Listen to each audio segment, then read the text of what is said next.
Hi guys and welcome back to my channel. Feels a bit weird doing it this way instead of those bloody webcam videos. Today's video might be a long one, so sit down, strap in, get a cup of tea, get some coffee. Today we are going to be reviewing a book, but not just any book, oh no. This book is the creme de la creme of fiction. Yes, it is My Immortal by Gregory James Jackson. No, the book is actually called Stones to Abbigale, the first of 3 books which dearest Gregory James, Jim Bob, has written. So we are going to review this. Now I know this may not be the most original of ideas. I know that Strange Aeons did this a million years ago, but I had to see for myself if it was as bad as people were saying it was.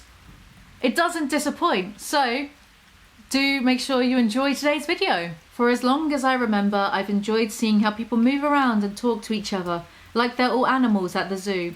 I would try to deliver a more accurate analogy if I felt there was one, but so many of them seem incredibly unaware of themselves, just living life as if it were some generic predefined routine. Sometimes I felt like an alien who had a VIP pass to submerge myself in primitive human culture, just for entertainment. So we're already off to a very strong start. As you can see, the main character thinks he's better than everyone else. For those of you who aren't in the know, I am actually writing a book about a reptilian that causes Brexit, and my reptilian main character does indeed talk like this, James, sometimes. If my hands seem dirty when I run them through my hair, it's not because my hair's gross, it's because I put that dry shampoo in that has like a hint of like darkness in it, so you don't get white bits in your hair if you're a brunette like me, but it's making my hands dirty, so fucking good one, mate. Cheers. So yeah, the reptilian talks like this sometimes, but better obviously because I am writing it. However, they're allowed to talk like that because they are from a species that is thousands of years more advanced than humans. So what's your excuse, Grog, when you are less of an advanced species and more of the missing link that scientists have been searching for? On my way to the class, a fight had already broken out between 2 jocks who, no doubt, both had controlling, iron-fisted fathers who brainwashed them into believing conflicts between men are best resolved with the bloodying of their fists. These kinds of men plagued my mind with wonder. I could not conceive a scenario in which they could justify their primitive and pointless mentalities, yet they would always continue to perpetuate their self-destructive attitudes as if it offered the slightest legitimate benefit. So remember, James, the main character, is just a self-insert of Onision. This is exactly what Onision thinks about things. The main character just is Greg, under not even a different name because he calls himself James now. He's very different, he's very quirky, I am very smart. Most everyone nearby. This isn't even the self-insert talking. Greg is always saying things like most everyone because he's a nitwit. Most all fights seemed avoidable. As I approached my next class, the image of Abby's face illuminated the neon walls of my mind like a projector, teasing a theatre screen with fleeting moments of depth and purpose.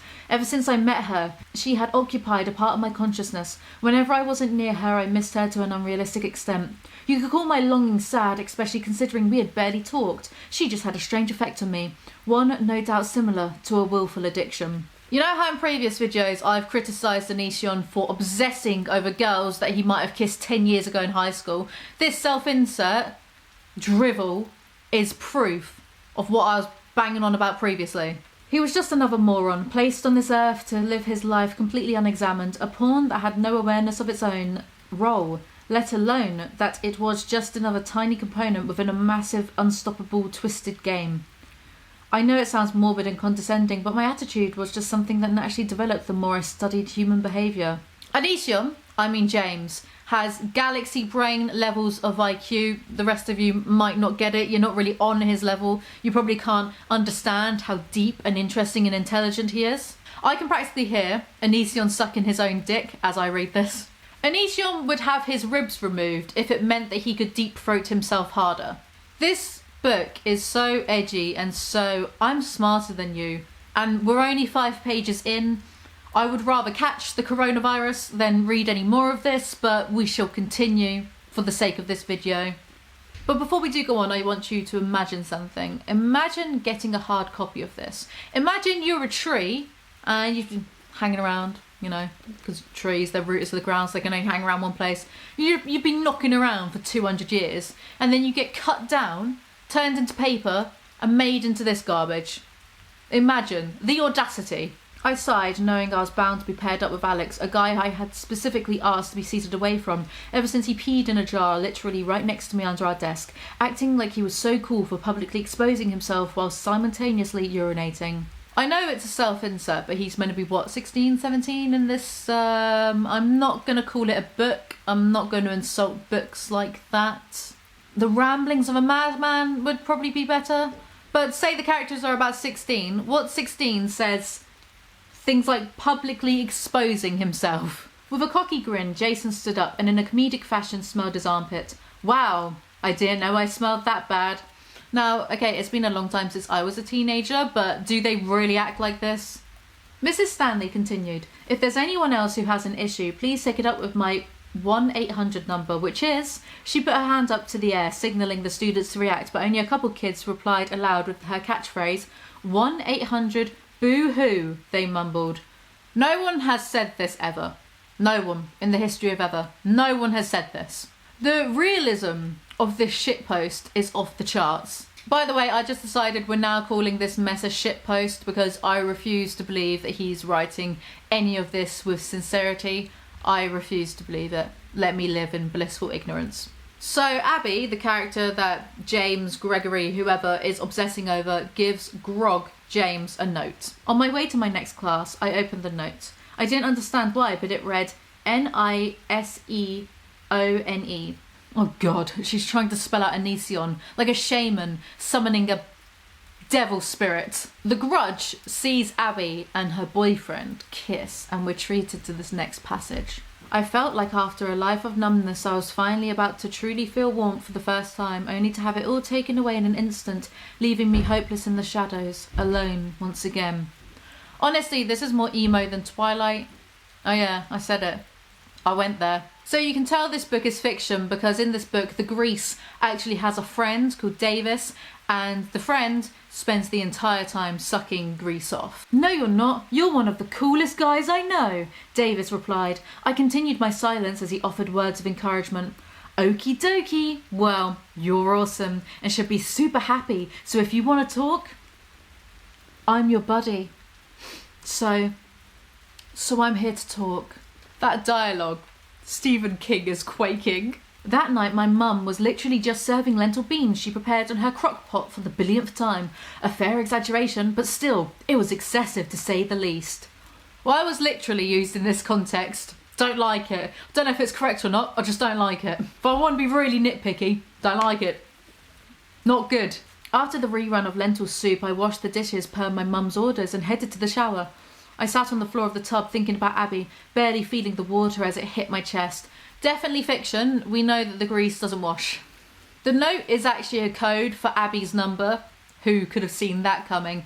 And James finishes beating off in the shower and gives her a call. And that's the end of chapter 1. This is already taking a long time. Chapter 2 begins with the teacher complaining that Jim Bob is always late and then offers him a job as a teaching assistant because fuck it, cartoon logic. I began cutting the bear with a scalpel Mrs. Stanley provided me, but my muscles seemed to work on their own as I found myself consumed with Abby again, her overwhelming presence on the edge of every thought fragment in my mind.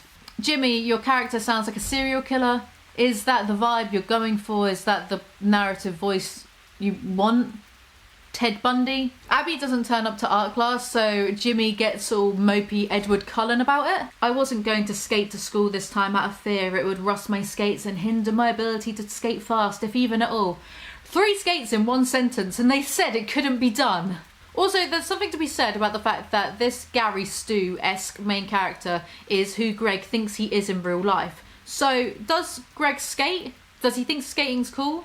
Like, I have so many questions. As I climbed up the bus steps, Davis ran out, "Hallelujah, James is here to save everyone from the evil clouds." Sorry, but is Davis 12? I know Grog likes hanging out with underage people, but this is a little bit ridiculous, don't you think?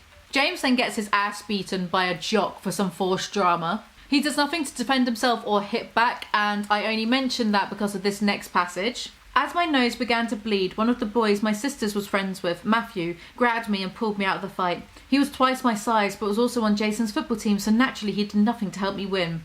He did nothing to help me win. You yourself did nothing to help yourself win. I can feel Anision's entitlement dripping through this main character. Anyway, James gets suspended from school for 2 days for being involved in a fight, and he sees Abby and her boyfriend Seth arguing. Seth reacted to me like a guard dog in a ghetto-fenced yard once he realised I was headed towards him. Ghetto-fenced yard is an interesting turn of phrase to use, Groggo. Seth shouts at Abby because he is a bad guy, trademark, and they seem to break up. Recklessly, Seth floored the gas pedal and his car lurched forward, barely missing Abby and me as he pulled out of the parking lot. God, I wish he hadn't have missed. That would have been the end of this tragic tale if so. It starts raining and we are treated to this insightful piece of philosophy. I hear running is just as bad as walking in the rain, I said. You get just as wet, she replied. Yeah, something like that. It's like the harder you try to fix some problems, the worse they get. Wow. Move over, Confucius. The rain smears Abby's makeup and we find out that she has bruises on her face. Jam Jam gives her a hug, walks her home, and that's it. That's the end of that chapter. Nothing of value has been written thus far. Chapter 3 opens with a dream about Abby being eaten up by the ground, and it's very dramatic. I then woke up to my room filled with sunlight, but it could not change the darkness my dream left me with. I bet Greg felt so pleased with himself after he wrote that sentence. Bet he was really feeling himself that day. So James, writes a letter to Abby. No, but listen to this letter. I'm going to read it out in full and tell me it doesn't remind you of all those weird stalkery emails he sends to anyone who he thinks will listen. Never sent one to me though so far. When I look in your eyes, I at times feel a level of sadness I have never felt, as if we, despite barely knowing each other, have been apart for far too long. When I talk to you, it is like I'm listening to a voice I've ached for yet haven't heard in a lifetime.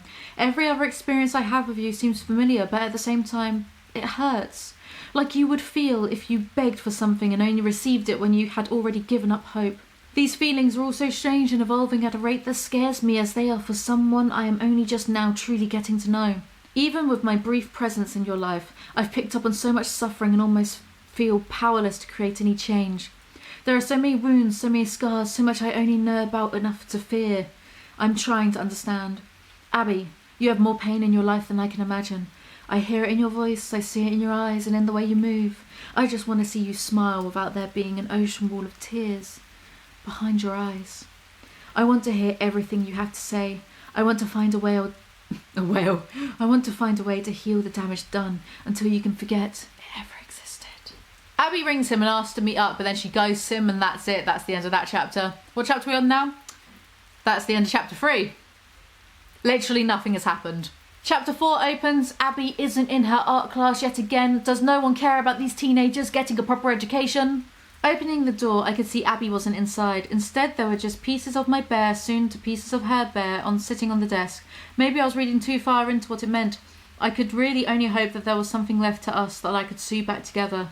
Abby leaves a note for James to tell James to meet her behind the church, and he just skips class and goes. Clearly the teachers don't give a fuck about their jobs or the next Ofsted report. As I approached the church, there was a strong forceful wind blowing behind me that made it feel as if I was being pushed to her by nature itself. I felt like a fool for thinking that. I'm far too unimportant for any significant force to consciously influence my life. When I read that, I don't know why that passage made me laugh so much. Like, imagine having such poor self-esteem that you have to use nature to dab on yourself. Anyway, so he meets Abby and she cries and she alludes to being abused by her ex-boyfriend and her father. So then, in turn, Jim Bob says, every time I see you, you become more beautiful to me than before. Because we all know how much Greg loves people when they are at their most vulnerable. But I digress. So the next chapter starts and there's a stranger at James's house and James says, so who is this gentleman? Because that is totally how teenagers talk. Anyway, this random bloke is his mum's new boyfriend and blah blah blah, boring, let's move on. As I climbed on the bus the next day, Davis hollered, praise be to James, our hero has arrived. I smiled as I always did. I hated loving his hilarious lines. They were a kind of tradition for Davis. Every time I stepped on the bus, he would yell them. You can tell Anision doesn't have any real best friends because he thinks people act like this. His imaginary friend calls him a hero. My real life best friend calls me a pig every 2 seconds. Davis then jumped up and yelled, you hear that everyone? My best buddy thinks I'm pretty fantastic. It's weird and kind of funny that James is just Anision's self-insert, as we've mentioned a bunch of times before, and he's using Davis to like big himself up. As in, it's weird and funny that an adult in their 30s is trying to stroke their own ego to this extent. James sees the guidance counsellor or the nurse, or I can't tell, I don't know. Whoever it is, she tells him not to get involved with Abby. Ooh, mysterious. So the nurse guiding counsellor person makes him a teaching assistant and then rearranges his class so he can still do PE with Abby, even though they just said don't get involved with Abby. Is this a plot? Is this what I'm reading? When I approached her to sit down, she pulled out my backpack and shook it. Your backpack has a lot of interesting things in it. He used the wrong your. We're not critiquing his book in that kind of way, but he reused the wrong your, and I love that for us. Yes, I love that for us. Imagine publishing something and using the wrong your. Can't relate. As class came to a close, we gathered our things and began to walk out. Bye, Mrs. Stanley, I'll miss you. Mrs. Stanley responded, calling me the F word in her natural offensive fashion, and gave the class an awkward semi-shocked laugh. Again, these teachers really don't care about their Ofsted report. James's new PE teacher is Jason's uncle. Plot twist. M. Night Shyamalan, eat your heart out. Who the fuck is Jason? Don't worry, between you and me, kid's a prick just like his dad. Oh, well, I'm glad that drama got averted. Also, what kind of school is this? For real. Why are these teachers always swearing all the time? What's going on? Running over to me, Abby sat down and gave me a big hug. I'm so glad you're still in the class with me, she said. The gym shirt was hiked up her arms so I could feel her skin contact on my neck. The sensation was glorious. You like that, Greg? You like that? Why are you all judging me for? He's the one that popped a boner over an arm. Glorious. I never really understood the human tendency to feel sorry for yourself when you're being punished for breaking rules you were well aware of. I don't know, Greg. Weird how people can do that, isn't it? We're only a third of the way through this shitpost so far. Kill me. After the gym, they call each other and they talk about leprechauns. It's not a joke. It's just something that happens. Uh-oh, here comes the plot. It's back with a vengeance. Jimmy's mother wants to move in with her new boyfriend, even though they've only been dating for all of like 2 minutes, and this could mean that they'll move away. Oh no. I'm on the edge of my seat in worry. Davis could see my upset posture out his window as the bus pulled up, so as I walked up the steps this time, he screamed, I love you so much, I wish you were my boyfriend. What am I reading? What is this? As I sat down, Davis grabbed me and hugged me. Someone sitting a few seats ahead screamed, "Ew, homos," which made Davis yell back, I love him. This is love. You're not fighting for love. Sorry. He jumped onto the seat with his little body and pressed our faces side by side. Look at our love. I patted his arm that had been wrapped around me sarcastically, and he released me to sit down. Immediately, he asked,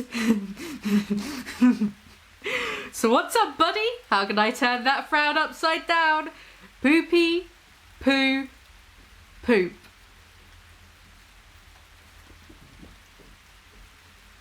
Reading this is making me a worse person.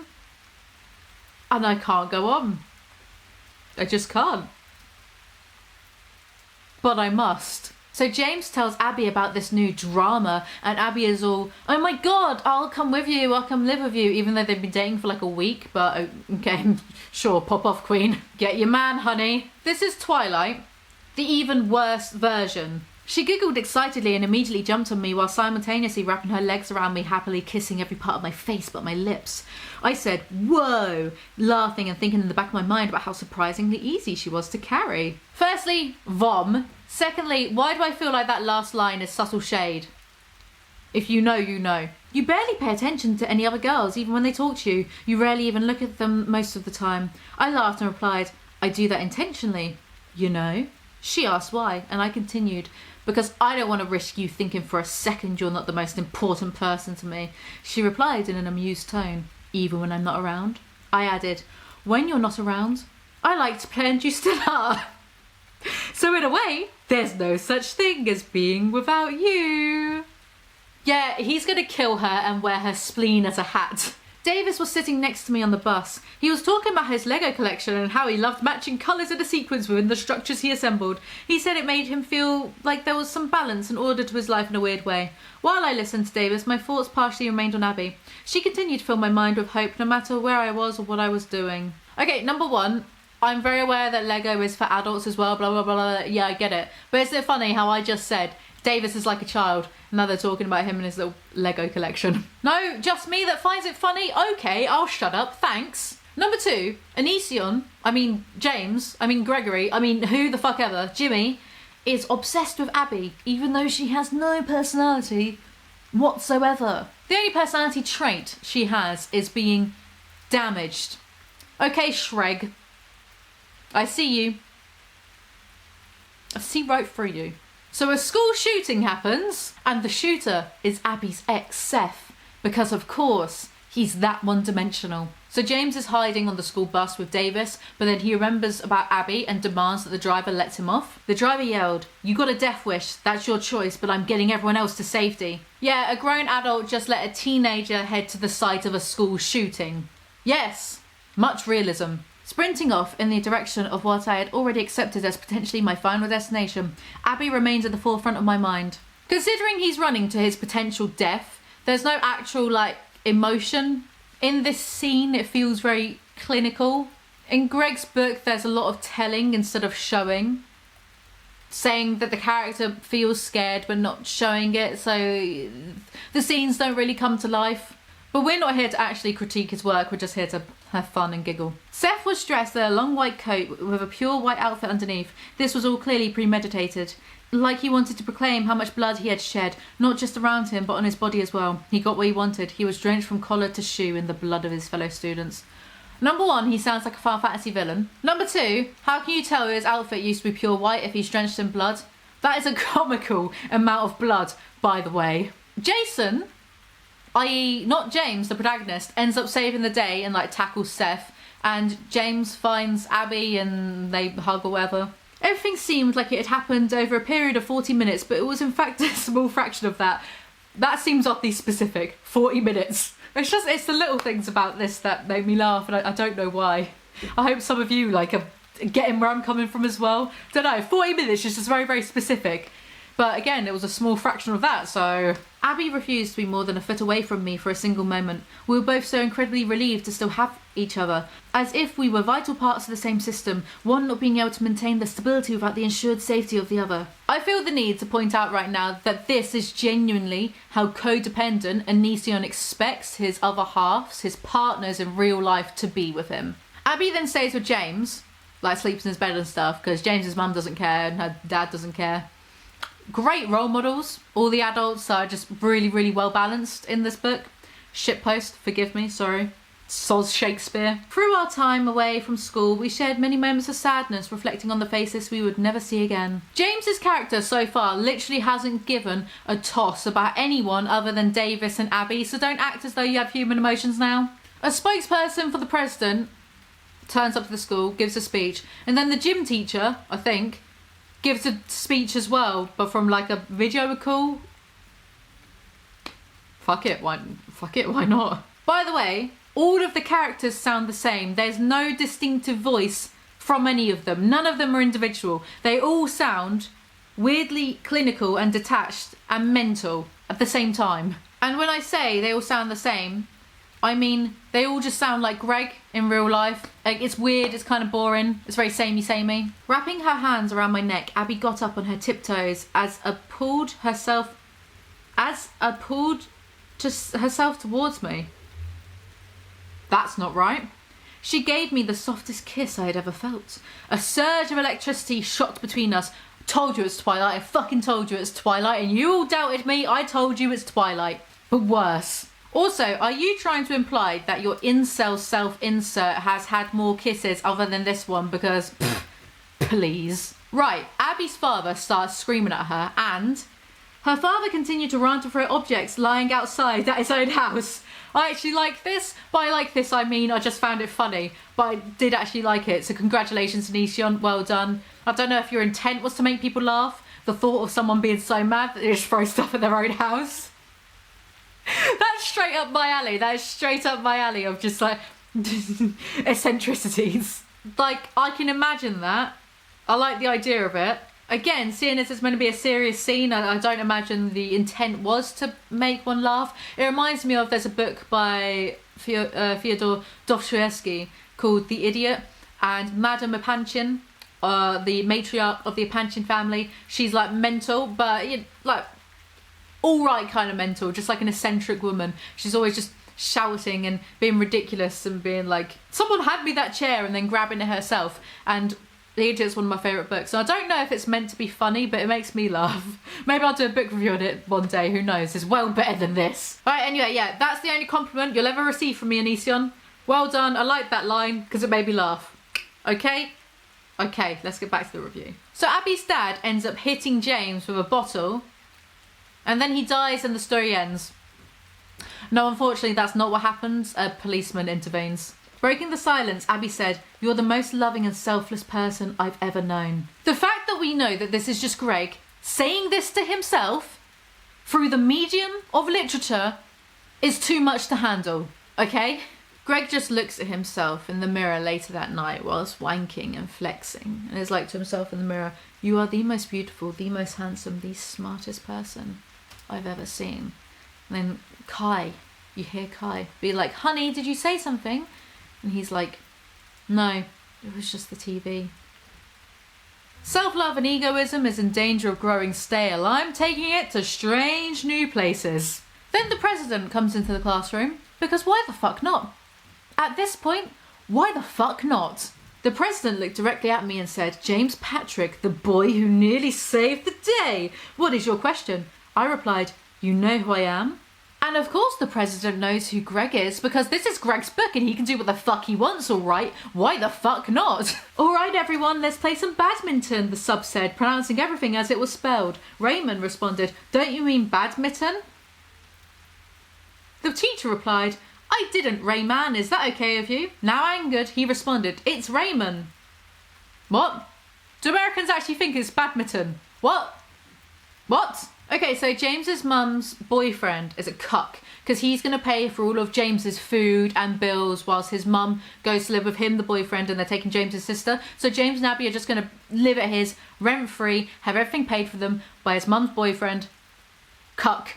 James says, "What's up, sis?" to his sister, because that is totally how siblings talk to one another. She replied, "Yeah, I'm sorry for putting up..." Not his sister, by the way, Abby. She replied, "Yeah, I'm sorry for putting up a wall earlier. That was weird of me, right?" I said, "That's okay. I mean, sometimes providing space is the best way to create more potential for personal growth." He read that in a fortune cookie once. I'm getting kind of bored at this point, and boredom isn't really a feeling you want to invoke in your reader. I'm going to skip past the stuff I kind of find boring. I also fear that this review is already way too long, so we're going to have to speed it up a little bit to try and protect my sanity. Just then, a knock sounded off on the door and my mum said, "Hey, you're not going to school today, you're helping me pack." We both replied saying, "Okay, mum." My heart fluttered hearing Abby call my mum, well, mum. I looked at Abby in disbelief. She looked back and said, "What? She could be my mum one day." Seeing her say that made my eyes feel like they were about to water. I was so happy to see how serious she was about us being together. Incest for the win. Okay, so this next bit's about Davis. Once we were in the store, he started wrapping tape around his head, contorting his face while dancing around looking totally freaky. I said, "Hey, I have to pay for that." He then turned to me looking completely goofy as he mimicked what I said to his warped tape face. "Hey, I got to, pay, for that, he said with his amazing comic timing. Is Greg being sarcastic or does he genuinely find this funny? What? On the way out, Davis wasn't done yet. He turned to everyone in the store and screamed, "Hi ho, silver lady, mammy poppysicle." You're right, mate. His antics made no sense, yet still caused me to laugh even harder than I had done before. "Come on, Davis," I screamed as I headed into the parking lot. "Okie dokie, Captain Derp," he screamed back. I feel like crying after reading that. I'm not even joking, I can't believe all of that came out of my mouth. The cringe, bro. I can't. Like, Anision really thinks this is the peak of comedy, huh? Anision really thinks he did something with that paragraph, huh? "Every significant moment in my life I want to share with you." She smiled and leaned in to kiss me. She then spoke under her cherry-smelling breath. "Every significant moment to come into my life will be significant because of you, James." Do you reckon Kai feels that way now that they might be in trouble with the FBI for exchanging nudes with a minor? Really activates the almonds, doesn't it? Check this bit out. Abby sat down with me, only to quickly huddle next to me for warmth. Did you slip on the ice on the way over Mr. Claus? David asked. I replied, no ho ho, and grinned. He said, no, but really, I'm surprised they didn't cancel school. It's kind of super crazy out. The bus driver screamed, sorry about the lack of heat. They gave me a pretty crappy bus. They said I couldn't handle the other buses or some junk like that. Davis leaped up, shouting, we love you, Mr. Bus Driver. You saved our lives. The driver then asked, oh yeah, what's my name? For some reason, my brain wanted to say daddy then, so I gotta work through some of my own issues today, I think. Davis replied almost instantly, well, what's my name? The bus driver responded, I asked first. Davis said again, well, I'll just call you superhero for now. The bus driver laughed as Davis sat back down giggling. That might be some of the worst dialogue I've ever read. And I read 50 Shades of Grey. At the moment, literally nothing is really happening with the actual plot in this story. Davis is jealous of Abby or something, I don't know, who fucking knows, who cares. I sat in Washington State history class and tried to open the note Abby wrote me, but Mr. Hanson immediately gave me a dirty look. I've just realised he has a character called Mr. Hanson. So Abby gives James a note which explains that she was raped by someone and her ex-boyfriend Seth repeatedly punched her in the stomach, which caused a miscarriage. I think I might have interpreted that wrong, but from what I gather from the text, the punching in the stomach caused her to miscarry the baby. And that guidance counsellor, Mrs. Robertson, the nurse, guidance counsellor person, whatever, hates Abby because she's pro-life. Because again, all of the adults in this story are extremely well-balanced people. Because this story is written by the Onion King himself, the only reason any of this trauma has been written in is so James can be a saviour to Abby, even though he doesn't do anything. That's when I noticed you staring at me in class. I didn't think you would ever give me a chance once you discovered me, but you did. You pulled me away from the horrible life I had found myself living and made me feel happier than I knew possible. My life before I knew you seemed more and more like some long, painful nightmare. James, storms into Abby's class and makes out with her in front of the teacher and the rest of the class. Because nothing pops a boner like good old-fashioned backstory trauma porn, am I right? So James gets suspended again for that little display, and Abby is allowed to skip gym to go home to bang James because, again, none of these teachers care about their jobs. So James and Abby go home to have sex. Oh, it's special. I couldn't stop devouring her till she began gushing and screaming wildly beyond control. Just remember that Anision wrote this. Enjoy that mental imagery. Hey, if I need to suffer through this, then so do you. You're welcome. So they spend all winter banging, and then they go back to school, and there's metal detectors all around the school. And Jason, that guy, keeps groping Abby. So James goes to complain to Mrs. Robertson, not Mrs. Robinson. Robertson, who says this. She answered, because I don't believe anything Abby says, and if it was Abby, I won't feel any need to take action. Mrs. Robertson sternly replied, James, the girl is no good, she's damaged goods, and no fucking teacher would talk like this in front of a student. The antagonists within this book are just cartoon characters. Shut up, Greg. Look at me genuinely getting vexed now. James approaches Jason and we have this exchange. I was told you groped a girl today, a girl that already asked you to leave alone. He replied, haven't you heard? I'm a stud around here. If I want to grab someone, it's gonna happen and they'll like it too. Again, 2D cartoon characters have more dimension than this. So James, the pacifist, suddenly turns into a really capable fighter and beats up not only Jason, but 3 of his jock friends. As jocks, we can imagine they'd probably American football teams. Yeah, beats them up. I reacted by spinning as I fell to the ground to deliver a sweeping kick. The 4th and final target, knocking him on his back as well. This one was larger than the others, so I made sure he would stay down by stomping on his balls before he could recover. I was going to break his nose so that he could literally see in the mirror what happened to people who treated women like possessions. Oh my god, Greg, you're so manly. You're just such a hero to us poor little whammon folk. Oh my god, guys. Despite me being almost 6 feet tall, I remained by far the smallest in the group. I love how it's almost 6 feet tall because this character is how Greg sees himself, but we all know he's 5'7", pretending to be 5'11", so... I looked over to Abby still on the bus to see both her and Davis staring out at separate windows with their jaws completely dropped. And then everyone started clapping. And you know who that little boy James grew up to be? Albert Einstein. Anyway, so after that, Jason is all, hey man, do you know what? You're not so bad after all. After James beats him up, and then nothing else much really happens. We're on chapter 16 by now, by the way. We're getting through this, we're almost there. Where do you want to go, Davis? Abby asked. He replied, I want to go to space. Again, I repeat my previous point that Davis is actually secretly 12 years old. Anyway, no time for that though. Here comes a forced tragedy for a plot point. What they had both seen was a man who had literally just jumped over a bridge that crossed over the freeway we were about to merge onto. I don't know how I feel about literally being used in this way in a story, in a book like this. I know there's a lot of things that are really unprofessional about this entire ordeal that we're going through, but just literally really sticks out to me like a sore thumb. I'm not sure why. I don't know why. It's probably not even a big deal. If anyone else gets where I'm coming from, then let me know in the comments below. Anyway, Davis gets hit by a van because he jumps out on the freeway and dies almost immediately, and James ends up blaming himself because everything is about him. Side note, I am totally aware of the concept of survivor's guilt. I experienced it when I was younger due to the death of a close friend of mine, and I know it's an irrational feeling. I'm very aware of it, don't get me wrong. But this is James we're talking about, and by James I of course mean Onision. This is Onision we're talking about. He will make anything about himself in any way possible. Observe this following logic. I was just sobbing. I hated myself for being in Davis's life because I knew if I never even met him he'd likely still be alive.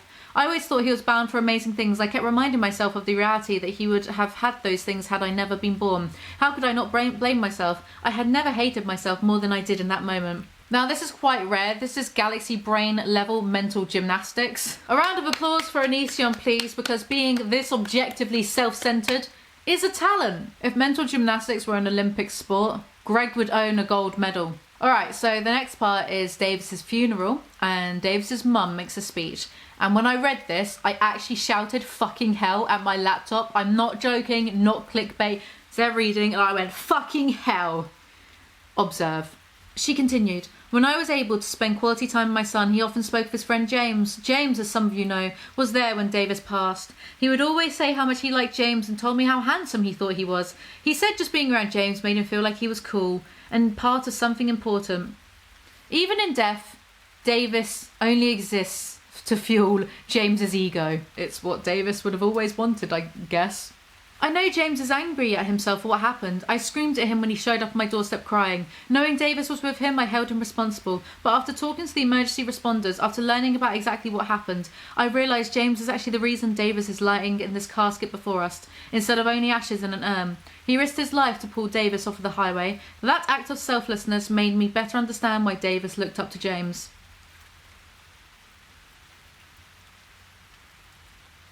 Imagine for a second that you die and your mother, your own mother, spends more time sucking Onision's dick than commemorating you. Incredible. So anyway, the funeral finishes and he goes back to school. It's weird how this story is less than 200 pages long and yet it just feels never fucking ending.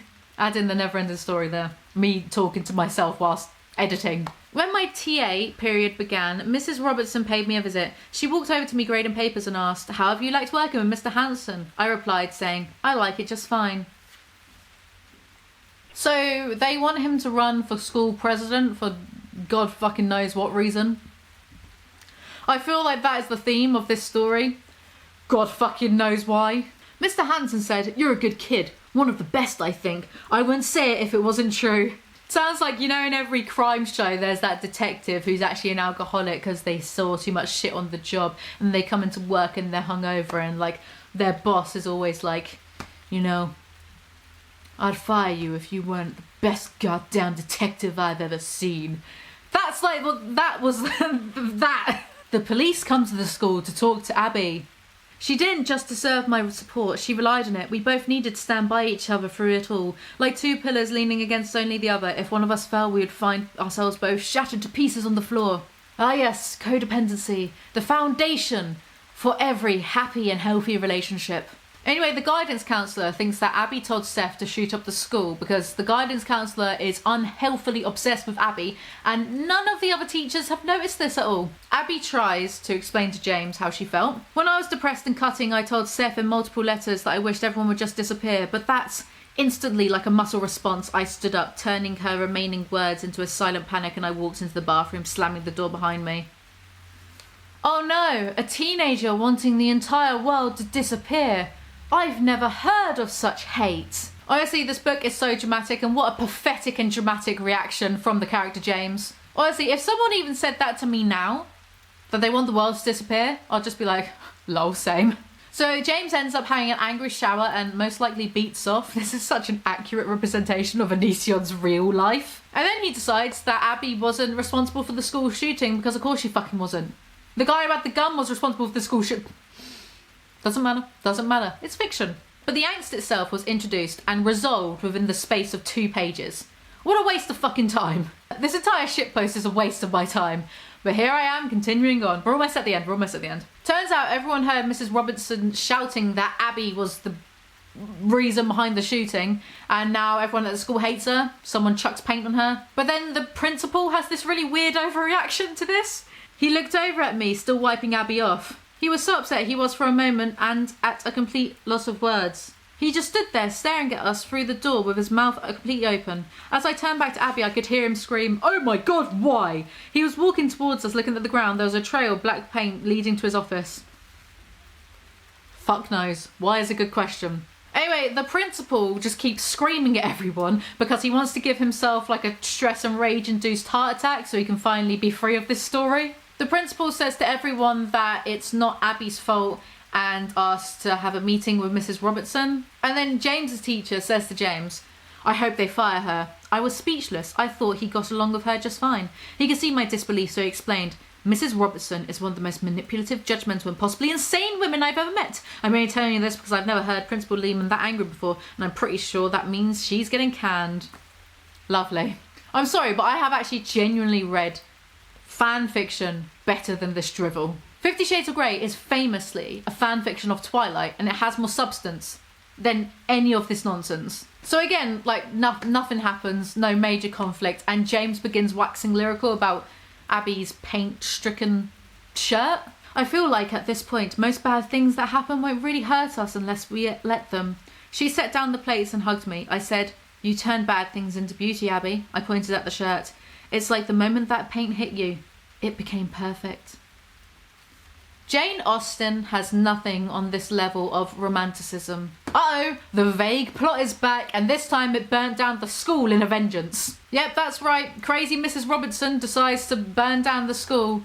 But luckily, all the teachers are given like their full pay, and all the students are given full credit, so all's well that ends well, I guess, I don't know. A conflict, a paragraph later, the solution. Abby and James visit the burned down remains of the school, and they bump into Jason, and it's all chummy. She and I turned around to continue looking at the burnt school. Suddenly I realised something. A small smirk crossed my lips.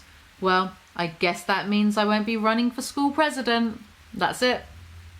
That's the end. There are many things wrong with this story. But what is really peculiar to me is, as I just mentioned, a conflict arises and is resolved almost immediately. So there's no actual sense of urgency or whatever. There's no impact on what's actually happening. Even though you have things like, you know, he saw his best friend die, the school got burned down, and there was a school shooting. It just, like, I feel nothing towards these scenes, nothing. School gets burned down, everyone gets put in a school and gets given good grades. Mrs. Robertson burns down the school. She gets put in jail immediately. Like, there's no pace, there's no pacing, there's no build up. There's no reason for me to give a shit about any of these characters. So my final thoughts on this story are, I can't believe I wasted precious hours of my life reading this. I genuinely feel like I've lost brain cells in doing this, and I've come out of it a worse person. 0 out of 10, would not do again. Hello everyone, welcome back to my channel. Welcome to today's video. In today's video, we are going to finish off Shane Dawson's absolute masterpiece of a book called I Hate My Selfie. What more can I say, really? That's what we're going to do. Can't wait, really looking forward to this. Grab yourself some chocolate. I have so much chocolate around me at the moment because my mum and sister sent me a bunch of chocolate. Lovely of them. Normo, this, if you're a vegan, right, or just dairy-free, lactose intolerant, what the fuck ever. If you're missing, like, the galaxy type, like, melty, you know, creamy. Let's get on with the pain. Essay number 10, the mean girl got fat. Bet Shane's rejoicing at that, isn't he? So Shane is working at a weight loss centre as a salesperson at this point in his life. And there's some unrealistic dialogue between him and a co-worker. New video, same Shane. Anyway, his first ever client is his old high school bully. Because of course, what a perfect tale of revenge porn in which Shane can be the empathetic hero that we need but do not deserve. Something, the Dark Knight. I didn't have back muscles. The bitch was referring to the rolls of fat that was squished underneath my shirt between my shoulder blades and ass. She was a soulless demon monster, and now she was sitting before me, 300 pounds and potentially my first sale. So her name's Lacey, the high school bully, and she got pregnant. She's a single parent at 20. I wanted to cry, but I also wanted to punch her in the face for calling me six-pack back fat for 4 years. Six-pack back fat. Try saying that 10 times very fast. It's just a tongue twister. That's all I'm saying. I'm not being mean. Also, Shane Dawson loves women. Shane, in the end, signs her up to the program and then reveals that he was the person that she used to bully at school, and they hug it out. Oh, lovely. Ah, sweet. I was upset that she didn't remember how horribly she treated me, but I guess I never thought about her reasons for doing so. She must have been dealing with a lot of issues that made her take out her anger on me. It doesn't make it right, but it makes it slightly understandable. Isn't this story nice that Shane the empath can finally have some closure from, his horrible high school days, even though he brings up this kind of mentality all the time. But okay. There is also the possibility that none of this actually happened, but it's left up to our own artistic interpretation. Like at the end of 500 Days of Summer, the theory that Tom and Summer never have that final final conversation on the bench. There is a theory that it all just happened in Tom's head and it was his way of having closure on that relationship. This essay is exactly like 500 Days of Summer. The next essay is called My Girl Space Friends. Shane is telling us how he's always had female friends growing up. I'm not really sure what happened or why we drifted apart, but I do remember a bizarre incident during which I punched her in the vagina to see if it hurt as bad as getting punched in the balls. Charming. I can't see why he didn't end up getting a girlfriend until he was in his early 20s. I met my next girl space friend when I was 11 years old. I'm pretty sure she even let me finger her once. It wasn't sexual at all. It was more just to see what was in there. I'm cringing right now. Shane, why'd you do this to us? Like, why'd you have these thoughts and then put the thoughts on the paper and then get the paper published to torture? Am I existing just to suffer right now, Shane Dawson? I'm pretty sure she was schizophrenic, and I'm pretty sure I was a pathological liar. What do you mean was? I can't stand judgmental people. The second somebody lifts their eyebrow at a situation, I cut them out of my life. I have never believed a sentence less. Didn't you really badly judge the hairdresser in the first essay of this very book? Remember your own law, Shane. Remember your own canon. Anyway, so the rest of the essay is boring, so I'm just not going to tell you the rest because I'm going to spare you. The next one is called My Strange Addictions. And in this essay, Shane is telling us how he has an addiction to everything, especially food. Another one of my addictions was Friends. Yeah, I think Trisha Paytas begs to differ. No, not the television show about a fictional New York City that has no black people in it. Shane, I appreciate the sentiment, but you really aren't the one to champion this moral standpoint. Sorry, I had to take a quick chocolate break because my sugar levels need to be up for this video. Shane goes on to tell us, ironically, that after he lost, not him being ironic, I'm being ironic here, after he lost 150 pounds of body weight, he became addicted to the artificial sweetener, Splendor, and consumed up to 250 packets of it a day. Shane Dawson, how are you still alive? This is concerning. The overdose of Splendor mixed with my unhealthy diet of chicken and vegetables and nothing else brought me to the hospital 6 times in 1 year. He gets really dehydrated and he goes crazy at Disney World, so then he gets taken to the hospital because of this. Doctor, how much fake sugar are you eating? Me, 250 packets a day, usually a couple gallons of iced tea, sometimes a 12-pack of diet soda. Doctor, when you came in here today, you were so dehydrated you were inches away from slipping into a coma. Your brain was malfunctioning. If you've watched any of like his recent series, he's always drinking diet root beer. This is concerning. Shane Dawson, get help or continue getting help for this. This is worrying. We don't see eye to eye on possibly anything, but please don't accidentally put yourself into a coma because of your artificial sweetness. Get help. Seek help, please. I implore you. Not that you'll ever watch this video. This is a huge reason why I don't drink or do any kind of drugs. I can't imagine what my life would be like if I tried cocaine. I'm sure my house would be super clean. Is that what everyone else does on coke? Because all I used to do on coke was more coke. The next essay is called YouTube Got Me Fired. I've always been a hard-working guy. It's actually one of my downfalls.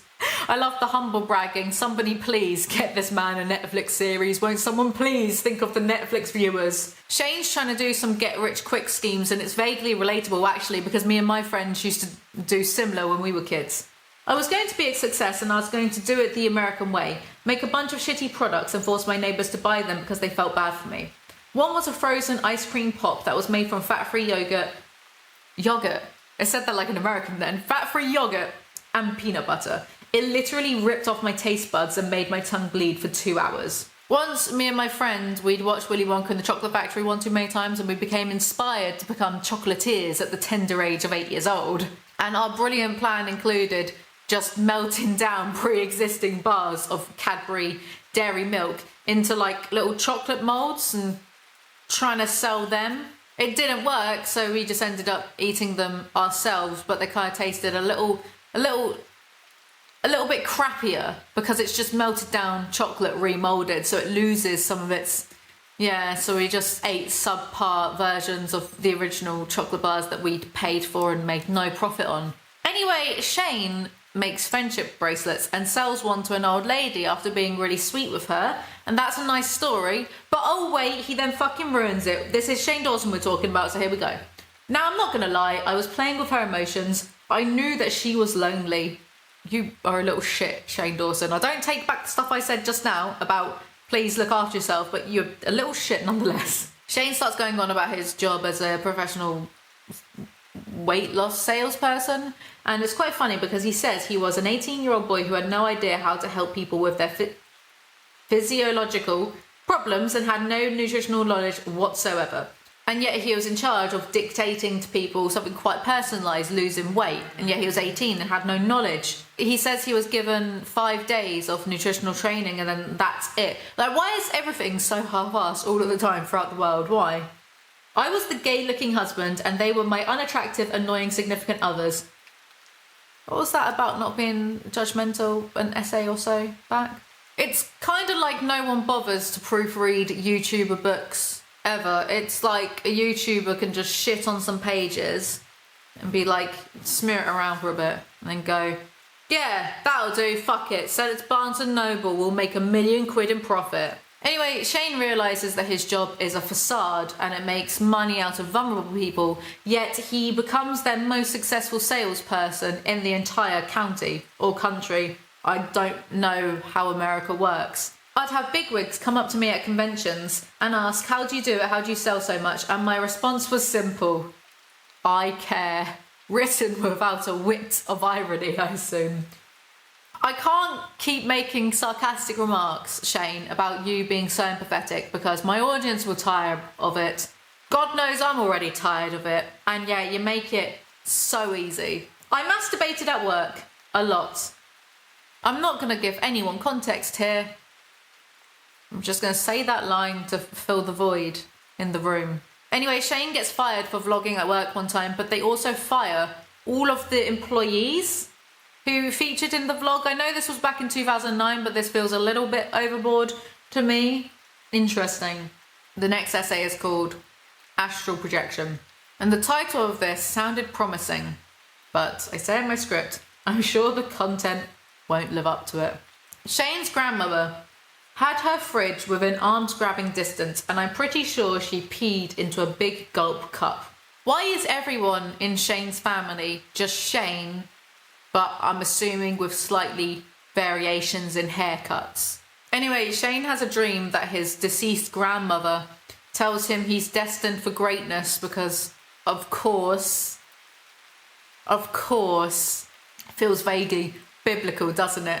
Oh, I had a dream, I had a premonition that God came down and told me how I was just destined for great things. I would rather read the Bible than this, that's all I'm saying. When I was 13, I started having dreams in which I would float around my neighbourhood and spy on people. Never change, you creep, never change. So he starts talking about astral projection.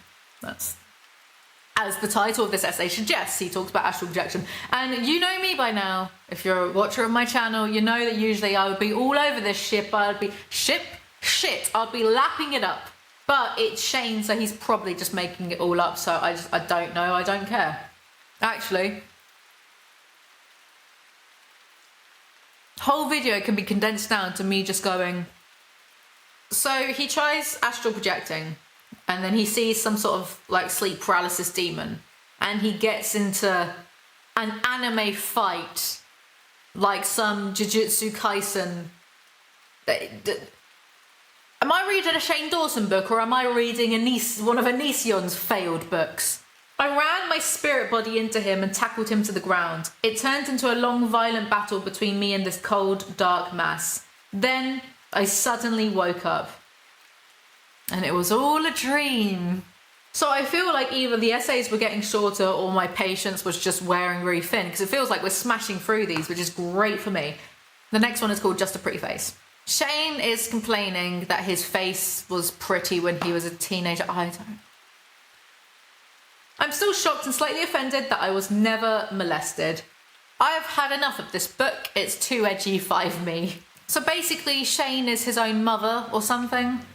My mum and I would drive around the city for hours, blaring Paula Abdul, and talk about how much my father didn't understand us. We would get froyo with extra toppings because it was our cheat day and because we deserved it.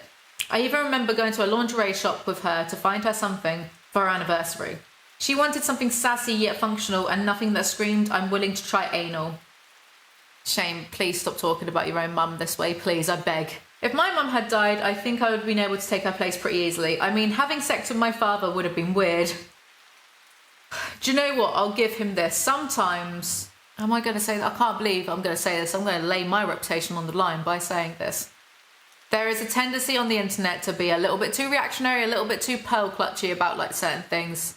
Not serious things, but just like the dumb jokes like that. And I try not to indulge that because I go to comedy nights or comedy club, comedy like stand-up open mic nights. I go to them, or I used to before, you know, everything's shut down. And there are things that he says sometimes that really wouldn't be out of place at a open mic, because open mics do tend to be on the edgier side because, you know, shock is a part of humour. But then you remember that his audience is children, and children would have been buying this, and maybe it's just not that appropriate. I'm a grown-up adult, and if I go to a comedy night and hear about someone making jokes about having sex with their fathers to replace their dead mothers, yeah, I'd probably laugh. But is this appropriate for children? No. Anyway, I wonder if saying any of that will bite me in the ass one day and I get cancelled for it. Don't care, mate. It was a really hot day and my boy tits were dripping. He really paints a picture, doesn't he? If the paintbrush was being dipped in a jar of hot shit and being spread on parchment paper made of manure. I'm not going any further with this metaphor. A lady mistakes Shane and his own mother at the beach as a lesbian couple. I asked my older brother for advice, and this is where I kind of went off for a good 10 minutes, had to Google a bunch of stuff, because I said, wait, Shane has an older brother. Has this been mentioned anywhere ever? Why don't I know this? Or do I? I can't remember anymore. There's too much lore. His name isn't even Dawson, it's Shane Lee Yor. Where did Dawson come from? I have so many questions. Maybe I should make a docu-series about Shane and see if he will let me follow him around for a week. This is fascinating. All I can really say now about that, me last night writing this, is maybe your book isn't that good if it causes someone to get distracted and go on Google for 10 minutes. Shane has 2 brothers, it turns out. Yeah. So anyway, the climax of this essay, the culmination, is a cashier finally calls him sir, and then he cries the end. My leg twin. Shane reveals to us that he's constantly fixating on other dudes' bodies and wondering what they would look like naked, because he's constantly, it's not like a perversion thing or like a sexual thing, it's him comparing his own body to others. One day a few years back, I was lying in bed contemplating whether or not I should brush my teeth, but instead watched 12 hours of children's television. I have a sick obsession with children's television. Tell that to the judge. So he notices that a guest star on the Disney Channel has the same legs as him. It's like when Joey from Friends meets his tan twin in Vegas, the roulette or the blackjack. It's like that, except even stupider. So after seeing his leg twin on the Disney Channel, Shane looks up this guy's IMDb, finds his Twitter, follows him on Twitter, and then tweets at him in the hopes that he will get a follow back. The guy actually does follow him back and wants to hang out with him. Shane is 23. I don't know how old this person is. I got there a little early because I wanted to see him walk in. I wanted to see those legs in motion. You're a strange little man.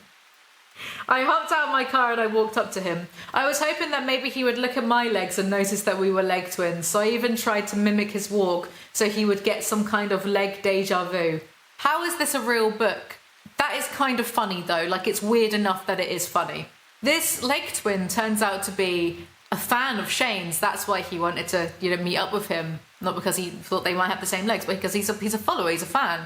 What a perfect storm of absolute nonsense. I could see his lopsided nipples poking through his exercise shirt, and all I could think was, I wonder if they have black spots around the areolas too. I started undressing him in my head, and I'm going to be honest, it got super creepy. Reading that, the only thought that popped into my head was, Shane, how old is this person? Why are you like this? Next time you write things like this, maybe specify that, hey, they were 25, so still creepy, but it's not illegal. Shane's bubble is popped when the leg twin orders a chicken breast cooked in no oil and with no extra ranch for dipping and no diet sodas. Turns out the leg twin is actually a dude bro twin and he goes to the gym every day. He lifts his arm and Shane sees the shirt right up, so I'm thinking, how is he wearing a crop top? Because he gets to see that this guy has a six-pack. And it seems that Shane Dawson has made a severe and continuous lapse in judgment. This man doesn't have chubby legs. He has thick, with two C's, muscular legs. Oh, the humanity! We got so close to not having any more horrible references to shitting, and yet I'm sure he had just taken a huge healthy bowel movement, and here I was with IBS and a stomach full of ranch dressing that was sure to come out of my ass like I got bukkakied at a gangbang. I am so disappointed in that sentence. I'm laughing, but it's to stop myself from crying. I will continue to lie on my bed retweeting food porn and watching television shows I'm criminally too old for. Yeah, tell that one to the judge too, Shane. The next essay is called ShockTuber. My Twitter wasn't blowing up because of a former child star's death or even because of another hurricane with a waitress's name. It was blowing up because I was supposedly a racist. Oh boy, here we go. But when people say I'm a racist, it really gets under my skin. My superior, perfect white skin. This is clearly, obviously a joke. It's meant to be inflammatory. It's meant to, because he's saying, I'm not a racist, and then also saying something that is clearly, racially charged, inflammatory, but as a joke. Like that's, humor is set up in punchline. It's, you think you're going from point A to point B, but really you're going from point A to point C. It's surprise, like that's the basis of a lot of humor, right? So it's clearly a joke. But what a bad joke for future Shane Dawson to have to deal with. It eventually blew over and I went back to waiting for Lindsay Lohan to die. This isn't a good look either, but how was past Shane Dawson to know? Seems that all of Shane Dawson's problems stem from past Shane Dawson making ill judgments. Shane says he can't help being a shock tuber. That's what he's calling it, a shock tuber, shocking people. It's not a phase mum, it's just who he is as a person. And there's a whole conversation that I've written in the script that I'm going to read from, so low-key hate myself a little bit for that, but I'll deal with it. So he did some sort of show at school, and his school was really diverse. And he played a stereotype. It was a sketch full of stereotypes. To an all-white audience, it would have been received with crickets and uncomfortable laughter, but to my diverse class, it was received with uproarious laughter and a standing ovation. One of the teachers asked him if he thinks the skit is racist, and he's like, how could satire be considered racist? Han said anything demeaning, Han used words that were hurtful. Sure as hell, Han said I was superior to anyone. Luckily, I had a friend stick up for me and risk getting detention doing so. My friend happened to be black. How was what he did racist? Teacher. He was showcasing stereotypes. He was encouraging people to laugh African Americans the way they act. But some of us do act like that. Well, that doesn't make it right. No, it makes it relatable. I know people who act foolish and... not gonna say that word. And those people are ridiculous to me. Shane wasn't making fun of black people. He was making fun of a group of black people who act ridiculous. Yeah, this isn't doing anything like in your favour, Shane, I don't think. Well, I disagree. Well, you're not black. You don't understand what it feels like for white people to walk on eggshells around us. I can understand that sentiment. Scared to say anything that could be misconstrued as racist, making us feel like we should be treated with kid gloves because we can't take the fact that our skin is a different colour and some people don't like us. I like laughing at shit I relate to, and I like that a white person was doing it. It made me feel more part of this society and less like an outcast. I can understand the merits of that, right? I can. But doesn't all of this low-key sound a bit like white saviour syndrome? Oh, thank God, Shane Dawson, the messiah, the absolute paragon at bridging the gap between interracial relations. Shane Dawson. He actually even says in the next line, now I know it sounds like I'm making that conversation up. It's too perfect and too well crafted to be an actual conversation between a high school student and his teacher, but it really happened. Yeah, I kind of don't think it happened either. I've absolutely heard the argument from a diverse range of people, but people saying this like to defend Shane Dawson, okay, maybe I'm just cynical. I don't know, I just read a bit too much like, tee see, I'm a great person, me the empath. The next and final essay is called Prom. And, what I've always wanted to know more of, Shane Dawson's prom experience. Because it's not like he ever makes any references to... Okay. This entire experience might throw you into a suicidal state. No comment. So Shane posits that at every high school there's a crazy tree and that's where the crazy people hang out, and that's, where people like Shane hang out. Okay. Then there was Brandon, who was a loose cannon with slight serial killer tendencies. One time he brought a laser gun to school and gave Pam $5 to let him try it on her. I don't remember exactly how it went down, but I do remember she almost died. Maybe he's onto something with the crazy tree theory then, I don't know.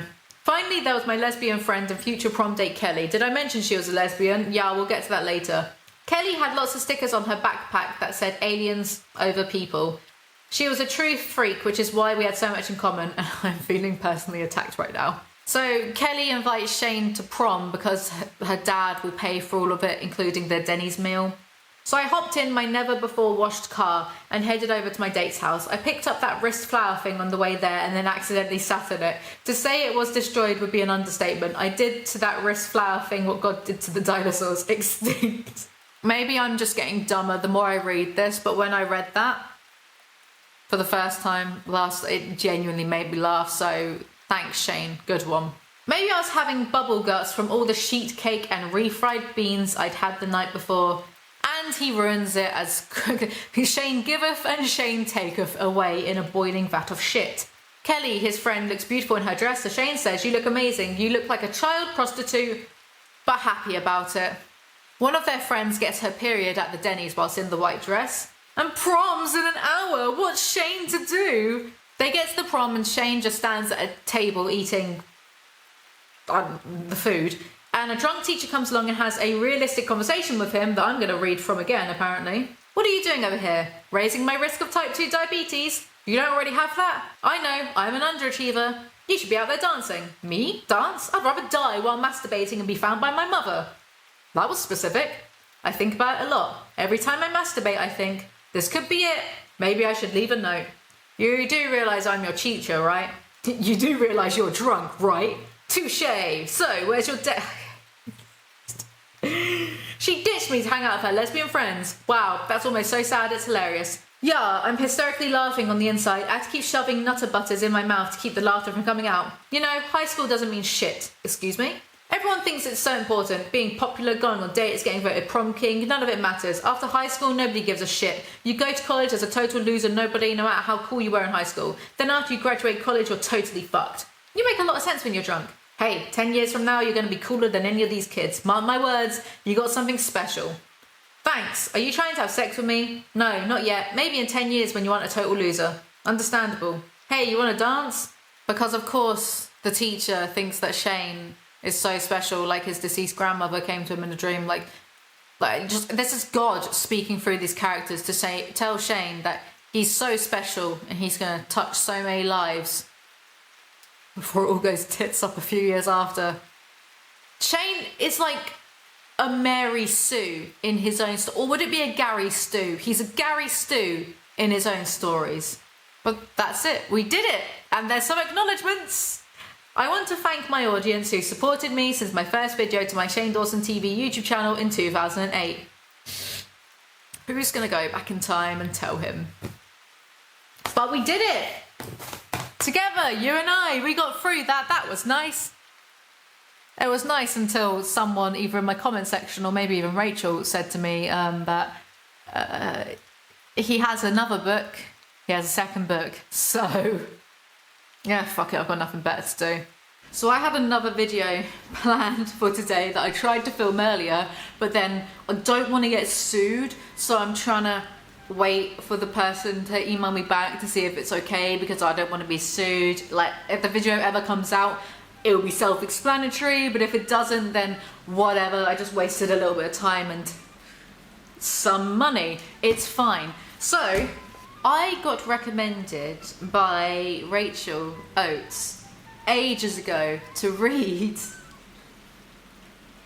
Lele Pond's book and do a book review. And the book is called Surviving High School. It's essentially fan fiction that Lele wrote or had written about herself. Melissa de la Cruz also wrote, so I believe it was kind of, was it ghost written? I don't know.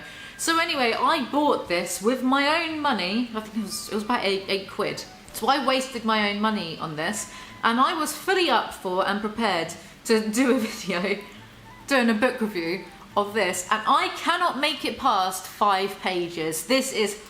I was so miserable. So what I'm going to do for you is this is the review you're getting of me trying and failing miserably to read Lele Pond's book. It starts off with a prologue. I don't care about that. I'm going to read you little bits from her first chapter. Hopefully this doesn't infringe copyright. Hopefully I don't get sued for this video. I'm not being sued yet. I'm not being sued at all. But I'm being very dramatic, but I don't want to get sued, hence you'll understand. What I'm going to read some bits, commentate, hopefully that counts as fair use. That's quite a black eye, matey. 0 followers. This is the first chapter. The first thing you need to know about me is that I wasn't always the gorgeous, sexy, cool, breezy blonde you know today. I know. It's shocking. The truth is, it wasn't so long ago that I was an awkward outcast wearing braces and last season's clothes. 2 sizes too big. No, I can hear you disagreeing. Lele has always been perfect. I was just about to say, no, this can't be true. Lele, say it ain't so. Braces? I can't think of anything worse.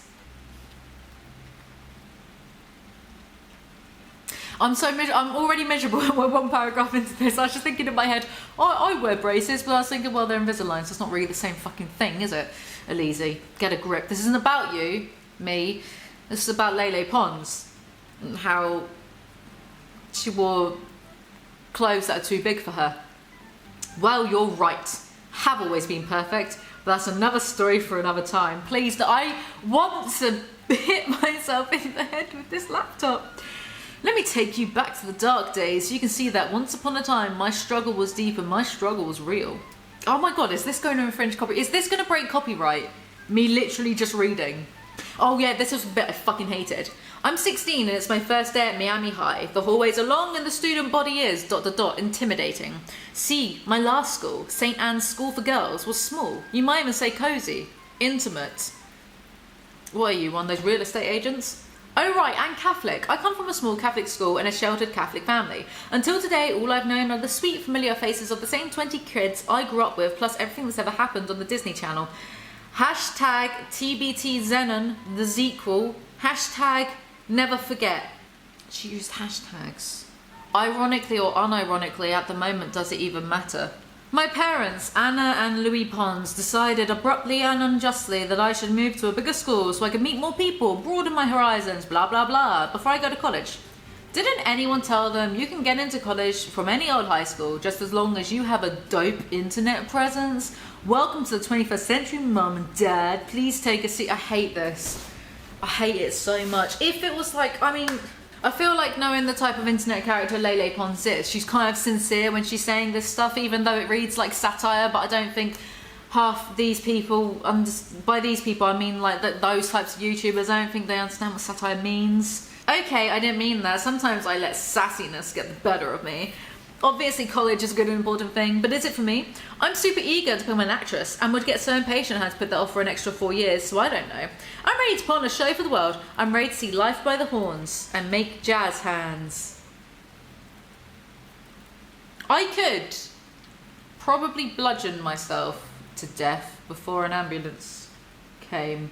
I wake up late. Typical, and failed to get my first day outfit down the way I had envisioned. The frilly white blouse, black pants and knee-high boots that Rihanna had pulled off. So is this the My Immortal reboot that we didn't ask for? And yes, I still need to finish those I've not forgotten about it, I have forgotten about it.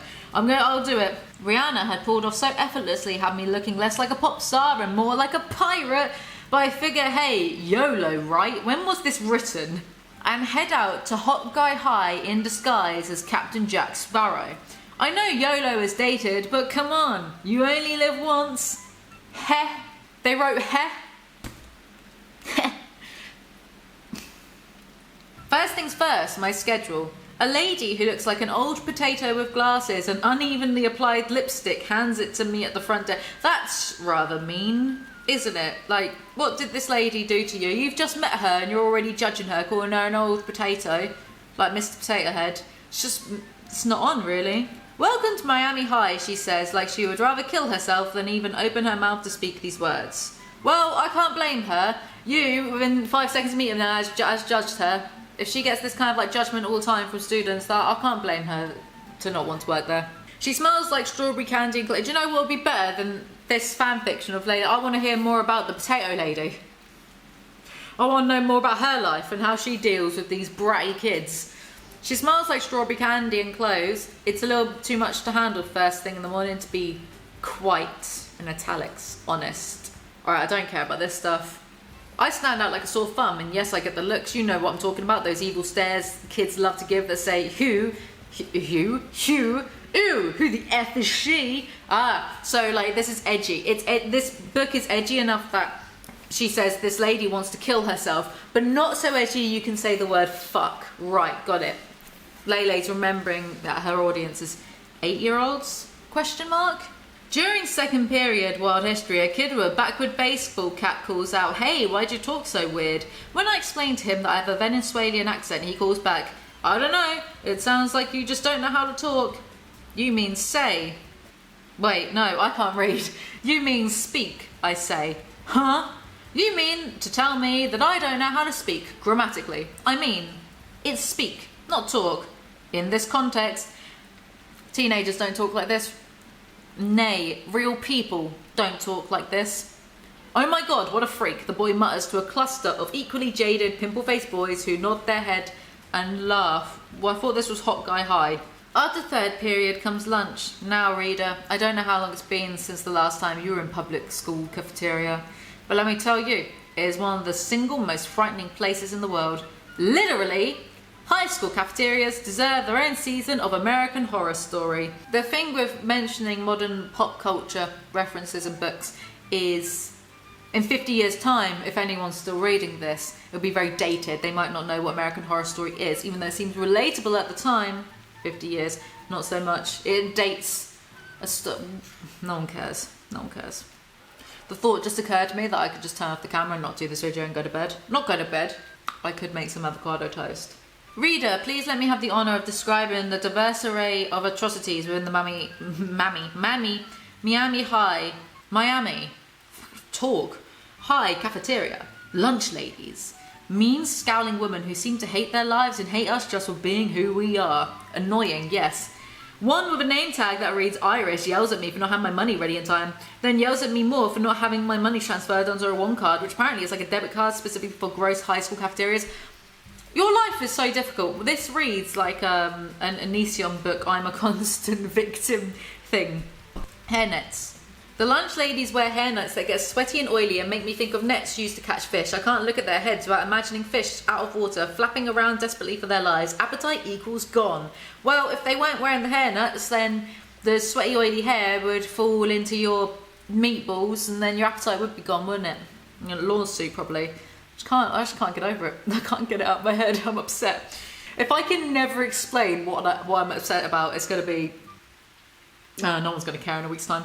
High school kids. Never will you see as many high school kids packed into one place as in a cafeteria. If you've seen Mean Girls, not a dated reference, everyone has seen Mean Girls or probably still be popular in a century's time. Then you know about the clique labels, sexually active band geeks, preps, girls who eat their feelings, hot Asians. But at Miami High, there's none of this. At Miami High, nothing is simple.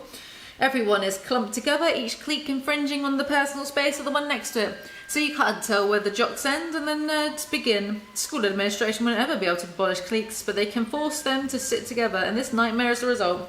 Unlike in Mean Girls and also every high school movie ever made ever, where the main character, and often new girl, doesn't know where to sit because none of the cliques will welcome her, I don't know where to sit because there are literally no places to sit.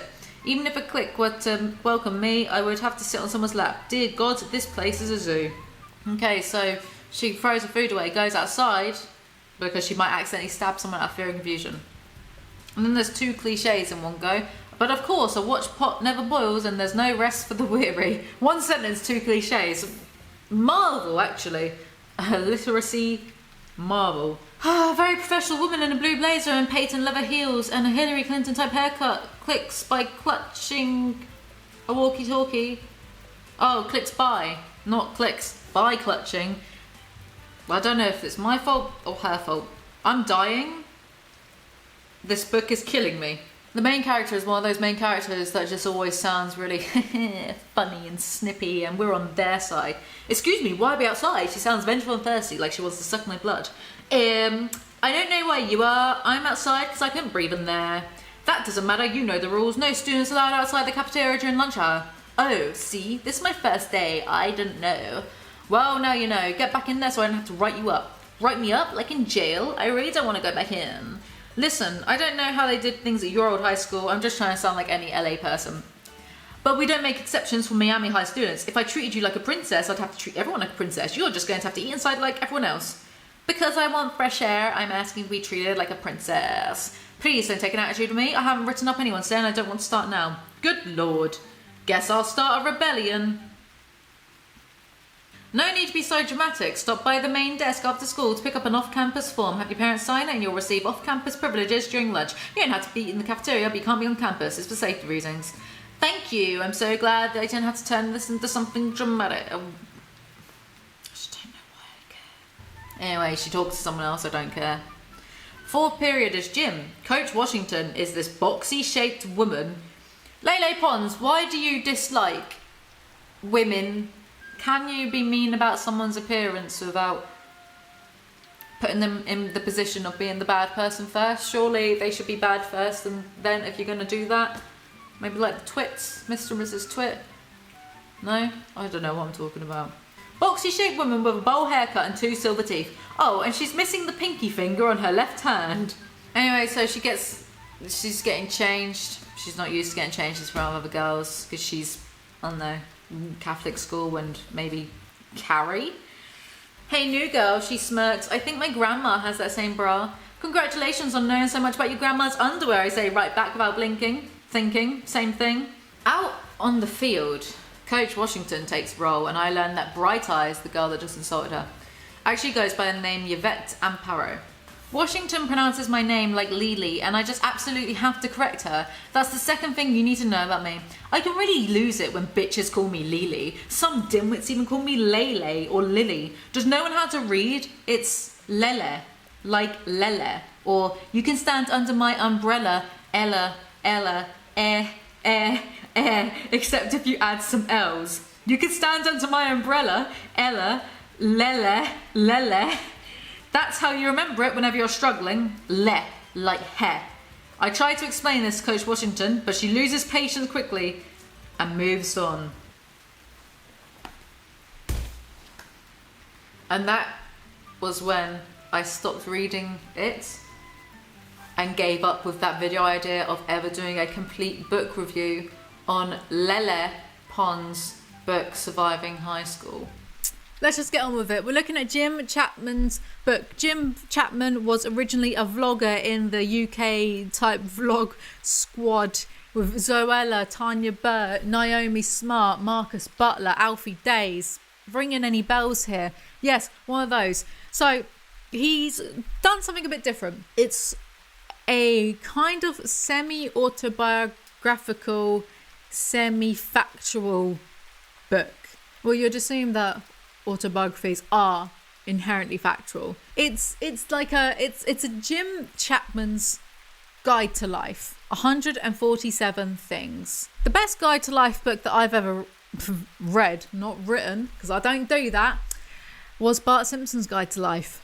And I will die on that hill. That's an incredible book. Do you know what? Do you know what? I saw this Reddit thread the other day about what can you not prove but you know within your bones to be true. And someone said about how they wrote an episode of Doctor Who to send in. There was a competition going on. Children, send in some plots to Doctor Who. We'll pick the best one, la la la. They sent in this whole little outline plot script of a Doctor Who episode. It got sent back because of formatting issues. And what do you know, like a year or so later, that exact same episode was put up, but with the Daleks instead of like, I don't watch Doctor Who, right? And they are so sure that the competition was just to get ideas, and they ripped off this idea. I once saw a competition on CBBC, the children's BBC, and the competition was inventing your own imaginary pet, right? And I considered doing it, or maybe I did do it and send it in.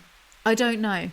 But when they announced the winner of this competition had used, like basically traced the imaginary pet in Bart Simpson's Guide to Life, because he has this ultimate pet and it's got loads of horns and wings, and it's like this amalgamation of loads of stuff that a 10-year-old would find cool. It's incredibly distinctive, incredibly unique. And this competition winner had definitely traced or just copied this, and they won something cool for cheating.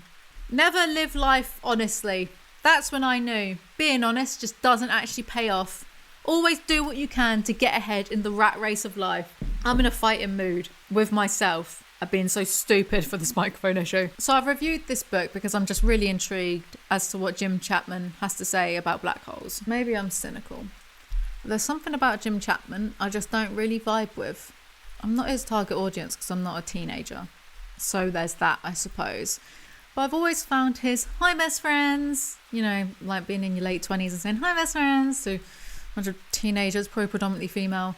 I always found that very insincere. There's also extra context that's useful to understand. So when, say, the Brit Vlog Squad, for example, when these guys were doing YouTube videos, it wasn't really a cool thing to be doing YouTube videos. So they were among some of the first to do it and do it successfully, because the market was so different back then. It was so unsaturated with people because it just wasn't something that a lot of people did. So some of these people became really, really, really successful for doing things like, I don't know, the Chubby Bunny video, or What's in My Bag, or Asda shopping haul, or whatever.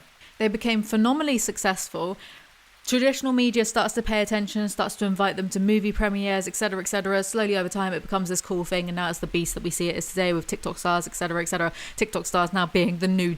Kudos to them for getting so successful and some of it staying. However, I think that the success early on made a lot of these individuals, looking at you, Alfie Days, incredibly smug with an overestimation of how much talent they really have.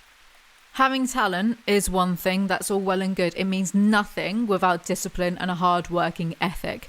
Absolutely, you can't get far on talent alone. And when your content was every single Sunday doing some variation of, here's my everyday makeup routine, here's what's in my bag, here's what's in my Tesco shopping, here's a clothes try-on haul, once a week, that Not the shit, like some people do that type of content and I don't mind it. I think it's all right. Like Emma Chamberlain's done a bunch of that, but she's also like quite naturally funny. I do love Emma Chamberlain, to be fair.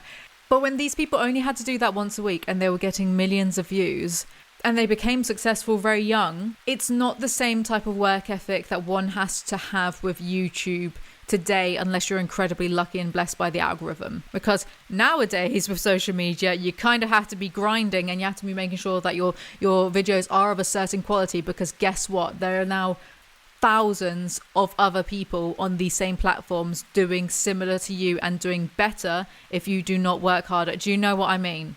Do you see where I'm going? So much so that a lot of them, Tanya Burr, seem to think that they, and Jim Chapman with his screenwriting, right, seem to think that they could just waltz into other industries and careers, because so far they, you know, for 10 years, they had everything handed to them. You want to go on BBC Radio 1 Alfie Days to talk about this, you want to interview One Direction, so they had these things handed to them because they were popular, not, you know, because they had a big following, not because they were really good at presenting or really good at being on the radio. So some of these people thought they could just waltz over to other industries and it would be fine, and they found a big slap in the face that hasn't. One of the only people I've seen who's managed to transgress that line successfully has been Joe Sugg, and I think he's all right, so fair play to him. But these others, I do think most of them are incredibly smug, very entitled, with an overinflated ego, and I think that comes across. If you know how to look for it, I think it comes across. And there is a narrative. I'm the first to make fun of Tanya Burr. I love it. I'm such a bitch. But there's this narrative that seems to have formed that he's just this really, really, really nice guy that's never done anything wrong. And she's treated him XYZ and blah, blah, blah. And it's a narrative I don't agree with, because I do think it's slightly misogynistic. Oh, of course, the woman's the problem, you know. And I know the law about these people, partly because I have actually been compiling notes to write a satirical book about influencers one day, so it is part of the job description. Bigger part of it is I do secretly love gossip, even if I won't engage in drama and gossip anymore, because it's not good to be putting out there internally. I'm a hypocrite, and I do like reading up gossip about some people because it is kind of interesting. I just think this narrative that she was entirely the problem is a little sexist and wrong. In fact, on my third channel, I did a video about his new house tour. Personally, I find him very snipey, very passive aggressive, and very put downy. And it comes up a few times in this. Put downy in a way that maybe from the outside it might be quite funny, but if you're on the inside of that and it's constantly happening, it happened in their vlogs. You know, he acted like she is and Tanya was a 5-year-old most of the time, but the vlogs are all deleted now because Tanya Burr's destroyed her channel. I think there's just this inappropriate, like, kind of creepy side to Jim that, for example, when he and Tanya Burr were married, he was just constantly patronising her. If he and Zoella were together, they were basically flirting. And I remember seeing this one clip once of, I don't know who went, it was just like one of their woman mates went round to their house to do something. Maybe it was an assistant, I don't know, maybe it was an assistant, who knows. It was just a random woman who was a friend of theirs, and Jim was like, I'll get the condoms then. Where's the joke? What's the joke? What, she's a female and you're a bloke, so you should have a shag even though you're married? Is that the joke? With that level of humour, mate, you should be going to the Edinburgh Fringe Festival. I think you'll do so well up there. Just a bit inappropriate, and everyone just kind of like laughed awkwardly, like, because how is that even funny? I'll get the condoms then, female. Shut up. I saw another clip once of, it was one of their house parties, and he was like humping the air behind one of their female mates' heads. I don't know about you guys, but I would not be putting up with that behaviour if I was married to someone. Imagine Tanya Burr doing that. Do you know what I mean? It'd be too much for Jim's fragile little ego. He'd probably have a right. It's just behaviours like this. I just think he's a nice guy, TM, and I don't buy it. You know, him and Zoella would be a little bit put downy of Tanya Burr, like she was meant to be the dumb and stupid one of the group. She's gone through this massive public personality change. Maybe that, I'm just trying to be a cool girl, I don't care about anything aesthetic, maybe that always kind of was Tanya's real personality. Because she's a smoker, and you wouldn't think that I don't give a shit if someone's a smoker. I'm on day 4 of giving up vaping. It's so hard. It's taken all of my willpower, and having technological issues has not helped with that. Maybe that's why I'm so angry. But you won't think that from the cookie cutter, oh, just bake cakes for me, I'm so happy. So maybe she got fed up of being the dumb and ditzy one of the group. Who knows? I think they all got given these little characters to play by Gleam. I've been recording for 15 minutes. I've not even got to the content yet. I'm just going to crack on with it, and I'll just try and prove my point. Since the dawn of time, there have been many important questions. Are we alone in the universe? Is there anything after death? What is the meaning of life? Which dinosaur had the biggest penis? I can answer the first one. No. The Pentagon admitted that they have a UFO from another planet. You'd know this too if you bothered to read the news or watch Ancient Aliens. Does no one care that the Pentagon did say this a year ago? Did I imagine this? Did I dream this? Was it a fever dream? Why does no one... They came out and said it. So what's all this rubbish about? Dogs can hear me. I'm going too high-pitched. Anyway, want to know whether the chicken or the egg came first? I'm your guy. You most certainly are not. Interested in how far back in time you could go to kidnap a baby that would be able to deal with 21st century life? Well, babies naturally adapt to their environment, so I assume all of them would be fine. My wife, Tanya, bears the brunt of most of this as I come running into a room brandishing a fact like an excitable child who wants to show you his new toy but won't actually let you touch it. Don't age well, did it? If she's not available, I'll tell the nearest thing with ears, usually my dog Martha. This part really didn't age well, did it? Where's Martha, Jim? Shall I tell you the mystery? Because I did a little bit of research 2 days ago. Samantha, Jim's sister, went on a gossip forum. Pretty sure it's her because she also messaged someone back on Instagram saying, yeah, it's her. She was just fed up with speculation, something to do with her own life and finances, whatever. And so people got excited by this. And naturally, the first thing people commented back was, where's Martha? What happened to her? And she said something along the lines of, not her story to tell. Martha is alive and happy, rehomed, living with another sausage dog. And that happened last week. That is the mystery finally solved. Why neither of them just came out and said it? On one hand, I do think that a lot of stuff isn't our business or my business, so I could understand not wanting to. On the other hand, when you've made this public spectacle of having this pet, the pet is featured in a lot of your content, you've put the pet on Instagram a lot, updates, this kind of thing. Martha's mentioned a lot in this. It would be natural for people to question, well, why is the dog suddenly disappeared? Because they were after the divorce, they were trying to co-parent this dog for a little bit, and then the dog just disappeared. It would be natural to ask questions about that. But if the dog was simply alive and well this whole time, why have neither of them said that? Maybe they would get a bit of flack for rehoming this dog that they've had for several years. They probably would, okay? She's a sausage dog. Not exactly high maintenance. Try having a big dog that needs walking an hour and a half a day. A little sausage dog, 30-minute walk around the block, tired out, done.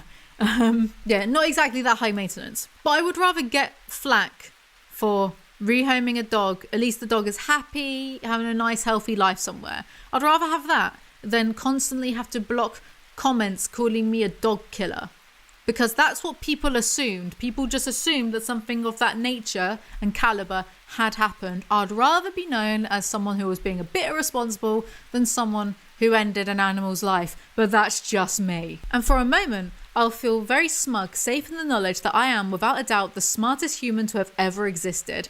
I can't even be mad at this, considering this is exactly how I live my everyday life. Every day I discover something that makes me either feel minuscule or so overwhelmingly rare that I struggle to comprehend it, and both of those feelings excite me. If only any of it humbled you too. I started this script months ago and I kept getting fed up of it. And I haven't gone back to edit it, so I've got a bit saying, maybe explain why you find Jim really smug. Thank you, past me. Thanks.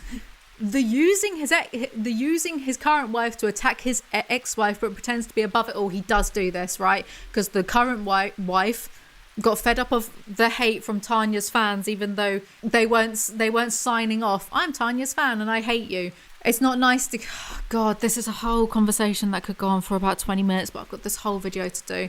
Okay, when you're an influencer, no, it's not on to get hate. It is going to happen though. And when you're of a certain degree or caliber, when you have a certain number of people following you, I think it's just so mentally healthy to switch off from it all. Do not read the comments. If it bothers you that much, I mean, these people are also getting like dozens of really positive comments, and then maybe once in a while a really negative comment. Yeah, so, but you tend to remember the more negative ones. Sure, I get that. Either if it bothers you that much though, the idea, and I don't know why these people have their message requests open. You can turn your message requests off. Do that. Don't give people the opportunity to send you nonsense. Either don't read it or turn your message requests off. Change your comments to only people you follow or whatnot, or just ignore it. But the new wife got some comments about being a home wrecker, which just is inaccurate. They met after the divorce. Well, after the split up or whatever. The new wife decided to then reveal personal information about Tanya and Jim's marriage, i.e. that the marriage ended because of infidelity, but not on Jim's part. This was not... And then, so, the hypocrisy in, I'm getting hate and I think it's from Tanya Burr's fans, even though she doesn't acknowledge mine or Jim's existence anymore. Doesn't make sense. So I'm going to turn the tide on her and Tanya Burr got so much hate, being called a cheater and a XYZ. Like, she got so much. So there is hypocrisy inherently in that. Because she didn't say, don't send her hate. She just said, oh yeah, Tanya's the one that cheated. And no one stopped to think about what that actually means. Because the new wife is only getting information from Jim. Jim was in the relationship and thus is an unreliable narrator and is very biased. Jim likes to imagine that the women in his life are all obsessed with him, and anything less than this is a bit of a blow to his ego. And you can see this in interviews where he's talked about said, even in he did an interview with Stephen Bartlett, Diary of a CEO, and they were talking about love and life, and Jim is always the one to make snipey remarks about Tanya. Tanya has just risen above it all and pretended that these two don't exist. On the Diary of the CEO interview, saying basically about how like Sarah's really obsessed with him, like, under the guise of being super supportive, but just the way, I don't know, the way he says it, man, the way he says it. Tanya was obsessed with him when they were together. Now the new wife is. And can I just say super quickly, I got something wrong a little bit. So they announced their split up, and then I looked this up recently because it was in the Daily Mail. A few weeks, like literally a month or so later, Jim was seen out with who is the person who is now his new wife, right? When they did go official with their relationship, he was acting like a 14-year-old boy. Just all of these stories and posts, and it just screamed, look guys, I'm getting laid again, I'm having a shag again, look guys, I've moved on first. It screamed that. It screamed, I'm insecure and I'm a teenager. And call me controversial, but I think if you've been in a very long-term relationship, it's probably healthy to work out who you are outside of that before jumping into something serious. Not only ever dating two women and then marrying both of those women, but what would I know? I'm not the king of mental health, am I? But the way that he was just flaunting his new relationship to show, I'm over it, I'm okay. You know, because that's what that screams. Because how happy are couples if they feel the need to tell the world how happy they are all of the time? Personally, I just don't think it's very healthy. I keep my relationships private because I think that's healthier than involving the world in my personal romantic relationship, right? I can't speak for everyone, and I shan't because that's folly. But if I were in that situation as the new girlfriend, I would feel like, am I being flaunted to try to make someone feel bad? And that wouldn't make me feel, that'd make me feel a little bit used, you know what I mean? But then again, she did get loads of followers, and now they're married and they can both do lots of brand deals with their baby. So all's well that ends well, right guys? And when the new wife revealed this tidbit, and Tanya was getting overwhelming amounts of hate, and then the narrative was being formed on places like Twitter of Jim's such a good guy. I'm gonna come out and say it. I don't know these people, right? I think I'm a good analyzer of people, of humans though. I don't reckon she has it in her to physically cheat on someone. I don't know her, but I don't really reckon so. I reckon she had an emotional affair with a guy from her theatre group who was in a relationship. So I reckon she got a crush on someone. But Jim's ego, to me, seems so big that something like that would, it's not great. Emotional affairs and emotional cheating is still wrong, and I think like that's perfect grounds for a breakup. But I think he's giving a very biased perspective on what did happen, and his new wife has done the dirty work and saying this stuff online. And then Jim, knowing that he created a shitstorm, then did a Q&A on his Instagram, you know, sending questions, like knowing full well that most of them would be about Tanya. And then he made one story about the situation, saying that he was going to rise above it and not talk about it. So you got your wife to do the dirty work and get so frustrated that she spilled some stuff on social media that she shouldn't have. It shouldn't have come from her. And then you're going to act as though you're above it all, which makes your wife look really petty and insecure. Great guy. Do you know what? Don't pussyfoot. If you're going to continuously bring it up in really snipey ways, in ways that lets the audience run wild with their imagination, I don't think that's on. Either say, yes, she had sex with someone else, or she had a crush on someone else, or whatever. Don't beat around the bush and pretend that you're above it when you are the one instigating these little petty dramas. Do you know what I mean? Either say what happened or shut up, because I don't care. But I kind of do care, because this is all research for my book. Since having his baby, it's during the pregnancy, you'd have thought that he was the one to be pregnant, not his wife. But it's very much my baby, not our baby. Our baby comrade. You know what I mean? He's just one of those types of people. Honestly, I do go into this on my third channel. There's a video about Jim doing something to his home, showing someone around his home. And there was another video, and I don't think I've mentioned this, there was another video I saw where they were talking about moving out of the flat that they were sharing into a house, and he was the one that decided they were going to move whilst his fiance at the time was heavily pregnant. All of this stress. But he was the one that wanted them to move. Oh, there's not enough space. There was enough space in a flat. And sorry, a baby stays in its crib. I mean, I'm no expert. I've not had a kid. But from what I've seen, yeah, babies just stay in a crib and they like you can move around. They didn't need to upgrade to a big house, but it's just very much him, his decisions.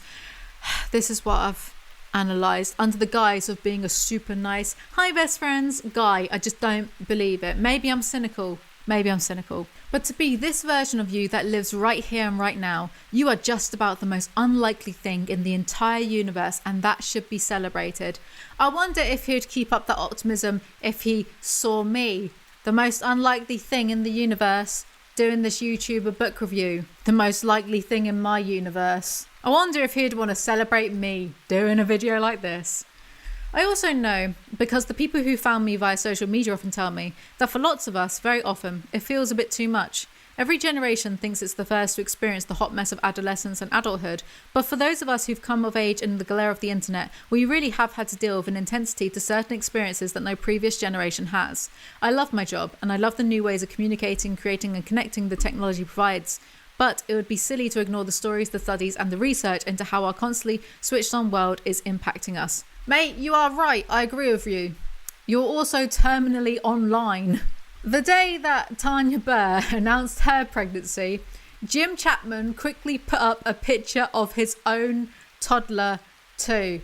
Am I cynical, or is there something there in maybe not wanting someone to get attention on their announcement day? Because it was a big thing. Some people theorise that she might be pregnant, but it did kind of come out of left field and out of nowhere. Am I cynical? Did he just want to share a picture of his toddler? Or was there a little bit more to it? Considering he is the one that brings up Tanya in interviews since the door. Do you know what I mean?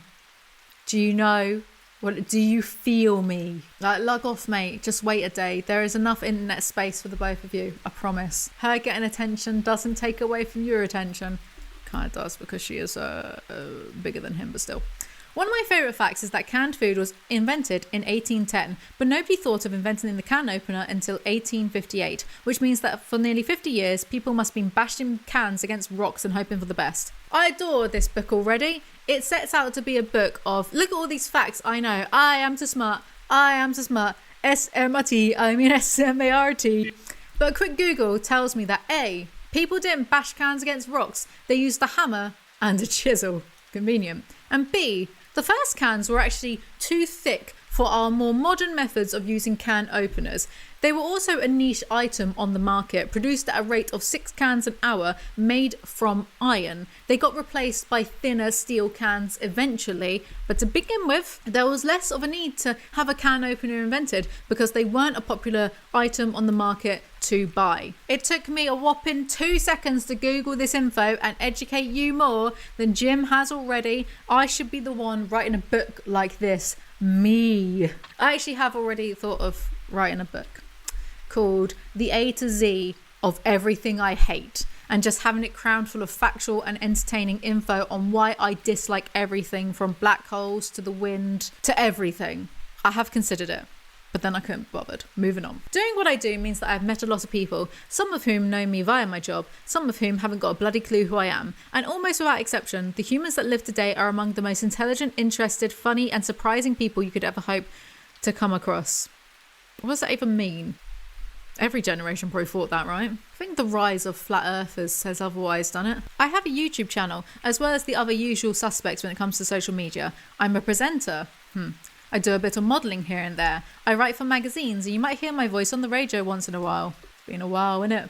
Aged like milk. So throughout this book, I'll introduce you to a range of geniuses and remarkably interesting boffins. I've not heard someone say boffin since I was 13, so you know. 8 years ago. Being alive is really bloody brilliant. Respectfully, I completely disagree. You are wrong. I'm approaching 30 and will not hesitate to tell you that I'm totally unqualified for the mortgage I'm currently paying and the dog I am responsible for. Chapter what? Nope. Thing 1. Sorry, thing 1. The chances of you being alive right now to read this book are about 1 in 10 to the power of 2,685,000. That's it. Man, I'm unlucky. I beat all those odds. That sucks. He's going on about the odds of all of us being here as if it's a good thing. But wait, because now we get to your folks engaging in intercourse, having sex, making love, bumping uglies, doing the no pants dance. Why does he write this? Stop. As much as you won't want to think about it, it's very unlikely that they did. It's very likely that they did do this at least once, and I bet they enjoyed it too and made loads of noise in the moment of your conception. Everyone alive is the product of 2 people banging. More news at 10. I literally do not care. The probability of a sperm and an egg meeting to create you is 1 in 400 quadrillion.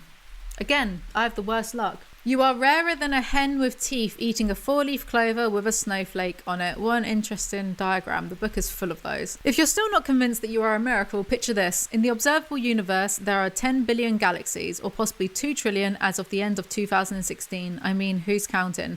Each with an estimated 100 billion stars. That makes a billion trillion or 1 sextillion stars in the universe. A billion trillion looks like this. When written down, all of the stars we can see in the universe don't even take up a whole line of this book, but the probability of you existing takes up 954 pages. If that's not enough, the number of atoms in the known universe that make up those stars and planets and everything else that has ever existed and will ever exist is estimated to be 10 to the power of 80. And it's not even a scratch on you. Yeah, look at the odds against people existing. Certain people, everyone watching this video, these are the odds stacked against you as you are right now existing. And yet the world is still full of massive arseholes. So what is your point? Thing 2. Curiosity killed the cat and hurt my testicles. Could have gone the rest of my life without having to think about your testicles, but you had to ruin that for me, didn't you, Jim Bob? It's important to remember that you can't unknow stuff. You don't know me at all. I've unlearned more stuff than I've learned. I know that many of the things that help me find perspective freak other people out. For example, when I told my wife that the chances of her existing were 1 in 10 blah blah blah, she said, I don't understand what you're going on about and it scares me to think about that. Regardless, why is he dabbing on Tanya 10 pages into this? Me, big intellectual, I can handle big ideas because I'm so smart, me. Dumb wife can't. She freaks out. She's so dumb and stupid and ditzy and tried to put a knife in the toaster once. Hee. Wife big dumb, me big smart. Believe it. Ain't it a little bit sus? I can handle these big concepts. My wife can't. What? Furthermore, she doesn't understand it and it scares her. It terrifies me. I do understand it. It terrifies me. There's nothing wrong with that. Shut up. Once a month or so, I'll have a bit of a body blitz from top to bottom. I'll give my beard an extra thorough tidy and get rid of those sparse necky bits. Pluck any long unwanted eyebrows. I'll cut my toenails, trim my armpits, give my chest hair once over and have a crack at the other area you tend to find significant. I don't need to know any of this. This is exactly like when reality TV stars start podcasts and then you realise that they're incredibly boring people, but they don't think they're boring because they are surrounded by yes men kissing their arse all the time. Yes, I'm looking at most of the Made in Chelsea alumni who now have podcasts. I'm looking at you guys. You're really not as interesting as you all like to believe, but because you're on TV, you have this overinflated sense of I'm interesting. That is what a lot of these Brit Vlog Squad vloggers got. This overinflated ego in that everything they say has to be shared because it's interesting. I don't want to know about you cutting your toenails, mate. I'm really hangry right now, so I think that's affecting this video. He tells us about how he shoved a waxing strip on his balls to see what would happen, but it got stuck because it was too painful to rip off. I would not call my wife for help. I couldn't let her see me like this. I would have to divorce her afterwards out of sympathy for putting her through such an ordeal.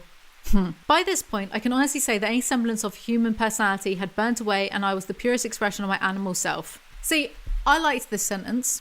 Oh yeah, it's not just me being a bitch, right? Chill out. Because I can imagine and relate to this. I think we've all done something to our bodies that in hindsight was stupid and had this raw animalistic panic over it.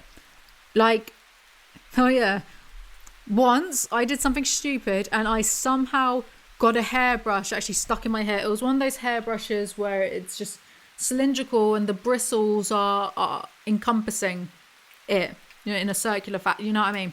It was one of those ones and I was doing something with it. I think I was doing that and then I got it stuck and I panicked because I was getting ready for school, for secondary school, and I got it stuck.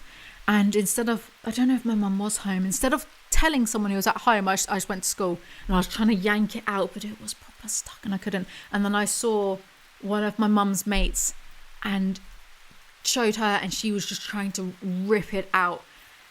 And it was hurting so much and I was panicking so much because she said we might have to cut it. And if we'd cut it, I would have had this much of my hair short. If I'd been older, I'd just made it into an undercut. But not being a 12-year-old, I was panicking, man. She ripped it all out in the end. I had this missing spot that luckily my hair was fine. I just covered it. It just looked a bit thinner on that side.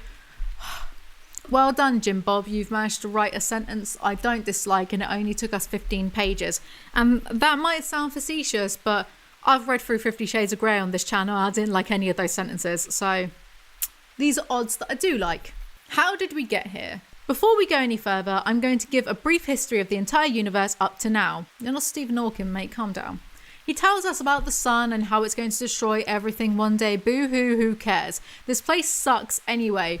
A billion years, you say? That's ages. A billion years ago, we were all just sludge, and now we have airplanes and iPads and emojis and chemojis. And in another billion years, think of what we could do. Well, yes, you're right to an extent, but it will happen. It's non-negotiable. There's a better book for this type of information, if you're curious, by Michio Kaku. I believe it's the one about parallel universes, I think, where he says that to avoid the big freeze that's going to happen once the sun dies, humanity, if still around, will have to jump to another dimension or parallel universe to avoid it. That is interesting. Next, Jim tells us that humanity's overall quality of life is up, which is true. There's more food, less illiteracy, less infant mortality, etc. You and I are part of the most adaptable, resourceful and imaginative species on the planet, and that's something to feel good about. Spend 5 minutes on Facebook and you will change your mind. Jim tells us doing good deeds makes us feel better. Thanks. I guess my good deed of the day is that I bought your book with real money. You're welcome. 1 minute into the Big Bang, the temperature of the rapidly expanding universe, about 1,000,000 billion miles big at this stage, was about 10 billion degrees. Yeah, that's nothing. I went to France the other week. No, I didn't. That was literally 3 months ago, and it was 34 degrees over there, so one-upped. Big whoop. If you decided to hop in your time machine, which doesn't exist, so you couldn't. Oh my god, really? No way. didn't know that they don't exist yet, maybe. What a party pooper. What was that about it being imaginative just 1 page ago? Way to take the wind out of everyone's sails. Also, how would you know? I bet CERN has a time machine made out of a microwave right as we speak. You bore. Somewhere between 3 to 4 billion years ago, life began. I can't imagine it was a particularly thrilling existence for those beings. Yeah, it's hardly a thrill fest now reading this book. I envy the single-celled organisms. There's a brief lesson on cells and photosynthesis and evolution. Fast forward to 200,000 years ago and Homo sapiens arrives. Then at some point in the next 100,000 years, we appear. Homo sapiens sapiens. Pfft, yeah, right, mate. Can't trick me. I've seen literally every episode of Ancient Aliens. I know the truth, mate. Despite our intelligence and the fact that we can trace life back 4 billion years and we are fully aware of what we are doing, we are still burning these fossil fuels and releasing carbon dioxide that was safely stored away under the crust of the planet. In just a few short centuries, since humankind discovered fossil fuels, we have single-handedly sent the entire planet well on its way back to an atmosphere that is entirely unsuitable for most of the living things as we know them. Alright, here's a fun thought experiment for you guys. If something wiped out almost all of humanity tomorrow and we needed to start completely over again, Stone Age, right at the beginning, reset with the few straggled survivors we have around the world, we would probably never get as technologically advanced as we are now, because all of the easily accessible resources, minerals, oil, etc. has been used up.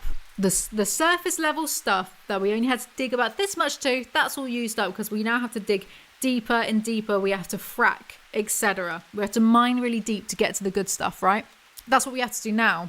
So if we had to start all over again and everything was destroyed, proper cataclysmic, you can't just use machines that are already here, all the resources gone, we wouldn't be able to get this far to this point because all the easily accessible stuff is gone. Something. You follow what I'm saying? We would be screwed. No more iPhones ever again. It's not immediately obvious, but keeping the internet running requires data centers that need energy to function and to remain cool. Even reading one of my tweets or watching one of my videos has an impact.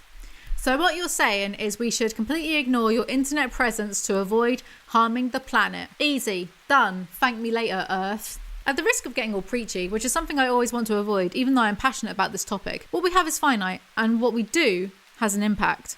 Should I get preachy with some facts about animal agriculture and the effect of carbon emissions, or are we not ready for that conversation yet, Jim Bob? Ooh, I'll install solar panels, but I won't stop eating chorizo and pizza or eating tuna cans. I'm actually so petty that I looked up a recent vlog to make sure he hadn't gone vegetarian just so I could be snipey. Sue me, but I also like to be thorough. I like to be thorough when I'm being a dick. The next segment is about how weird pets are. Uh-oh. Martha talking coming. Just said here what I already said about the beginning. Look, ultimately what happened to Martha is genuinely not my business, but can you flaunt animals online and use them in videos, pics, thumbnails for views, and then be surprised if people want to know what happened if they disappeared without a trace? If you don't want the nosiness, then I guess guard your privacy better like I do. I am the best. I guess that's the issue and the difference with vloggers. They share their lives, so people, their audience, begins to feel entitled to information. Someone like me, I like to think that I'm not an influencer or a vlogger or anything. I create content like this and I keep my private life private. Like, here's the side of me that I want out there publicly and the rest is my business, and I find that I have this clear distinction and people are actually really respectful of it. Like, my audience is respectful of it. They get it. You guys get it, I think, which is great. So people don't pry. I also don't leave room for prying to happen. I'm very careful about my private life. I'm only open with the stuff that I choose to be open about. But it's good. People don't pry. People don't even pry about my real name. People guess sometimes, but there's not a proper prying that I've seen, which, okay, great. So I'm left alone just to create my silly content that you can consume and hopefully enjoy. Great. Like, works well. It's like a little handshake. I'll create this. You have a laugh. Seems fair enough. I think it's harder for vloggers to maintain privacy because they are selling their private lives. They're putting it all out there and they are selling it in exchange for constant brand deals, constant gifted trips and items. You can be famous and also be private. Keanu Reeves does it. He is one of the most recognizable actors, A-list stars on the planet. What do you know about his private life? He has a girlfriend now. What do you know? Nothing. He does it. These people don't have that excuse. But they don't want to use that excuse. They like putting all their lives out there. I don't know. Here's a thing that influencers do, right? When they're trying to beg for free stuff, what they'll do is they'll go on Instagram and let's take air conditioning, for example, because it's the first thing that sprung to mind. They'll be like, oh guys, it's been really hot recently. What brand of air conditioner would you say is the best? Or maybe they have a brand in mind and they'll be like, what air conditioner from this brand would you suggest me get? Do you really think that they're sitting there reading through their DMs to see what people are suggesting? No, they're hoping, and especially if they tag the companies too, they are hoping that they will get gifted freebies. Don't know where I was going with that. Imagine if you went to someone's house and when you used the toilet, they had a small tiger shark in their bath. Surely you'd have some questions. My question would be, cool, can I eat Jim's book? So why is it completely normal for us to have slightly less dangerous wolves? Well, Mr. Facts, wolves are actually shy and prefer to stay away from humans. So I wouldn't really call them dangerous. Hippos are more dangerous. Hippos are mental. You look at one and they will charge at you. But the fact that we have brought some of these animals into our homes is very weird when you think about it. I don't think it's weird. I think it's really sweet. I think it's like mutually assured survival back in the day. He talks about selective breeding with wolves, etc. I'm not sure why, but children and animals tend to really like me. Jim thinks that all the romantic women in his whole life have been obsessed with him, so I will take this with a fistful of salt. And here he starts talking about Martha. Instead, I ended up with the complete opposite, a teeny tiny miniature dachshund. Considering they're already a small breed of dog, mine is particularly minuscule. She has never really grew. She's utterly pathetic and would last less than 5 minutes in the wild before being eaten by a cat. Her legs are pointless, she's slow, it took an eternity to get her house trained. She barks like her life depends on it whenever the doorbell rings, and she's stubborn. But she's wedged herself well and truly into the centre of my universe.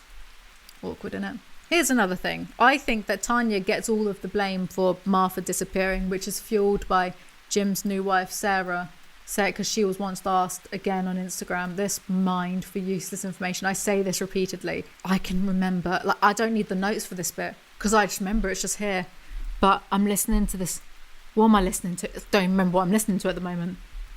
I'm listening to this audiobook called Heaven in Disorder by Slavoj Žižek. Could I tell you what the bit I listened to was about today? It was about American US politics, but beyond that, can I tell you? Not really. But I can tell you what this person wrote on Instagram ages ago. Someone asked her, where's Martha? And she said, why don't you ask the person who was in charge of her? Which, let's be real, when you read something like that, you kind of assume the worst and think that something really drastic and bad happened because everyone just pussyfooted and beat around the bush about it, right? You would assume the worst. You wouldn't just assume, oh, the dog was rehomed and is happy and healthy with a new family. You'd assume something bad, like she got hit by a car or taken to the vets for an illness or something preventative. Do you know what I mean? It's a bit dramatic, isn't it? But if Martha was the centre of Jim's universe, then where was his responsibility towards her? I don't know. It's all theorising. Maybe Tanya got her in the divorce and then did something, rehomed the dog without telling Jim. Who knows? None of us know. We're like, right, that is if she did that, that's a horrible thing to do. Absolutely awful. But we have no idea. So your mind is going to spring to the worst case scenario when it could just be cleared up. You know how many times like that has trended? Where's the dog in relation to these two? Honestly. One of her favourite pastimes is to lick inside my nostrils as deep as her little tongue can go, which is in fact much deeper than you'd think. I'm pretty sure she licked the base of my brain once. What in the white person is this shit? Why would you share this? It's actually disgusting. Why would you let your... And I don't think that he's being hyperbolic. I'm pretty sure I've seen vlogs where, he's cuddling Martha and she's like licking all over. But why would you let the dog, any dog, lick the inside of your nostril? That's not nice. It's not hygienic for them. Forget about the hygiene for you for a second. It's not hygienic for them because nostrils and nose hair is where dirt and pollution gets trapped to prevent you from, breathing it in. You ever blown your nose after you've spent a little bit of time on the London Underground? Nasty. And you're letting your dog lick that? It's not on. All dog owners think their dog is the best, although weirdly, mine actually is. Awkward, isn't it? A pup is not just for Christmas though. They require a lot of time and are a huge responsibility.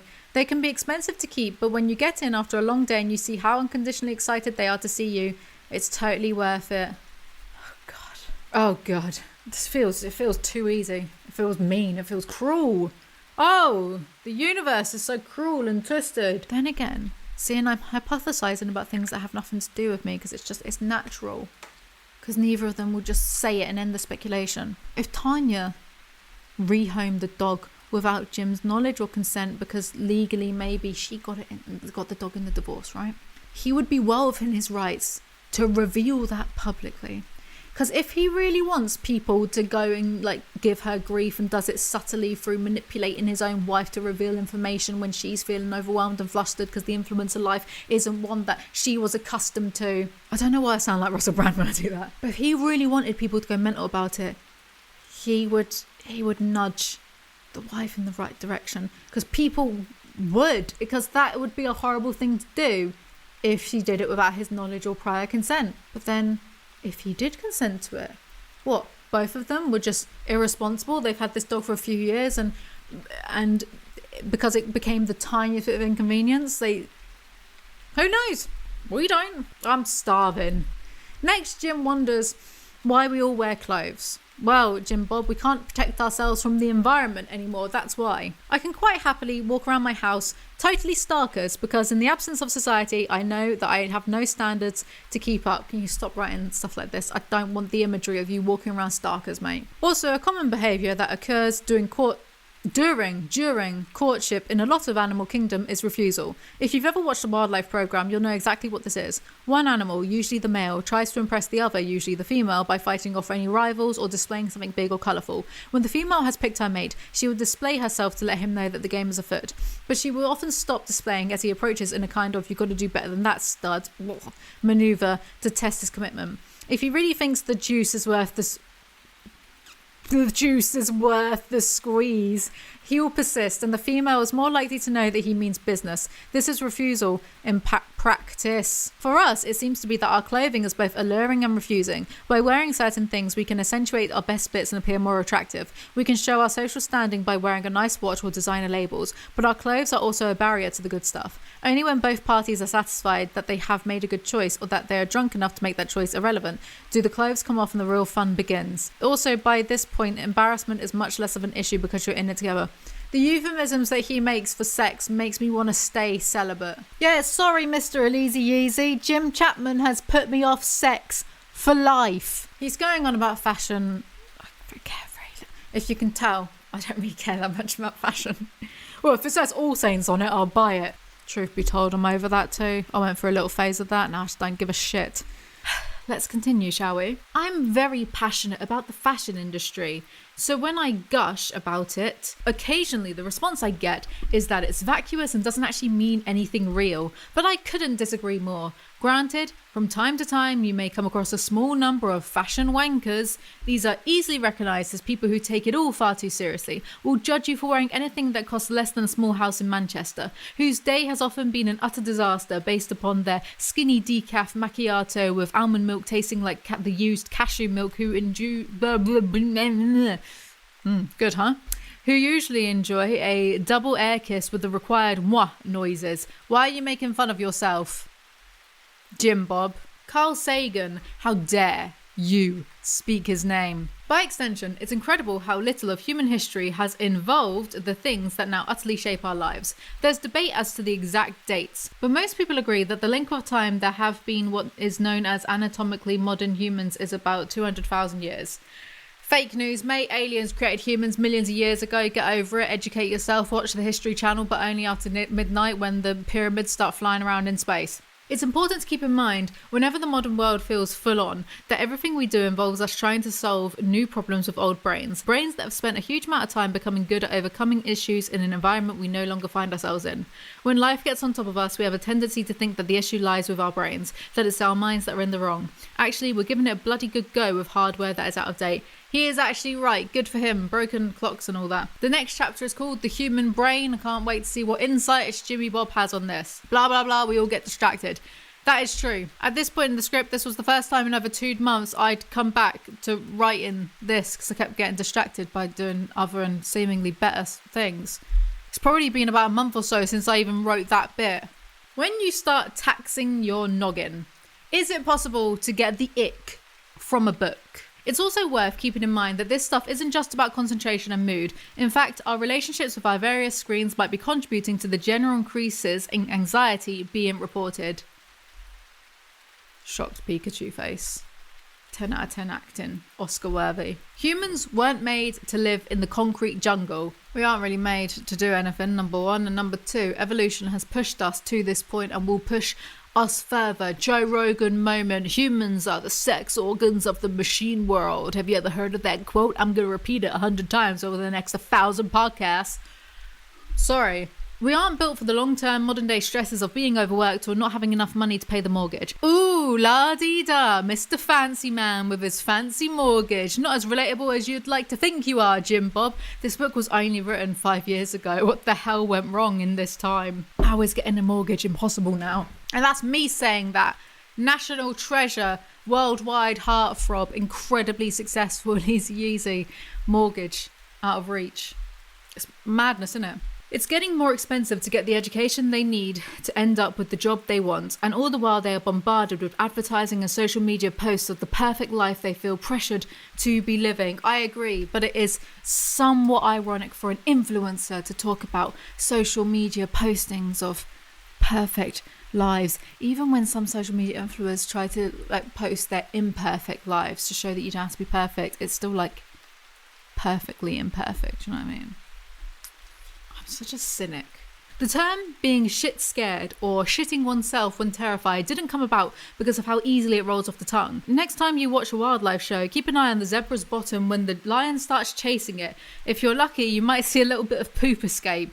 Cheers for that, mate. Our environment has changed faster than our biology can keep up with. It's much easier said than done, but try not to sweat the small stuff. I'm going to do the opposite of what Jim Bob recommends. I will sweat the small stuff. I will lose the plot over the inconsequential. I will go to war and die on every single molehill I can. With God as my witness, I will become the pettiest person alive.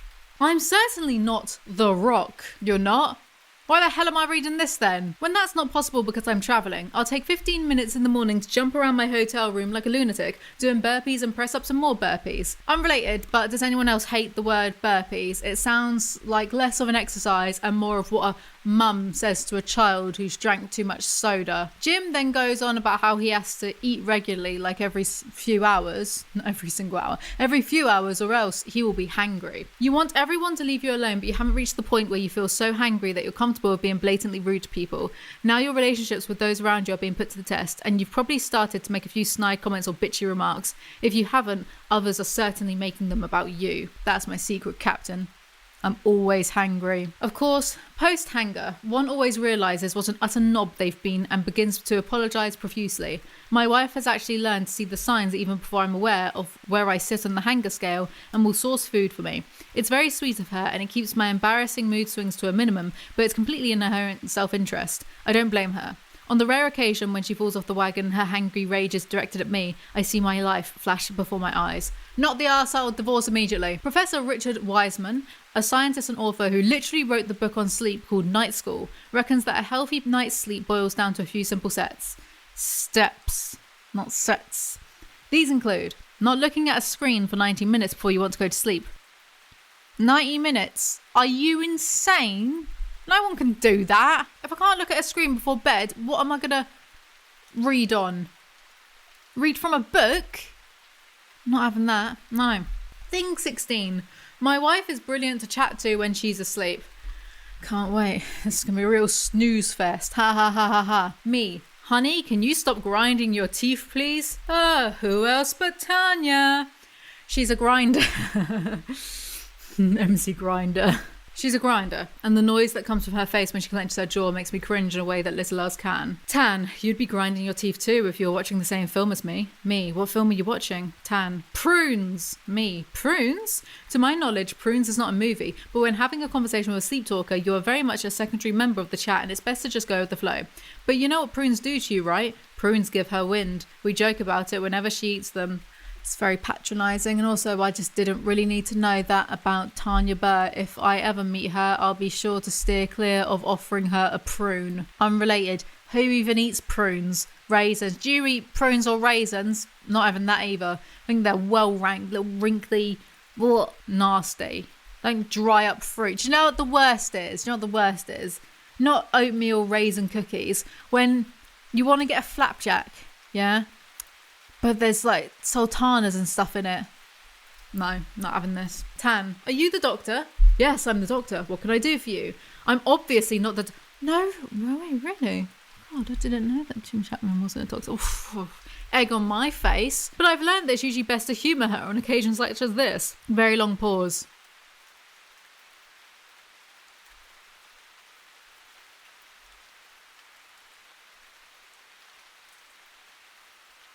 Apparently it takes about 3 seconds for a pause to be awkward. I want the cuddles to be warm like the broccoli. Broccoli cuddles? Yes, warm like the broccoli. That was a pig snorting. That wasn't a snore. Sound very alike though, don't they? To give this one some context, Tan had made broccoli to accompany our dinner that night and had accidentally overcooked it within an inch of its life. What a fascinating insight to their matrimonial bliss. A constant refrain from anyone that spends time online is, why do some people feel the need to be so mean to one another? Because it's funny. Obviously, I'm joking. It's hilarious. If someone in the street overheard something I said, even if they disagreed with it, they'd be unlikely to shout in my face that I was a waste of skin. But online, when it's anonymous, when everyone seems to do it, you'll be amazed at the things people feel okay saying. Well, joking aside, I do agree with this. By the same logic, though, this is how I see it. If you were just on the street and some absolute random you've never met came up to you and just said a bunch of stuff at you, I'm not sure about you, I would just ignore it and go on my day. I'd be like, okay, that was weird. That's the mindset to be in with this. But essentially, yes, I agree with this. And I just think, just don't take it in. Never listen to randoms on Facebook, the cesspit of all online opinions. It's really not. But the issue here is people like Jim and Alfie Days conflate online hate with genuine criticism. I think they do it disingenuously because I think they can tell the difference, but I think they do it on purpose as a catch-all barrier and deflection. Alfie Days, certainly. Do you remember when he had that meeting with Susan Wojcicki and was like, Susan, why is there such a good Alfie Days impression? Why is there a dislike button? What's it even for? What do you think it's for, you donut? To show you dislike the video? Duh. I reckon Alfie Days is the one that got rid of the dislike button. Thing 18. You and you are totally different things. OMG, is this going to be philosophical insight into how we aren't really actually ourselves, but we are the awareness behind our consciousness watching ourselves navigate through life? Is it going to be that? I know that body image is a massive part of many people's lives. No, it's actually about how social and traditional media gives us poor body image, which, yes, it does. I think it's gotten worse than ever with Instagram and TikTok, and you're not really designed to see so many pretty people. Like, you know, when you go on Instagram sometimes it's like, oh god, it's just loads of girls who are well better looking than me, and you feel a bit bad. What was that? You wouldn't have had that a couple hundred years ago. There was only a finite amount of people that you would have met in your life. Certainly not just the endless doom scrolling, the endless millions of people you can look at. And attractive people usually are pushed more to the front of social media algorithms. So, yeah, we're not very designed to see that, and that's why it's getting worse, amongst other facets and reasons, obviously. However, we have also heard this same stuff said a million times before and in more effective ways. I would have preferred just reading something a little bit different, that's all. A little bit more philosophical and insightful. I can guarantee you that your body is utterly and entirely wonderful, because how can it not be? Stop looking at my body, Jim. Your body has been fashioned to carry the miracle that is human consciousness, the important bit that makes you who you are. Your brain is the most complex structure in the universe, comprised of 100 billion neurons. My consciousness is the worst part about me, and if my brain is so clever, yeah, why did I leave the milk on the counter and my phone in the fridge?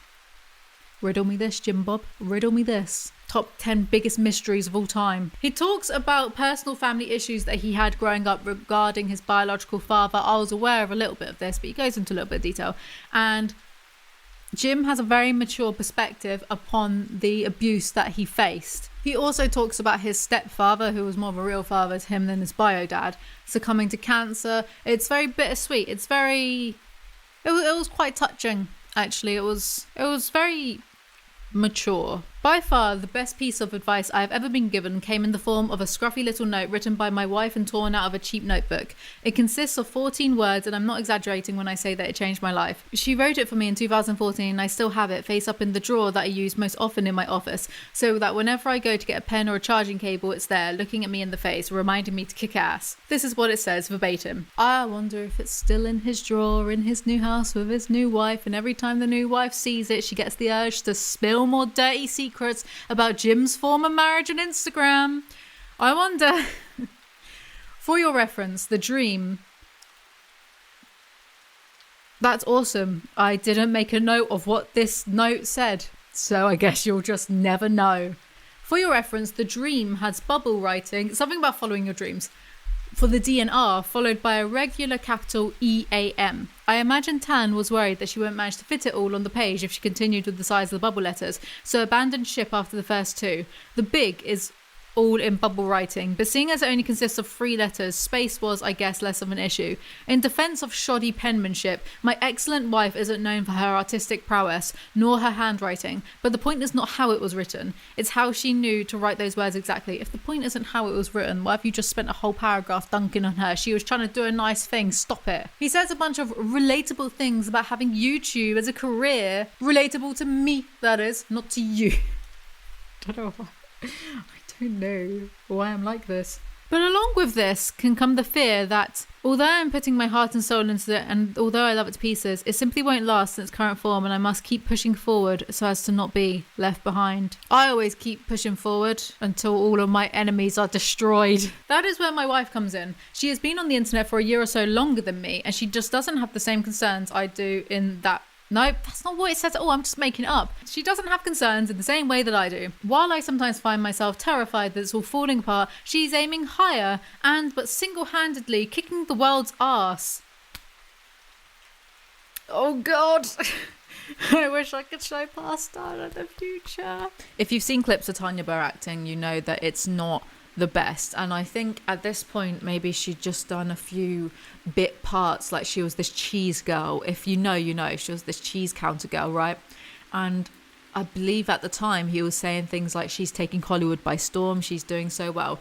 And on a public level, I understand supporting your partner, of course I understand that, but part of me does think, look, anyone with eyes and ears can see she wasn't doing a great job of acting, and as I've said before, or maybe I say later in this video, I can't remember, I think she thought all she needed to do was get Margot Robbie's acting coach and then she'll be a great actress, not taking the time to go study at RADA or whatever. And Jim is not stupid.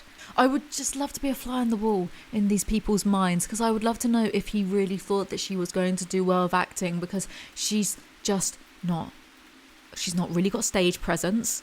Her accent in this cheese girl commercial, for example, or whatever it was, wasn't great. And I was talking to a mate about this morning, and they were like, well, remember Dick Van Dyke was in Mary Poppins and he had a horrible English accent. And it's like, yeah, sure. Accents aren't the be all end all, but Dick Van Dyke has incredible stage presence, and he's a singer and he's a dancer, and he can just, I can imagine he would fill a room if he walked into it, and she doesn't have that. I feel really mean saying that, but she doesn't. And I wonder if Jim really ever thought it was going to go well, and if he didn't think that, was he feeding into the delusions? And if he was feeding into these delusions of grandeur, of Tanya Burr really thought that if she just spent a year being an actress, she would be in Hollywood films. She was saying as much when she decided to change career paths, right? If Jim wasn't buying it but was feeding into the delusions publicly and privately regardless, where does that come from? Is it wanting to see your partner fail? I don't know. It interests me. I want to know, and I never will. The next segment is called Death and Life. Let's talk some more about life and death, beginning with death. Why? I'm studying philosophy in my private time. I do not need to be thinking about this shit in my work life too. Jimmy, stop. You're left with about 13,000 days into which you have to cram all of the people you'll ever know, all of the love, the joy, the pain, the laughter, and internet memes. And I can't believe I'm spending some of that time focusing on this. We must pay more attention to something where it's novel. That's how we learn things and why we are pretty good at not dying from eating raw chicken or playing with sharp objects. Speak for yourself. He goes on about lobsters for a bit. Sorry, Jordan Peterson. Another sea creature that has a bit of an ego and massive delusions of grandeur. Oh my god, is this about me? The Hydra is in fact not the serpent monster from Greek mythology, but a tiny little centimetre-long tentacled freshwater organism. What a massive disappointment. They say never meet your heroes. That sucks. He's going on about water bears. They are very interesting. Give them that. They can withstand pressure up to 6 times that of the deepest point in the ocean. There is literally nowhere on the surface of the planet that exerts that much pressure, which begs the question, why are they so well and truly overprepared? That is genuinely really interesting. Maybe they came from outer space. Maybe they came from a planet where the pressure was a lot like Sirius B, and if we went there, we'd just be squished into little jelly blobs. It's all well and good stuff in this book with science facts, but I want more insights into his and Tanya's life so I can mock them through the power of hindsight, birth, childhood, and adolescence. I'm going to skip through a lot of the science parts going forward unless it's particularly interesting and just read out the funny autobiographical moments. I have nipples. You have nipples. We all have nipples. Obviously females use theirs to feed children. Oh no.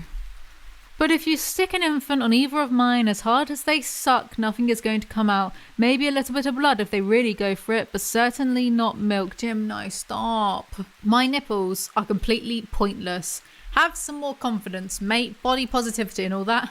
During the first 4 weeks of development in the womb, male and female embryos are indistinguishable. There is no little willy, no tiny Stop. Icky. Little willy. No tiny testicles, but there are wee... Why does he write like this? He's writing like this to wind me up, I swear. There are wee nipples, because we are all female. Sexual dimorphism takes effect when the male-specific Y chromosome does its thing, if one is present, turning the baby into biological boy. Yeah, don't tell the gender purists this. They will literally shit themselves in outrage. What do you mean? We were all women at one point. No, men. Whenever I tell people I have a twin, the first question I'm always asked is, are you identical? Nope. I think we look more like cousins than siblings, although we resemble each other most when I'm tired. He looks a bit like me, only puffier. Yeah, someone's not bitter. We have always been very different, and although we've always loved each other dearly and had each other's back, when we were younger we would argue a lot and fight a lot. John was always stronger, but when he pushed me too far and my temper would flare, he'd always be the one to start running.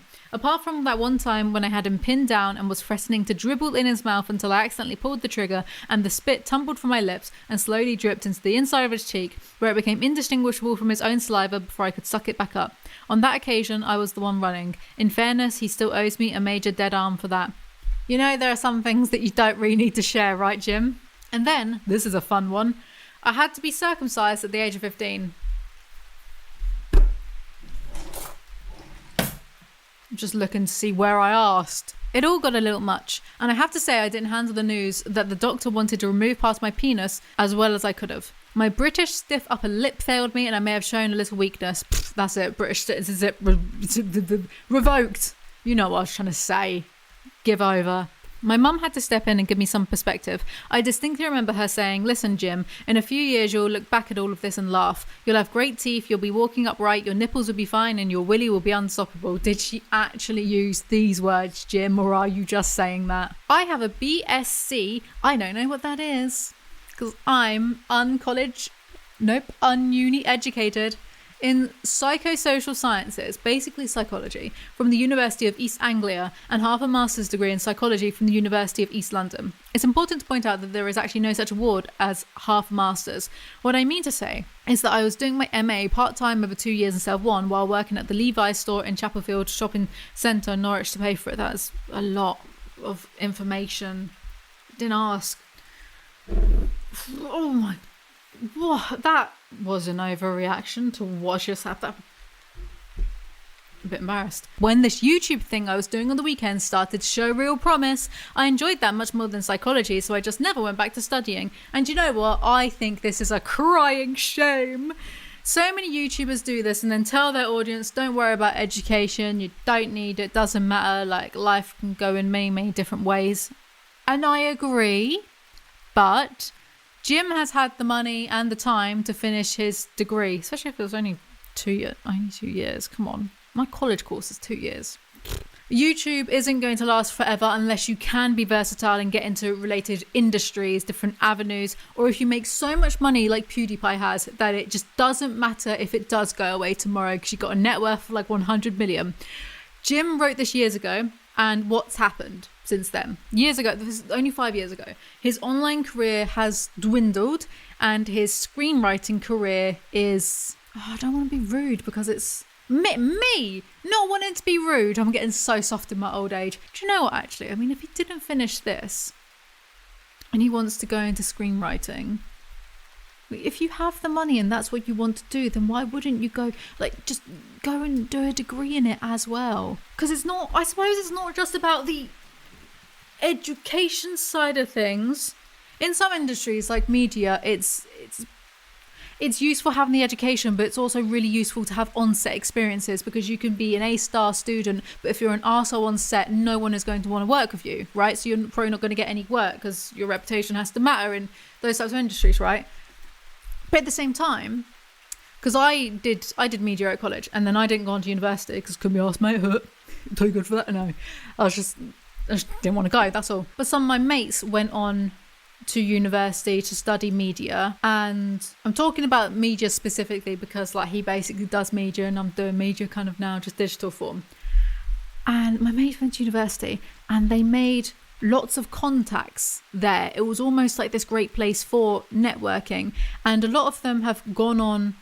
I've got some really successful mates who have worked in, you know, like the Marvel films and The Matrix 4 and like all the new films you used to see come out, like Mowgli. I went to one of my besties, he was working in that, so we went to this like cast and crew screening thing together a couple of years ago. And then sometimes they get to work with people that they did their degree with. There was a lot of networking that went on in that space, which has probably proven quite useful over people who maybe didn't have that networking opportunity and background, you know, because in media it's kind of a bit like who you know, right? What I'm saying is, if he's had the money and the time, he could have part-time done some sort of degree in writing, journalism or screenwriting or whatever, and then he would have met lots of like-minded people in that industry. And you know, it's kind of like Tanya Burr going on to do acting. She got, I think, Margot, because I think she's obsessed with Margot Robbie's acting coach to give her like one-to-one lessons. Okay, so you're getting one-to-one lessons with acting coach like once a week or so. Go to RADA. You have the money. You can buy your way in to like do a few terms at something like RADA. Maybe she did try and they rejected her. I don't know. What is my point with this? So I've gone completely off script, as you can tell. Yeah, his screenwriting career, it's full of promises, and he's working on this, he's working on that, but does it amount to tangible things? Not from what I've seen. So I think if they want to, and if they want to branch out of YouTube ultimately one day, YouTubers who are successful and have made a lot of money via the platform should consider continuing higher education, just in case, but also to be further educated on a specialised subject. Why not? They have the money, they have the time. That's why I've gone back to college to do my philosophy degree. Nope. Do my course and then get my A-level and then I'll go do a degree or whatever. Because I decided, right, I'm going to be like Slavoj Žižek. That's what I've decided. This is my new life ambition, yeah. Do a bunch of stuff in philosophy and then just make documentaries on stuff I find interesting, like he does. The Pervert's Guide to Ideology and the Pervert's Guide to Cinema. And bearing in mind his degree was only 2 years gone, I think he should have finished it just in case. It'll be good to have on the CV because, like it or not, the amount of times in London I was just as capable of doing a job and going to job interviews as the other people being interviewed. But I was passed over because I did not have a degree. Sucked. I mean, I've done all right eventually after being broke for so many years and living in a tiny one-bedroom flat with my best mate living on the sofa in the living room. I did my time, guys. Never having any money because I'd spend it all on cocaine. Having to do, God, I would try to do any job, but I got bored really quickly because the undiagnosed ADHD, right? So I'd do like the leafleting stuff on the streets. You're getting paid like £8 now to hand out leaflets, and you know, I did my time. I just think it was it's a bit of a shame that he didn't really finish it. Obviously, higher education isn't accessible to everyone, which is when they tripled the expenses from $3,000 a year to $9,000 for the university fees. Exceedingly common England L. But it was accessible to him. He could have just, I don't know. What's my point? Who cares? Speaking from personal experience, the chances of you knowing what you want to do with your career at 18 and making decisions that will dictate the rest of your life when you've only been allowed to drive for 1 year, you can just about drink alcohol legally, and you probably haven't even cast a vote in your first general election, is totally ludicrous. If this is you right now, it is okay to feel like you're fumbling in the dark. In fact, I would go as far to say it's more than okay. It's totally normal and entirely to be expected. And I completely agree with this. I didn't go to university because blah, blah, blah, blah, blah. I couldn't be bothered, mate, and they just raised it. Had they just, or am I making that up? I'm probably misremembering it. I don't know how old am I? When did that happen? Lib Dem coalition. Nick Clegg. Whatever happened to Nick Clegg? Do you know what he's doing now, actually? He's trying to get the weed legalised. Love that for him. Not for me, I don't smoke, can you tell? But love that for him. I didn't go because I knew that I would just waste my time partying and not doing the work, because I've had a hard time doing... I am diagnosed ADHD all my life, okay? I've had a hard time, right? Trying to concentrate on schoolwork. I didn't really fancy I wasn't ready to go to a new city by myself and, branch out. Wasn't ready for any of that. I wanted a bit of work experience first, I suppose. But the irony now is that a decade later, I'm doing A-level philosophy to get the qualifications I wanted when I was 17. Granted, it took me years of messing around for me to be sure that that's what I wanted to do ultimately anyway, so that's great. And if I'd gone on to university, I would have ended up not doing the work and failing. But he talks about booze next. By the time I got to 19, I still hadn't learned when enough was enough and decided to stop drinking altogether. I didn't touch a drop for the following 7 years. Then, when I was 26 at VidCon in Anaheim, just outside of LA, after an extremely long day of meeting thousands of viewers, you'd be surprised how exhausting that can be. I'm not surprised by that at all. God, having an interaction with the cashier at Tesco's is tiring enough. I suddenly felt the urge for a beer. I don't know why I act like I'm this grouchy person that doesn't like to talk to anyone, because I love talking to people outside. It makes my day. I'm so American. I suddenly felt the urge for a beer. I only had 2, but after my stint of being teetotal, that was ample. I discovered 2 things that night. I'm a lightweight, and I had finally found where my limit lies. From that night on, I became a much more sensible drinker after being teetotal for 7 years. It's really interesting, but the thought that I have is, why bother? There, for your body, not your mind, because there are conceived benefits to the mind when you drink alcohol. Oh, having a drink or so gives me a little buzz and then I can relax and stuff, even though you're just normalizing yourself to this Pavlovian response to be relaxed by a glass or 2 of wine in the first place. And there are better ways to relax. Don't start preaching. But for your body, for your actual body, there's 0 benefits to drinking alcohol. I'm teetotal, as you all know, because of addiction, and I listen to this neuroscience podcast called Huberman Labs with Andrew Huberman. Love him. He is my idol. He's spoken about this. Andrew Huberman's spoken about this a few times on his podcast, so I'm basically an expert on this. But we know that alcohol isn't good for you. So why bother at all? It didn't... If you want to relax, then have a bath. Have a bath? Get a bike. I ride to work every day. 80 miles, both here and here, are as red as a fire engine. But seriously, society nowadays looks down on anyone socially smoking or smoking once a month to relax. Alcohol is actually just as bad. You should just go listen to Andrew Huberman talk about this stuff, because he could explain it way better than I could. But it is a carcinogen. It does cause cancer. Not may. It does. Alcohol and cigarettes, they basically rewire and mutate your DNA, and not in a good way. I'm on day 6 of stopping vaping. Well done me. But just, you've had these bad experiences. You went sober for 7 years, then you're like, do you know what? Actually, I will have 1 or 2 drinks now, because it's just whatever. That was all he had to say about alcohol. Nothing. And now he wants to talk about sex. It's as simple as this, love. Not he's like a bartender. Look, it's as simple as this, love. Yeah, get out of here. Get out of my pub. It's as simple as this, love. No matter who you feel it for, opposite sex, same sex, all sexes, everyone, yourself, is love. Equally as powerful, equally as triumphant. What about nonsense then? What about maps? Checkmate, bigot. The thing with sexuality is that it's a human trait, just like personality. It's funny because I sent this bit to to some of my LGBT homies, and the consensus I got back was, why is a cis straight guy trying to educate me about sexuality?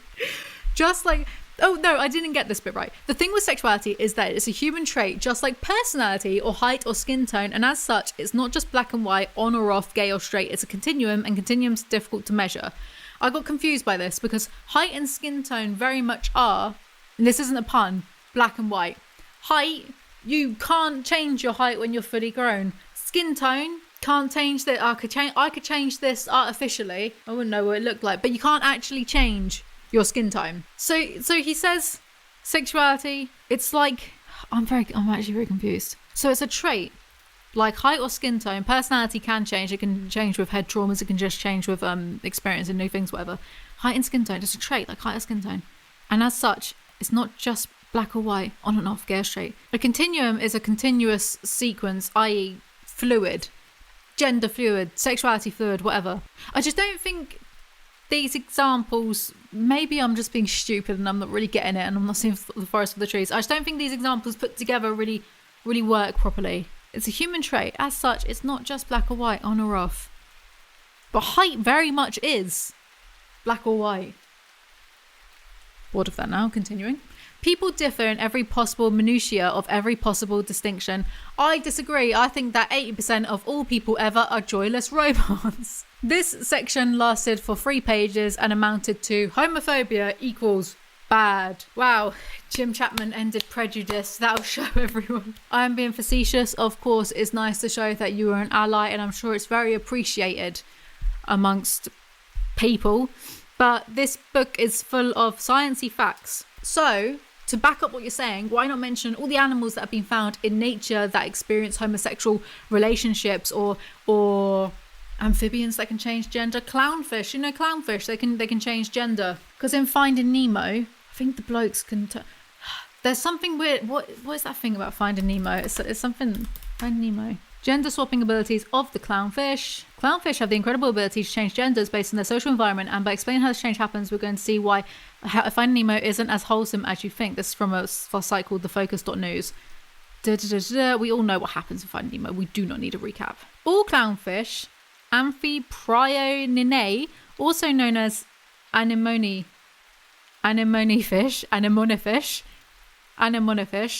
are born as sequential hermaphrodites that first develop into males. This means that while they are males during early development, they also carry the capacity to produce female reproductive organs. Specifically, clownfish are protandrous sequential. What is this? This is like Boris Johnson talking when he called people like protoplasmic invertebrates or something. The storyline issues for Disney start when we learn about the amazing gender swap abilities and social structure of clownfish. Since the fish never stray far from the anemone home, anemone, I don't know, because of predators. If the alpha female dies, it would be incredibly difficult for the males to find another female to breed with. Instead of putting the survival of the group at risk, the dominant male would transform into a new alpha female by maturing the ovarian reproductive tissues he had been carrying since birth. At the same time, each immature male moves up the hierarchy, meaning the cycle can repeat continuously, meaning that the babies can have sex with the dad. Since Nemo is the only other clownfish around, he becomes a male and mates with his father, who is now a female. Should his father die, Nemo would change into a female and mate with another male. Anyway, what was the point of that? Just ruining childhoods everywhere. Oh yes, the fluidity of animals and nature, that's what we were talking about. I just used an example right there of things happening in nature that bigots will want to say is unnatural. It's unnatural for people to be gay or whatever. Just calling homophobia bad isn't exactly going to change any bigot's mind. People who like to call homosexuality unnatural, boom, there is in nature. It's happened. Gay penguins at the zoo, that type of thing. I'm going to blow people's minds even further right now and say that anything unnatural can't actually exist, so there, beat it. That is what unnatural means It's not my argument. Yuval Noah Harari in his book Sapiens came up with that argument that anything unnatural just simply wouldn't exist, which is why you don't see humans running at the speed of light, because it's unnatural, so it can't possibly happen. So the argument of they shouldn't do that over there, I don't agree with it. It's unnatural. If it was unnatural, it simply wouldn't be a thing in the first place. And that's a much smarter person than me using that argument. So no one can argue with me. If you do, I won't read it anyway. Jim's first kiss traumatized him because a girl lunged at him when they were 12 and snogged him. Oh, God, do I really have to talk about this? I remember my first ever proper kiss with tongues, not silly pecks. Yeah, tongues. I was 14. And the guy was 18, which is mad now, isn't it? Ooh. And he just kind of did it. I wasn't really that into it. It wasn't anything like, no one lunged me or anything. I kind of did it because I wanted to experience it, but experiencing it, I wasn't into it. Everyone had been drinking and it felt kind of gross. It's like, oh God, there's just like a tongue in my mouth. And I actually ended up dating this 18-year-old for all of a few weeks, and then I dumped him for being clingy and immature. It's a difficult thing to trace back particularly far, but we know from hieroglyphics that the Egyptians didn't tend to kiss. We know that our close relatives, chimpanzees, do kiss, but it's mainly a kind of make-up thing between male apes after a fight and not connected to mating. Bonobos do actual Frenchies, the sexy things. Stop giving me the ick. My wife and I didn't fall in love at first sight. We didn't even fall in lust. The truth is, she thought she'd found her new gay best friend in me. Extremely common Jim Chapman L. Women fetishizing the ideal of a gay best friend is, I think, a form of positive prejudice. I don't know if that's a thing, but I'm coining that phrase now. I've done it in the past too. Oh my God, teehee, Tote's gonna have a gay bestie. I've done that too when I was younger. It's a really common trope in media. I also grew up I watched loads of Will and Grace because I loved Jack and aspired to be like Karen on drugs before I even really knew what it meant. Red flag. And I was rewatching it. I was rewatching the first season recently, and it was it's just not really aged very well. To be honest, what does? That's why it's called progress. You know, why is this chair so small? Oh God. Yeah, it's a common trope in media, but gay men do not exist to be straight women's besties. They exist to do what they want. Tan had met Ryan, which is one of Jim's friends, who I don't like this guy. Met Ryan. He's not famous or anything. He's just in this book and I don't like him. At a Baby Shambles concert, remember them? Held in the same location as the Block Party gig a year or so prior. He had a long-termish girlfriend and would never cheat, but he did enjoy a good flirt. He was very confident, very good looking. And he wore the skinniest jeans around, which, seeing as this was at the height of the indie scene in 2006, may as well have been a pair of very tight babe magnets. He had this troubled, mysterious, loner in a group of friends vibe that girls seemed to be really into, and he enjoyed the attention while I mostly watched in awe.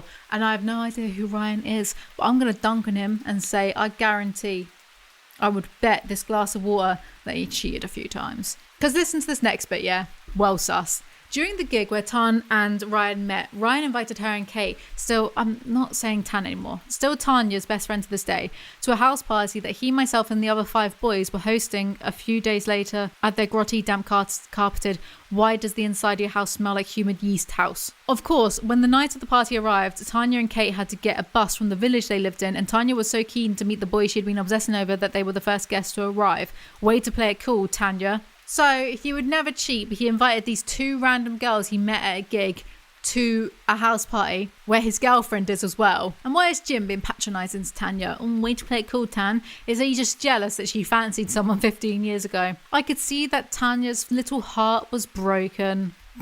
They told me that Tanya had the hots for Ryan and that she thought he was single and interested in her, to which I told her as sensibly as I could. Whatever. Like, Ryan's a douchebag. She clearly got that impression for a reason. Maybe Jim just doesn't want to believe that his friend Ryan would act like that, but she clearly got this impression that he was single and liked her for a reason, and then he invites her to a house party where his girlfriend is and then runs off to hang out with his girlfriend, and she's like, oh, douchebag.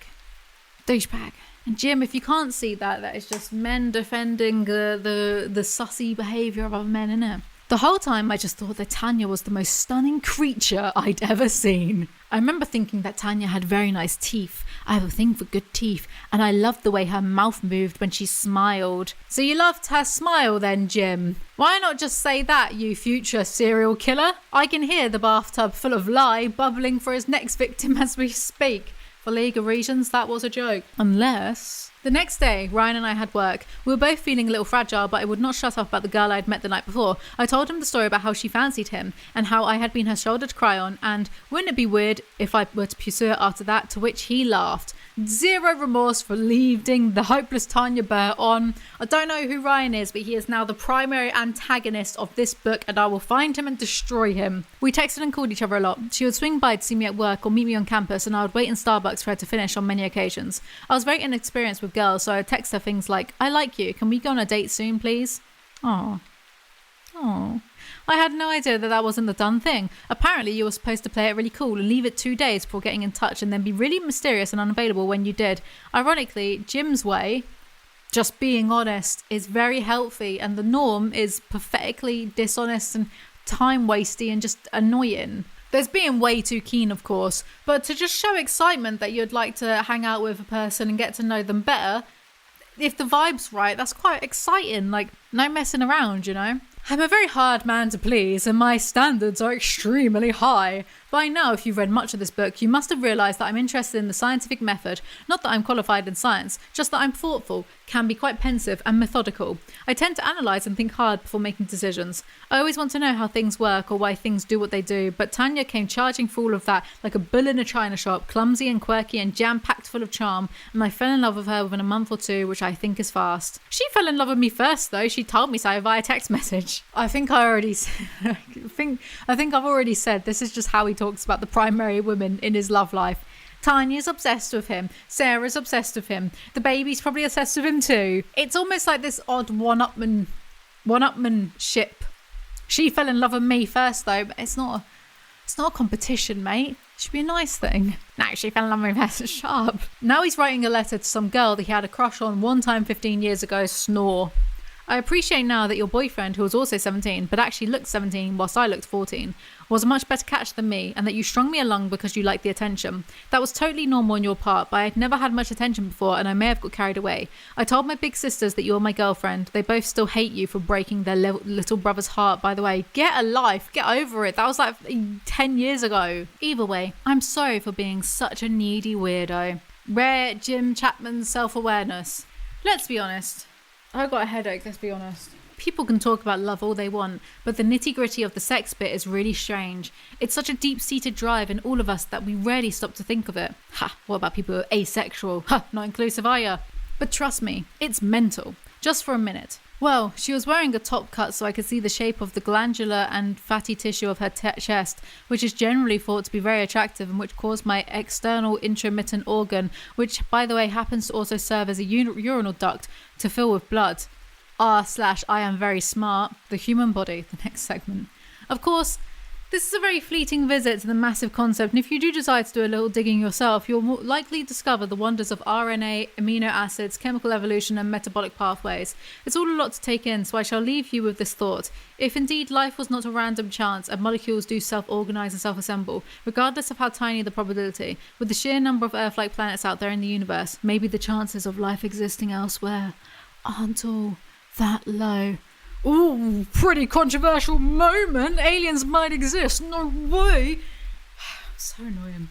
Do normies just think that aliens existing is a pretty far out concept, As someone who continuously falls over his own feet, alright Bella Swan, calm down, we get it, you're quirky and not like the other boys because you trip up. All of a sudden, it actually took... Oh yeah, I think there's an issue here. All of a sudden, it actually took millions of years, hyphen. You have a front end, but all of a sudden it actually took million. I think he's missing a hyphen after all of a sudden. It actually took a million years, like as a snarky aside.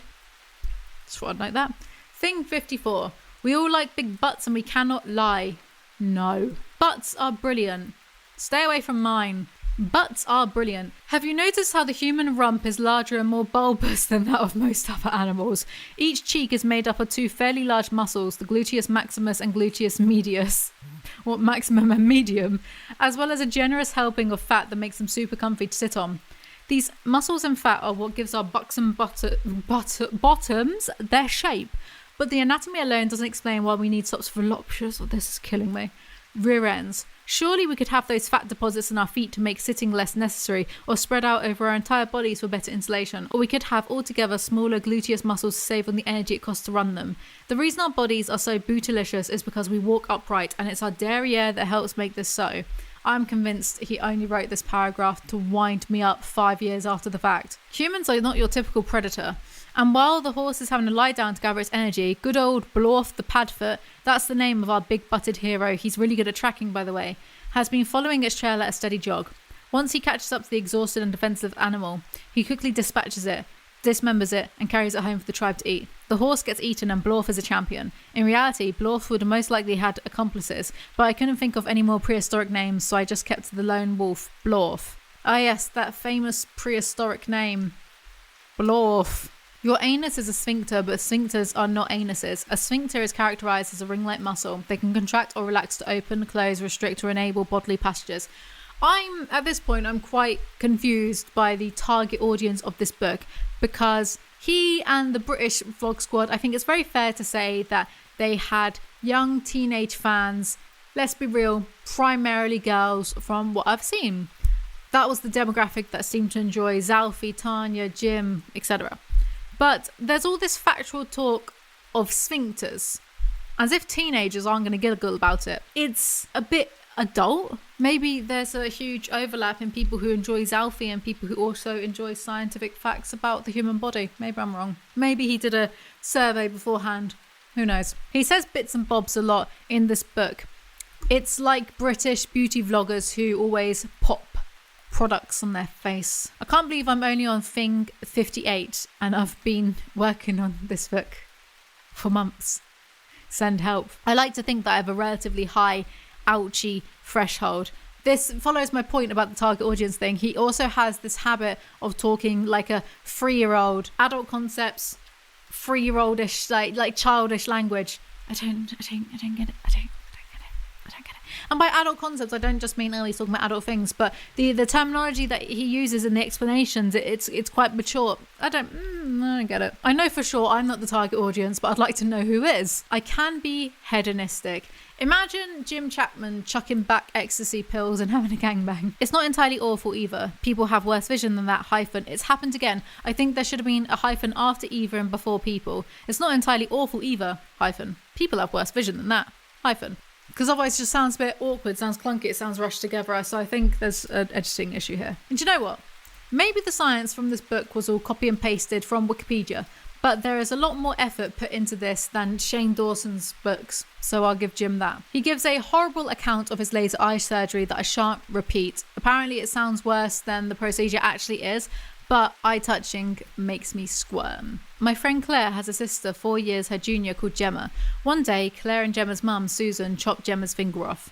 I'm told it was an accident, and in Susan's defence, I've known her for over a decade and she doesn't seem like the finger amputating type. From what I understand, it was a simple case of, whoops, I slammed the door and didn't realise that my 2-year-old's fingers was in the way and now it's no longer part of her hand. I thought that this was a nice book, not a horror, Jim. If the finger is left in a warm environment, you've got somewhere around the 12-hour mark to get it reattached. But if you're doing something particularly exciting and don't want to let a little thing like a part of your body falling off to ruin your fun, keep it refrigerated and you can buy yourself anywhere up to 4 days. That is useful to know. Thanks, I'll bear it in mind in case I get the urge to chop my fingers off. Animals. I'm 6'3", which is tall enough that people mention it. The only one here mentioning your height is you. Why does my dog barely have any legs at all? Why has your dog disappeared? If penguins aren't your favourite animal, they are. This is very conflicting. I love penguins. Penguins and dogs and wolves and cheetahs. You need to have a good long think about what kind of person you are. I love them for the same reason I love my tiny rubbish dog. They're pathetic and clumsy but possess a lot of gumption and still exist despite seals and orca whales and freezing cold seas all trying to murder them. They just don't give a shit and will continue being tenacious little penguins no matter what Mother Nature has to say on the matter. Jim can't talk about loving something without being deprecating about it, and it's annoying. I have had and loved all of my dogs, I've had so many animals and I've loved all of them. None of them were rubbish or pathetic. Remember when I had rats? I loved those little buggers. They were naughty, they were cheeky. They would work together and do naughty things. I loved it, but they were not pathetic or rubbish.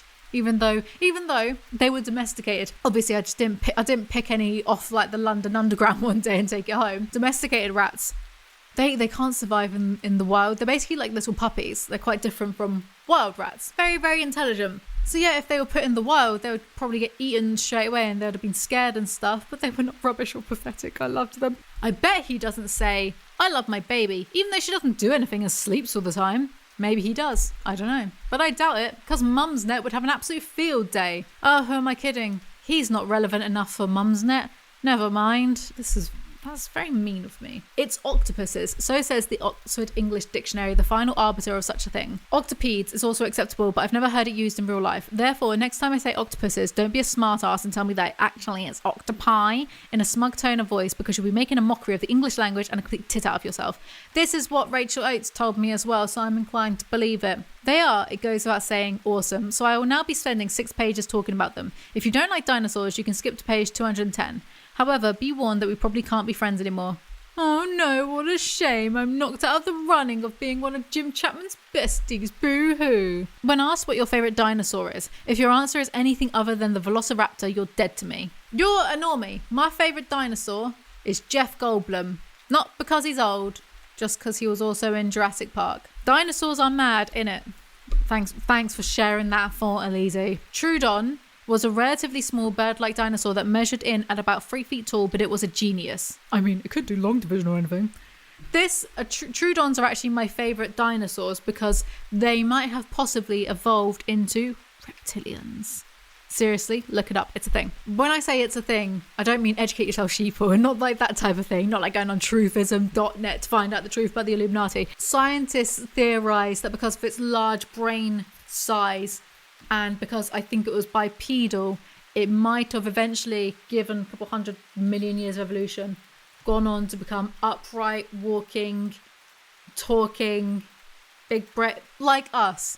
That a humanoid reptilian from the Troodons, like how we became humans from a shared ancestor with monkeys or something. I'm dying. Anyway, I had a book about dinosaurs and it had a page about the Troodons, and there was this artistic interpretation of what a modern day Troodon would look like if it had evolved into this upright reptilian, basically reptilian type creature. And I'll show you a picture on the screen. It looked like this. This is a model, I think, at a museum somewhere. And this image of just the face was blown up A4 sized in my book, and it always scared the shit out of me because just look at it staring back at you. Sometimes when I'd read it and it was a little bit dark, whatever, it would give me nightmares. I'm pretty sure I had nightmares about this alien looking ass. I don't know why that makes it my favourite dinosaur, considering it gave me nightmares. I guess I'm just a masochist. Of course, Jim Chapman doesn't mention any of this, which is actually interesting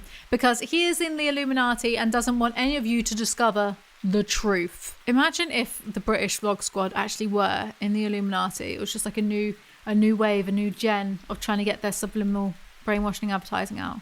That would be literally the worst secret cult ever. I would not want to join. The only Illuminati I like are the ones who do the secret symbols in Lady Gaga videos. I'm not interested in Zoella being in the Illuminati. The reason that boffins think, he says boffins a lot, he calls people chaps, etc. I know this is going to mean nothing to 100% of you lot watching right now because you will never meet him, but Jim writes the way that my father talks and I can't get it out of my head. Fears. Some people are scared of snakes and some people are scared of heights. I'm scared of belly buttons. I don't like to see people poke theirs. I can't prod yours. But I didn't want you to prod mine. Just realised what I was saying. And if you attempt to force me to touch my own, one of us is going to get hurt. Here's the thing. When somebody tells you that they're scared of spiders, you don't throw a spider at them unless you're a horrible moron. But when I tell people I hate neighbours, the first thing they do is either get their own out and start fingering it. What? Or come at mine with a digit extended. Watching somebody put something in their belly button is toe curling for me, but having somebody threaten to put something in mine is enough to hurtle me well over the edge of being a calm, civilised man into becoming a full-blown, irrational maniac. I don't think that's irrational. Like, what weirdos do you know? Why are people just like touching your belly button? Xanthophobia, fear of the colour yellow. Turophobia, fear of cheese. Genophobia, fear of knees. The way that I can hear his thought process for this little bit. Right, got to write down some random fears for the book. Let's make it simple. Let's pick a colour. How about yellow? Ooh, what's yellow? Cheese. So what's the fear of cheese?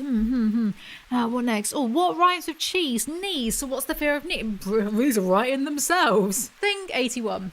The reason we haven't seen aliens is because they're biding their time before killing us. Illuminati propaganda, they're already here. I am one. Because as much as I try, I just cannot mimic human speech properly. I just did some Googling.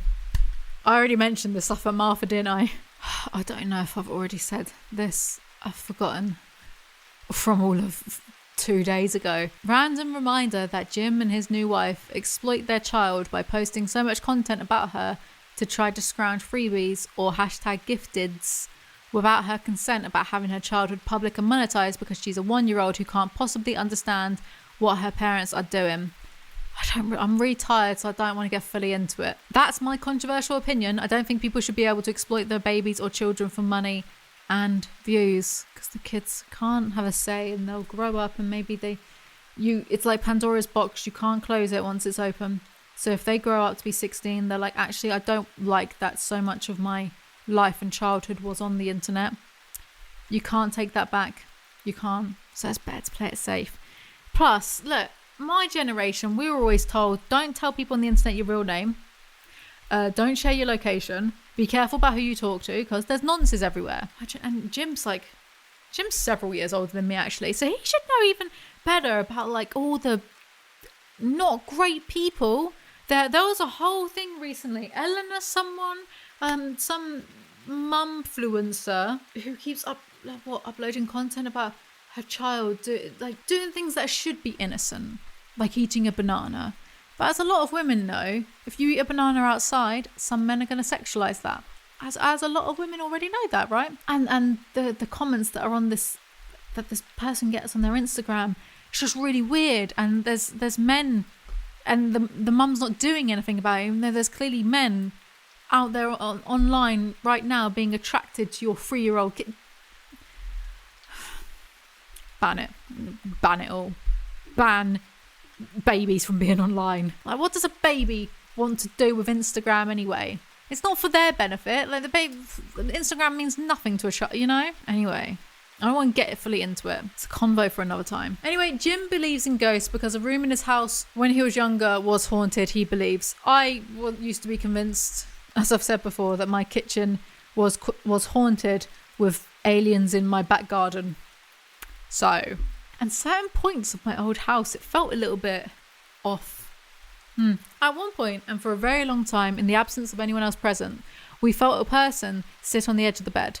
We were too scared to peer out from under the blanket, but we were both absolutely adamant, even though we couldn't have been older than 5, that nobody entered or exited while we had been in there. So, for a while, I was getting a lot of sleep paralysis when I wasn't sober. It's because linked, stress, that kind of thing. And the people who say it's all in your head are liars or have never experienced it, because I'm convinced that I had some sort of 4th dimensional stalker, because at several points, once I felt something like tried to spoon me, and another time I felt the covers kind of, and you're lying there, you can't move, sleep paralysis, right? I felt the covers kind of lift and the bed depressed a bit, as if someone had sat and there was no one else in the room. Oh, the covers moving, seeing stuff on the trouble with it being haunted is twofold. Firstly, it means that ghosts exist, and I'd rather live in a world where they didn't. And secondly, why? How? Could it not be something extra dimensional? Some sort of crossover, perhaps, from the 4th or 5th or 6th dimension? What's so anti-science about believing that? Huh? That's pro-science. Interdimensional beings just like watching me right now, having a laugh. Thing 84. We'd best not make anything smarter than us.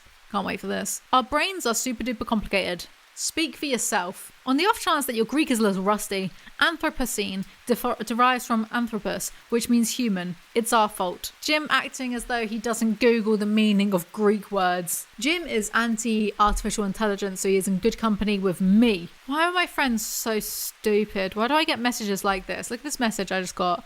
from Callum, who does my podcast with me. When I was young, my favourite character in Titanic was the captain, and I have no idea why. He had like 2 lines in the movie. He said that half an hour ago and I didn't respond, so he's just followed up with, I just thought he was a cool dude.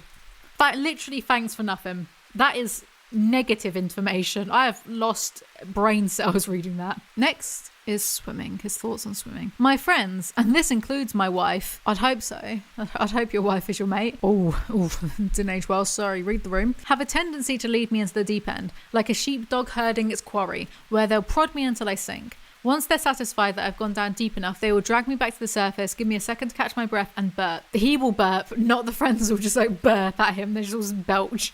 Burp, explanation imminent, and start again. It seems to provide them with hours of entertainment while I constantly feel on the brink of death. Why is he always writing my wife? It's just easier to write Tanya. We know who your wife is. One of the worst things about my swimming is the breathing technique I adopt. There isn't one. I panic, so I gulp air in, along with an alarming amount of water. Some of the air goes into my lungs, although not as much as I'd like, and some of it goes into my stomach. Within a minute or two, the gas that went down the wrong hole begins to come back up in the form of belches. You are too comfortable with your audience, whoever it may be, for this book. There is this incredible diagram of Jim swimming. I unironically love that. I think that's great. Thing 86. If you own a gun and something good happens, don't fire it into the air to celebrate. Controversial statement. Bet that ruffled some feathers. Probably best not to have a gun at all. Volcanic take alert. I love it when the British vloggers get political. I know what you're thinking right now. You're thinking, I wonder what would happen if an impromptu visit to space came about and I packed in a hurry, remembering my swimming trunks but forgetting my spacesuit. What if, for some reason, while only wearing swimwear, I didn't wear my seatbelt and through a freak set of circumstances, I found myself exposed to the vacuum of space in my Speedos, bikini, on-trend retro one-piece? Would I die? This is like questions that I would ask my dad when I was little, like, Dad, if you stood outside in minus 20-degree weather, would you die? Would you die if you were completely naked? What about if you were naked in minus 100-degree weather and it was snowing? Dad, why are you leaving to buy cigarettes? You don't even smoke. That's actually something I did ask my dad once, and I went on for ages. Like, what about this? What about this? What about this? He was like, yes, you'll die. Look at this drawing as well. Who made these drawings? Who is the target audience for this book? I'm going to try and skim the rest because I'm just getting bored. On nail biting. I know I do it most when I'm anxious, bored, chilling out in front of the TV, or performing a menial task that doesn't take up a lot of brain power and where my hands are relatively free, like driving, for example. Sometimes I'll get out of my seat after a long journey and find myself covered in bits of nail and dead skin. It's foul. My dude, you absolutely should be focusing on driving and using both hands properly on the steering wheel. Thank you. This is why people get into accidents. There's so many accidents per year in cars. They get too lax. When I am ruler of the world, I'm going to make, this is one of the first rules, annual driving tests mandatory, but paid for by the state, because I don't want personal transport, to be inaccessible to people because of finances. Where will I get this money to have all the drivers in England, all the millions of them, take a free driving test that they have to pass, otherwise not allowed on the road every year? Where will I get the money? Well, for starters, I'll actually tax big corporations properly. Oh, but it might make them flee to other places where they're not going to... Then you can't sell any of your products here. Sorry, Amazon, Starbucks, Google, the rest, all of them. Long credits list here. Can't sell any of your products here. 66 million people, you're not going to... I'll make my own Amazon, like how Russia made their own McDonald's. Such a bogus argument. Just threaten to not allow people to sell their products. They will cave and start paying. Let's not get into it. Vote for me. If you've ever been outside, I'm willing to bet my mortgage. Bold of you to assume that we can relate to either of these things. He has a whole segment simping over my mortal enemy, the moon. I am not listening to this celestial propaganda. I don't like to admit it. He's over the moon now, by the way. But I truly detest spiders. I don't want to be just another statistic, just another person who has fallen victim to the most cliched fear out there. So I've told myself for a long time that it's not arachnophobia, that I'm just not a big fan of them. But I think that it's time I confess that I might have a problem. The irony of a cookie cutter British vlogger not wanting to be seen as a cliche. Spiders freak me out too, but to be honest, we probably freak them out as well, so All's fair in love and war. I started Googling. I did do this. I started Googling pictures of spiders because I'm a masochist. The big fat hairy ones I don't think are so bad. The ones with the big bulbous eyes. I know that can freak some people out, but I don't mind that too much. And with the massive fangs and stuff. I wouldn't want one in my house, but I don't mind that too much. What freaks me out are the ones that are really just sharp and thin and spiky. They're all angular. They look alien. I have nightmares about these spider things. I've been having this fun dozing off hallucination recently, where if I doze off and jerk awake, which I do frequently because I'm terrible at sleeping, I'll see like a blotchy for a few seconds. I'll see like a blotchy spider type thing with dozens of legs, and the first time that ever happened, it freaked me the F out. There's nothing wrong with me, it's just I don't know. Don't worry, there's nothing wrong with my brain. It's quite a common phenomena. It's just another reason for me not to want to sleep properly. Jim met a big spider once. It could go into the oven, where it would stay, sucking the juice out of unsuspected insects, growing larger and larger until it was big enough to kill my dog, maybe up my leg, where it would climb under my t-shirt and further. I think there's a word missing here. The spider would grow larger and larger until it was big enough to kill my dog, maybe up my leg. I think I was going to say maybe go up my leg, crawl up my leg. Jim Bob, are you sure this was edited properly? Are you sure it was proofread properly? I'm good at pointing out these things. For your next book, when that comes out in 5 years' time, hire me. I will do it for free. So I like pointing out things wrong with stuff. Jim traps the huge spider but decides to kill it upon this logic. Spider lovers beware. What if, when I put the paper onto the glass and picked it up, the arthropod was so heavy that it made a dent in the paper and then left an opening between the glass and paper that it would take advantage of and run up my arm and onto my face? What if it could bite through a sheet of paper and into my skin? What if it remembered me and would seek revenge? Don't use flimsy, just A4 bog standard paper. Use thin cardboard or a magazine or thicker paper like the ones you get for takeaway leaflets that get posted through your letterbox. That's what I use them for, picking up spiders. The only option I could think of was to kill it. I could have stood in it, but I wasn't wearing any shoes, and I certainly didn't want any spider gunk on my bare feet.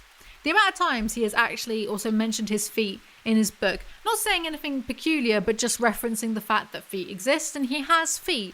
The sheer privilege of men being able to acknowledge that their feet exist without immediately getting sexualized for it. In case anyone tries to start, I have hooves like a devil. I wouldn't argue with you if you said I was overreacting a teensy bit. At 6'3", there it is again, I'm a pretty big guy. The amount of times that he has mentioned that he is 6'3" as well. Bro, this is a book, your book, not your Tinder bio. We don't need to be reminded. Thing 96. When the zombies come, the odds don't look good for humanity's survival. In Walking Dead, which is my favourite TV show, BRB, deleting my Walking Dead games, everyone likes to think that they would be brilliant in a zombie apocalypse, great at hiding and an expert at taking names with headshots and baseball bats. But the reality is that when an outbreak starts, the odds are that healthy humans won't even know what they're dealing with and will try to avoid killing the zombies, thinking they're just unwell. We will quarantine them at first. But of course that will do nothing and they'll keep biting the people looking after them. Hard disagree with this statement, yeah? This would make sense in a universe with zero zombie media and fiction. As soon as that first person bites someone and infects them and kills them and turns them into a zombie, we will absolutely know what we are dealing with and react accordingly. Do you know the US military? Maybe our military does as well, but I just know random facts about America for some reason because everything I know about America is against my own will. The US military has... I can't think of the word. The Pentagon has a plan to stop the zombie apocalypse seriously. They have blueprints on shelves for almost any contingency. Need a response for a nuclear missile launch, have to rescue a US ambassador kidnapped by drug lords, a detailed strategy for surviving a zombie apocalypse. Check. Yeah, the US military has these contingencies for all types of things. I think it's not like they're just having a laugh with it. Maybe they are, or maybe it's... Oh God, I know nothing about the US military really. I think they have these contingencies as thought experiments, or just so that they're prepared for anything. I don't know. Jim thinks that in a zombie outbreak we would be doomed. I respectfully disagree again because I've thought about this a lot. Zombies, the ones that he means, the ones that I means, the dead coming back to life, biting and infecting other people. Dead people not... a virus reanimating the dead corpse, which can happen and has happened in nature with some insects. So very much it's a thing that is possible, or like funguses that take over. I think you mentioned in this book actually, ants can get this fungus that takes over their brain and compels them to go to the top of the tree, etc. I'm talking about these zombies, not zombies where it's magic. Zombies that might be feasible, infected people, and not just a really advanced form of rabies making people superhumans. I'm on about the traditional, they die, they come back to life, they have to have their brains destroyed. I'm talking about these zombies, right? The fast zombies, if they attack, everyone can just get fucked. I'm out of here. But yes, the traditional zombies are dead. Because they're dead, they cannot regenerate cells.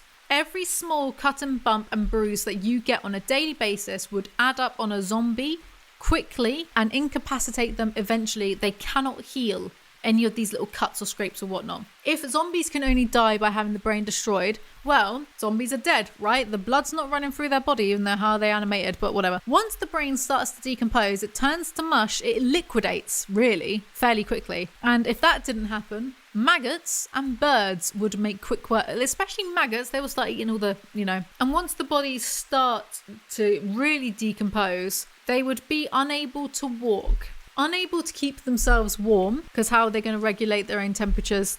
How is their metabolism? They're dead. Zombies would freeze in the winter. In hot summers, they would decompose and get eaten by wildlife, by maggots, by insects faster. In a zombie apocalypse, this is what I think, the most important thing would to be just to survive as long as you can until the zombies all die of very natural causes. I would give it 1 year for all of this to happen tops. Then, like The Walking Dead discovered, the biggest problem would be the other survivors living in a free-for-all land where there is no law or enforcement. So good luck with that. Now we move on to stench. I'm writing this in the knowledge that even though I can't smell it now due to the fact that your sense of smell is dulled at altitude, when I land after my 12-hour stint of soaking it all up, there will be a layer of stink on me that is not easy to shift. It's a pretty hefty cocktail of all the food and drink on board, people's fecal matter and flatulence, as well as all the years of general torpid pong that has settled into the leather seats and the carpeted floor. Then there's the dehydrated breath of your fellow passengers, your own breath, everyone's sweat, their attempts to cover the sweat with perfume or deodorant, and fumes from other planes when waiting in lines for takeoff or coming into land. It all combines to form a stagnant whiff that penetrates your clothes, sits on your skin and lives in your hair. It's grim, and I'm very upset that I have to sit through the remainder of this flight before landing, going through passport control, collecting my luggage, getting into a car and going home where I can wash it off. It's ruined my holiday, to be honest. Boo-hoo! The poor plane stink has ruined the rich boy's holiday. Where? I'm crying into my bed made of cash and diamonds. People shouldn't eat other people. You cannot tell me what to do. Thing 101. It's best not to eat yourself. If you can avoid it. Rage against the machine moment. Annoyances and grievances. America does a lot of things better than us Brits. What? This whole section is just about stuff that annoys him. It's basically my idea of the A to Z of everything I hate, except he wrote it first 5 years ago. I'm fuming. Dear wife, your hair is not special. That's rude, isn't it?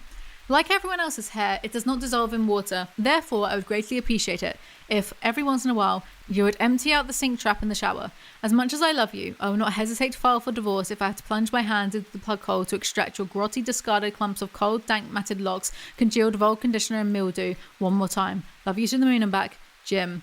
This aged well. Remind me to never, ever, ever mention my boyfriend ever again, because who bloody knows? This is a completely irrational pet hate and I dislike myself for mentioning it, but for me the turn of phrase equivalent of scraping even saying that's just made me funny. Scraping fingernails down a blackboard is when somebody says a time, oh no, it's like a chain reaction in my head, because I think of like that, and then I think of nails or chalk, which makes me feel a little bit icky, but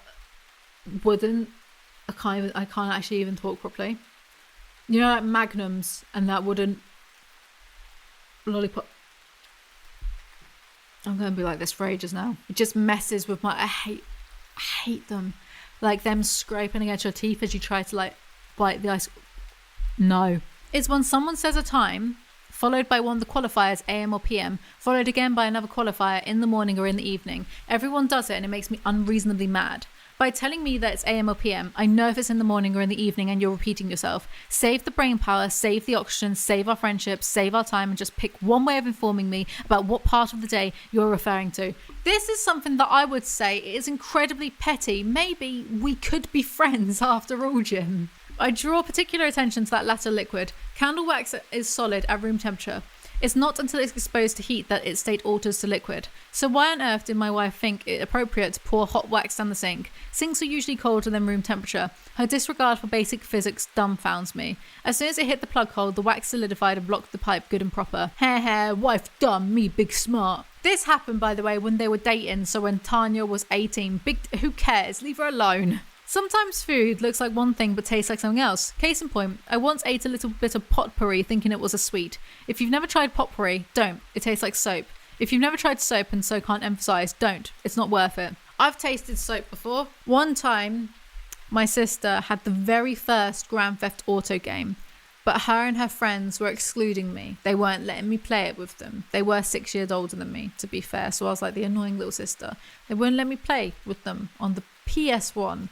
So I got big mad and upset and tried eating some soap. I can't really follow the logic here. You know, like one of those Dove blocks, not like liquid soap, but one of the Dove blocks. I'm not sure how that would have convinced them to let me play Grand Theft Auto, but okay. I would not recommend, by the way. It doesn't taste great. Cutting hair can leave strands with a sharp edge that can easily pierce and enter your skin like a splinter. I'm not a hairdresser, but I do have a tale to tell about this phenomenon. A tale that has left me very wary. Very wary, very... Seriously, dude, I'll proofread your next one. Of stray hairs on bare skin. A tale of pain and discomfort and a shrewd wrinkle. Before I tell this story, I just want to point out that I'm aware that I've already mentioned my own penis in this book a few times. I nearly didn't include this fable for fear that you'd think me obsessed. I'm not obsessed, but the truth is a lot of odd, mostly unfortunate things have happened to my willy, and it has a lot of stories to tell. I assure you, again, no one asked. And again, who is this book for? His teenage, primarily female audience? Adults? Who? I'm an adult. And I don't really want to hear about Jim's dick, thanks. After all, I share my bed with my wife. Why does he always call him Tanya? My wife, my wife. His audience knows who she is, because the audience most likely found him via Tanya in the first place. Sometimes in my content, like on my podcast and stuff, I'll refer to other people in my private life and I'll be discreet about it. I'll be anonymous. I'll say my mate, my boyfriend, whatever, because I'm respecting their privacy. My private life is very separate to this, and I wouldn't want people to get hassled on my behalf either. So when I say like my mum, my dad, I don't use their names. It's a privacy. It's for me. It's a bit of a respect thing, you know. No one's asked me to do that, but I've taken it upon myself because I'm such a good person. It's a safety and private thing. I'm not doing it to be like mine, me, my boyfriend, my parents, my wife, blah blah blah. So I don't know why you keep saying my wife, my dog. It's just easier to say we know your wife. We just say Tanya, just say Martha. We know who they are. It's odd choice, but okay. So he's in the shower. He finds there's a hair on his penis that he's woken up with. Well, I pulled at this hair relatively sharply and felt the tension run through it as it got caught on something. He mentioned that he was in a bed with his wife because it was a long hair and Tanya has long hair. Before I felt the pain and realised that the thing it had got caught on was the underside of my penis. Somehow, in my sleep I presume, this hair had threaded itself into a loose knot. When I pulled at it, the knot tightened and cut into the skin like cheese wire. Oh. I went to the bedroom to find my glasses and have a closer look, but it's quite hard to see the underside of an unhappy penis, even with corrected vision, without contorting into shapes that the body won't allow. So I called Tanya, who was overjoyed to get involved once I had confided in her about what had happened. She loves to be part of things, especially secret things, and this was a secret.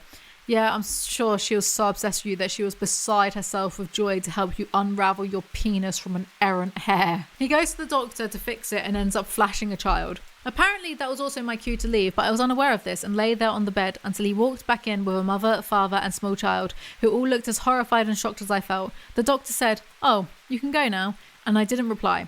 I was too crippled with shock, so I simply pulled up my underwear in front of a small child, her parents and a nonchalant doctor, and left. My penis recovered, but my dignity has never been the same since. Honestly, Jim, your life is so tragic. Myths, lies and urban legends. For some reason, whenever myths are involved, I always just think it's going to be about cryptids.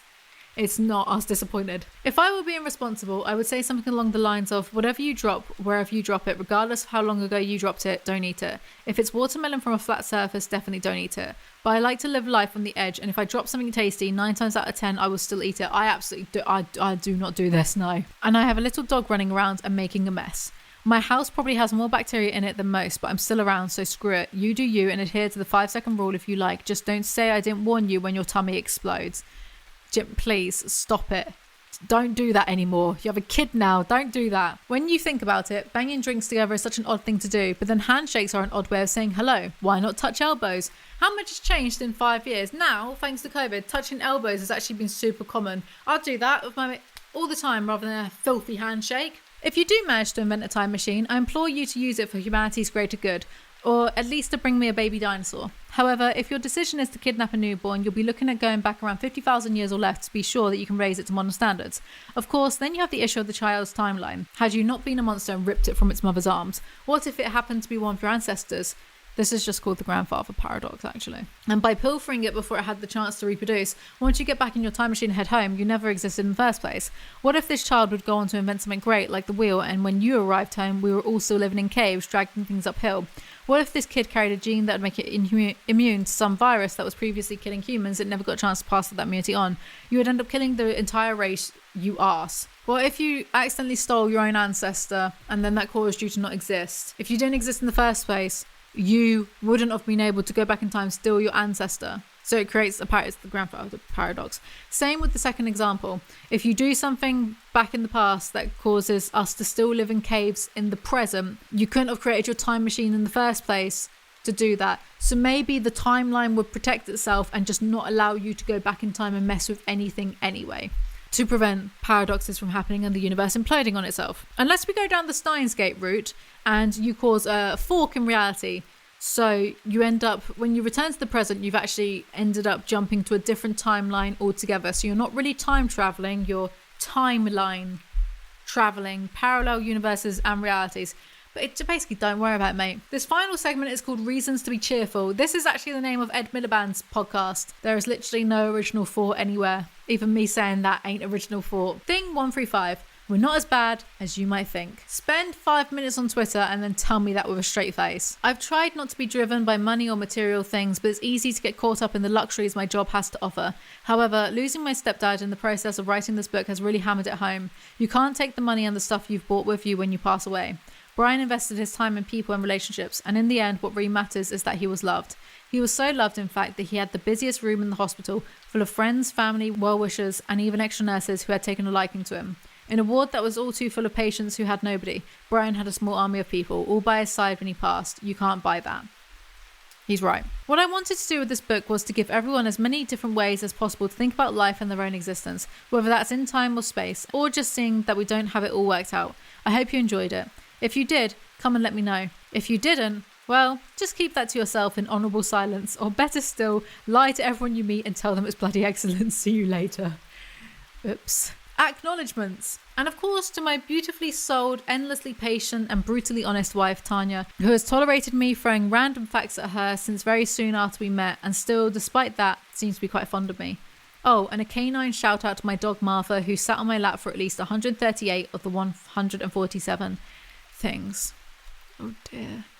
Things that didn't age well. That. Thoughts to sum up. Do you know what? It's alright. Oh, yeah, I went there. Yes. Yeah, it's all right. Obviously, I like to poke a little bit of fun because that's me, that's this channel. But if I was to sit here and be like, absolutely terrible book, that wouldn't... A terrible book is Onision's books that make no sense. It's literally just gibberish. It's like he's vomited onto the keyboard. They're offensive to read. That is a terrible book. I do think that a lot of the science was probably copy and pasted from the internet and then changed slightly just to avoid plagiarism claims from Wikipedia. But it's still, out of YouTubers' books, it's a lot better than Nishon's books, but I'm aware that bar is incredibly low. It's better than... I've read Shane Dawson's books. This is better. It's better than that. I don't really get the target audience because sometimes it's a bit adult and then sometimes it's a bit childish. There's too much mention of Jim's penis. His writing style, it's not really for me. I find it a little bit icky sometimes. It's not for me, but I'm sure there's plenty of people that enjoyed that. I actually appreciate that he tried something different, because it's not it's not an autobiography. It's not fiction. It's, here's stuff that I find interesting about the universe, and here's some of the science to back it up. I can appreciate that. Fair enough. Good for you. It's all right. It's fine. It's not a waste of money. And I did. There were some facts that I found interesting, and I indeed learned. Can I think of any right now? No, because I have ADHD. So if you ask me to think of things, my mind literally blue screens. What? But I haven't read this. I've never seen this book before in my life. I thought it was fine. I didn't find it funny, but my sense of humour is incredibly advanced. My sense of humour is really stupid. I'm sure there's people who would find this funny. There were some nice moments when he was talking about his stepdad. There were some mature moments interspersed with all the really immature moments. Yeah, it's all right. Hi guys, and welcome back to my channel. So, let's be vultures again. Ned Fulmer, that geezer who's been in the news from Try Guys, has a cookbook that he co-wrote with his wife. Naturally, a lot of it didn't age well, and we're going to go through that today, interspersed with moments of me actually trying to cook some of the recipes. So there's that to look forward to. Introduction. Dating is tough. Oh boy, who's going to tell him, huh? It's not gotten better since you've been in a relationship for God knows how many years. It's gotten worse out there, so have fun with that, Ned. Relationships are about putting in the effort and trying new things. Yeah, Ned, an affair shouldn't qualify as a new thing. As much as possible, we have tried to include a variety of dietary options and alcohol-free alternatives, but you may notice that we love pasta and cheese, especially pasta. OMG, we love pasta. In the current world of low-carb, gluten and lactose-free options, we realise that may be a bit abnormal. No, pasta and cheese very much still is the standard in the West. You can probably get it anywhere in England. You aren't special for eating bog-standard gluten included spaghetti, mate. First things first, stock your kitchen with some cooking essentials. No, wine doesn't necessarily have to go in wine glasses, but if that's your choice, always get more wine glasses than you think you'll need, because if you're like Ned, you'll break about 3 per year. Yeah, that's not the only thing he'll be breaking. Marriage vows? Chapter 1. Attraction. The first recipe in the book is the first thing that Ned cooked for Ariel. Corn and chicken tacos. Ingredients: chicken chopped, corn, salsa, tortillas. Instructions: cook chicken, add corn and salsa, serve on cold tortilla. I was about to blow my lid at this. Where is the seasoning? What in the white people am I reading? I can say that because I am part Pakistani. That makes me very special and different. But luckily they are just messing around here, and they include a better recipe on the next page. Faster than I could yell, cash grab. Look at this picture. Look at the chutzpah on this schmuck.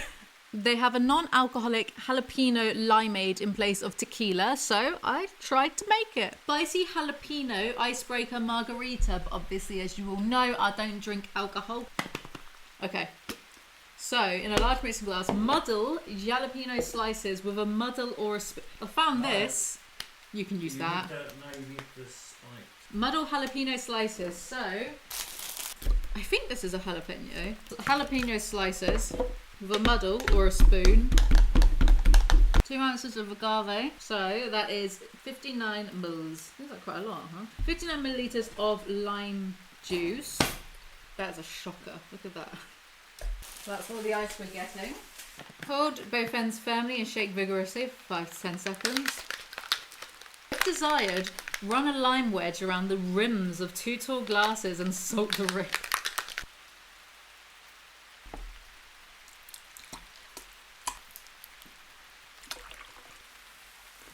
Garnish with lime wedges and jalapeno. The stingiest bartender in the world. It looks quite nice, actually. You don't spill over my floor. What'd you rate that one? 7.5 out of 10. 7.5. I like it, but I wish I had more ice, and I wish that these were actually jalapenos, because I'm not convinced. I think I got gaslit by Sainsbury's. Ned. Ariel and I met in Chicago a long time ago in the prehistoric world before dating apps. Well, not that long ago, but we did meet over 10 years ago, and we met. Gasp. IRL. Ned, has anyone ever told you that you're annoying? You are BuzzFeed incarnate. Ariel, BuzzFeed incarnate. horrible, outdated syntax and hypocrisy. That's BuzzFeed. Who else but BuzzFeed? Ariel. Definitely tequila. Ned immediately started hitting on my friend Annalise. They had a lot in common. They were both in classes at Improv Olympic and had some of the same teachers, so I comforted myself with the fact that at least she was having a good time. Ned. It was more like polite small talk, thank you very much. Who do I believe more, I wonder? No offence, but this picture is scaring me. This is my sleep paralysis demon. This is what Nietzsche was talking about when he said all that stuff about the abyss staring back. This picture is better, but I know how to improve it. Scribble Ned out.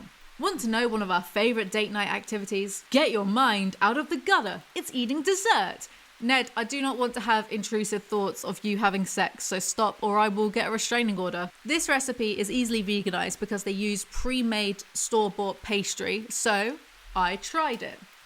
I have to put my hair up now for this next one. Don't everyone rush to ask me out all at once. Flaky fruit tart. This is going to take so long. I'm so sorry that I didn't start any of this sooner. Preheat oven.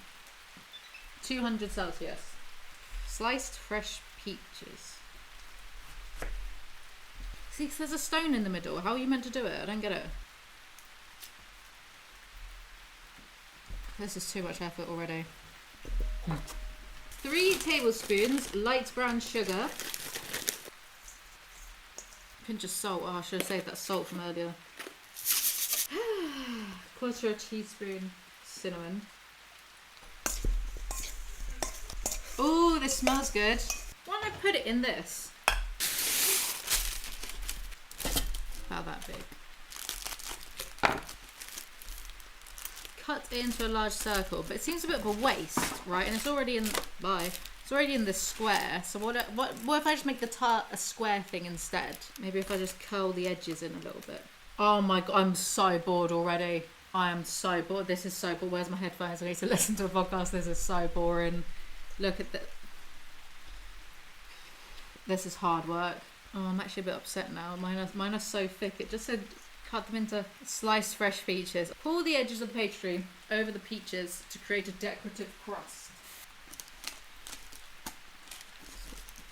Bake for 20 minutes until golden brown, cool on a rack. So it's ready. That's burning my hands. Can you see there's a... It's like it's an air bubble. It's got a growth.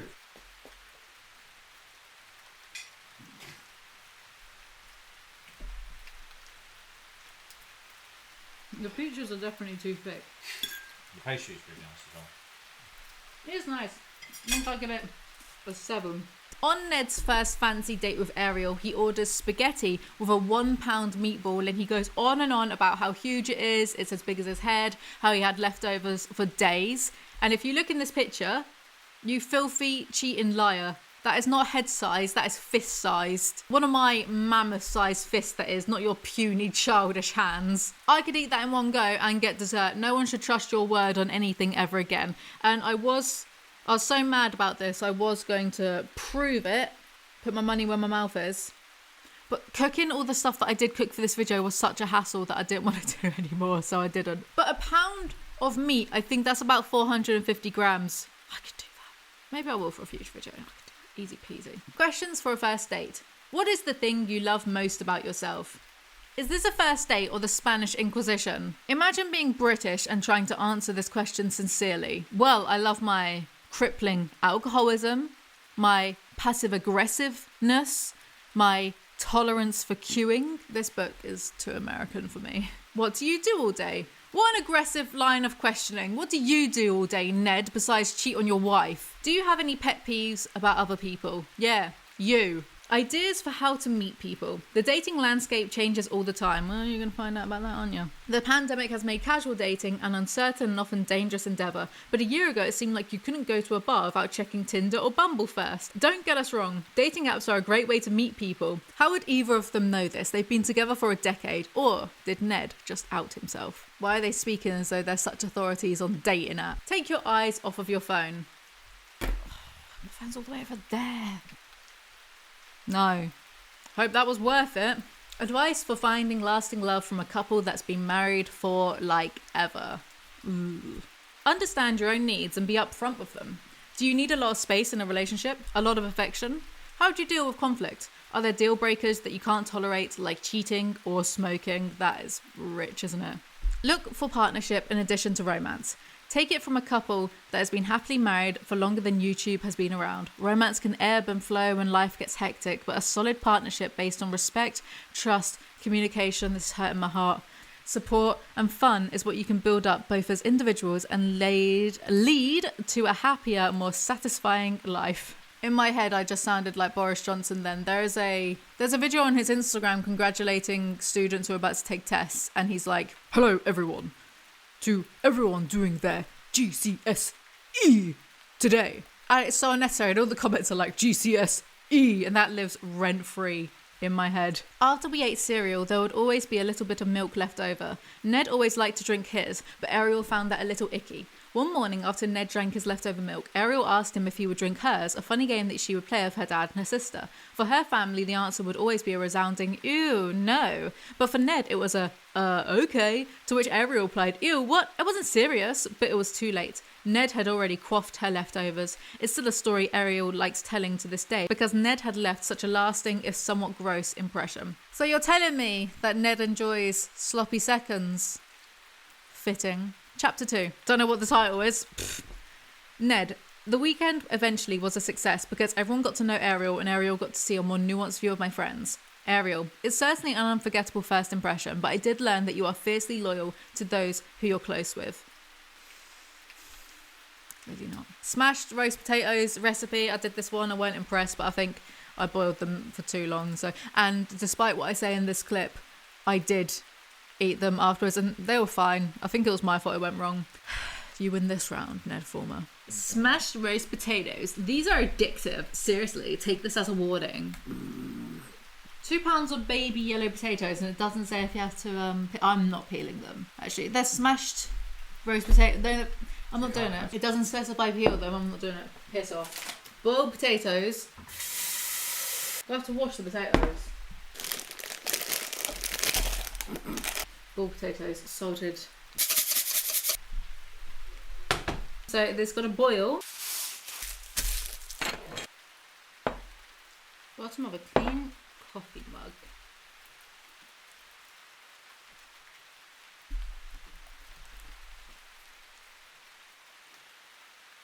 Good one, Ned. Thank you. Thanks. Ruined his marriage, ruining my life. Are you joking? That is embarrassing. Look at that. That's embarrassing. Drizzle with olive oil, season with salt, pepper, granulated garlic. Drizzle with olive oil, season with salt, pepper, granulated garlic, and rosemary, and toss well to coat. They will fall apart if I do that. They're already like minced.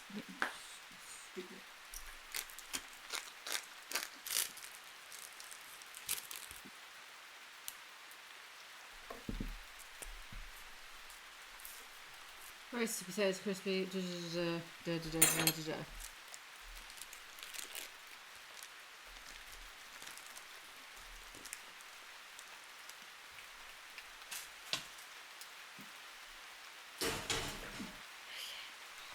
See you in a bit. So that's what these look like. The garlic all burnt. I'm probably not going to try this. I give it a 0 out of 10. Can't be bothered anymore. Party ideas. Double date. Invite your bestie or theirs and their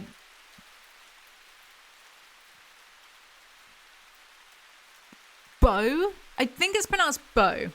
Over for an intimate double date. For an established couple, it's a great way to pick their brain on how they got where they are and tell stories of their early courtship. Well, this sounds miserable. I would rather sit at home alone in the dark staring blankly at a wall than do that. Fizzy Paloma non-alcoholic drink. Tried this next. Didn't really like it. Actually, do you want to have a Fizzy Paloma non-alcoholic? It's like this grapefruit juice-esque drink. Do you want to try that? Okay. Combine agave, lime juice and grapefruit juice in a mixing glass. So 60 ml agave, lime juice. Sightseeing in China. Look at how annoyed the lady in the background of this picture is. Honestly, same. Chicken and potato hand pies. Makes 8 hand pies inspired by a traditional English meat pie lunch.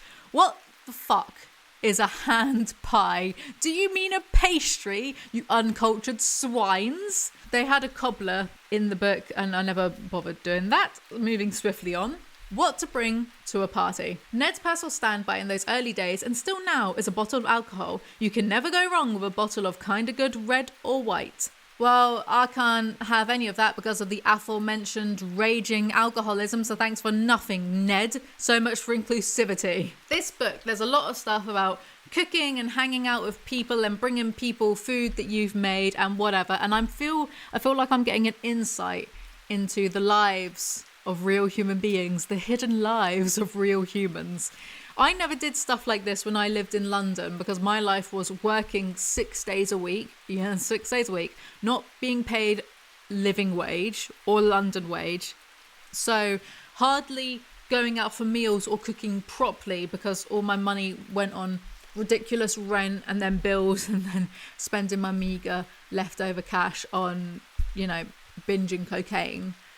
Just to feel something. These people go on nights out and are home by 10:30, 11 p.m. after having 3 cocktails max. I'd go out and go home at 8 a.m. to quickly spray on some dry shampoo to go straight to work, still gurning. Sometimes I wouldn't even get home for that and I would just go straight to work, and I always carried around dry shampoo and a spare toothbrush and toothpaste. That is horrible. Once I opened up a Monzo account with a £700 overdraft just to spend it on drinking drugs that night. Ned and Ariel are actual human beings. Like, they do things like potluck. I've never done I've never done it. My boyfriend's done potlucks with his workmates. He's a real human being and I'm not. I don't know why he likes me. My life has been disgusting.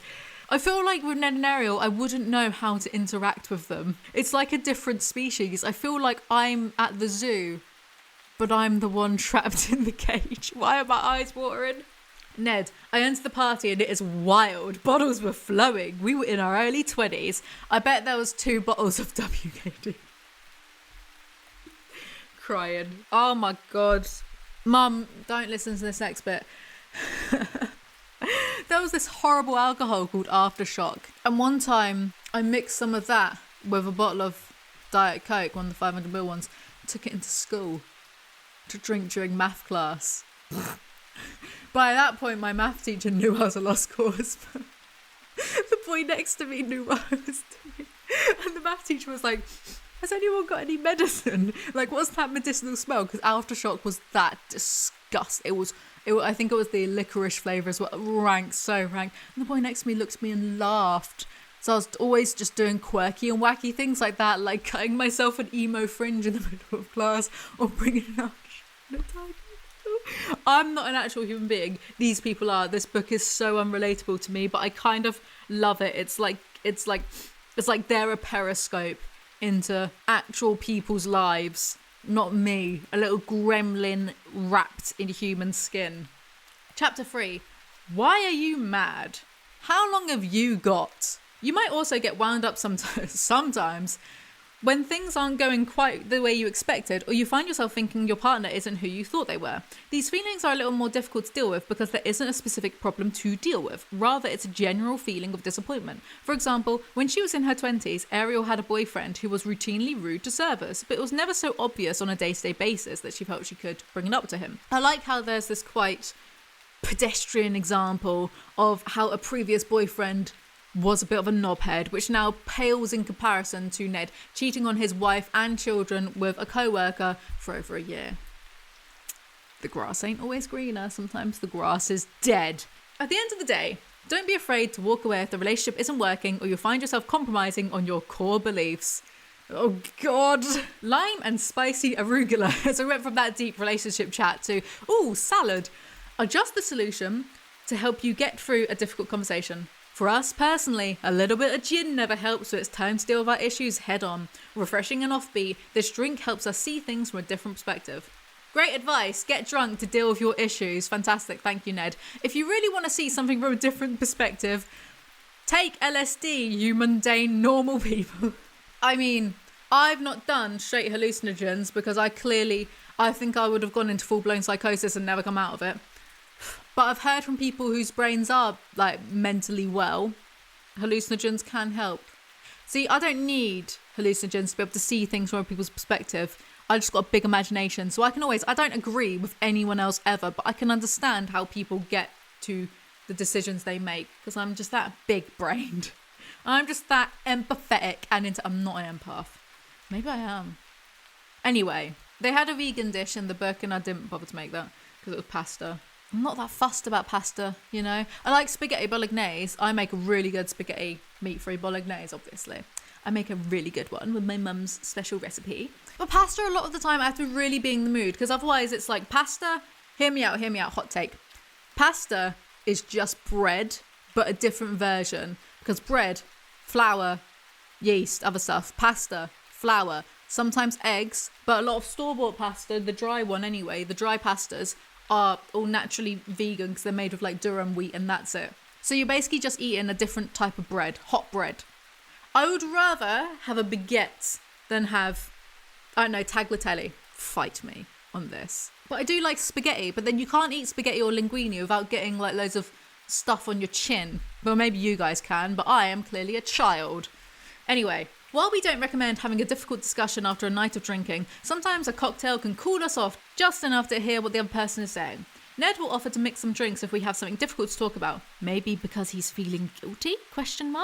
Feeling guilty, huh? Wonder what about? Cookie dough bites. That's what I wrote. I made these and I wasn't that impressed with them. They needed a bit more salt. 8 tablespoons or 1 stick of unsalted butter. What the hell does that mean?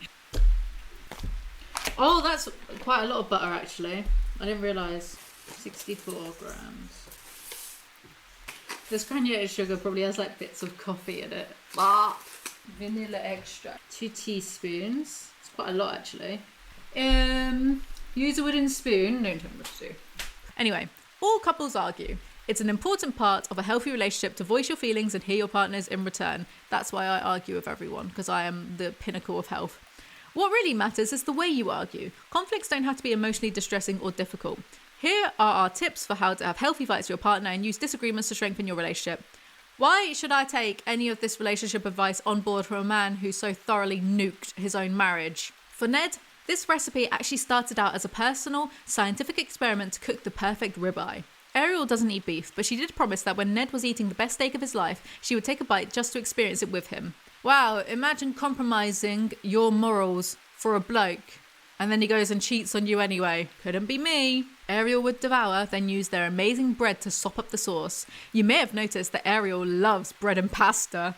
Who the hell doesn't like bread? Even the gluten intolerant people like bread so much that they created a way to be able to eat it without their stomach shutting down. Everyone likes bread. The way this book is written is annoying to me because you might as well have said, you may have noticed that Ariel enjoys breathing. She loves intaking oxygen and expelling CO2. Chapter 4. Ariel loves the saltiness of the tuna and the olives. We almost named our first child Oliver because Ariel loves olives so much. Dad, why is my brother called Oliver? Because your mother loves olives so much. Oh, okay. Thanks, Dad. No problem. Bestiality. Stupid. I had a more PG version, which was no problem, salt and chili tofu, because that's one of my favourite dishes. But I thought the bestiality one was funny. Some things are worth compromising for, ... Look at that ominous ellipsis. They had a California Waldorf salad that made me think of American Psycho, but didn't bother to make it. Chapter 5. Commitment. Why is Ned's entire life aged terribly? Serves him right for monetizing every aspect of his relationship with someone. Serves him right. There's a section attempting to school me about spices and what spices to use. Okay, Ned. They list coriander a lot. I happen to be one of those people, who genetically interpret coriander's taste as soap. It is a genetic problem. It's a real thing. And I am fed up of not having my genetic abnormality catered to throughout the entire world. Once I asked this restaurant near to me for a falafel wrap with no coriander, and the people put extra coriander with it. My boyfriend likes coriander, and he was like, what's happened here? This is way too much. It was like thick, We've got, huh? You wouldn't do that to the lactose intolerant if someone was like, hey, can you make sure this doesn't have milk? Otherwise I will shit my brains out. You wouldn't do that. In fact, you have lacto-free options and gluten-free options, etc., at restaurants, but you don't have coriander-free options. Coriander is usually put in guacamole or tomato salsa, or lots of Asian dishes will incorporate it, etc., They'll take it off the top if you're like, can I not have it as a topping? But if it's incorporated in, tough shit, basically. It's the standards. I feel that my genetics should be taken more seriously than the lactose intolerant. This is a nuclear take. Hear me out. Hold on. The lactose intolerant right now, I'm about to furiously type in my comment section. Hold on, because here's the thing. I know that you're drinking milk right now, or eating ice cream, or having a milkshake, or whatever. Every single person I know with lactose intolerance says fuck it and just eats ice cream anyway. They will deal with the furious diarrhea a day later. I'm absolutely going to get 1 or 2 people in the comment section being like, oh, well, this isn't aimed at you, all right. No, every single lactose intolerant person that I've met does this. Granted, there are going to be outliers, okay. My point is they are not taking their intolerance that seriously. Meanwhile, I'm out here having to eat a burrito with guacamole in it that has hints of Dove soap. I've had enough. I want to be taken more seriously in society, okay? It's literally not my fault. It's my genetics. Long-term relationships are comfortable. That's why we love them, but it's easy to slip into a rut if you're not careful. You end up arguing over silly things like dishes or whose turn it is to walk the dog. You find yourself doing things out of habit or boredom. We had to work really hard to make sure we still acted romantically around each other even after 10 years of marriage, and date nights are a really big part of that. Yeah, so if Wednesday night was date night, what was Thursday night? Infidelity night? Ned joking around on a night out. Wow. What a comedy show. He's a real live at the Apollo. I can see why he has friends at SNL on bread. It's a blend of art and science, just like me, like Urkel. Bread making mixes the precision of a scale and flour measurements, like Urkel. Like my early days working in a chemistry lab, with the touch and feel of reading a sourdough starter's consistency, just like when I'm on an improv stage or making unscripted YouTube videos. You think about yourself way too much, mate. Maybe that was part of the problem, huh? After word. Love in the kitchen takes many forms, and if there's one thing we hope you take away from this book, it's to make a commitment to cooking and eating with the people you love. Whether it's with our recipes or experimenting with your own, there's no better way to fall in love than through the experiences we share and the food we eat. How am I going to pronounce this? Scream! Pig squealing. That's what heavy metal people do. Oh my god. Scream! Anyway, and while this isn't a cookbook about kids, we have a couple of kiddos now, and there's refocus on mindfulness on what we consume. So, here's the thing. This book was published in September 2021. I know via their Instagram that their youngest is still a baby. There is a very solid chance that he was already being a filthy cheat whilst writing this same book about how important love and connection and trust and communication and food is. The swine. From those early days dating in Chicago to getting married to moving to Los Angeles, our recipe list has evolved and our palates has changed. But one thing that hasn't is that feeling of connection. When we share a meal together, no matter what else is going on in our lives, we retreat to that familiar place of connecting with each other. The whole rest of the world fades away. And for that moment, you and your loved one are the only people in the world taking the first bite of a new adventure together. Oh yeah, what a cop-out. Gonna eat some good food and forget that I'm shagging my co-worker. I feel like I look vaguely human again for the first time in, I don't know, a year on this channel.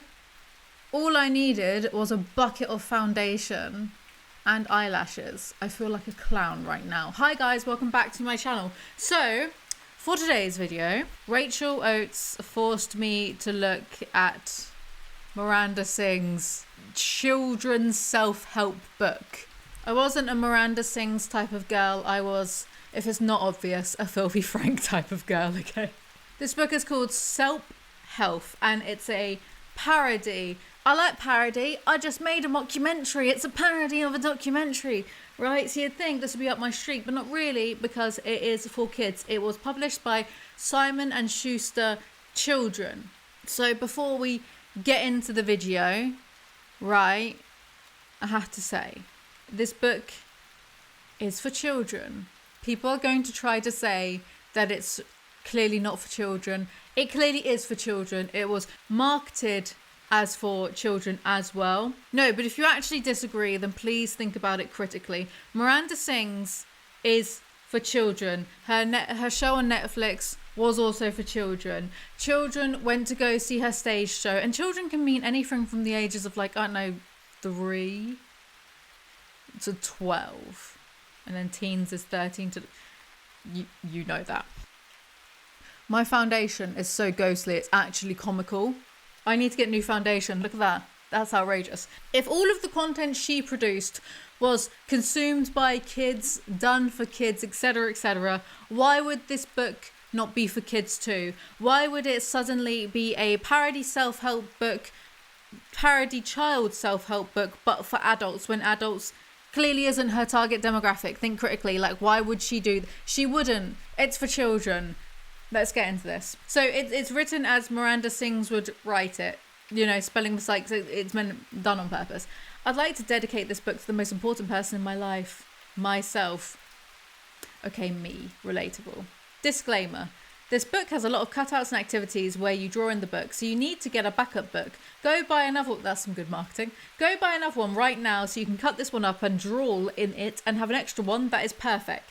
Also, I'm not responsible for injury to personal property as a result of using my good advice in this book, so don't sue me because I'm not that type of girl. Upon reading this, I was immediately wondering, who is this book aimed towards? Is it towards teenagers, young children, whatnot? Because people are going to try to say it's for teenagers, right? But I just don't think teenagers would find this funny. It's childish. And I know, like, compared to me, an actual adult, teenagers are childish. But by the time that I was 14, I was already watching more adult-aimed comedy, like The IT Crowd, The Mighty Boosh. That Friday night with Justin Bloke and Alan Carr, I'd always watch that, and they were, like, being rude and whatnot on it. I can imagine someone my niece's age would like this, but she's 8 years old. So as this proclaims to be a satirical self-help book, again, I've read this book. I think this is intended for children who are beneath double digits, to be honest, because I just can't see teenagers of the age of, like, 13, 14, 15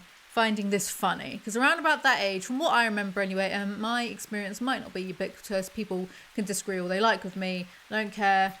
I'll just close my eyes and not read the comments. But I remember when I turned 13, I was in a bit of a rush to be seen as more adult. Even though I probably looked like an overgrown sperm, I still, because you start to feel a bit more mature. You get your first bra and puberty happens and you get a period and you start to feel more mature, even though to an actual adult, you're not. So I can imagine being 13, 14, 15 and reading this and being like, ha, well, funny, So my point about satire is I think this book is meant for children, and I do not think that a 8, 9, 10-year-old is going to understand the nuance of satire. Again, I can just go off of, like, my reference for this entire thing has been, would my niece understand this? And children, most of them, obviously, oh God, I hate having to get disclaimers for everything, because obviously you're going to get some child who's a prodigy at satire and understands it, but I think most children take things at face value.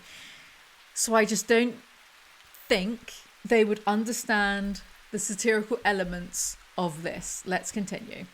About me. Here we have a lovely picture of a doctor banging a woman during labour. Don't believe me, just look. I was born on December 24th, one day before Jesus, so just saying. Right away, they knew I was destined for greatness because I beat the placenta out of the Tukey. So there's that. Love. In this chapter, I will teach you how to conquer love and how to get a boyfriend, but not a girlfriend, because I'm not a Lebanese. Now, I don't think a small child would understand what Miranda Colleen is implying. Colleen's right? That is the question. Are all Colleens doomed to be rubbish? I don't think an 8-year-old would understand that Lebanese is meant to be lesbian. I don't think they'd get that. A teenager would. Would they find it funny? Would they find it funny in this context? Because I know there's a joke in Mean Girls. I think it's Mean Girls. It's the same joke, right? But the context of Mean Girls is different. Because this is very... Whatever, I'm just going to start arguing with myself. Let's get on with it. Qualities to have. So I swear down that Colleen Ballinger made an entire career from this face alone. Eating language. Don't touch my banana. Wanna share? I can imagine her doing this shoot. Probably getting her husband to take the pictures of her and thinking she was just so funny for eating a banana like that and all that it implies whenever someone eats a banana. Get a girlfriend kit. Have money. I don't think an 8-year-old understands yet that all women are gold diggers. Love notes for boys. If you want to see your cat alive again, you'll give me a foot rub. Watch out for the warts. They hurt a lot today. I'm going to sue this book for emotional damages. I don't want to hear about your foot rubs. Okay, so we have this. Bases in a relationship. My uncle wrote out the different bases in touching in relationships. So there's this ongoing, I dare say, theme of the book where the uncle is a nonce, an incestuous nonce. Home run. This is your first kiss. It's like eating the last plum of the season. Your lips gush with juice as it runs down its skin and your tongue runs across the tender flesh, bursting with flavour. Is this actually a Colleen Hoover book? Again, I can't see 8, 9, 10, 11-year-olds being this into that. I think when I was 12, I still thought the concept of kissing boys was gross. Maybe I was a late bloomer. I don't know. First date ideas. Uncle's house. A very private place where you can play with your daddy saddle. What's a daddy saddle? Do I want to ask? Should children be aware? What are you talking about? Conversation topics. How much money do you have? What diseases run your family? Types of yarn. Do you mind genital warts? I didn't know what genital warts were until I don't even know actually. Definitely wasn't the target demographic for this when I found out what genital warts were. Now, let's be real. I'm British, if you've not noticed. Though apparently I'm only 1% English. I don't know what that's about. I'm British. I'm not going to pearl clutch over a few nonce or nonce adjacent jokes because I live in England and this might be a wild concept to people who don't live in England, but here it's totally normal to call your friends a nonce for a laugh, joke about Prince Andrew, Jimmy Savile, Rolf Harris. Personally, I feel like it's this cultural coping mechanism for us because so many politicians, former prime ministers, royal family members, kids' TV hosts turn out to be cretins. So I think we have adopted this attitude of, well, if we're not laughing, we're crying. So we'd rather just laugh about it because it's pretty...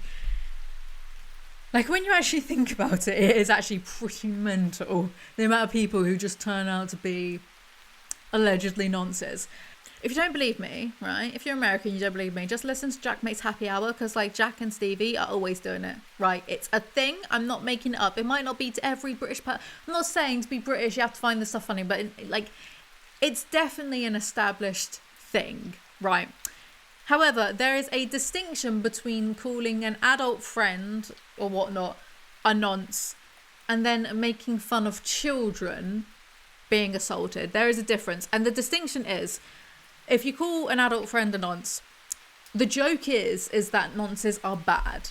They're bad people. So in that moment, you're calling your mate or whatever a bad person, like calling them a dickhead, essentially. The joke is on the adult. The joke is nonces are bad things, right? You with me still? I've not lost all of you from saying this. My cop-out excuse is literally just going to be, but Jack Mate does it, so go bully him instead of me. But Miranda's joke isn't that. Her joke is more, haha, a child doesn't realise that they are being assaulted, they are a victim somehow, haha, funny. And I think, personally, I think there's a big difference between what she does versus what, say, English comedians or Jack Mate or whoever does, right? I feel like I'm walking on very thin ice. I'm going to need my English audience to back me up. It's going to be a comment section full of people being like, I have never called one of my mates a nonce. What are you talking about, Lizzie? Look, and also, I'm not adverse to edgy or dark humour. I used to go to a lot of comedy nights in London, and you hear dark humour all of the time. Not much is off topic, Wait, when Prince Andrew did that interview with, was it the BBC, where he said that he was at a Pizza Express in Woking and he can't sweat actually because so he was eating hot pizza and he wasn't sweating. I swear, comedians dined out on that for like years. But the context there in comedy clubs is that adults are the audience for the dark humour, right? Not children between the ages of like 8 and 11 or 8 and 10 or whatnot. And I guess it's one thing to joke about things, but it's another if you start getting accused of the things that you were previously joking about. So I guess there's that too. First date etiquette. 3 ways to play hard to get. It's good to act uninterested in your first date to leave him wanting more. Number 1, physically assault them. Number 2, verbally assault them, called mugly. Number 3, emotionally act uninterested and bored to hurt their feelings. Imagine an 8-year-old reads this and thinks, oh, that's a good idea. Changing the person you love. People often say that you can't change a person. That is not true. People who say that are just lazy. Okay, not being funny. Not gonna lie, when I first read that bit, people who say that are just lazy, I laughed because I'm an adult and I get the irony. So I thought, oh, that's funny. But again, I'm not the intended audience for this. Disagrees with you. Yell at him until he does agree with you. I think this whole review is just me saying, I'm an adult, I understand the irony, but a child wouldn't. A teenager would or might, but I think they would be just too old for this book style. So who is this book for? How to cuddle. Cuddling is important in a marriage because it's when you touch for the first time. Here are the cuddling positions. In the womb, spoon, back to back, Christian. That Christian one is actually quite funny, but again, like, what kid is going to understand that? None. 69. And the uncle. Colleen, are you good? I think I was like 13 when I found out what 69ing meant, and I was horrified and disgusted. So I don't think this is suitable for an 8-year-old. Sorry, sue me. To prove my point that this is also clearly for kids, because I can't stress this point enough, right? Because some people just don't seem to believe that this was written for kids. Like, what adult is going to buy this and enjoy it? Like, by themselves? What, like, self-respecting 30-year-old is going to buy this and enjoy it? Huh? I've bought, like, here are some Amazon reviews. I bought this for my 9-year-old daughter for her Christmas. Bought for my 11-year-old who loves Miranda Sings. My 9-year-old son and his friend thought it was hilarious. They get the idea of a spoof and pick up on all the spelling errors. Some bits seemed a bit inappropriate to me, but mostly flies over their heads. Bought this book based on the 4.5/5-star review rating. Should have read all the reviews before buying for my 8-year-old daughter who is a massive fan of Miranda Sings. I'm sure my daughter will love it. It's on her Christmas list, age 11. I don't know why I include this. Gary, 4 stars. Okay. My 10-year-old daughter wanted this. She absolutely loves it. It's very funny. Would definitely not be on the school reading list as it's very un-PC and the spelling is characteristically awful. A strange book, but it was for my daughter. Apparently Miranda Sings as an internet sensation. A kid can't be wrong. Good logic there, parent. We have a very happy 9-year-old daughter who received this book as a Christmas gift. I bought this book as a gift for my daughter's 11th birthday. She's a massive Miranda Sings fan. When I got the book, I checked the content to make sure it was appropriate for her to be reading, and to my surprise, it wasn't. Good parenting, though. Actually checking what they're reading. I felt the book was aimed at a slightly older audience due to some of the language used and sexual references. What I did read was quite amusing. Debatable. Just not suitable for my daughter to be reading. I bought this for my 11-year-old daughter. Although she loves it, the language is a little unsuitable for an 11-year-old. This one, 3 out of 5 stars, present for friends. It was a gift. It's the people who leave reviews. It's a real meeting of the minds. Warning to parents, do not buy this book for your children. We bought it for Leah as it is marketed for children. The reviews are by parents having bought this really funny book for their young children. However, the book contains inference to having special cuddles with your uncle, riding daddy's saddle, pornography, 69 with your boyfriend, having special place to go with your uncle. There is an underlining subliminal message of incest, which is unnerving to say the least. The book is highly inappropriate for children. I recommend you to stay clear. I find it silly. I struggle to understand this type of humour, but my 9-year-old loves it. She's a Miranda Sings fan. So it's clearly marketed towards children. I think it's fair to say between 8 and 12, but it's not appropriate for them. But would older kids, would 15-year-olds enjoy the childish style? All I'm left with are questions. Where would you go on a date? Uncle's house. Colleen, do we need to ask your uncle some questions? Do we need to check his hard drive? What's going on, babe? This was like a quiz, and you calculated your points at the end and figured out what kind of bae you were. Slutty bae. You are a slut. Put your tongue back in your mouth and stop being so inappropriate. You need prayer. Yeah, I don't think 9-year-olds should understand the concept of a slut just yet. Sensual bae. I think this means sensual. You know how to keep a man. You're almost a slut, but keep it holy enough to be a good lady. Here's a story in 2 parts, by the way. Twerking. Scan this QR code to watch Miranda teach you how to twerk appropriately. Video unavailable. This video is private. Good one, idiot. Now, you know how to dance, but beware. Dancing can be dangerous. Some dancing is very inappropriate and can make others lust. What goes through someone's brain? Dance moves to stay away from. Michael Jackson, the twerk, the prom, pole dance. So, okay, what's funny about this is maybe I didn't understand what it was for, but I knew that pole dancing and stripping existed as a concept when I was very young because one of my friend's older brothers had a copy of the PlayStation 1 game Duke Nukem Time to Kill, and we would play this, and there's a big bit in the first level, and I think I was maybe like 8 or 9 or something, so young. And there's a bit in the first level where there's a strip club and you can go in and you press X and you can touch the dancer's arse and then they make like a little hee kind of thing. And if you shoot them, then loads of pig aliens appear to try to kill you. I'm just going to say it. I said to my mum and dad, I've been playing this game and there are these dancers and they dance like this. And my mum and dad were, I don't know actually. I think they were just a bit like, what? How do you know that? So you might be thinking, oh, Lisa, you hypocrite, you knew about that stuff. Yeah. Look, kids are going to hear stuff.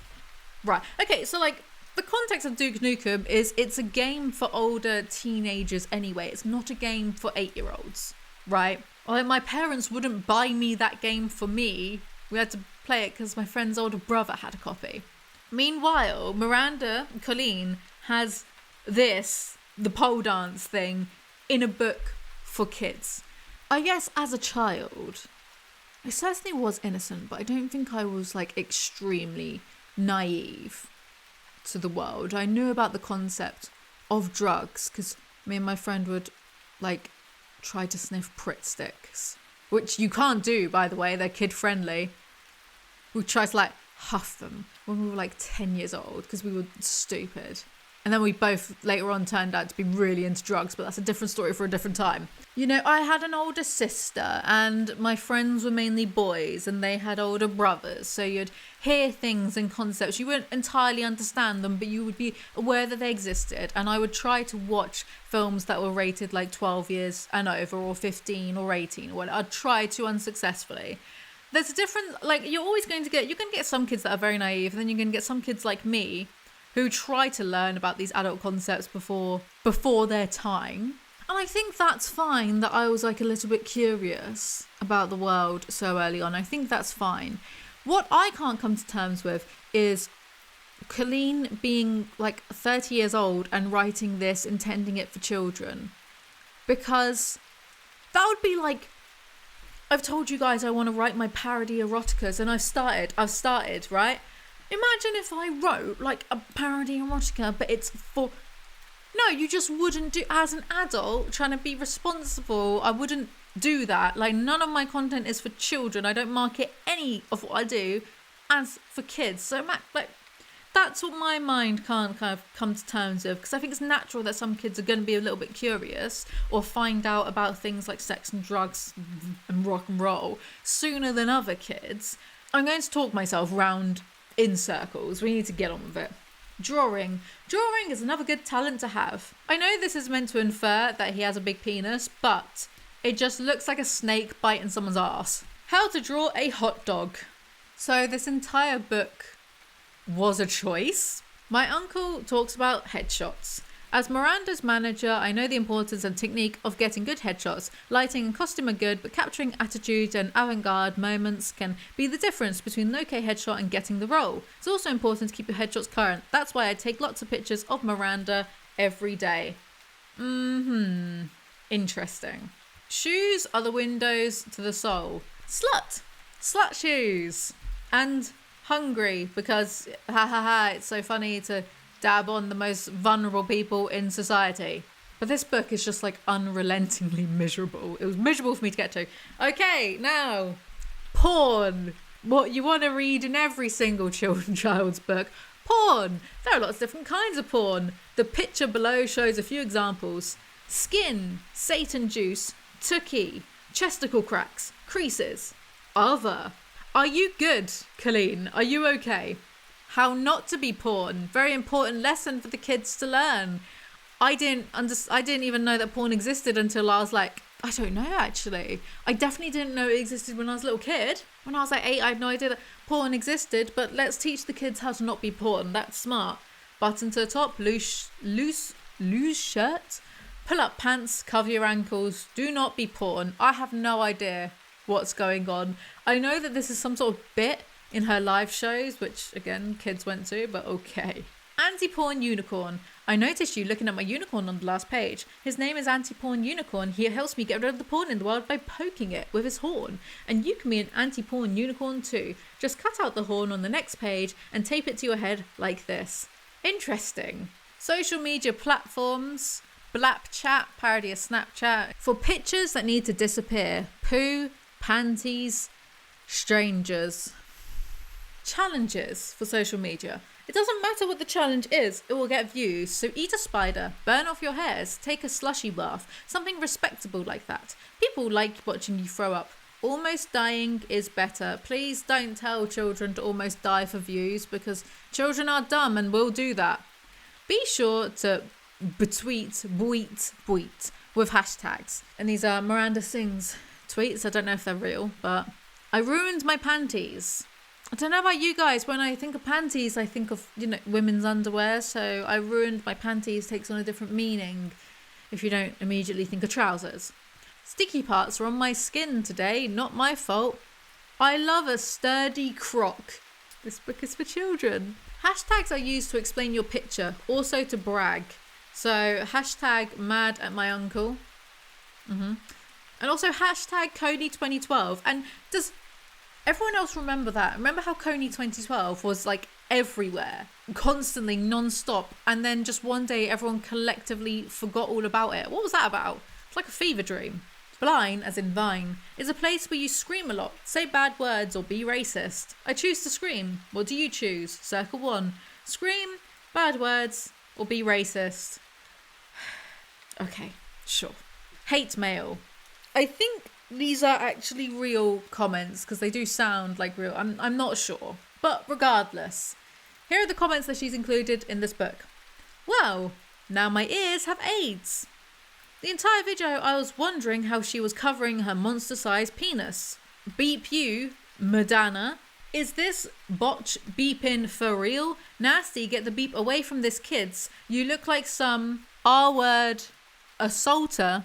And you sing like beep. If you ever see this hoe beep R-slur, I'ma knock you out and smash your face in that sand and stop your head till you shut the beep up for good. That was so bad I couldn't even listen to the whole thing. My sad face, my ear are burned. Why would you put this in a kid's book, you idiot? Why'd you put this in a kid's book? Tuna salad. Put both in bag, squeeze in mouth. This is nastier than all of the uncle jokes as far as I'm concerned. You may have heard that carbohydrates are bad for you, but I think everyone should have crabs. She means carbs. Crabs every once in a while. You're nasty. Wiping. Save the earth by trapping the poo. See, here's the thing. Little kids do enjoy toilet humour. Like when they find out the word caca, they think it's just the funniest thing ever. Just imagine being an adult and doing this. Wipe, fold, put in potty. Things to watch out for. The blood, when there is blood. The smear, oh, right. I mean, but again, like little kids do find toilet humour quite funny. Do like 15-year-olds? I don't know. It's been a while since I was 15. How to be your own doctor. How to fix a sickness. Something stuck inside you. Get help from uncle. Puberty. And there's Miranda's camel toe. Cheers for that, babe. If you're under age 21, please skip the next 3 pages. They're inappropriate for you. Babe, no one over the age of 21 is reading this. Are you joking? Puberty is a time where you get hairs and smells. You might experience getting chesticle lumps. Cover these. Also, you might leak things. It will ruin panties. Thank you for the sage advice.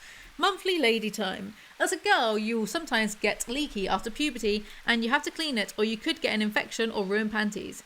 You can make a diaper with toilet paper or use a pad. Do not use tampons. They are for sinners. That is an exit place only.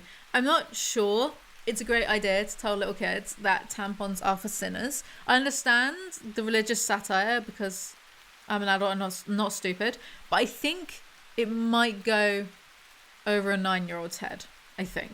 Good sleep is good. Try good sleep positions to sleep good. Pictures my uncle took to show how I sleep.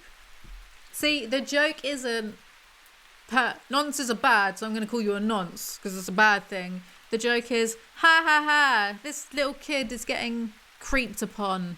Ha ha ha. So at some point there's also this word search with a list of words to find. And it's stuff like LMAO. There's extra words to find which aren't in the list. And those are, there's teat, there's wet X dick, so wet dick. There's ass, there's BJ, there's also this one. You'll have to look on the screen because I'm not stupid. I'm not going to repeat it. But I don't think it's quite a coincidence, even though there's an extra A in there. There's also a-hole up above. I don't feel that this is a coincidence or an accident that these words have been included in this word search. A great way to make yourself feel better is to make other people feel worse. Now, I'm including that because that was funny to me. Maybe I am a 10-year-old, who knows? But I would love a whole book of just negative self-help advice with this type of tone for adults. You know, sans all of the creepy kid and uncle shit. Right? Just like a parody self-help book, but like one that's actually for adults. Maybe I should write it. I'll show her how it's done. Secret code to having a happy life. Crack the code to find out what it is. I worked this out in 2 seconds flat, mate, because I'm a genius and better than a child. I'm too good for even Mensa. It spells watch more Miranda videos. It's nice that this is interactive. There's stuff to do. There's word searches. There's things to cut out. There's whatever this is. But do you know who else likes interactive books? Children. Do something nice for yourself. Break every single crayon in someone else's box and then put them back. Yeah, do you know who has crayons? Children. Anyone denying this isn't for kids needs to BFFR. This chapter's called How to Do Children. I mean, was this ghost written by Prince Andrew? I'm going to get killed for treason one day. I don't care. Babysitting tips. Problems and fixes. Hiccups. Give it water upside down.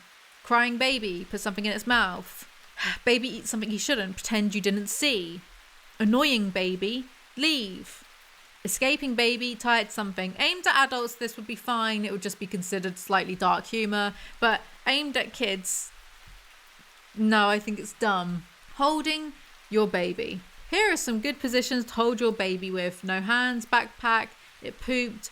Crucifixion. Yeah, Miranda, it's all fun and games until this kid decides to sue you later on because they couldn't consent to whatever this is.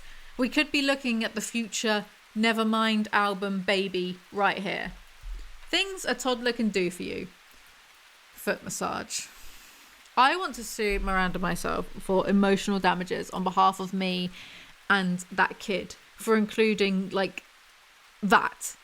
Go away. No one wants to see your nasty little floor grippers. Fun activities. Sometimes you have to do things with kids. These few activities can be fun for you and your children. Playing dress up. You can have them dress as a dog or as a homeless. And that is a little kid on a leash. Oh, and play horsey. Looks fun, right? Where she is, doing that with a kid. Okay. Tiny hands are good for sand picking. I'm very cynical and I'm very jaded. So it actually takes a lot to upset me. It really does. None of this book has upset me. It's just kind of baffled me. Really, like, you thought this was a good idea? Brilliant. None of it really upset me until we got to this foot stuff. Leave these kids alone. Stop having them mess around your nasty little feet. Tickles are to uncle as blank is to bay. Slaps, kisses, strokes. I have no idea what I'm reading. All I know is that it sucks. Label the parts of the dead rat. Hand, tail, tongue, tummy, privates, foot, other. That is just mean. What did this rat ever do to you? Learn to say, hello, I want some food in 5 different languages. British, pip pip, tea and crumpets. I can confirm that is indeed what we say when it's dinner time. Dictionary meaning. I bet she felt like so funny writing that. Dictionary but spelled with dick. Life hack number 4, how to get pee out of panties. Number 1, that's just nasty. Number 2, why is there like some sort of bug in the pants? Stop it. Soda can. Cut in half with a knife. Bonus, you get 2 cups. Like, okay. Every adult understands that you don't tell children to mess around with knives. Again, if this book was intended for adults, sure, go nuts, dark humour, whatever. But it's not. It's for children. Don't tell children to mess around. I know there's the argument of it's up to the parents to decide what's suitable for their kids. But isn't that usually just in the context of grown-up stuff anyway? Like, my mum was unsure about letting me watch the film The Mummy when I was young because it was rated 12 plus and I wasn't 12 yet. But that's a film for 12 plus, you know, teenagers and young adults and adults, basically. This is a book for kids. Parents still need to monitor what their kids consume in the first place, but the argument I think gets a bit muddied when it's regarding because this is for kids. I don't know. It's very confusing. I'm confused. Am I saying that I guess maybe parents wouldn't have to expect to be on their guard if they're getting a children's book for children? By the way, because I know she's watching this, I watched The Mummy secretly anyway with my mate before I was 12, with my friend Matt, because he was a bit older. And then when my mum finally let me watch it, I just pretended that I hadn't seen it and it was a first time view, and get wrecked, mum. Also, don't get me wrong with any of this, right? I don't believe that if you're in the public eye, you must de facto be a role model. I don't think you should have to be a role model if you don't want to be. I think it's rather entitled to demand that every single person who has a following, whether it's large or small, must set a good example to others. But that doesn't mean that I think that people should go around being arseholes. Because it's demanding that someone lives their life, which is unrelated to you if you don't know this person, in the way that you deem good enough, and yet everyone has a different standard of what constitutes as good behaviour, right? Like, I'm not a role model, and nor should I be, because I consistently made terrible decisions for like the past decade. I've made bad decisions for a long, long time. It's only in the past 2 years I stopped making bad decisions, and even then it's questionable. However, my content that I put on YouTube is not for children. I don't even like teenagers watching my stuff. I would rather they don't. I like to think that I market my content towards other adults, similar in 20s and above. Colleen's content is for children. So if you're doing content for kids, I would like to believe you'd have a modicum of responsibility towards such an impressionable audience. You with me?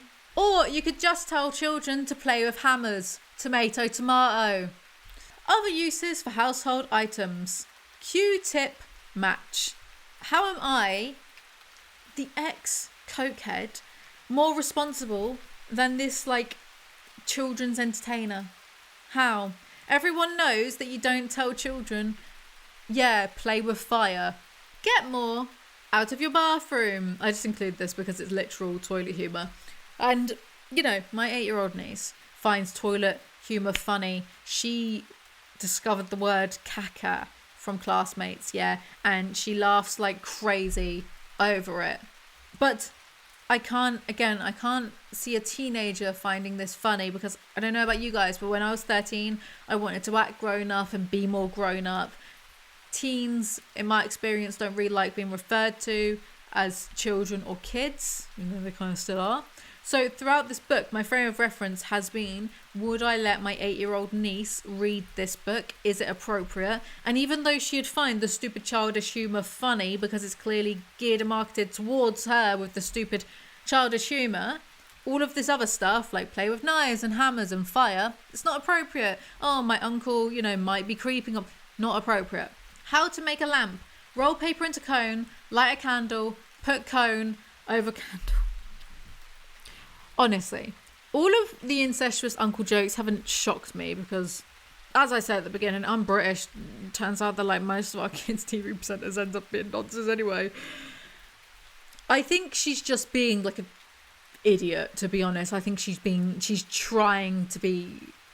I think she thinks that she's like the film Shrek with the innuendos and the slight adult humour and the double entendres that you wouldn't get until you're older. Like the whole thing with Lord Farquaad having the tall tower because he's overcompensating for something. Now, at face value, it's like, oh, he's overcompensating for something because he's short. No, they're really implying that he's overcompensating for something because he has a small penis as well, and that's why they're laughing about it. You wouldn't really get that until you're a bit older. You wouldn't get that as an 8-year-old, you know? I think she thinks she's being like that, except Shrek is actually a good film for starters.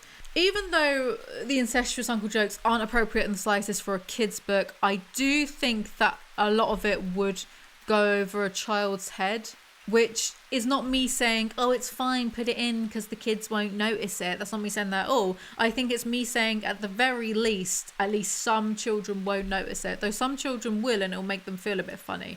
And kids who have experienced that type of trauma, on the other hand, that is a different can of worms I'm not qualified to open.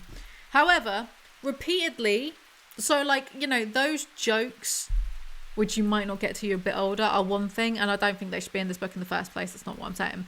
But repeatedly including dangerous tips with fire and knives and hammers in a kid's book, kids absolutely will repeat stupid behaviour. So there's one thing for Colleen Ballinger to be writing this stuff down and drawing it and thinking she's like, well, funny, mate.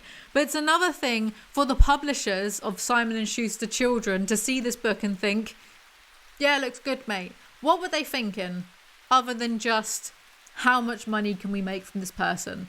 So to conclude this book, what a load of crap. What a load of rubbish. And that's another thing. In her little ukulele video, she passive-aggressively makes this point of it's not her, you know, since when was it her responsibility over what's appropriate for every single kid, right? And that might be a fair point if I said that. But she makes content for children. She's a lobotomite. If you don't want to be called out for making inappropriate content for children, then stop making content for children and make content for adults. Except, oh, well, first of all, you probably wouldn't be very good at making, like, you know, comedy content for adults. Let's be real. Kids do laugh at everything. Bit more different for an adult in it. And second point, you wouldn't have been a millionaire if you didn't make content for children. Kids content is probably the best way to become as rich as fuck on YouTube. I've seen my nieces watch these basic ass cartoon, the floor is lava, like songs on repeat over and over. All these channels, they have, like, their videos have hundreds of millions of views. These channels are all making, like, they're millionaires. And it's not hard content. Clearly I'm in the wrong genre. Colleen knows this. She knows that kids content does so well. She's capitalized off of it, and now she's complaining that, oh, well, I didn't know that I was meant to not be inappropriate. Shut up. BFFR, you wet lettuce. I'm going to be very real with you all. I've been on the tube for a few hours, so I'm not reapplying my makeup. Just not going to do it. Not for this. An interview with Keanu Reeves or Dave Grohl, sure, I'll do my makeup properly. Talking about Colleen Ballinger again, who I'm going to call her Koba, because Colleen Hoover is Coho, right? Koba, bit like Cobra. Hi, welcome to my video. When I saw that Colleen had another video under the alter ego Miranda Sings, I sighed deeply and then got a copy of the diary. This book is called My Diary, spelt like diarrhea, and this one is published by Simon and Schuster, not Simon Schuster Children. But there's still no debate as to whether her books are for children or not, because of course they're for children. Her audience is children. What self-respecting, like proper full-grown adult is going to laugh at any of this rubbish? Not me. So, Miranda Sings is an incredible singer, dancer, actor, model, magician, etc. She already has a #1 New York Times bestselling book, 2 seasons of her own Netflix original series, and sold out many world tours. And I can't even write one single book. Oh God, this weirdo's literally better than me in all the ways that matter. My first photograph. This might be Bath, but I think it's my breath from singing so hard. This is a picture of her as a baby, obviously. I lived in my mum's Tookie before I was born, so I don't even want to know how he got inside to take this picture. So when I was first going through this, I thought Tookie meant butt. I don't know why. So I was just like, okay, whatever. Yeah, he like shoved the camera up your mum's arse, sure. No, it's shock twist, like top 10 anime twists of all time. It's revealed in this book that Tookie in Koba's world means vagina. My first bed. Oh God, we have to start this. So this, I'm not going to show the actual image because I'd quite like this video to stay monetized. This is it's her baby pictures as her as a baby. And really, mum, taking pictures of me with no pants on? How am I supposed to sell my merch if I'm not wearing my red sweatpants 24/7? So this is a choice, and you can look up the actual version of what I'm talking about. There's a crease in the fabric of her clothes that kind of looks like a vulva, right? Now, if the baby's wearing a nappy, I'm not sure why the fabric would crease like that in the first place. You know, if there's something like underneath, how's it gonna crease to look like a vulva? I'm not sure. So there's two options here. Either it's a natural crease in the fabric and she left it in because she thinks, haha, funny baby vagina, ha. Or she photoshopped it in to look like a vulva. I don't know which one it is. I don't really want to know which one it is. Because I think, like, even if it was naturally creased that way, wouldn't you maybe blur it out? So weirdos don't get a copy of your book and, like, get off to... Do you know what I mean? It's an odd choice. Let's leave it at that. My favourite snack. She didn't mention my favourite snacks now. I lick meat and cheese balls. That is hilarious. Top tier comedy. I've never heard anything funnier than meatballs in my life. My first poo. That's a good one. It's literally... Wow, maybe I am the target demographic for this after all. Why am I laughing at this? It's literally just a shit in a toilet. Which, okay, first of all, the decor of this toilet looks kind of old-fashioned, right? So I'm assuming, like, the mum took a picture. Who would take a picture of this in the first place and be like, that's one for the baby album, baby's first shit on the normal toilet? Who? Why? And then, okay, so your parent has taken a picture of your poo because they're normal. Why would you then include it in a book? I can actually see some children finding this funny, but children find anything funny if you say things in, like, a funny voice. They're not, like, the hardest of critics to make laugh. So I'm not sure it's entirely appropriate to put in a book for kids. Just a shit in a toilet. Why? Why? That is the eternal question. This snake was dumb. He wouldn't stay on my neck like a necklace, so I set him free by flushing him down the toilet. More A-star comedy, killing animals. I think there was quite a bit of, like, that in the previous book that I didn't really bother to mention because, well, I don't find that's I don't like it. Should have mentioned it then because I didn't like it.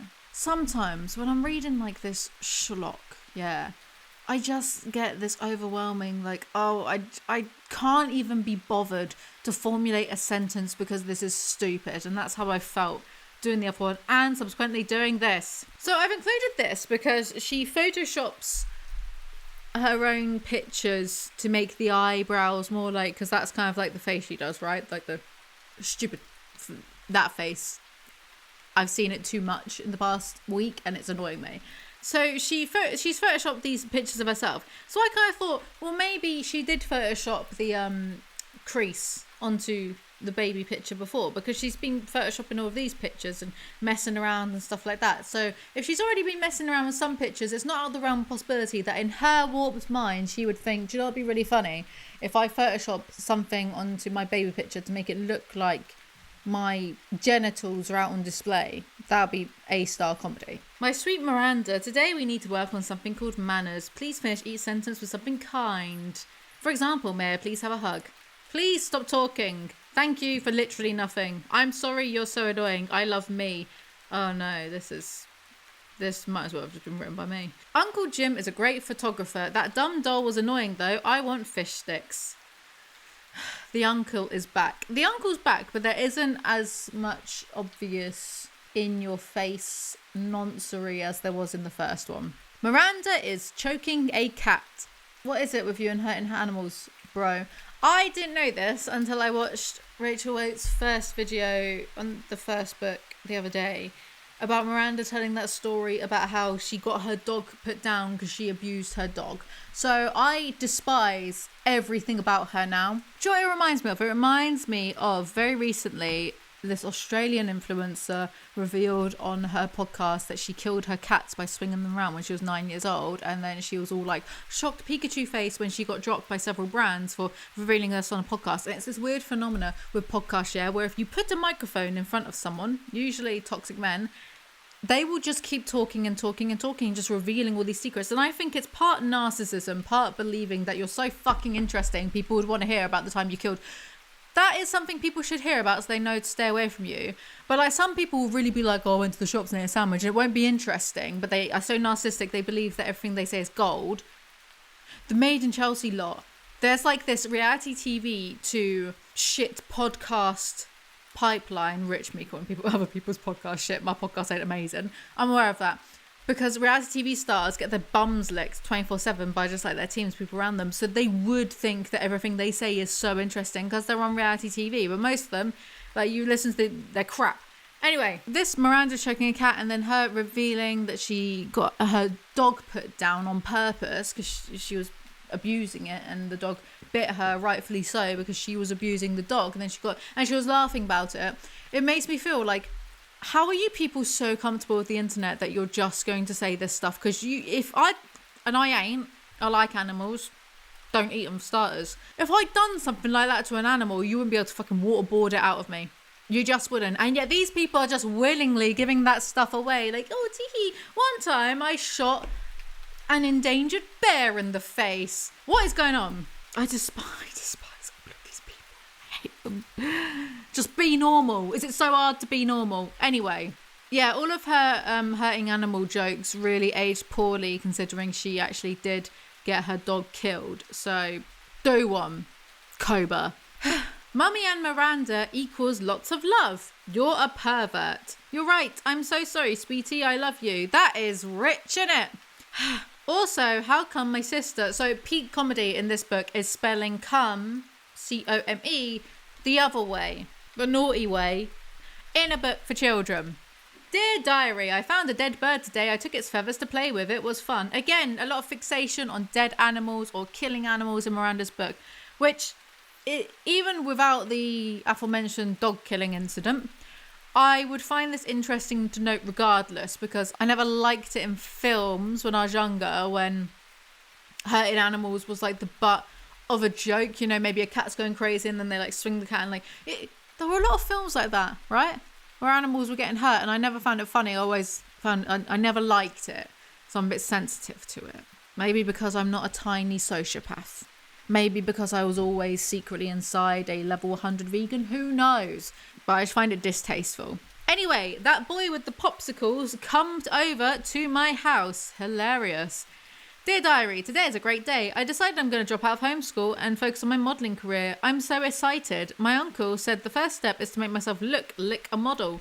So he put lots of pretty lipstick on me, just like models do, and gave me a fancy fur coat. Interesting. Miranda takes modelling pictures.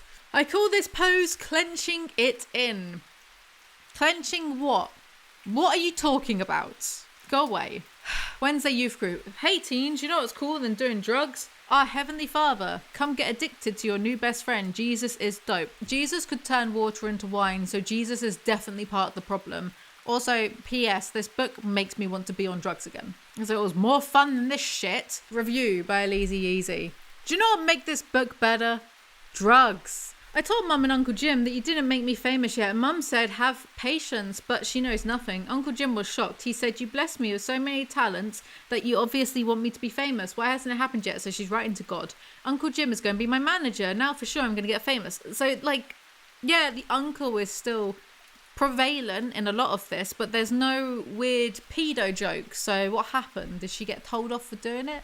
Did she get a bit of backlash from the parents? I don't know. I'm not a parent. I weren't there. Lord, forgive me, for I have sinned. I said a bad word on accident. I hired my BFF Patrick to be my assistant, but then realised there's a bad word in his job title. I was tricked into saying it. Forgive me. It turns out there's a lot of words that trick people to cuss, so I changed the names to help people stop sinning. So, assistant, fanny assistant, which that's funny because in England, fanny means pussy. Poopsu instead of shih tzu. Grabooty instead of grass, but that sounds worse because that's like grabbing a booty. You're an idiot. Boobitanic, poop tacky mushroom, tookie cat instead of pussy cat. This is when I realised tookie must mean vagina. I think she mentioned a lot of tookie stuff in the last book, and, you know, as if I'm going to go back through my own video to get examples. I'm tired of this. I'm tired of her. The worst thing I find about this book is that it's so painfully unfunny. And I know I'm not the target demographic. Actually, no, I want to contest that because I grew up watching The Simpsons, as you all are very aware by the constant references that come out of my mouth. I still find the same things funny on The Simpsons that I did as a child, but as an adult now. I really don't think that my sense of humour has matured that much. Like, it's very big and bold of me to call other people unfunny, considering the stuff I laugh at is stupid. What was I laughing at earlier that was stupid? I was listening to a Vapor Trap song. Very normal genre. And you know the THX thing? Where it's like the rising sound? They put that in the song, and I was laughing like out loud about that because I think the THX rising sound thing is really funny. I'm smiling just thinking of it. Hear me out. It's because like, I'm going to put it in this video and hope it's not a copyrighted sound. Why is that a form of advertising? Like, who sat there and thought, yes, let's... What is the noise it's making? What is it?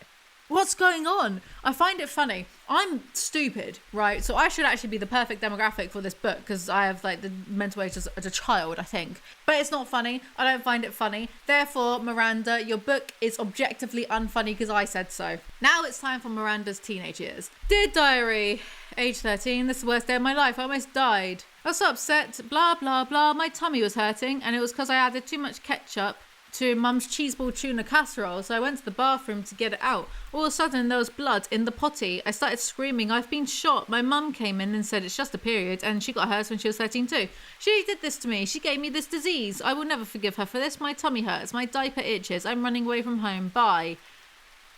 You're stupid. This is stupid. Roses are red. Violets are blue. I hate everyone. Me. I've also noticed, so she's been writing her diary entries to God. Do you reckon in it ends with us? That's where Coho got the idea to write the diary entries as to Ellen, letters to Ellen DeGeneres. Do you reckon Coho is a fan of Cobra? The almonds are activating. There's so much mention of religion in these books. The diary entries to God, praying to God, going to church. Colleen Ballinger. I did some extra research and I know she's never come out and said what her religious status is, and she doesn't really need to, or does she? No, she doesn't. But why are you clearly a Christian or like one of the subsects of Christianity, but then doing weird shit with kids on stage, huh? Christianity doesn't need any more negative press. The Vatican do enough of that. So she talks about holding hands with a boy during prayer and becomes obsessed with this boy. Also, my hand was pretty wet, so he probably really loved that and didn't want to lust over me. This is where, like, imagine there's a mind map behind me and I'm, like, putting together the dot, like my mockumentary. Go check out my mockumentary. Into the Breach, the Full Breach Files. Lust. And she mentioned lust in the other books. And lust is one of the deadly sins. This is my fan theory. And some of you might say she's satirising Christian youth. But is she really? Because she clearly can't do satire that well. No offence. It's full offence. I watched a few Miranda videos and then I watched some Colleen ones, and I get the impression that Miranda is who Colleen would want to be if she could get away with being that rude all of the time. I don't think Miranda Sings is some type of genius satirical character. I think it's based upon Colleen's mean side and past experiences. So I think all of the mention of religion is based upon her own memories, which doesn't mean I think that she's trying to influence kids into being Christians. I don't know my point with any of that. I think my point is just, she's a Christian. I'm sorry, I wasted all of your time then. That was so fucking pointless. That was as pointless as this book. Don't want them to lust over me. Get this, he's also my sugar daddy. He gave me $signs. They passed around a donate plate at church. He put $5 in it and handed me the plate and smiled. I'm not dumb, I know what that means, so I took the $5.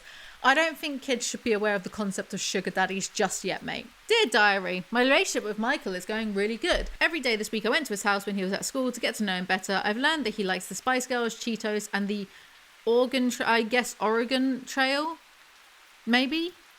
Oregon Trail? I shouldn't even know that. I got on his computer yesterday and tried to win it for him as a surprise, but accidentally died of dysentery.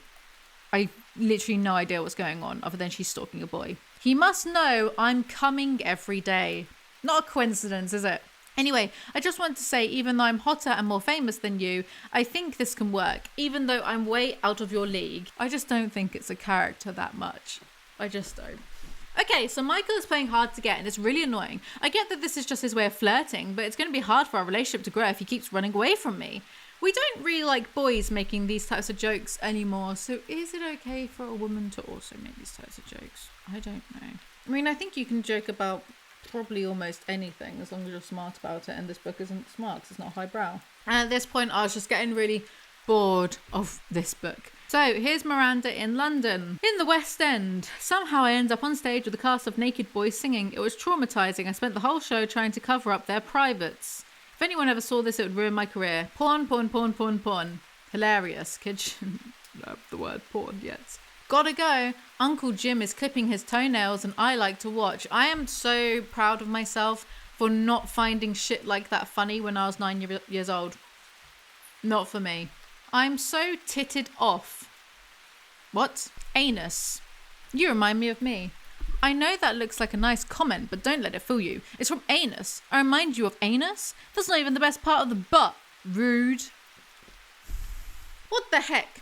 I don't know why everyone in this industry looks down on YouTubers. Oh yeah, because I've got a few ideas why. Found a nice spot on the ground by a trash can to eat my stale airport sandwich, and an angry lady in a beanie came up to me and told me I was destroying my tookie by sitting on the cement. She said there are chemicals in the cement that go up inside of girls and ruin their insides. She yelled at me for 15 minutes about it. Now I'm no scientist, but that sounds like a recipe to make a robot. So I thanked her for the tip and sat there for 4 more hours hoping for the best. Okay. After that, I got an itch on the bottom of my foot. After I put on my shoes, I wiggled my foot really hard inside the shoe to get the itch, but it didn't satisfy me at all. So as you can see, I'm way too stressed to make a video. What is it with everyone on this platform who is also gross? Always thinking, I want to hear about their little floor grippers. Leave me alone. Something weird happened. A guy named Jerry called me and asked me to get a coffee with him. I never heard of him before, but someone told me he was a comedian. I thought I'd try to help him get famous because I love charity work. We drove around, it's Jerry Seinfeld, and I'd like to say that, you know, this is a low point in Jerry Seinfeld's life, but he did date a 17-year-old when he was pushing 40. Murfander, put that child down. He doesn't know where you've been. My Murfanders love to give me presents. Here are some of my favourites. A sign for my door that is a cat saying, come in. Fun handcuffs. Dear Miranda, I'm your #1 fan. You're the most talented, beautiful, perfect, amazing, incredible, inspiring person in the whole world, and I will never stop supporting you. Love you. Love your #1 fan, Uncle Jim. I've had enough of this book. I've had enough. So this is the fan art section, and here you can see that. Why is this in the book? Why is this in a book for little kids? Stop it. Is this a front or a butt or a worm? I don't know if this fan art is real because it says Molly age 6. I don't know if it's real. All I do know is that no one wants to see your camel toe mate, whether in pictures, whether photoshopped, or whether drawn. No one wants to see it. No one's asked. Angela, age 11. Why do my lips look like a... Never mind. Trigger warning. James Charles. Yep, that's him. I almost died, probably. The doctor said I just had dehydration, but I told him that would be impossible because I'm a virgin. Virgins don't get genital diseases. It's a fact. Wholly inappropriate, Batman. Anyway, after the show, I checked my phone. I had a text from Lily Singh. Oh God. Not her. It said, congrats, you won. I thought she meant just winning at life. So I was like, thanks. But then I found out I won a Teen Choice Award. But her content ain't for kids or teens, is it? No, it's clearly for adults. Adults love this type of shit. Do you know what? I'm going to concede something, actually. There is a type of adult who would enjoy this humour, right? Those Facebook mums who like the memes of the Minions, they would like this. But like collectively, all 2 billion of those Facebook mums have like one brain cell between them all. So tonight was the premiere of the Netflix show. That dumb Colleen girl showed up looking like a total skank. I could see her entire chesticle. She looked like a skin-coloured sausage link. It's just annoying. This book is annoying. Go away. So this was for her show that she had with Netflix. And as you can see, they designed a costume for her where she dressed in a taco. And the taco says, "Lick my taco." Because, you know, haha, tacos look like vaginas, haha. Not super for 8-year-olds, is it? Gabby, enemy, ha! I've done a lot of thinking lately and it's exhausting, but I also realised something. When I first started out on YouTube, no one respected YouTubers, no one would take us seriously. But the whole internet community knew that if we just worked hard, stayed patient, found success, one day we would be respected. One day we would be taken seriously. One day we would get the recognition we deserve. Well, diary, I've been on YouTube for 10ish years and the day is finally here where I realise it's never going to happen. It's 2018, the only YouTubers in the news are rich young white boys doing really bad, immature stuff. They are making the rest of us look bad. Yeah, fast forward 5 years and now you're making all of us look bad. So diary, as you can see, I have some pretty amazing plans and my career is about to explode. Oh, and guess what? I don't have haters anymore. I realised that the people saying mean and rude things about me aren't haters at all. They're actually super fans. Think about it. They watch all my videos, they always comment, they always tweet me, they know everything about me, and they're totally obsessed with me. That's a fan. So to all those haters who keep saying give up or get off YouTube or go away, no one likes you, don't worry. I would never stop working hard and being famous because I know you would miss me the most. So I guess in the end, Colleen has won because we have all become super fans of her by our own definition. Main takeaways of this book. This book was so boring, I almost died several times. Death would have been preferable. Hi guys and welcome back to my channel. For today's video, we're going to look at Colleen Ballinger's sister, Rachel Ballinger's book. Yeah, she wrote a book. And look, to start off with, I was conflicted about making this. I was in 2 minds because on one hand, right, playing dumb, she's a YouTuber. It's a book. I review books. YouTuber books, even better. But on the other hand, showing some reflection and introspection, it is incredibly opportunistic of me to do this just because her sister, Colleen, is in a scandal. Let's be real. So I was very undecided. You know, I grew something only in the last 2 years, I grew something called a conscience. So I find it hard to exploit situations now in a self-serving manner. I mean, the Colleen one, not really, because she's been a bit inappropriate, right? So that was interesting. But this, am I being exploitative? Maybe. So I was very undecided until I looked on Rachel Ballinger's Instagram and saw her eat a Lunchable, a vegan Lunchable too, which I'm well jealous about. Can they send them over here? But she was doing this Lunchable review and she was pulling faces and squeaking and barking. But I don't know if I can show the clip without getting probably claimed or whatever. But barking like it was 2012. I was like, hello, am I in a time machine? This is very humour from a billion years ago, internet-wise. I was fuming. It set off my misophonia. So, ultimately, I decided to do the video out of pure spite, like all of my best decisions in life. So, this book is called 101 Things That Piss Me Off. Boy, I hope my more popular sister being in a career-ruining scandal is one of them. Now, this is meant to be a comedy book, a book of funny rant essays, if you will. Annoyingly, I see that my idea of a funny rant book, the A to Z of everything I hate, isn't entirely original, so that's already bothered me. This book on Amazon is in the category of humorous essays and internet humour, and the book is called Quick-Witted in the description. As I'm the king of silly, petty rants, I think it is my birthright to review this book about ranting. You know, I bumped into a college friend not too long ago and they were like, what have you been up to? What do you do now? And I said, oh, I'm a YouTuber. And the first thing they said, they didn't ask what I do. The first thing they said was, oh, are you doing your rants but on YouTube? I am known for ranting about inconsequential things. It is my thing.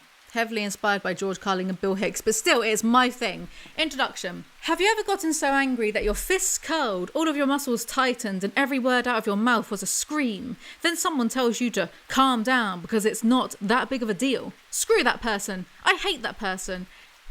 You have the right to be unnecessarily angry. Thank you, I know. You have the right to curse, scream, and throw things. Sure. But most people might not get angry at someone for going the speed limit. But luckily for you, I'm not most people. I will yell at that law-abiding citizen. I will scream at them from the safety of my car and tell them how stupid I think they are because that person pissed me off. My name is Rachel Ballinger and I have, admittedly to a fault, a short and loud temper. Now, there is not a single word in this introduction that could be described as witty. There are several categories throughout this book. The first is things people do that piss her off. When people ask me, does this smell weird? Never. Never do I ever want to be your sniff tester. Why would I? Chances are, it does smell weird. If you are questioning the smell of something, it usually means the smell is questionable. Don't put it near me, you're nasty. Do you know what's really annoying? What's really fucking annoying is when I read this, in my head, I know exactly the cadence, the intonation of what she was going for. I know that you're nasty is probably meant to be said like, you're nasty. And that I'm getting annoyed already at the sound of my own internal monologue. Also, don't ask me to taste anything either. My friend once asked me to taste her milk for her, and I ended up spraying white chunky liquid all over the kitchen and shoving anything I could into my mouth to get rid of the sour taste. Have some human decency. If something smells questionable, just throw it out. None of those are jokes. None of this is wit. It's just complaining, which, that's fine. That's all I do ever, right? But don't market yourself as comedy or comedian if there's no jokes. It's very simple. Set up, punchline. There you go. Write a new book just using that. How people get 10 times stupider when entering an airport or airplane. People forget how to walk, buckle a seatbelt, follow a sign, follow verbal instructions, push a button, or even how to carry a bag once they stepped into an airport, especially in the security line. It really isn't that hard to figure out. You have to take off your shoes, belt and jacket, and then out your laptop. Also, don't bring objects that can kill people or any large containers full of mysterious liquid. These are very simple rules, and then once you're through the scanning process, please step aside while you redress yourself so the rest of us can get to our bags. It's not rocket science, people. What? You didn't believe me when I said that this book contains no jokes or punchlines? When you text someone something really funny and then they don't respond. I've been feeling really good about myself lately. Every time I get naked in the bathroom, the shower gets turned on. Winky face. If I received this text message, I would immediately block the sender and possibly break my phone. When people start a sentence with, I'm sorry, but I see you fake apologizing. I see you. I've made a list of fake apologies and excuses so you can look out for them or so you can stop using them. ... I'm sorry, but I'm the kind of person that always tells the truth, so I had to tell that guy you liked him. I'm sorry, but you're dumb if you thought that test was hard. I'm sorry, but I was just really hangry, so I had to eat your lunch, or else I would have gotten really cranky. Sorry that I had to say this, but you look fat in that. I'm sorry that I told everyone your biggest secret, but you were being annoying earlier, so I had every right. These aren't real apologies or excuses. I'm sorry, but none of this is funny. And yes, witty rants are meant to be funny. The aforementioned George Carlin is spinning in his grave right now. Trust me. Source, trust me, fam. When people say no offence, that does not make anything less offensive. So I note a bit later on that she just starts reusing and recycling things, but, repackaging and rewording it in a different manner, but essentially it's the same thing. But I've just noticed, when people start a sentence with, I'm sorry, but, fake apologising, and when people say no offence, is basically the same gripe. That does not make things any less offensive. It's the same, because you can replace all of the stuff she just said. I'm sorry, but, no offence, but I'm the kind of guy. No offence, but you look fat in that. No offence. I told everyone your biggest secret. It's the same thing. So we're only a few pages into this and already she's running out of material. That does not make things any less offensive. You know it's offensive, and yet you say it anyway. If you're about to say something offensive, instead of saying no offense, just don't say the offensive thing. That seems like a better idea. If you do say something offensive, you're stupid. That's the wit of this, just being like, you're stupid. Oh my God, if you say something offensive, you're stupid. No offense though. Okay, full offense then. I'm bored already. When people chew with their mouths open, I'll give you that one. Fair enough. When people get mad at me for putting up my Christmas decorations early, name 5 people who genuinely would get mad at you for this. I'll wait. Here's this really amazing picture of my sister and me. Should be sister and I. Awkward smiling while decorating my parents' Christmas tree together. I learned that, by the way. Blah, blah, blah. Subject and I. Person and I.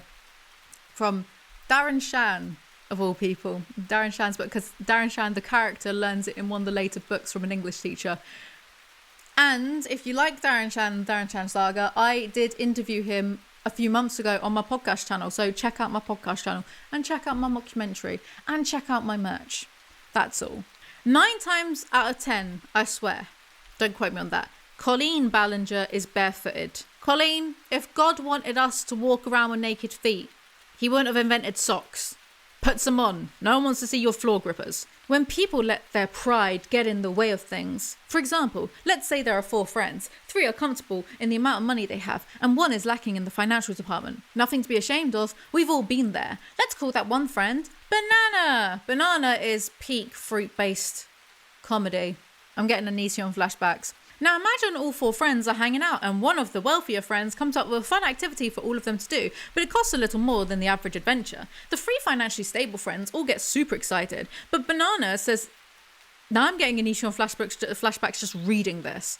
But Banana says the group can't do it because it's too expensive. The person who came up with the idea realises it was a little rude to assume everyone could pay for it, so she insists on paying for the activity for everyone because it was their idea. Seems generous and sensible. Correct.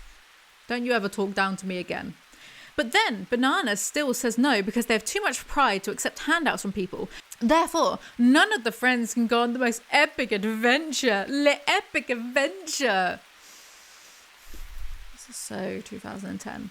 Of their lives because Banana is too prideful. This is literally just an episode from the early season Friends. And later on in the book, she says that she loves Friends.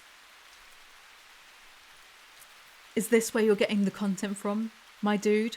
When people judge me for driving instead of walking. I've had numerous cab drivers say to me, you know, you could just walk there from here. Excuse me? Do your dang job and drive me. I know where I could walk. I have GPS on my phone. She's a Karen, isn't she?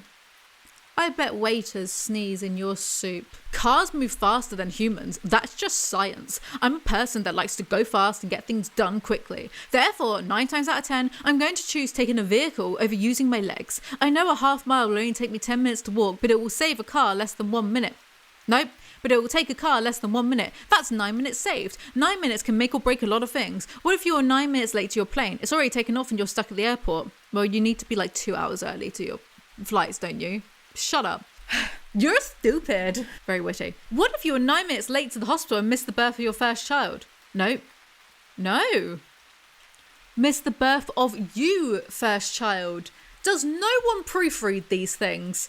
And again, maybe you should have gotten there earlier if your child is being born. What if you were 9 minutes late to school? You all know you'd get written up for that, for sure. Yeah, well, Rachel, not Colleen. Do you know what pisses me off?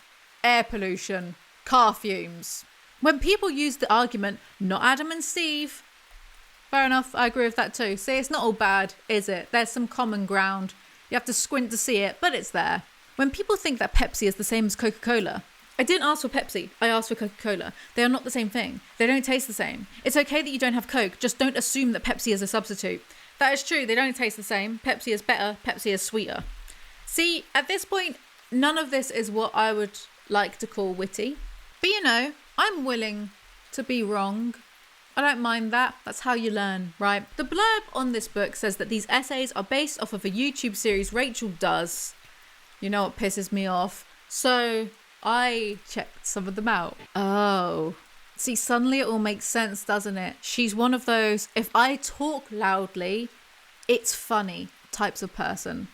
It's very 2010 Russell Howard, and I mean that in a bad way. Types of people. Sexist people. Oh my god, Rachel Ballinger just ended sexism. That is very heroic and brave of her. I get great pleasure of proving sexist people wrong.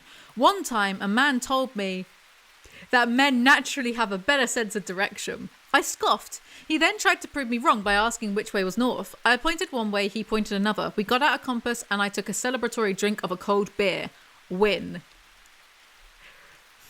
This anecdote really wasn't as interesting as you thought it was, mate. Smelly people. Now listen, I know that every once in a while, every person will emit a little stink, even me. Sometimes your deodorant wears off, your workout was extra hard, or something spilled on you. However, when you are consistently smelly 24/7, then we have a problem. In this world, we have deodorant, perfume, cologne, lotion, gum, breath mints, toothpaste, mouthwash, showers, soap, shampoo, conditioner, laundry detergent, washers and dryers, fabric softener, and the list just goes on and on. There are few to no excuses for being consistently stinky. And you wonder why there are always flies buzzing around you. You smell like poop. That's why. Poop. Wow. Funniest shit I've ever read. It's funnier than the time that Rick turned into a pickle. You have to have a very high IQ to understand Rachel Ballinger's jokes. Joke stealers. I've cracked one or two jokes in my day. I've even gotten a laugh from one of them. No, you haven't. Don't lie to me. A bike can't stand on its own because it's too tired. Ha! I'm in Spain. The S is silent. Drunk drivers. Now that is quite the leap from joke thieves, isn't it? Slow people. I'm not talking about people with disabilities. I'm not a dick. I'm talking about people who just move slowly for no reason.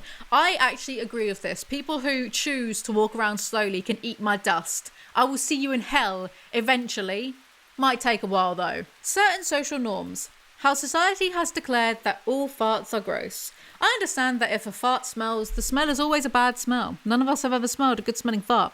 But if I fart and it doesn't smell, why is that gross? And if you're going to argue about poop particles, do you think I'm running around naked in public farting? I wouldn't put past you, actually. Clearly those poop particles would end up in my undies and not in your mouth.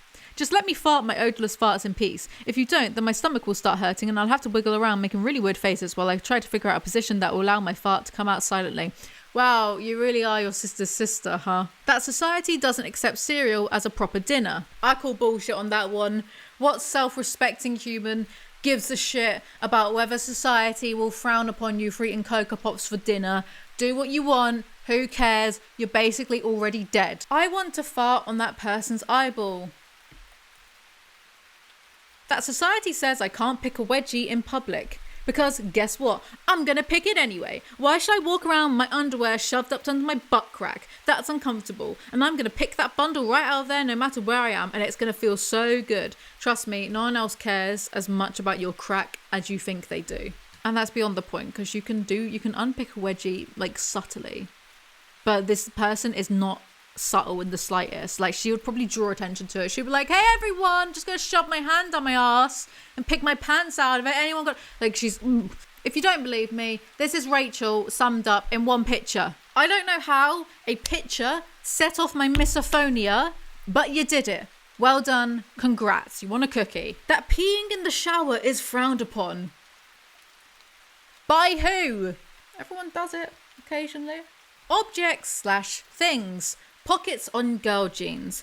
I think the purse companies got together with the pant companies and decided to make girls' pockets really small so we have to buy purses. Ladies, have you stuck your hand in a man's pocket lately? This book is so basic. Now, I'm going to give credit where credit is due, even though I definitely came up with the idea first of making a book about rants, even though this came out in, I think, 2015 or 2000, don't matter. The premise of this book is quirky enough, and it's different enough from like the average YouTuber book, you know, like Zoe and Zoella, like I'm on first name basis with Zoella. Zoe, my best mate, you know, she did some books on like hosting and cooking, and so did Tanya Burr, and you'd expect that from them, right? A lot of YouTubers have done autobiographies because they really think that they're that interesting. I'm the most interesting person on this platform, let's be real. But this, a book about rants, that's different. It's unique for a YouTuber. It's quirky.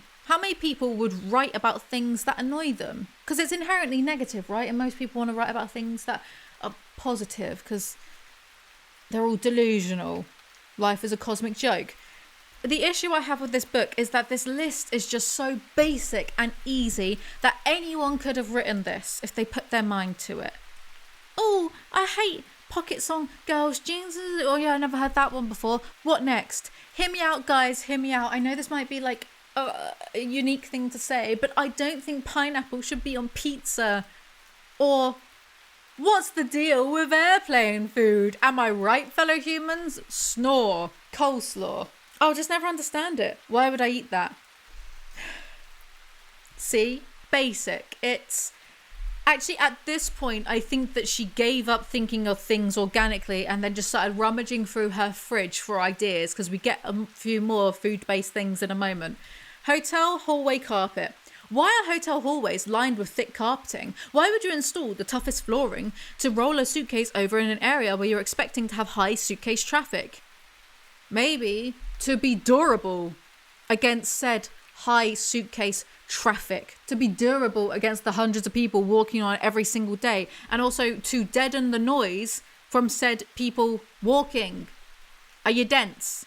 If it was tile or even thin carpet, it would take no effort at all, and then you'd probably just complain about how worn down or how noisy hotels are. Honeydew and cantaloupe. She really started running out of ideas. She just started like looking through the grocery store. Grow up. Soup. Grow up even harder. Eat your soup. But you know, maybe when writing this, she was just hungry. Romantic movies. Romantic movies present a false representation of real relationships, and they're the most predictable plots in the entire world. These movies make girls think that guys are supposed to do over-the-top romantic gestures, but in reality, if a guy ever actually did any of those things, you'd find it awkward and creepy. Hear me out? Stay with me.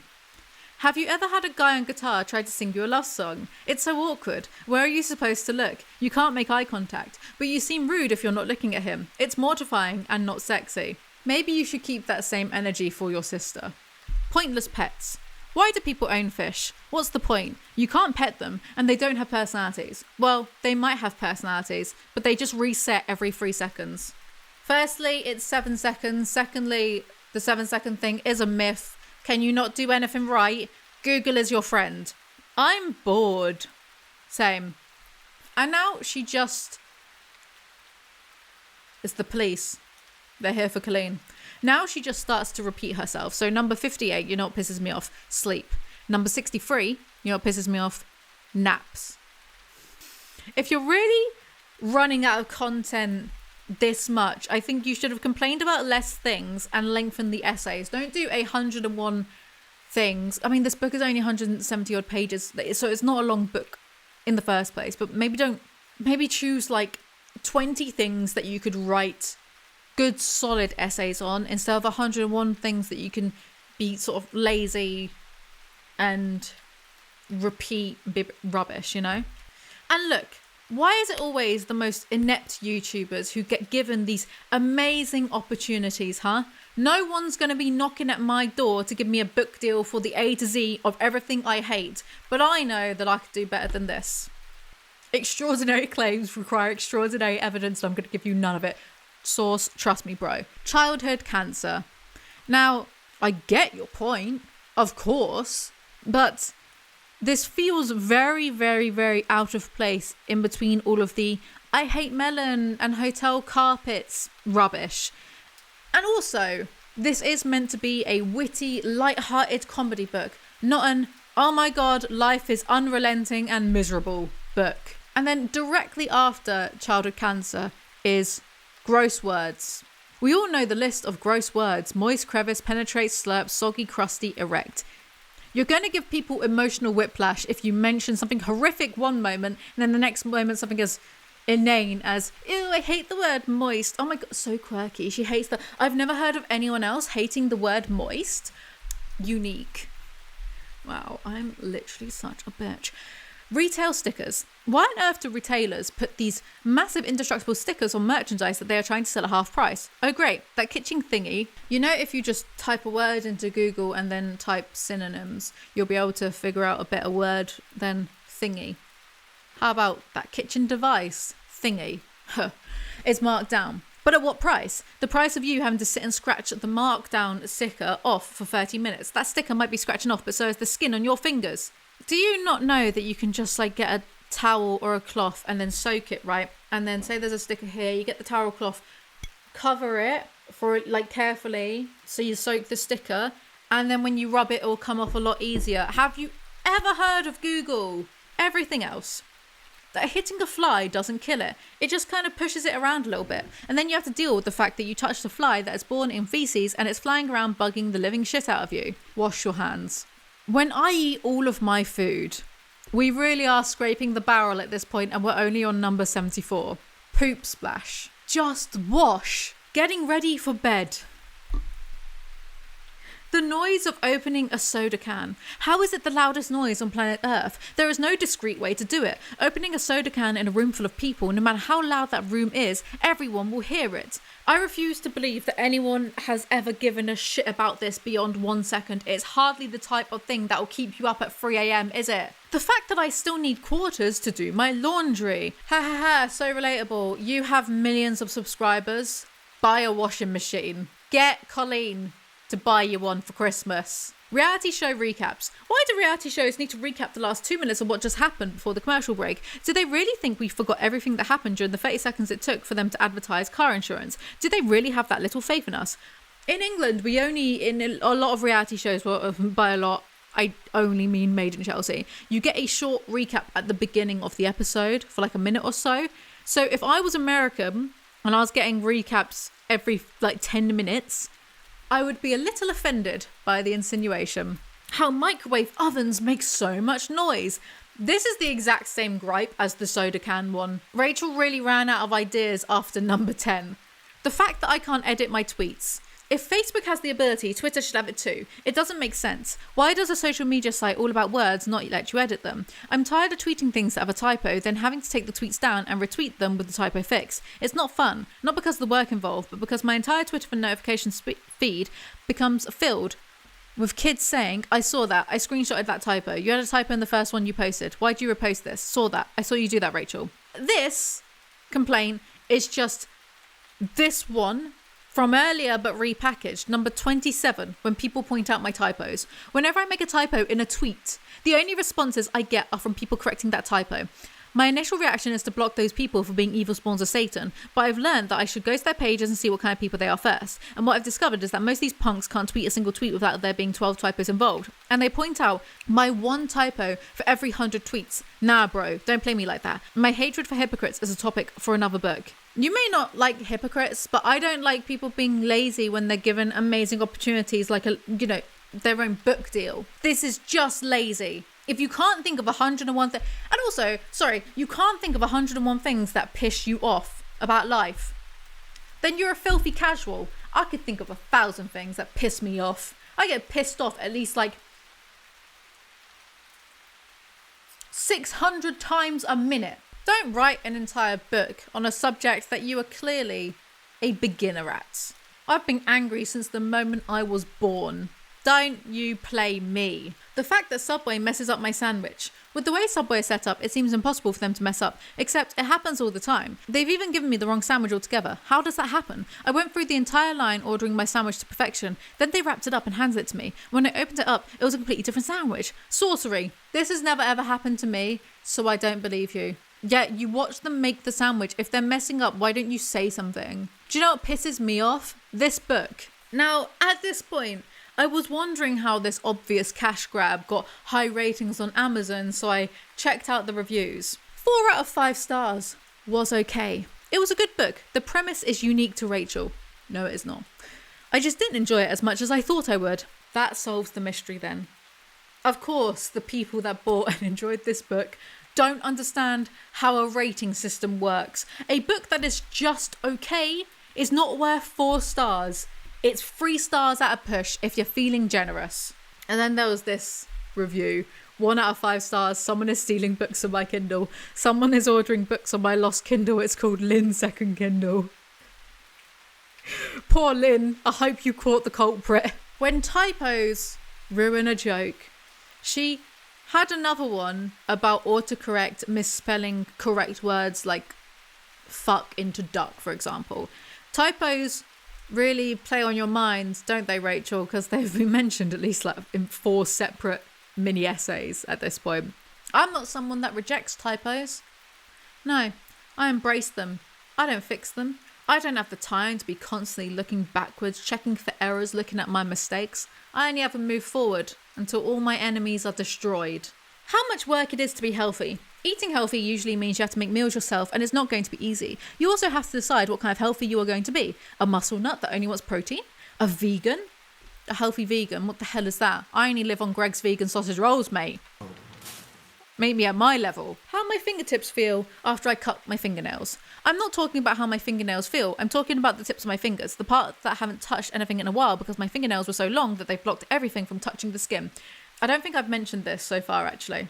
All of these essays, you can't even call them that. Some of them are a paragraph long, some of them 2 paragraphs. And that's why I'm calling this a bit of a lazy cash grab, you know? But for this is the entire segment, just this 1 paragraph. She doesn't expand upon this. She doesn't explain how her fingertips feel after she cuts her fingernails. And she doesn't explain why it pisses her off. Just doesn't bother. It's lazy. And once again, may I remind you guys, there are no jokes. There is no... Tell me any of this that is witty. Please. Enlighten me. Educate me. That women are constantly leaking. There is always something leaking out of our vaginas, and no one talks about it. It's taboo. But the world needs to know that our vaginas have a constant runny nose. I mean, I wouldn't say constant. Maybe everyone's body is different. Everyone's vagina is different, I suppose. We don't enjoy it. We can't stop it. It isn't pleasant. We don't like pulling our pants down to pee and seeing this clear white crap in our undies, then pulling our pants back up and it's cold and wet because our underwear was down too long and it's no longer body temperature. That's because discharge, I'm guessing for a lot of people, isn't really a big deal. And if your pants are that wet from your vagina, then wipe it with wipe your... Okay, I think she was 27 when she wrote this book, and I can't believe I'm having to explain this, but get a bit of toilet tissue and just blot it a little, just wipe it. If they're that wet, soak it up a little bit of the toilet tissue, go about your day, and then change your underwear. Am I mad? And number 101, you know what pisses me off? This is it, the final one. The fact that I'm out of space to write because I'm pissed about so many more things. Well, thank God for that, because I'd love to see you eke out 5 more things that piss you off that aren't just, I don't know, when pizza is cold or when your vagina is wet after intercourse. Do you know what I mean? Do you know what I mean? Acknowledgements. I need to thank my sister, Colleen Ballinger, for putting me in a position to be able to write this book and for telling me to do so. I am forever grateful for the career she has helped me build. I'm going to be really mean and say that I don't think you would have much of a career at all if she wasn't your sister. I need to give a special thanks to my best friend, Kelly Six. She helped me so much in writing this book. I honestly don't think I could have done it without her. She helped spark ideas, corrected my terrible grammar, and gave me the motivation I needed to finish this thing. You needed help with this? You needed help to finish this? I legitimately believe that I could do something like this in less than a week. And it would be better. No one hold me to that, though. I don't actually want to have to prove anything I say. Just trust me.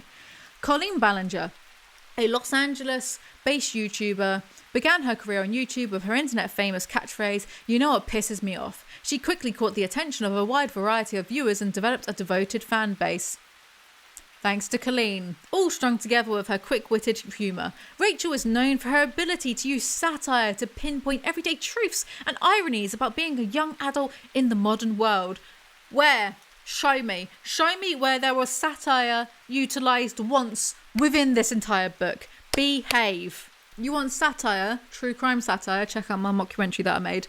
I am actually, I finished this and I am fuming with myself that I have wasted decades of my life at this point being all, where I'm not good enough to write a book. People are going to judge me and be... That is some irony. Oh no, people are going to judge me for writing shit. Literally my YouTube career at this point. Where I'm not good enough. It's because I'm self-aware. I know I'm not good enough because I'm self-aware. When people like Rachel are getting paid to shit out these words on a page, and only because she was related to someone more famous. She wouldn't have had this opportunity had she not been related to Colleen in the first place. I don't believe it. This book is the result of nepotism on YouTube, and it really shows because it's repetitive, it's lazy, it's uninspired, it's a bit dull, it's very short, so I'll give it that. Thankfully for me, makes my job a bit easier. Am I being too mean? No, it's Rachel Ballinger who is wrong. Hi guys, and welcome back to my channel. For today's video we're going to do something a little bit different, and we're going to look at Girl Defined. This is partly because I was on Reddit and I saw a random Reddit thread about how one of the Girl Defined women, Bethany Beale, is very toxic in her marriage and to her husband, to the point that the husband had a live and was saying about how much his mental health had been suffering and he had to go to therapy and all of this. On that lovely note, let's go through one of the Girl Defined books. Now, disclaimer, right? I am fine with people having faith. I'm agnostic. I don't care. Believe what you want as long as it doesn't subjugate others. That's my ethical code. I don't care otherwise. In regards to this book, I looked up on Goodreads and there are actually plenty of Christians complaining that the book was trash. So, bear in mind. Part 1. Femininity Gone Wrong. Can't wait. Chapter 1. Bullied by the big bagged checklist. My heart pounded inside my chest. Brackets Kristen. So this book is co-written by the sisters, and they do this throughout the entire book. The brackets, instead of maybe just making like a subheading and writing Kristen or Bethany in like italics, whatever. So it's already amateur hour. Kristen is at a modelling agency. "Oh, hey girl, coming in," she said with a glossy lipped smile. "You must be Kristen?" She extended a hand and I noticed her red nails, flashy bracelets and blingy rings. Red nails. Like Satan. "Run, Kristen, run." My mouth was desert dry. Just like when Jesus was in the desert for 40 days and 40 nights. In brackets, come back to this. Nope. It was just like that time that Jesus did that thing. Bethany is also at a modelling interview. No comment. Bethany's modelling interview. "Hi, my name's Jeff." My name's Jeff. Sorry. "Take a seat, please," he said in a flat tone. Bethany, slowly sat down in the plush tan chair. Plush tan chair, plush tan chair, plush tan chair. "Yes, Bethany, we know it's you speaking because it said Bethany's modelling interview. We're not stupid, babe." I scanned the photos and began noticing an unsettling theme. Every model wore an outfit a few square inches shy of nudity. Do you think that God is knocking about in heaven wearing clothes? Nudity was fine for Adam and Eve until they became self-conscious after they bit into the apple. So is nakedness next to godliness. Bethany, I could be a better Christian than you in 10 seconds and it shows. "What type of modelling are you the most interested in doing?" the opening question asked. My heart picked up the pace as I scanned the options. Swimsuit modelling, lingerie modelling, promo modelling, other. Why is she getting a modelling interview in the first place? I don't believe that this happened. It's because they're both really, not really, are they? I think it's just because she's tall. She's like 6 foot. Believe it or not, becoming models wasn't always a major dream for the two of us. It was more of a vague idea, an intriguing road to try, a glamorous future to imagine. What brought us to these interviews began many years ago with a tiny seed, a thought planted, an idea mentioned. That is a whole lot of words just to say one single thing. We thought it would be interesting. This book is annoying already. Is there not a rule in the Bible about women not being able to yap this much? It was a warm summer afternoon in Texas. In other words, it was 98 degrees. I, Kristen, was walking with my mum through an outdoor shopping mall. Tall for my age, 12 at the time. What is with all these brackets? Will you calm down? Kristen gets scouted. "Your long legs and blonde hair would make great model material," she said excitedly. She introduced herself and explained that she and her husband worked specifically with young models, ages 10 to 16, preparing them for a career in the industry. They owned a large house in Dallas, and many of their young modelling recruits lived with them.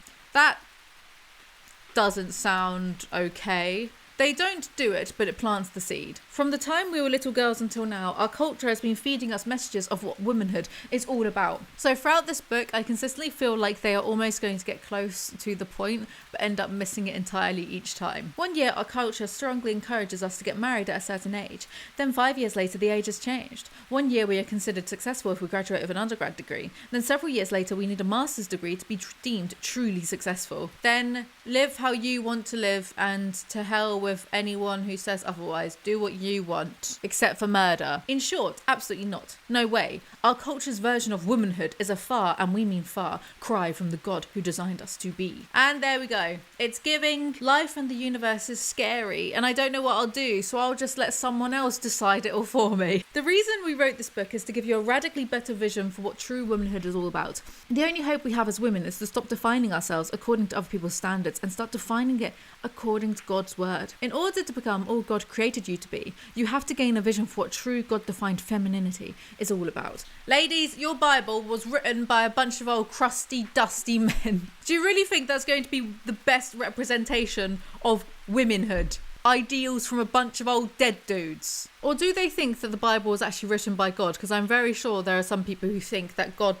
took pen to paper, parchment, feather, quill to parchment, and wrote the Bible. Oh dear. As a result of following God's plan, we can honestly say we are each happier, more fulfilled, and more content than we've ever been in our lives.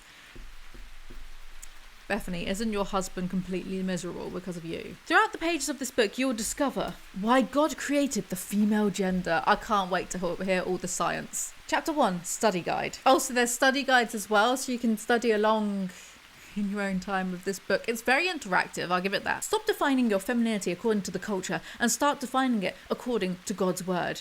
Or who the hell is God to judge me, huh? There's a fun questionnaire type thing to fill out. I can see that I haven't. Here we go. How old were you when you started to care about being pretty? What prompted you to start caring? I've always been pretty, so I don't need to care about it. That is so untrue. I mean, I'm not even pretty now.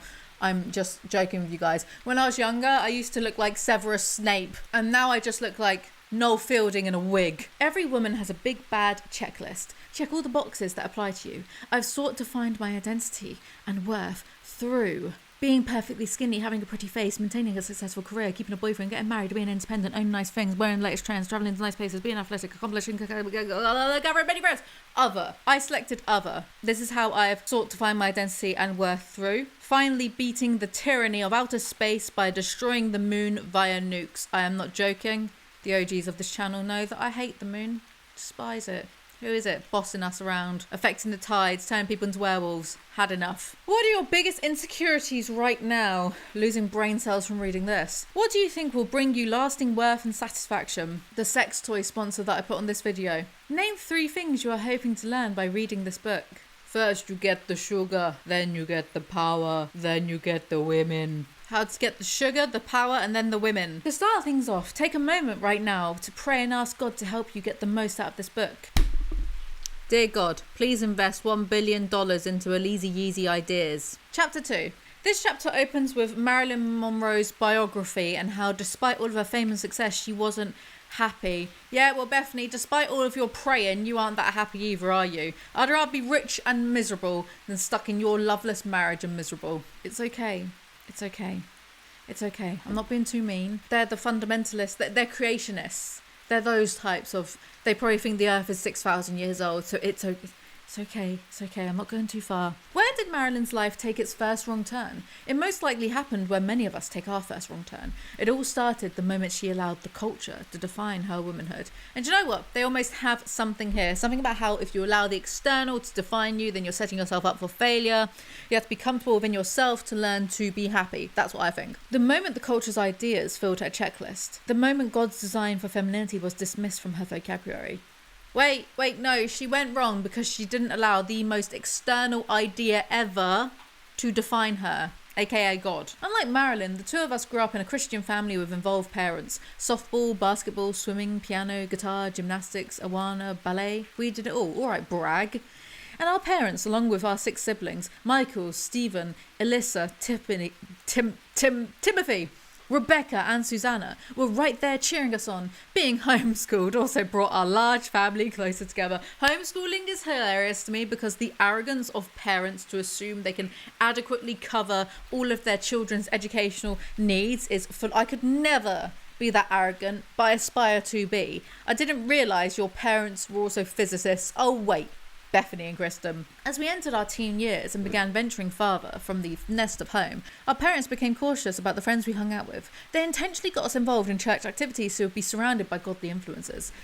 Between homeschooling, playing basketball, working at a Christian bookstore, and being heavily involved in our church, we were busy girls. So you didn't get to interact with others who thought differently from you. Sounds like a cult to me. Then we had our casual group. These were the people we didn't really hang out with unless a social event united us. You know what we're talking about. I never have any idea what you two are talking about. Something regarding Jesus and his disciples, no doubt. All friends considered, we grew up in a group of around 30 Christian girls. Each of these girls came from Christian homes. Each of these girls claimed to love Jesus. They desired to honour God with their lives. They each believed in things like purity, saving sex until marriage, and dressing with decency. We loved having so many like-minded friends. Cult. We watched some of our godliest friends turn into complete atheists. Heavens to Betsy, not the A word. We saw other friends reject purity and dive headfirst into sexual relationships. Some got married and then quickly divorced. A couple of single friends got pregnant out of wedlock. We also witnessed quiet friends turn into raunchy party animals. Yeah, that's what happens when you heavily repress people and then don't educate them on what the real world is like. As we each travelled down different paths, the identity checklist followed us. The culture's version of womanhood began softly whispering in our ears. Sex before marriage isn't really that bad. Come on, have a little fun. Just have a few more drinks. You'll like getting drunk. Don't be so stiff about your clothes. Loosen up a little. Embrace your seductive side. Getting married is a thing of the past. There's no harm in living with your boyfriend. The Bible was written 2,000 years ago. Be a little more progressive. We're still holding on to God's... Wasn't one of the recent popes more progressive than this? Like, he was fine with gay people because, well, God created them, so... And he was fine with aliens because, well, God created them too. Did I imagine that? Was that a fever dream? I swear down, one of the popes is more progressive than this rubbish. We're still holding on to God's word with all of our might. We're clinging to his truths. We're still trusting that his plan for our womanhood is better than Hollywood's. Why does it have to be one or the other? Why one extreme to the next? Why can't you make your own decisions without being influenced by Hollywood or a 2,000-year-old book written by some dead dudes? Also, do you think the girls think that Jesus was white and spoke English? Do you think they're like that type of Christian? Apart from God, lasting peace and happiness do not exist. That is why Marilyn's search never ended. Even with God, lasting peace does not exist because you and many other religions are locked in an eternal battle of my God is the best and I'm going to prove it by killing anyone who disagrees. Study guide. What stands out to you about Marilyn Monroe's life? That she was murdered by the CIA because Kennedy told her the truth about UFOs. So why do you think Marilyn, a woman who had everything, still felt unfulfilled? Because mental health services were non-existent and she had drug addictions? Were you dumb? Yes. Pull out your Bible and look up Romans 12:2. How can this verse help you avoid an outcome like Marilyn's? Romans 12:2, the New International Version. Do not conform to the pattern of this world, but be transformed by the renewing of your mind. Then you'll be able to test and approve what God's will is. His good, pleasing and perfect will. So I guess renew your mind, take LSD.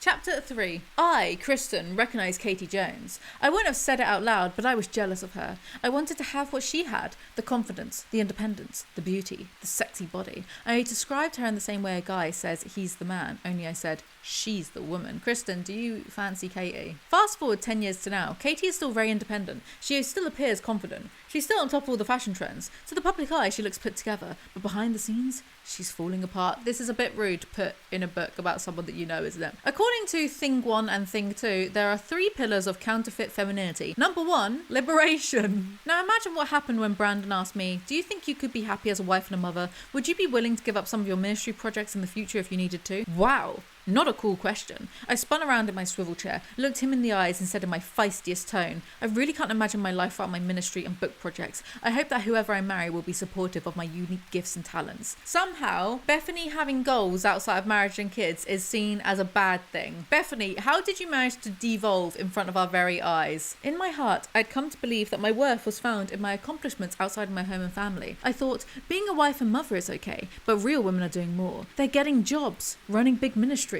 Traveling is a bad thing, according to you lobotomites. Also, do you know what's funny? She now is a wife and a mother, and she puts up quite a few passive-aggressive Instagram posts. And I did some research for this video.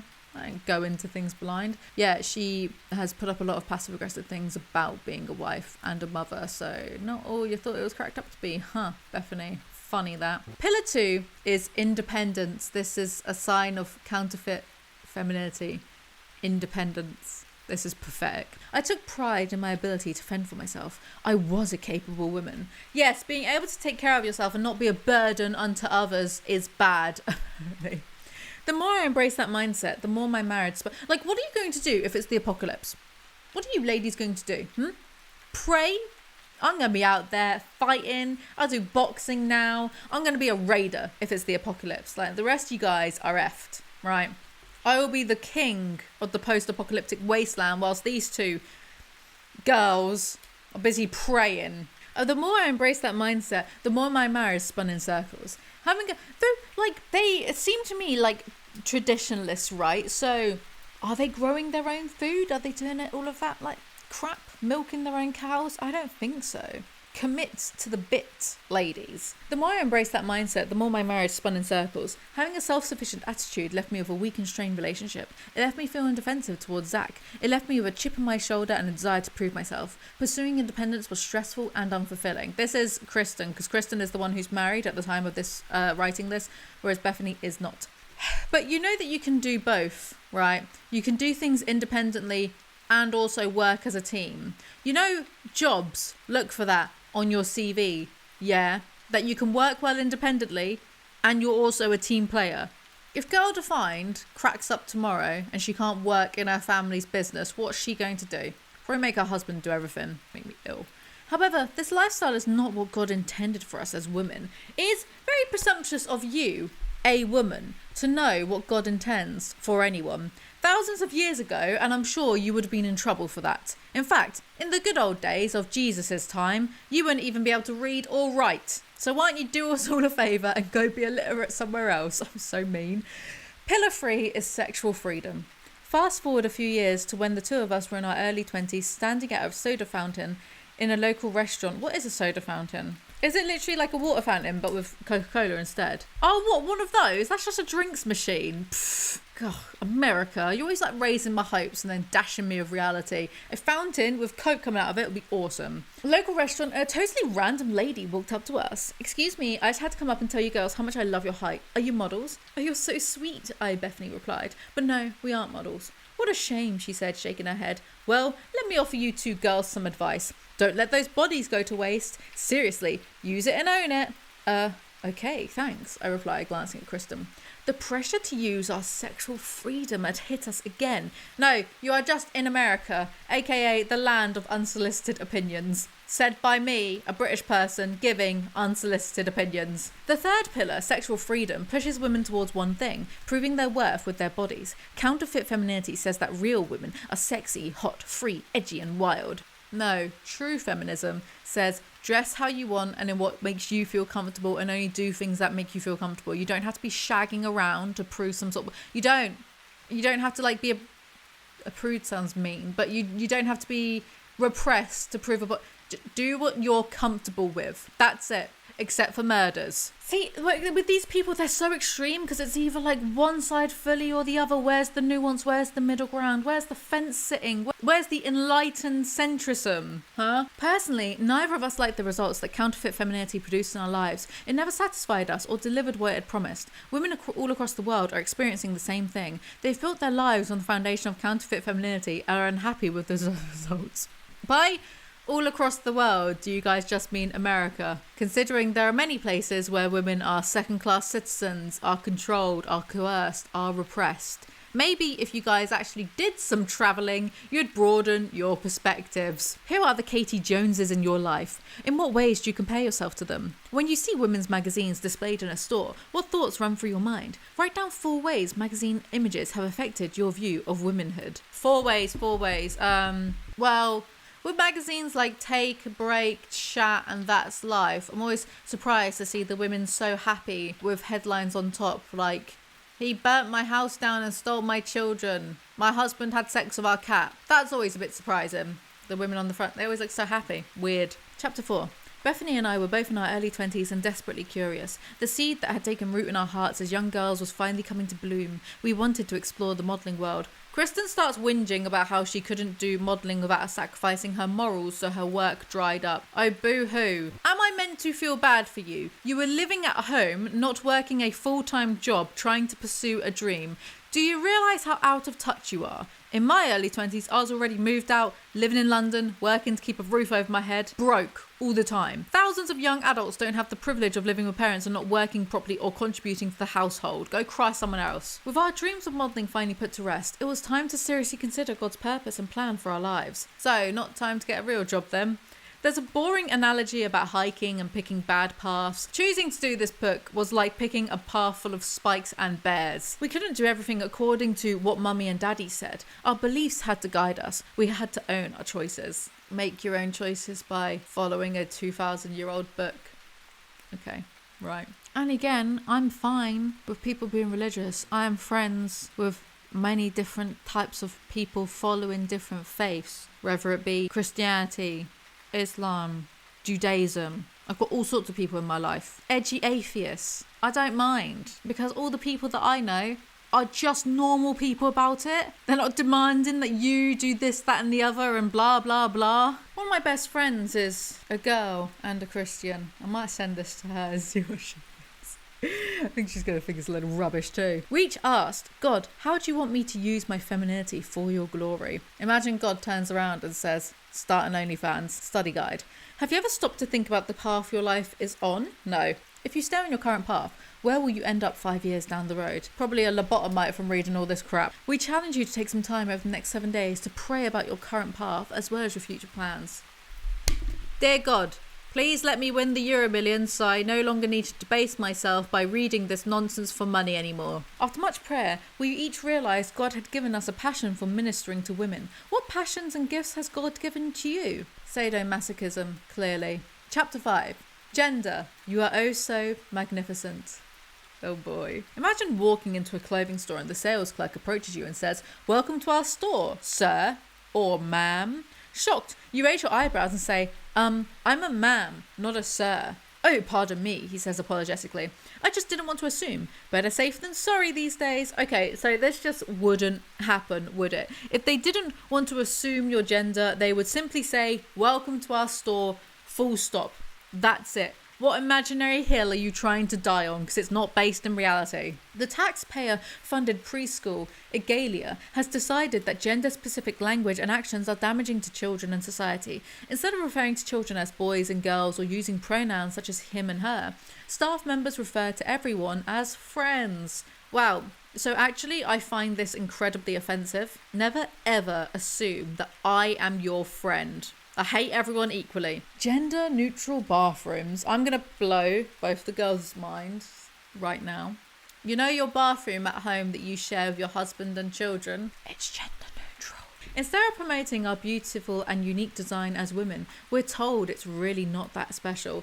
Nothing is special. Everything is chaos and rubbish. I actually love doing this. The ultra-religious people meeting me, an extreme nihilist, an unstoppable force meeting an immovable object. We don't have to be the same as men to have value and equality.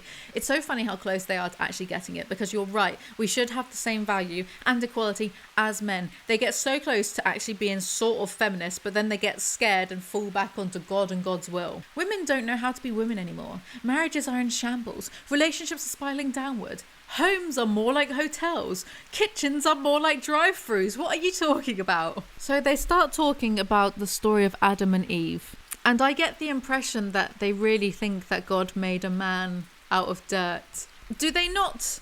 Well, of course they're not going to know this, are they? But do they not know that that story is entirely derivative of the Mesopotamian story of the first humans being made by the gods, plural, out of clay? Of course they don't know that, because they're uneducated and potentially illiterate. That remains to be seen. His eyes locked onto a mysterious creature standing before him. She was breathtaking. Adam's mouth dropped open as he realised what this incredible creature was. Is that actually the biblical verse? Does it actually say that his mouth dropped open? Because I've read some of the Bible and it's a lot of like, Yeshua, son of Joshua, begat, son of blah, blah, blah. It's a lot of that. Feeling his side, it clicked. She was for him. He jumped to his feet and excitedly exclaimed, "This at last is bone of my bones and flesh of my flesh. She shall be called woman, because she was taken out of man." Genesis 2:23. Wait, so this is funny, because you know that dusty old men back then had to control everything about women, their autonomy, their sexuality. So having the creation myth be women were made from man as another way to make us subservient to them is hilarious, because, drumroll please, women create men. Women give birth to men, not the other way around. We aren't coming out of penises. Well, technically the sperm is, but you understand what I mean. I'm wondering if Jerusalem had been maybe a more matriarchal society, whether the creation myth would have been that women were created first and then the men came out of the women. Who knows? Anyway, do you ever wonder what those first moments in the garden looked like? No, not really. Do you ever wonder what Adam and Eve looked like? We wonder those things all the time. Were they tall, short, fair-skinned, dark-skinned? Would we consider him handsome and her beautiful? Were their teeth sparkly white? So many questions. Whatever they looked like, they were perfect. We do know that much. They were made from God's hands. It was at this point that I realised that the girls are creationists. I didn't realise it up until now. It explained everything to me. I had no respect for them before, and I have even less respect than that now. He could have simplified things by creating only one gender, but why would such a complex god want to do that? He's way too creative. Yeah, so creative that he created leukemia in young children. Hooray! Everybody's so creative. Instead, he created some diversity, some excitement, and yet you guys hate it when things are a bit more diverse. If God didn't want transgender people, then why did he create them? Huh? Or do you think of it like dinosaur fossils and that Satan has done it all to test your faith? Because you guys are testing my faith, dude. Adam and Eve's marriage was a perfect union full of blissful harmony. Eve respected her husband unconditionally and he cherished her unreservedly. Life was perfect, literally.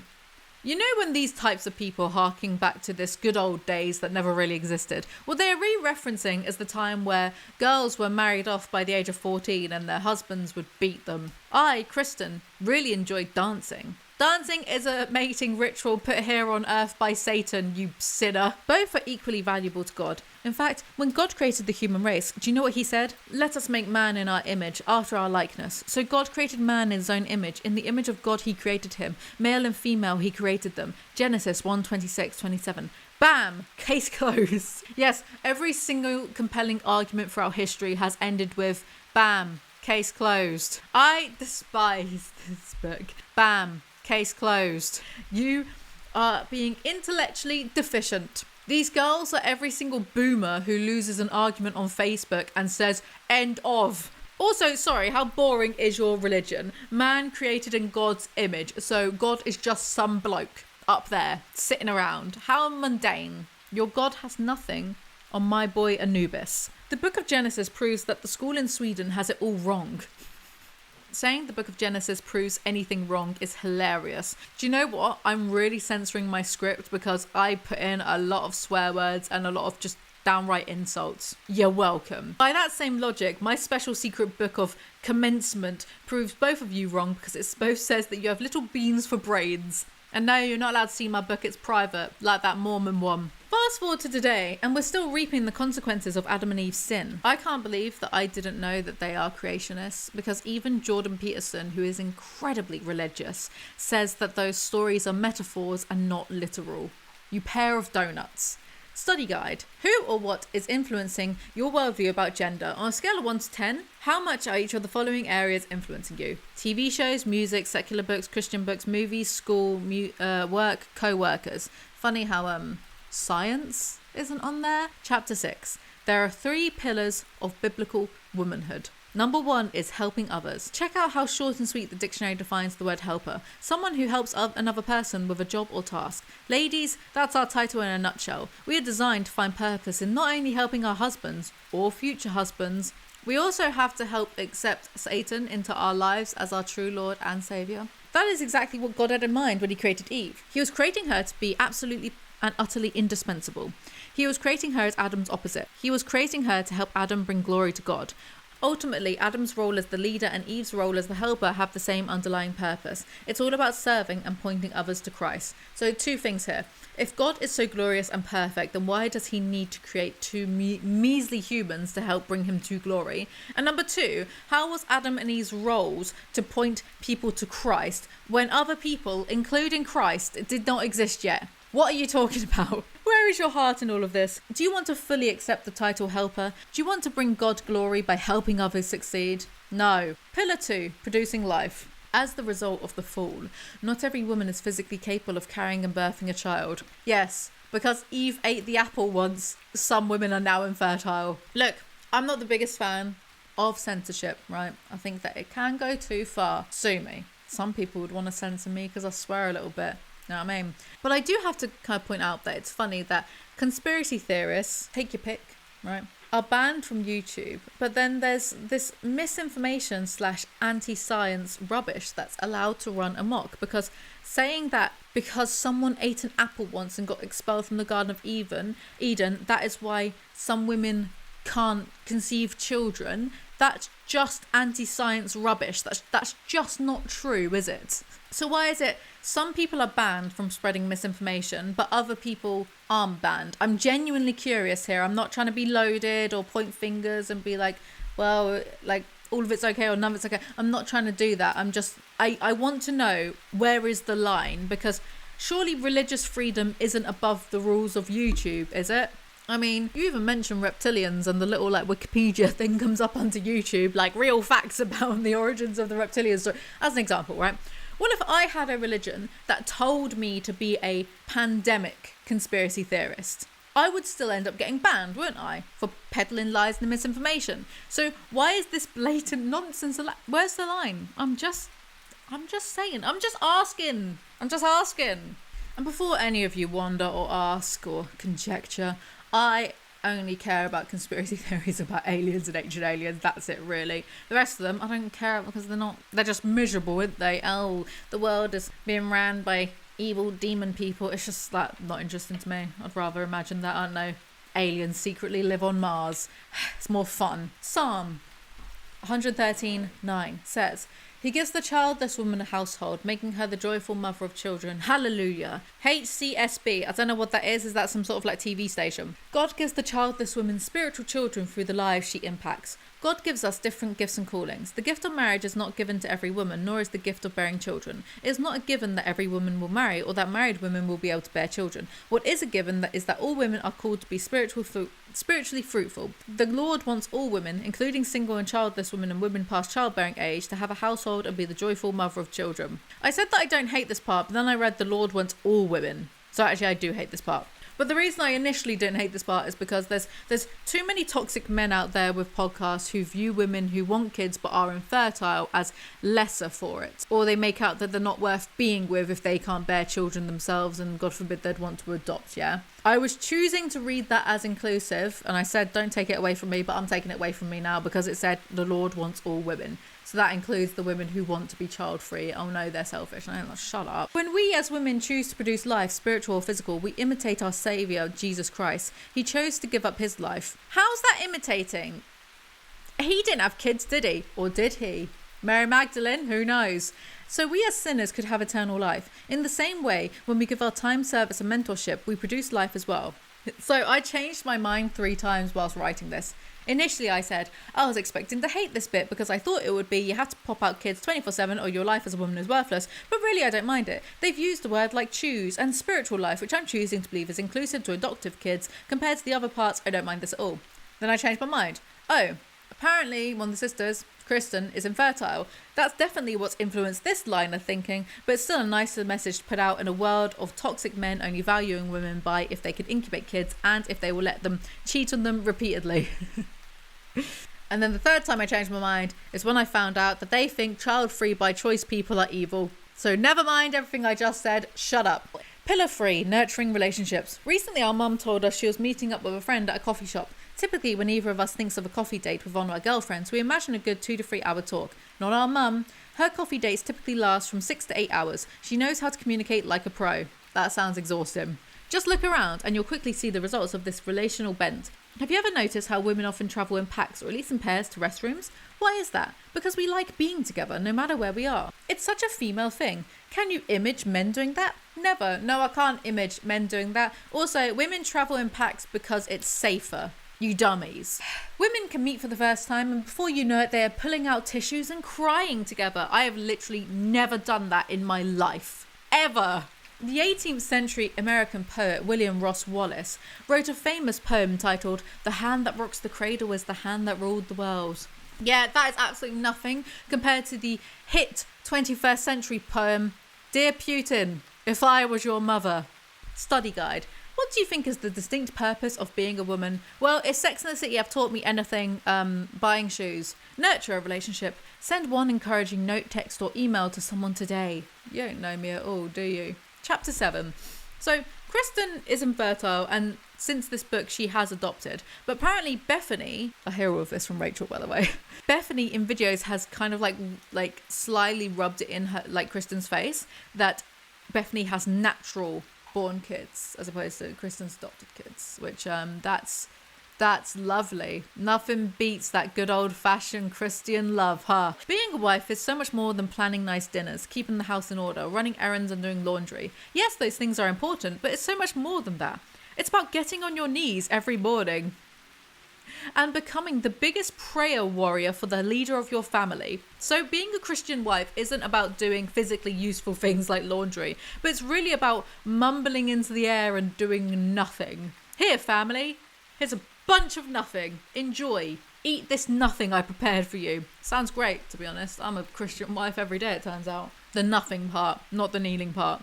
I'm like the hobbits in the Lord of the Rings. I kneel for no one. Bethany. Stage of life. Single. Living at home. Sponge. Getting married to my Prince Charming by age 21 was my dream in high school. What a sad little life, Beth. Pursuing a long-term career in the workforce was never a dream of mine, so I didn't follow the traditional college route. Yeah, of course it wasn't. I also made the radical choice to remain living at home. I decided if I'm going to have roommates, I'd rather they be my family. Yeah, it's such a radical choice to stay at home and be a sponge on your family and not get a job. It's literally like a cult. They can't possibly go out into the real world and meet different people, or else their views might be challenged. Shock horror. In addition to mentoring and hosting Bible studies, I became the director of my church's Awana program for elementary aged girls. I also volunteered at my city's local pregnancy care centre and served as a big sister to some young girls at a nearby public school. I'm not saying all of this to brag, but simply show you that being single has its perks. Trust me. No one thinks that's a brag. As I write these words, I'm still single. I'm entering my late 20s with no prospects in sight. And you know what? I have peace about it. Do I want to get married? Of course. Is it really hard for me at times? Absolutely. I bet that she's secretly jealous that Kristen married first and younger. I bet. They have a friend called Ashley who was studying to be a lawyer to legally help out the pro-life movement, but it was literally too hard, so she gave up and quit. She doesn't let her small apartment stay in the way of nurturing relationships. With a sincere heart to honour God, she opens her home up by hosting many gatherings, parties and dinners. She reaches out to others and invites them to her space on a regular basis. What do you think those parties are like? Do you reckon they think it's getting out of hand once someone gets the hummus out? Is hummus too spicy for them? Or do you think a lot of these people are actually really hypocrites and so they get the cocaine out and have an orgy? I've met a lot of people in my time. lot of variety of people, lots of different types of people. And not all, but a lot of the people who seem to yell the most about traditional family values and nuclear family and traditional and tradition this, tradition that, do drugs and cheat on their partners. Practice hospitality today. Have some fun. Bake 1 dozen cookies or your favourite dessert and give them to someone who needs encouragement. Or make a homemade card and deliver it to a neighbour or a friend. I live in England, you big freaks. If I gave a neighbour a homemade card, they'd think it was anthrax and call the police. Chapter 8. This chapter begins with the story of Kylie Bisutti, a former Victoria's Secret model who later turned into a Christian housewife. After 1 year of living as a supermodel, Kylie had experienced enough. To the complete shock of the modelling world, she chose to end her modelling contract. By the grace of God, her eyes had been opened to the true value of her body and worth as a woman. She no longer felt the need to gain the acceptance and approval of others. She had no interest in showing her body off to the public. She was sick of being viewed as an object and not a real woman. So close to getting it, but never quite closing the deal. Also, if she was living as a supermodel, I bet she saw a lot of shit that probably turned her from one extreme to the other. I mean, I've watched stuff where former models talk about being forced to do drugs to stay working all the time and to stay skinny and kind of being passed around at parties as sex objects and stuff. It's all out there for people to read. I'm not even being a conspiracy theorist. Former models have said that. So maybe like she saw that kind of stuff go on and that made her run into the other extreme direction. Can you blame her though? Being hot or average isn't the determining factor for a woman's security and value. The truth is, whenever a woman bases her worth on what other people think of her, she will never measure up. No woman is perfect. No woman. So why should I base my worth on what you would think of me and my life?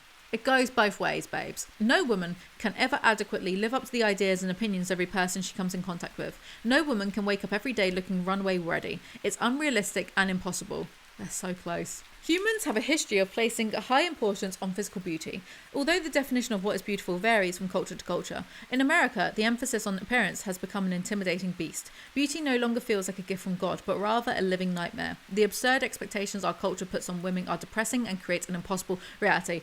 Impossibly close, more like. One time, Kristen got hair extensions and she loved her hair and it made her really vain, but then it got knotty, so she had to take them out and cut some of her hair off because the knots were too big.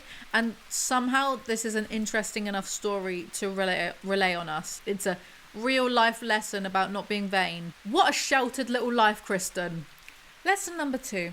A woman will feel content with her physical appearance only when she stops basing her worth and value on what others think of her and instead starts living to please Christ. The first bit is perfect and then it's ruined with, but only Jesus can judge your looks. My dude, Jesus was a bloke. I'm not seeking validation from some dude. You lose sight of the fact that Christ is the only one who can satisfy you. Oh, satisfy, huh? Didn't realise he felt that way. Study guide. Which mirror do you use the most in your house? Go to that mirror and write this on it. Use a dry erase marker, lipstick, toothpaste, or whatever you can find that will easily wipe off. For you, O Lord, have made me glad by your work. At the works of your hand I sing for joy. I would do, but then my boyfriend might think that I've finally lost the plot and have me lobotomized. But maybe then I'll be able to enjoy this book more. Chapter 9. Bethany. My view of love and romance was subtly being shaped by the culture around me. As the years went on, I began forming a running checklist of what true love looked like. I imagined my future husband to be physically gorgeous and practically perfect in every way. He would be my knight in shining armour. So what's funny about this is she's passive aggressive now about her husband constantly, about how she basically had to lower her ideals and standards and be happy with what God had given her. And hey, it's okay that, like, you know, he's a bit shorter than her because she's 6 foot. It's okay. She doesn't care, which is why she goes on about it all of the time. Little things like that. An article by the Daily Mail stated that the average woman will kiss 15 men, enjoy 2 long-term relationships, and have her heart broken twice. If that isn't bad enough, how is that? I don't understand. What do you mean? How is that bad? That's just life? You know, 2 long-term relationships, getting experience from each one, learning who you are, developing yourself. What? You know, when I was younger, in my previous relationships, I was awful. I was horrible. I was toxic and messy and just had a chip on my shoulder and was never trusting or anything. And I feel like I needed to go through that and learn to not be a shit, to grow up and be an adult, you know what I mean? Imagine having none of that experience and then the first relationship you ever get into, you get married. She'd never even kissed anyone else before. Oh, God. And the husband is coming out now saying about how his marriage has made him so miserable. It's You can find it. It's all out there. It's like, no wonder. It's like her first ever relationship at the grand age of 30. No wonder she's emotionally stunted. Talking about Bethany here. If that isn't bad enough, further statistics show that 40% of all marriages end in divorce.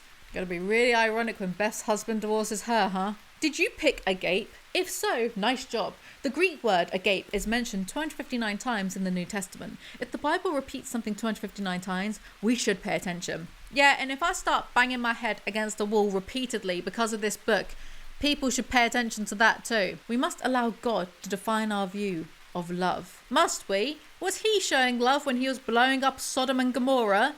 Was Jesus showing love when he found a fig tree that bared no fruit, so then he cursed it to never ever bear fruit again for no reason? True story, as true as the Bible is. Gender roles are close to extinct. This is so American-centric, because how are you going to say that with a straight face about Russia, China, Japan, Africa, the Middle East?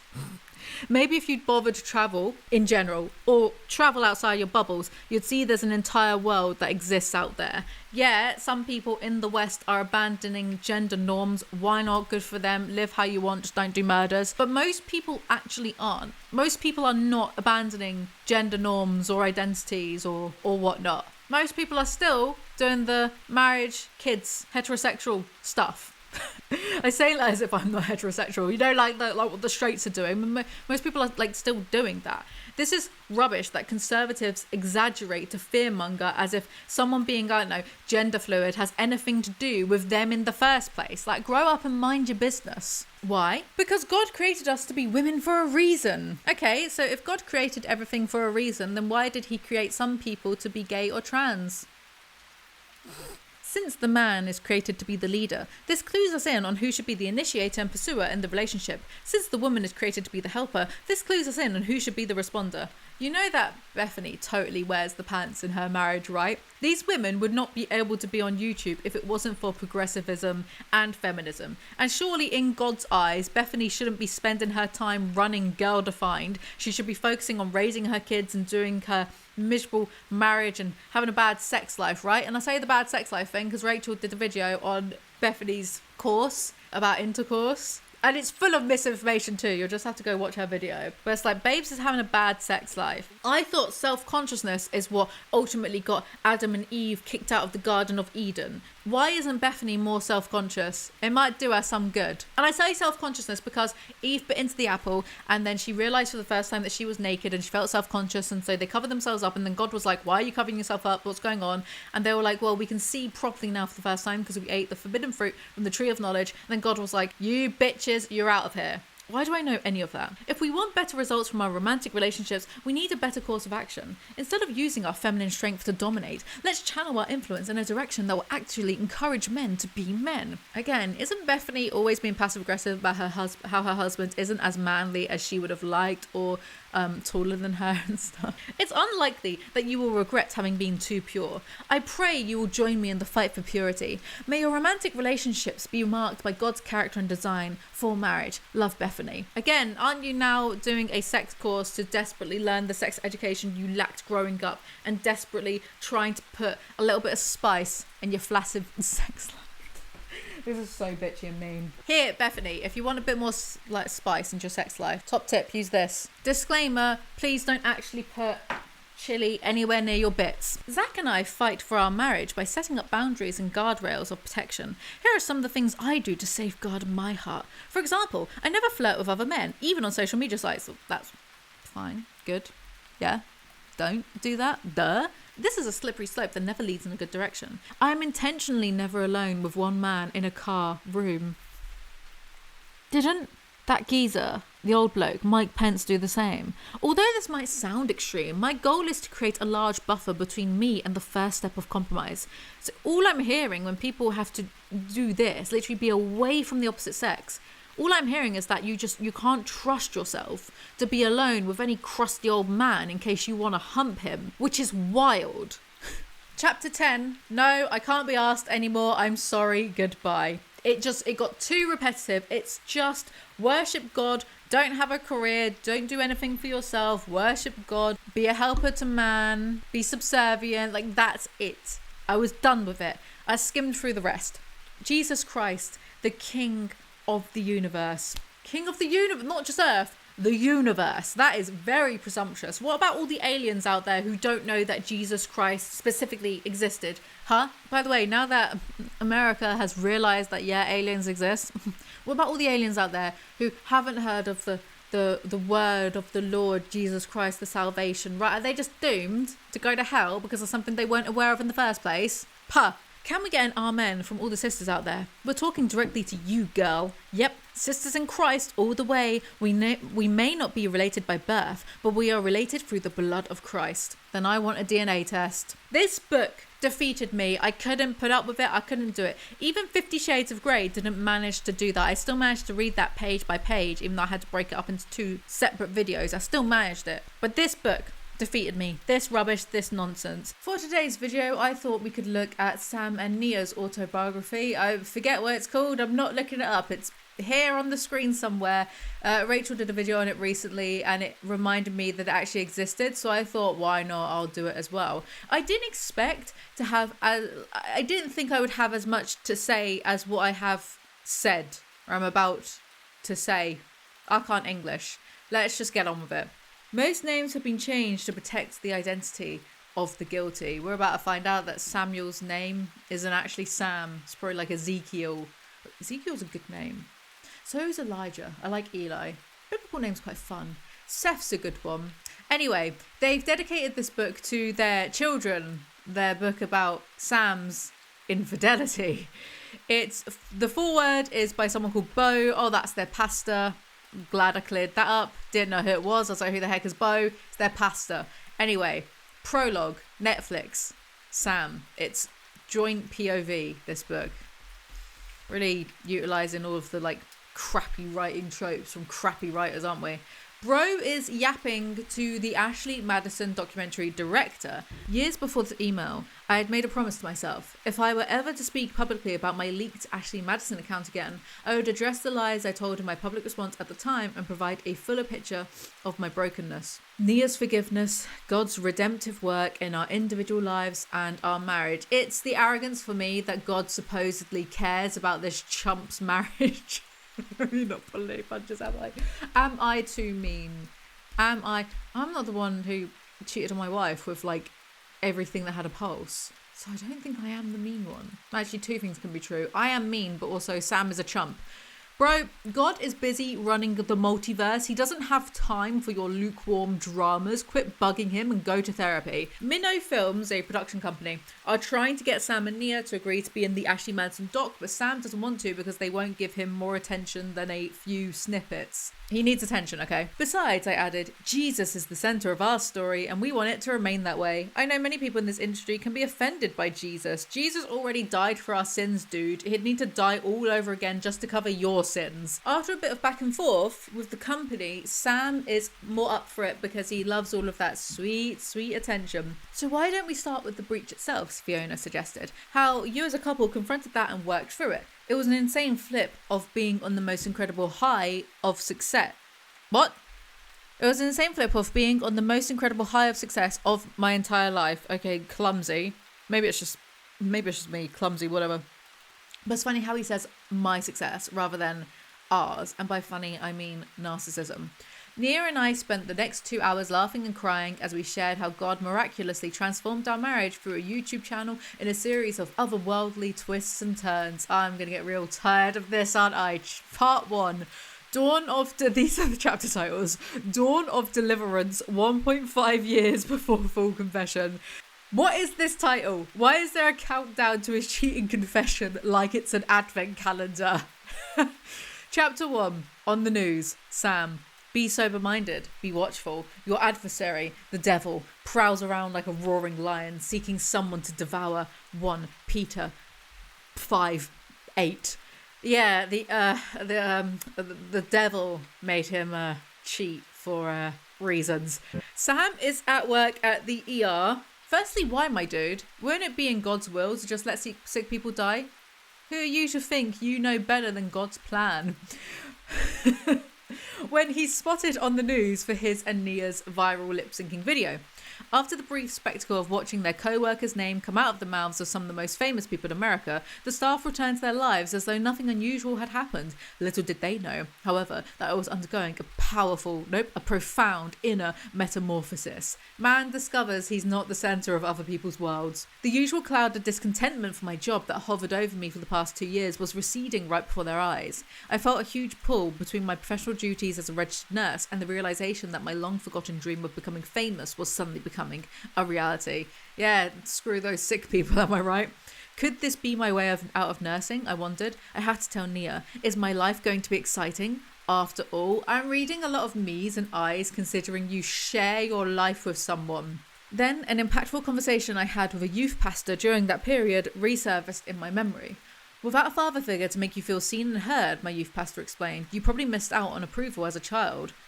Why do you need a father figure? Isn't God the ultimate, I think it's smited, daddy figure? So why do you need a father figure? Why is God not... Anyway, you probably missed out on approval as a child, leading to craving for external validation, something fame appears to promise. Yes, it's his absentee father's fault that he's a sociopathic serial cheat. I don't even know anymore. So as a child, he watched his dad cheat on his mum with some woman. Told you, called it. It's the father's fault. What is in my eye? He ends up telling his mum about the random woman, so his mum throws the dad out who blames Sam for everything.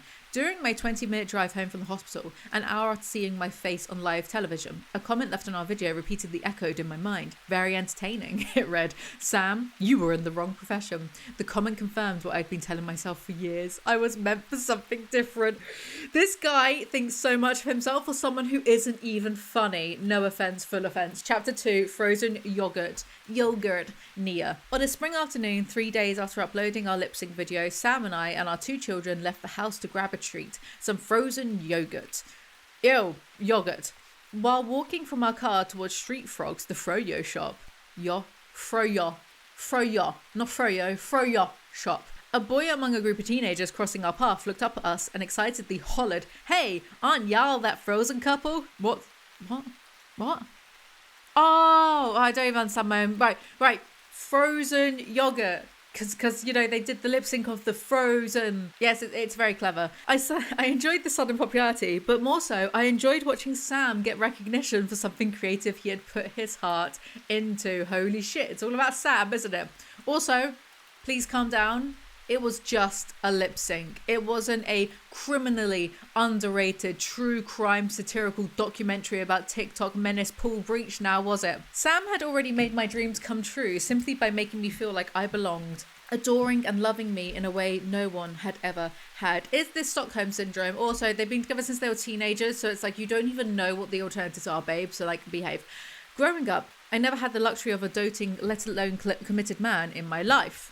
You still don't. Nia's father was from a semi-popular rock band and had nothing to do with her or her mother growing up.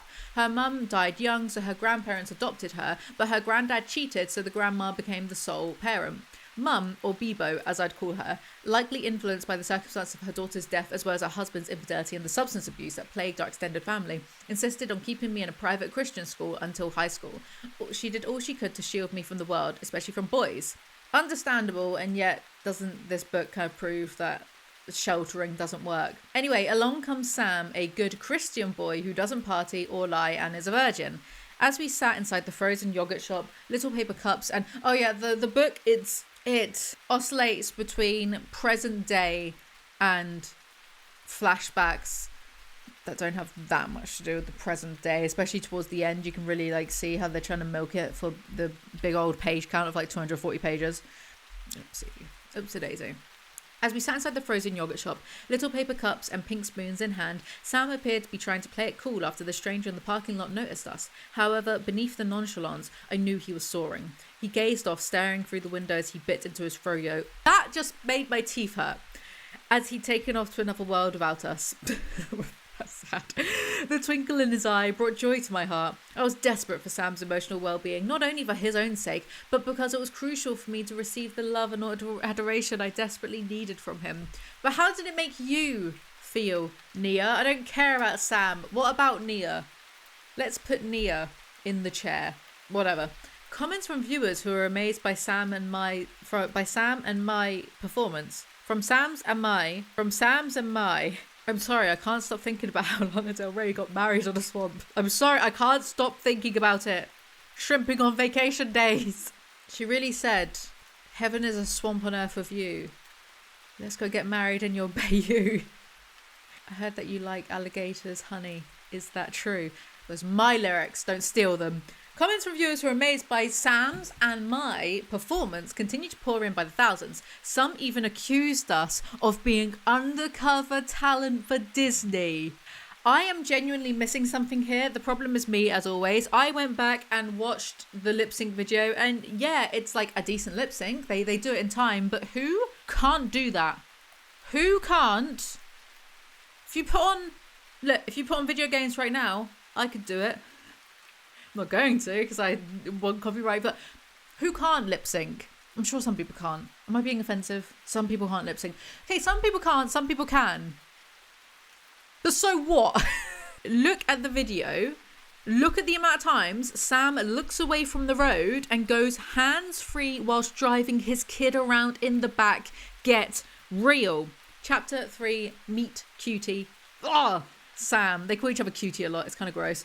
To add to some friendly one-upmanship, I began the title with good-looking parents, rounding it off with a half-truth. Sing Disney's Frozen. Love is an open door. I'd admit it was clickbait, since we didn't actually sing and only one of us was good-looking. But considering the video would earn us the award for Best Video at the AMG Heritage Awards that year, I'd say it was really more like click art. YouTube truly was a simpler platform back then, weren't it? Sam says it was love at first sight for him with Nia in high school. I wonder how long it took him to cheat after that revelation. She has a boyfriend when they first meet, but he's in college. Oh wow, I began. It sounds like you need a new man. If there was one thing I knew I could offer a girl, it was romance and my full, undivided attention. So that was a lie. I felt a sense of defeat as I watched her. I already belonged to her, but she belonged to someone else. You should have said, dude. It's totally Nia's fault you cheated then, because she should have been pure and waited for you. As I began my ER shift that evening, drawing up a dose of Ativan for my patient in alcohol withdrawal, I felt a deep longing to be with Nia. After administering the medication, I texted her in the hopes of treating my own withdrawals. This paragraph is insane. It's almost as insane as Lana Del Rey marrying her alligator boyfriend in a swamp. So Shrek coded. Sneaking a moment in the medication room, I checked Facebook on my iPhone 5. To my surprise, our video had garnered several shares. I began reading some of their posts. You need to watch this. My friends just made the best video. I can't believe these are my friends. Amazing and hilarious.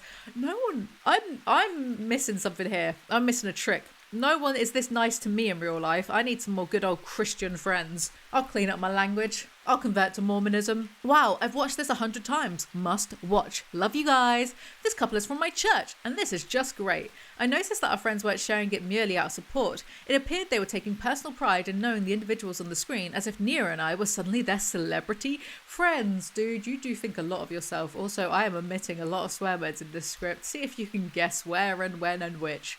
So they go viral, and even Disney get in touch with them and ask them to do another video. We probably could have negotiated to fulfill their request in exchange for a trip to Disneyland, some exclusive merchandise, or at least a percentage of the income generated from the video, because they didn't even, the copyright claim did it. They didn't even get, but in our dizzying excitement, we eagerly blurted out, of course. 10 days later, our lip sync rendition of For the First Time in Forever graced the internet. Disney's feedback was glowing. This is absolutely awesome, Catherine wrote, even better than the first. Disney ripped them off. What a rip. They got nothing for that. Disney just asked.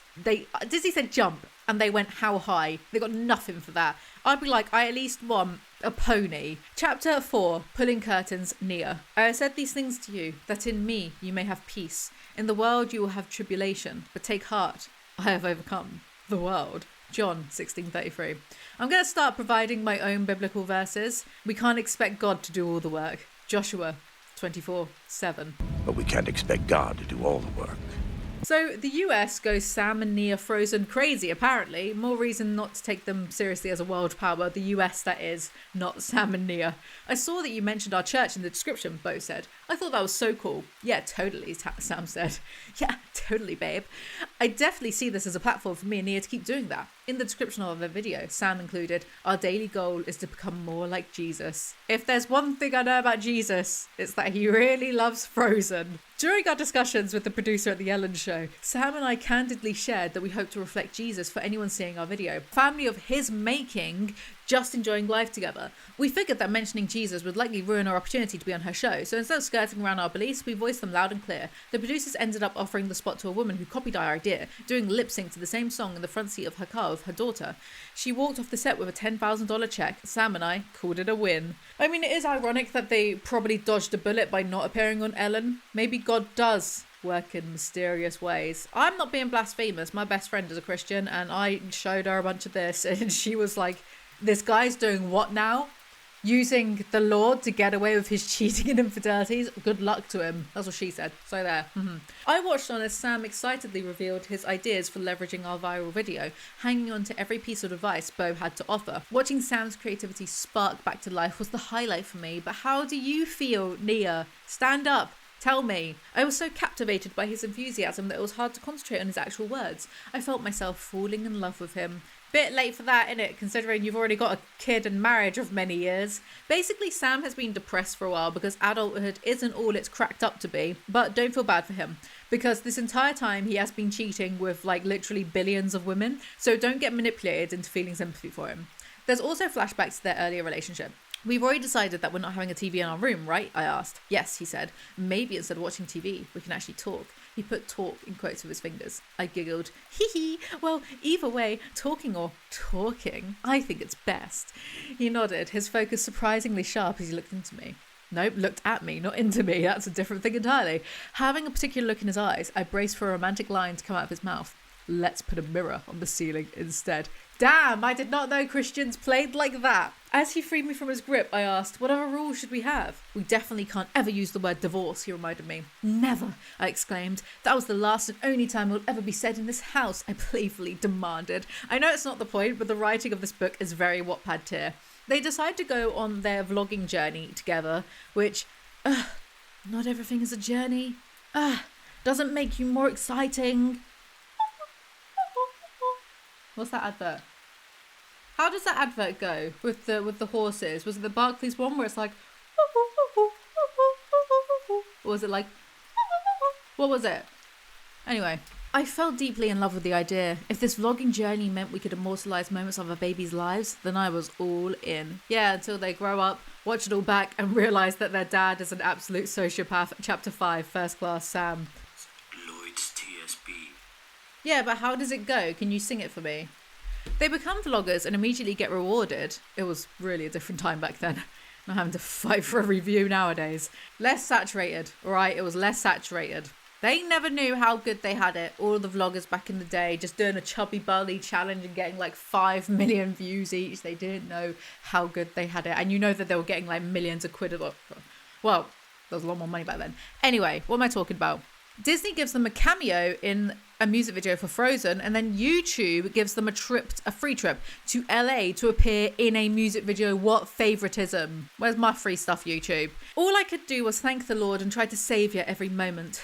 Savor, not savior, not like Jesus. I attributed the success. See, I can make Christian-friendly jokes. I attributed the success entirely to a prayer said over me just 2 months before our journey on YouTube began. Probably makes more sense to thank YouTube and Disney and your subscribers, but okay, sure, attribute it all to a prayer. I nervously... Prayers are just manifestations, aren't they? I nervously fidgeted with Nia's shoulder as I listened to Bo use phrases such as sowing the wind, getting swept away by sin, and reaping a whirlwind of emptiness. I was convinced God was speaking directly to me, and I couldn't sit still. I know purity culture doesn't work, but the hypocrisy and cognitive dissonance to be able to sit there being lectured about being sinful and then go home and go behind your wife's back and attempt to sleep with anything that moves. How would you not be fearful of God's judgment? He sees all, he knows all, right? I know loads of religious people do this and have cognitive dissonance, but I don't understand how you can genuinely believe in a God and then do the opposite of what that God tells you to do. Like, is the fire and brimstone's not scare you enough? Deep down, do these types of people who do this actually believe in God? I don't know. Because if it were me, I wouldn't sin for fear of God's judgment. Just wouldn't be worth it logically. A desert is the perfect way to describe where I am, I thought. I'd always avoided getting up for altar call, believing at the time it was nothing but a public declaration of weakness and desperation. I don't want people to think I can't handle life, I'd say to myself.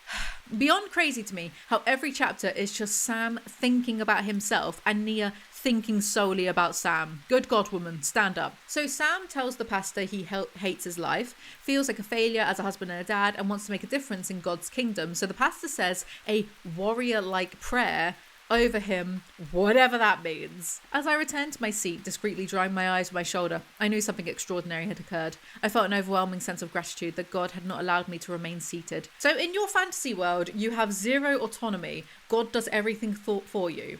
So was it God that forced you to cheat? Because there's an excuse if so. Something was in my way. A burden. It was like I was a victorious soldier returning home from what... No, you are not. Having regained freedom, but still sensing there was one more battle to fight before I could celebrate liberation. Felt like the prodigal son, showered with gifts as I returned to my father's embrace. I cannot express how much and how highly this man thinks of himself. Like, dude. Anyway, with the channel being successful, Sam and Nia have complete financial stability. I wonder what that feels like.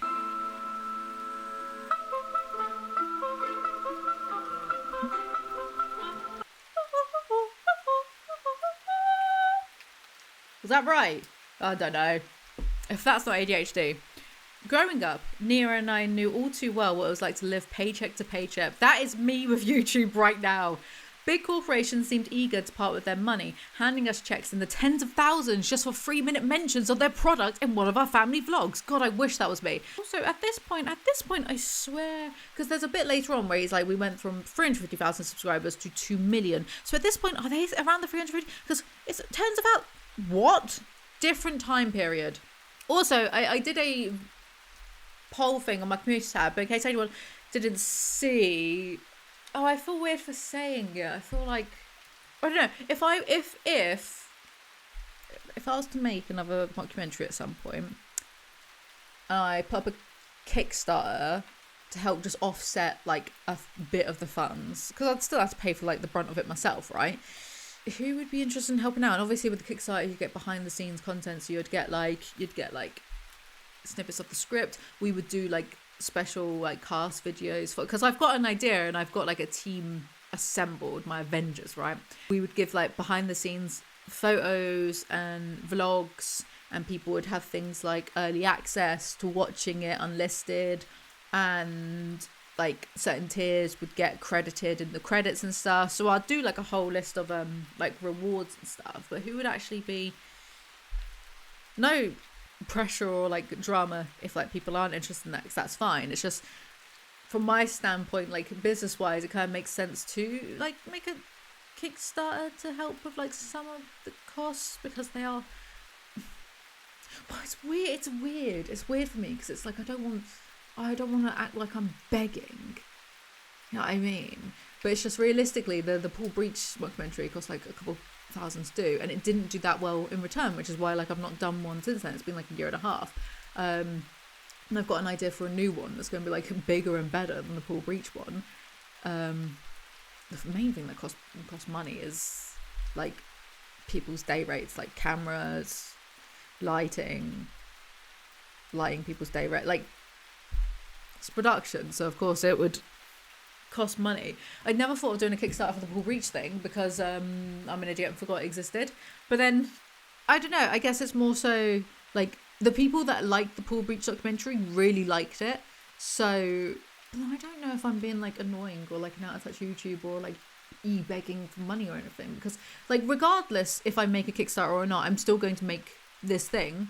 And if I spend money on it, I spend money on it, so be it. Like, well, else I can spend money on? Deposit for a house? Yeah, right, in this economy. But if people were interested and like wanted to help out and then like getting actual rewards and stuff on Kickstarter and like behind the scenes and whatever, it kind of makes sense to me. I don't know why I feel so funny about it. Because I feel like, well, I should be able to like, well, I don't know. Anyway, just throwing that out there. Let me know in the comments what you think, if you'd be up for it.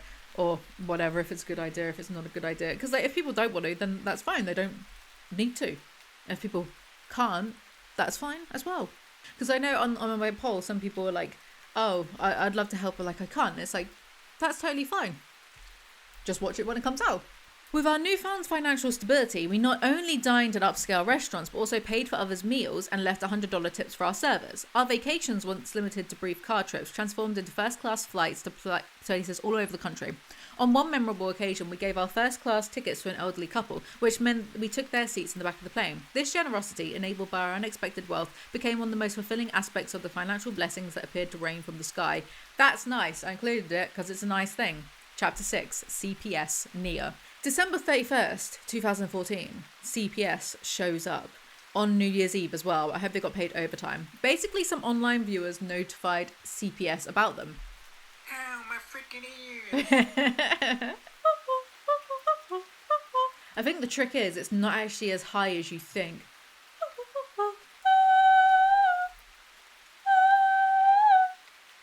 It's not as high as you think. It's not like... Bet you didn't know my voice could go that high. When Christmas morning arrived with 2 children adding to the excitement, I hardly had time to consider what might be under the tree for me. In fact, I wasn't expecting anything. My gift was seeing Symphonies and Abrams' that is their names. Joyous reactions to all the toys Sam and I had carefully picked out for them. What fresh hell is this? You didn't even get a present on Christmas when they're making money. Sam does get her a necklace from Tiffany, so don't worry. With my jaw dropped in awe, I opened the box and held up a shimmery silver necklace between Sam's face and mine. Dangling at the bottom of the chain was a key-shaped silver pendant with a sparkling diamond set in the centre. I gasped. It's perfect, I said. I'm going to start taking acting lessons. Okay, it's the key to my heart, Sam declared. He declared. It's the key to my heart. What do you mean? I asked, feeling loved as I turned it in the eyes. You hold the key to my heart, he repeated, caressing my cheek. Which ones? Shut up! You always have and always will. I just want you to always remember that. I leaned in and kissed him. That was gross. I kissed him, whispering my thanks between giving him another one. I turned around. Shut up. I turned around, allowing him to clasp the necklace around my neck, unaware of the deeper significance the moment held for Sam. I wouldn't know for another year, but he was silently recommitting himself to me. It's a guilty present. Hear about my kids, I shouted. Something to note as well, Nia shouts a lot in this. I mean, if I was married to Sam, I think I would too. Opening up her cupboard, she pulled out a stapled packet. The baby crib has chipping paint on it where your son has apparently been biting at the wood, she said, pointing at a tree. I'll explain in a bit. Pointing at a screenshot from one of our vlogs. Also, there was a trash can overflowing with diapers in the bedroom. That's why you're here, I replied, my voice rising in anger. Of course our trash can fills up with diapers. Tenille stood nodding her head at me like she'd heard it 1,000 times before. Is it required by law to empty my trash by a certain time? On the one hand, if you get haters on the internet, they will call CPS, swat you, dox you, etc. On the other hand, we are reading a biased perspective, so I wonder what the truth really is. I asked Rachel, and apparently the kids were eating the paint. Like, eating the... Okay. Sam walked in the door. Despite my request for him not to, he went straight for our camera and started filming. Who's that sound like? Babe, Sam began, we have to show the haters that not even this will come between our family. He pointed the camera directly at Tenille and said, you're fine, ma'am. Go ahead. Okay, Anision. CPS asks questions, upsets Nia, refuses to elaborate, and leaves. Based and red-pilled. The following 2 days were painfully slow. I couldn't stop replaying the questions she asked, overanalyzing our answers and wondering if they were the right ones. Sam's confidence that the visit would amount to nothing, dismissing it almost as if it were a joke, only made the wait more challenging for me. I love it when a man takes me seriously. The case is closed and CPS don't come back. After prayer and counsel, Tenille's visit ultimately contributed to my personal growth, making me a more resilient public figure. I began to understand that people weren't ridiculing me so much as they were trying to feel good about themselves. Their comments, whether negative or positive, said much more about them than they ever did about me. Oh, that old chestnut. I began to see value in criticisms, viewing hateful and judgmental comments as a chance to do what God does. Take what the enemy meant for evil and turn it for good. God's dealing with Satan, you're dealing with a few neggy comments on the internet. Behave. Perhaps I did let the diapers pile up more than necessary. I could also appreciate that viewers were raising concerns about the chipping paint on my child's bed. That was an oversight on our part. Oh good, the toxic criticisms are just mean comments from bullies who are sad and unfulfilled. Mindset has cropped up. I do agree that people shouldn't be calling CPS or SWAT teams, because that's insane. Counterpoint, Also insane to put your kids online and public for money before they have any idea of consent, but alas. But conflating all criticism with the most extreme end is so reductive, and it's used as a catch-all for all criticism. But she then contradicts herself by saying their comments say more about them, but I do see value in them. Is it contradictory? Whatever. I will say, however, is there a more toxic group of people than parents online? I can see, this was before I knew about them eating the paint. So I said this, I can see a little bit of paint chipping riling up the toxic parents who want to pretend that their way of raising their stupid kids is superior, except nothing about them speaks to superiority. So where people get this idea from that their children will excel where they themselves have not and are mid, I will never know. I have no idea. I don't understand that.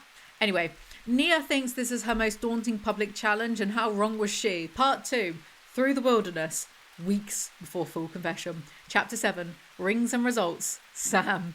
In May 2015, Nia and I made the conscious decision to discontinue the use of contraceptives, placing the timing of our third pregnancy squarely in God's hand. My guy, I think you will find that it's just called biology. That's not to imply we regarded birth control as overpowering God's sovereignty. After all, our second child, Abram, was conceived while using protection. God operates on his own timetable. That much has been made abundantly clear in my life. Respectfully, why would God care? God is perfect. Humans are imperfect. If you were a perfect being, wouldn't you want less perfection running around? I know I do. A year has passed since our first viral video, and I felt we were overdue for another hit. Given the proven success of pregnancy announcements on YouTube and Nia's and my decision to continue to grow our family, I felt the golden opportunity I was searching for was close at hand. My creativity was sparked. How can we shock the world with our next pregnancy? I wondered. Holy narcissistic delusions of grandeur, Batman. As an ER nurse, I administered numerous pregnancy tests, mostly for women requiring X-rays. While it's the doctor's responsibility to arrest him and load him in the car for a trip to Home Depot, taking this kind of initiative in my home marked a significant milestone. Do you want a cookie for doing the bare minimum as a manly provider? Will Nia think my efforts are merely superficial attempts to momentarily pacify her? I was determined not to allow those kinds of defeating thoughts to interfere with my actions. Besides, first and foremost, I was serving the Lord and obeying him. Christian God cannot be real, because if I was him, I would smite Sam for constantly trying to use me as a scapegoat for his bad marriage. Nia wouldn't be easily tricked again, nor would I allow it if it was within my power to prevent it. No one tricked you into sexually harassing women so much that they moved away from you, you weirdo. After pushing the appliances into place, I emptied our hamper into the washer and started a cycle. As the remarkably quiet load finished, I observed that many of Nia's clothes, particularly her undergarments, appeared old and warm. Nia, I stated, holding up a blouse with an obvious hole in it. This is unacceptable. You need to go out right now and buy yourself some new clothes. I didn't have to ask her twice. The following morning, she set out with her friends to shop for a new wardrobe. Bro, I just looked at their most popular videos, which appeared to coincide with this time period, and they were getting like tens of millions of views of the viral ones. Why are Nia's clothes all holy? There's an obvious religious joke there, but I'm too mad to care. Anyway, Sam cleans the house, and this reduces Nia to tears. Good God, woman, stand up. Chapter 33, Shiny Boxes, Nia. Driving to Bebo, that's our website, Bebo's house one evening, I passed Haskell Lane, the road that led to one of the spots where Sam had met with one of the women from his confessions. The mere thought, let alone the sight of the road, enraged me. I was probably doing his laundry when he met her there, I angrily said, gritting my teeth. Divorce. Nia keeps getting intrusive thoughts about Sam with other women and is triggered, understandably. I screamed inside, I can't take it anymore, replace these memories, God. Then, as the road came into view, it felt as though heaven opened up and shone a light right into my car. The lyrics on the radio sang out in perfect timing, "You are his bride." It was a shocking moment and felt too beautiful to be a mere coincidence. That's all it was. There's something about shiny box moments, but at this point I'm not paying attention because I'm too annoyed. She goes on an all-girls trip, ends up at BeautyCon Dallas, realizes the hotel was the same hotel where Sam had hung out with a woman in the lobby. Lol. And she takes this as a sign from God rather than a sign that her man sure did get around everywhere, anywhere. Anything, everywhere, all at once. That's Sam's motto. Anyway, she replaces the ugly memory with a nice one of her and her friends, so that's something. From then on, that hotel will be remembered as the place where I spontaneously got coffee and wandered around my girlfriends taking selfies, and not as the place where my husband chose another woman over me. Thank you, God, for your healing power in my life. Thank yourself. You're the one doing all of the work.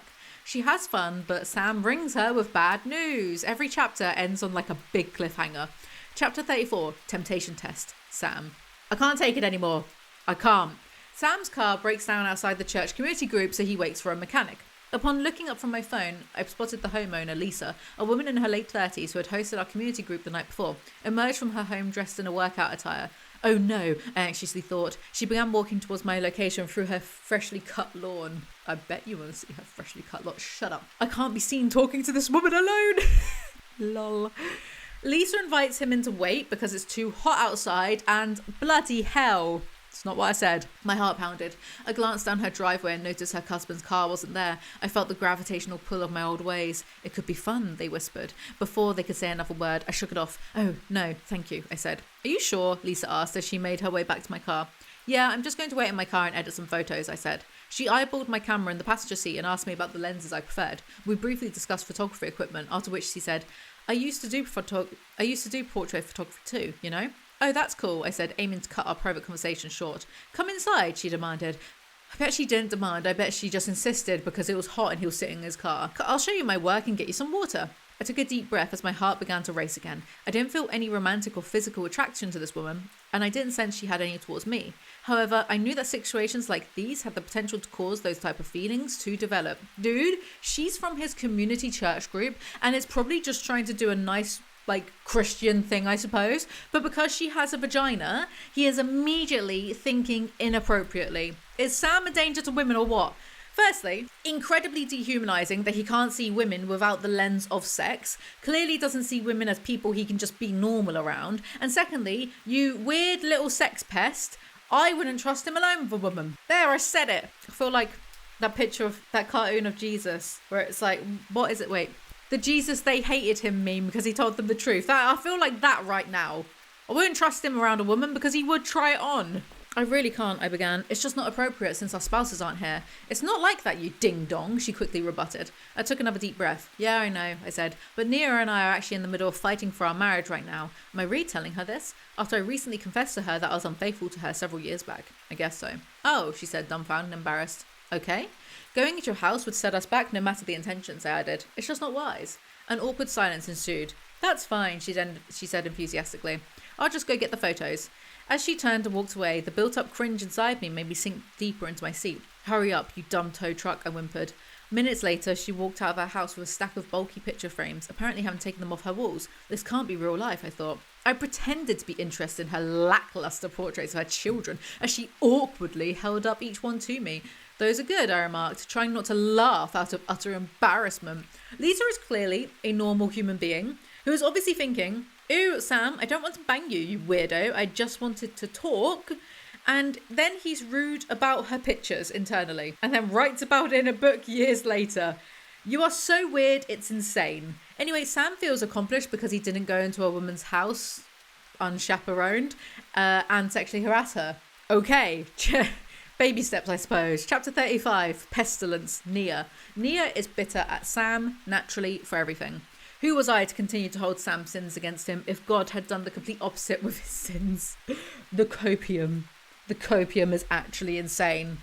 Sam is behaving himself, though, and being vulnerable and honest with Nia, and then she reads her Bible. You will not fear the terror of night, nor the arrow that flies by day, nor the pestilence that stalks in the darkness, nor the plague that destroys at midday. 1,000 may fall at your side, 10,000 at your right hand, but it will not come near you. And then she decides, instead of pestilence, God is actually talking about divorce, specifically to her, because she's a bit of a narcissist too. According to the CDC, there were 2,221,579 marriages in 2015.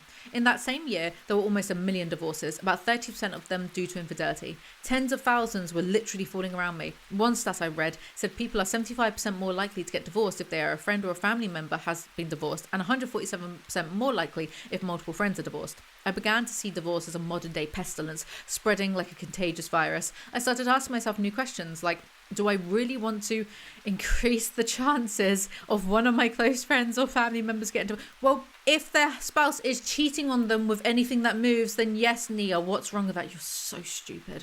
And Do I want to help stop the spread of this pestilence in my family lineage or play a part in perpetuating it? The effects of divorce are catastrophic. They reach into generations. Sam and I are both living examples of it, negatively affecting countless children. I just realised, like, at least It Ends of Us is actually about trying to end the cycle of, like, torment and abuse. How can you do worse than a Colleen Hoover novel, Nia? Good God. Negatively affecting countless children, making this pestilence, in my view, more severe than any other. Oh yeah, say that's like the people who actually die from, like, the flu, you moron. If I wanted God to protect... Maybe this is why I keep getting demonetized. If I wanted God to protect my family from disease, which I often prayed for, why wasn't I actively praying against the family-destroying disease of divorce? Respectfully, Nia, you're a moron. You're so annoying that I'm actually going to voice message my Christian friend right now and get her opinion on it. I'm finishing off my video about, you know, the Christian vlogger couple that I told you about called Sam and Nia. They've written an autobiography about, like, how he was just cheating on her constantly, and basically, like, the women at her, they're American, the women at her church were basically like, you have to forgive Sam for cheating on you like 1 billion times at strip clubs, with sex workers, with, like, your best friend. Like, he basically sexually harassed her best friend because her best friend was like, no, I'm not interested, and he kept harassing her until the best friend moved away. Like, that's how deep and serious it is, right?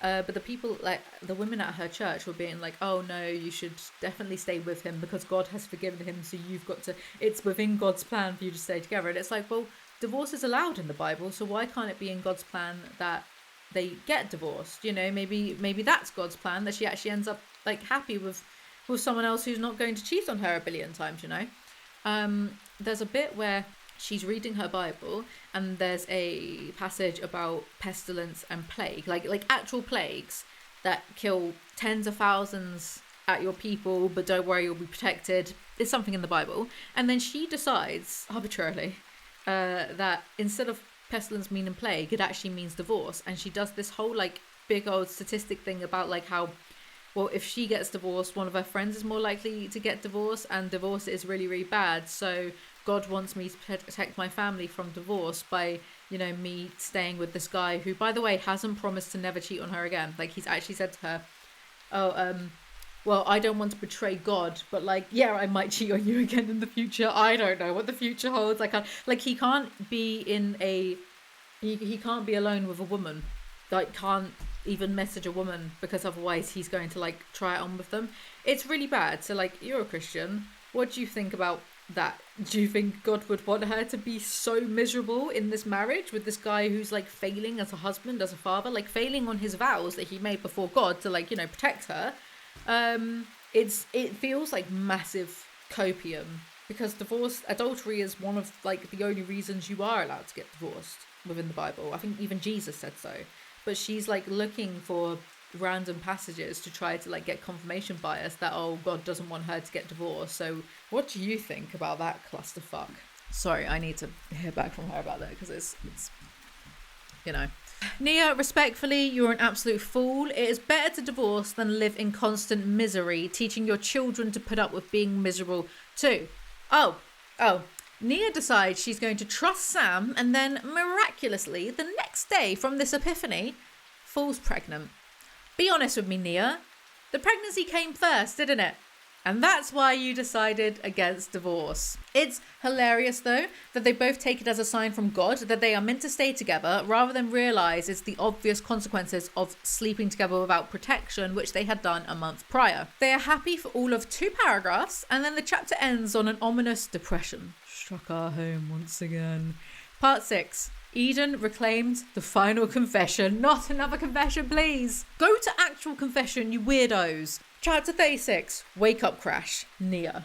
The blaring Hispanic music drowned out everyone's conversations except the one I was having with myself in my head. The familiar taste of jealousy was in my mouth. Sam just cracked a joke. Is he going to glance at Amy to see if she's laughing at him? I know what you're thinking, because I thought, oh, God, what's this mundane drama about now? But this is actually a flashback to high school, where Nia is jealous of this girl called Amy, and because she and Sam used to date for a little bit, but then Sam also lives with Amy for some reason. I don't know. But you can see how I would mistake high school pettiness for their real-life adult marriage, though, can't you? Sam finishes his dessert. Without skipping a beat, Amy said, "Here, have the rest of mine," as she slid her unfinished sherbet over to Sam. To my shock, Sam picked up the carton. "Oh, thanks," he said. I put on a smile and clenched my teeth as I watched Sam dig into the sherbet. Amy straightened up in her seat, seemingly proud of appeasing my man, then awkwardly glared in my direction. I need to use the restroom, I said. I stood in front of the restroom mirror and watched myself take several deep breaths, allowing my anger to show through. I wanted to scream, why couldn't Sam have been man enough to say no, I thought. Well, I'm glad this pettiness wasn't a precursor to their marriage. My car became nothing more than a prop to help me convey my anger to Sam as I sped down a dark country road towards Amy's house to drop him off. You guys really have to work on not driving around when you're emotional or drunk. Mindlessly driving 60 miles per hour in a 30? You couldn't waterboard this type of info out of me. It's like you want us to dislike you. Our conversation was going around in circles. Before I knew it, so were we. The asphalt road I was speeding on suddenly turned into loose gravel. I took my foot off the gas and felt like my car was suddenly hovering above the ground. Don't hit the brakes, Sam instructed as he leaned over and grabbed the steering wheel. In a split-second decision of wanting to bring the demented car to a stop, I slammed my foot on the brake pedal. Oh no, I screamed as my car suddenly started drifting sideways. The car swung us around, sending us swirling in slow, steady spins as if we were on ice, all while moving down the narrow gravel road at an unchanged speed. Oh God, please no, I screamed as Sam tried to regain control of the car. After completing 2 circles, we were thrown into the steep, dark ditch. The sound of crunching metal rang through the darkness as my body was pulled into my seat. Then, everything was suddenly still. I started crying as Sam expressed his frustrations with my careless driving. I can't believe you, cutie. As I tearfully repeated my apologies to him, he continued, your jealousy almost got us killed, and now your brand new car is gone. Sam has the EQ of a teaspoon. Anyway, it's a miracle they were unharmed. God sure shows his favoritism, doesn't he? We agreed that the car accident was God's correction for our disobedience, his way of guiding us back onto the right path. We repented of our sexual impurity and vowed to wait until marriage to be physically intimate with each other again. Wow, life is so much simpler when you attribute everything you do to God's plan. I didn't get out of bed today. It was God's plan. I punched someone in the face. God's plan. Me doing this YouTube video being mean about their bad book. God's plan. It was only a matter of weeks before Sam and I succumbed to breaking our vow of remaining sexually pure. Abstinence don't work. Chapter 37. Broke. Sam. There was a petition on change.org for Sam and Nia to come back to YouTube just because they took a break for a month and a half. Grow up. They resumed vlogging and go from 350,000 subscribers to 2.5 million in 3 years. God, I wish that was me. And get over 1 billion views. That is a lot of money, FYI. One of their most viewed videos has 63 million views and made $77,000. It's a short video, but it's still like, that's not a good CPM value. I'll just say that. This was 8 years ago, so it must, I assume it must have been during the adpocalypse when CPM was really bad, because even though it's a short video, roughly it's a CPM of $1.20. And I know it's a 6-minute long video, so there was no mid-roll ads, but still, 63 million views. Like, £77,000 is a lot of money, but 63 million views? YouTube kind of stiffed them. Let me put it this way. Videos can make more than $10,000 per 1 million views. Not all, not everyone, depends on your CPMs, depends on like how advertiser friendly you are, vloggers, so they would be. Even them, just depends on your CPM and how marketable you are. I still swear, I swear. I don't do too badly, so I can get away with doing one video every so often. But 1 million views can make £700, or it can make like over $10,000. You know what I mean? No one cares. Anyway, I find it interesting because I like money. I don't have any money, but I like money. At the pinnacle of our YouTube career in 2017, we amassed 330 million views for the year. With each passing year, our viewership plummeted. By 2022, we could only manage to bring in 10 million views for the entire year, a 97% dip. So he goes from this, making several $100,000 per year easily, to having no money in the bank account and get into credit card debt. So say they have $1 CPM, which they wouldn't. The longer your videos are, the more mid-roll ads you can put in. If you're advertiser friendly, like your CPM should be better than $1. I've seen some people say on average it's like $4. Depends.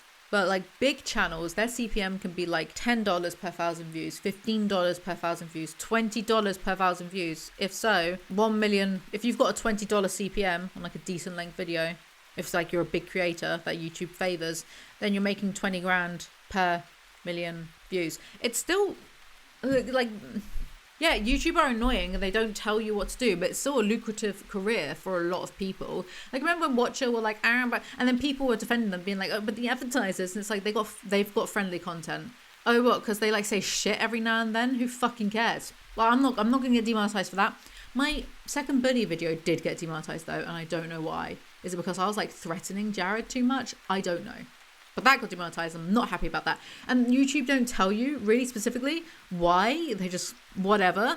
They try like they send you a monthly email in which they try to be transparent, but really there's no guidebook on doing it. But it's still, YouTube is still a lucrative career for a lot of big creators. Don't believe a lot of big creators sob stories like Watcher. Oh, we have to make a streaming service. Why? And now you've tanked your channel and your streaming service isn't doing well. Okay, good one. I'm going to get into marketing consultancy. Not that anyone should listen to me. Anyway, say their CPM for some reason across all their videos is $1. They've had over 1 billion views. That's $1 million. And believe me, their CPM, it changes per video. So again, depending on if you're monetized, which, you know, they're a vlogger channel, so they're a good Christian vlogger channel, so they would be. Depending on how long it is and how many, it could be, they could have a video that's between like $1 or like $5 or whatever. It fluctuates per video. But at a minimum, if their CPM is at least $1, then they've made $1 million from 1 billion views. So my point is, where did all the money go, Sam? You weren't spending the money on household appliances, so where is it going? On strip clubs? What did I do wrong? Why hadn't I been a better steward? Why us? Then I begged God, please don't send me back to a 9 to 5. I can't even laugh at this because that is literally me every other day. I'm like, I can't do this anymore. I've got to get back to a 9 to 5. I'm going to make my own company. Screw it. I'm going to do everything myself as usual. No one wants me to present a documentary. I'll make my own documentaries. No one wants to give me a proper job. I'll make my own jobs. That is a threat. He spends the rest of the chapter crying about not being one of YouTube's golden boys anymore and having no money. Guess we all know why now. They agreed to go on the Ashley Madison documentary though. Chapter 38, The Diagnosis. Nia. Are you saying it's my fault that my husband cheated on me? I asked, my voice filled with passion. This chapter is going to be a juicy one. I don't think it was actually. She's seeing a therapist about her insecurities with Sam, and the therapist says that she has PTSD because of Sam. Divorce, babes. So of course she turns to her Bible for help. I placed scripture cards around my house and kept the worship music playing in the background all day. Is this brainwashing? Are you literally trying to brainwash yourself? What is this? For months, most evenings, after kissing our children goodnight, he'd pour us each a glass of red wine and we'd cozy up on the couch and have deep heart-to-heart chats. Ah, so you can only stand being around him once alcohol has lowered that inhibition. Got it. Nia then starts deluding herself. We took a family trip to New York, soaking in the festive atmosphere during Christmas, where we ice skated at Rockefeller Center beneath the famous Christmas tree. Snap! Oh god.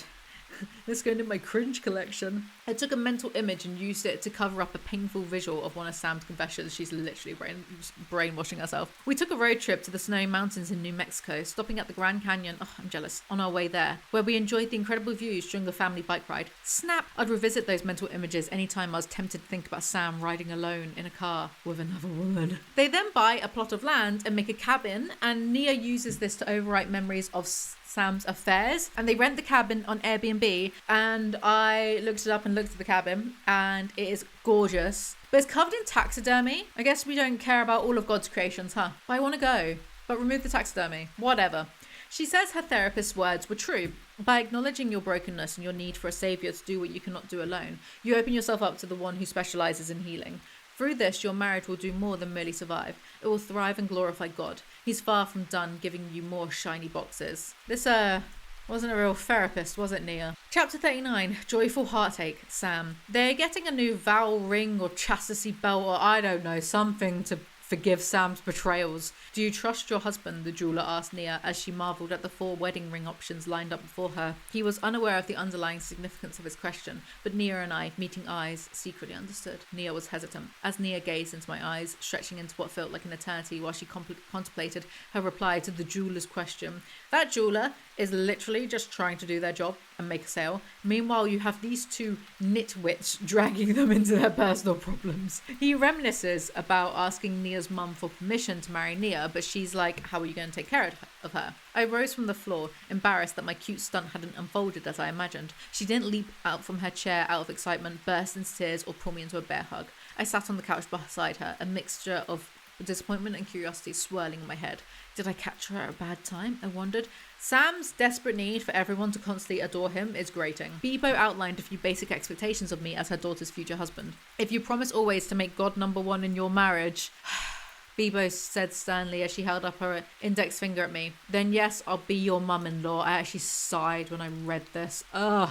Bebo isn't that jazzed about Sam proposing to Nia. Sam proposes to Nia. She says yes. They go home and Bebo already went to bed even though she knew what Sam was doing. I'm not sure she likes you, mate. I couldn't help but think Bebo had gone to bed early with a broken heart, hoping to avoid the reality that her baby had grown up and would soon be moving out, leaving her to live alone. Huff that copium, my guy. In present day, Nia says, yes, she does trust Sam. And why won't this book end? We've 6 more chapters. She's going to remember he once looked at a woman at Target and then he's going to need to buy her even more jewellery to make up for it.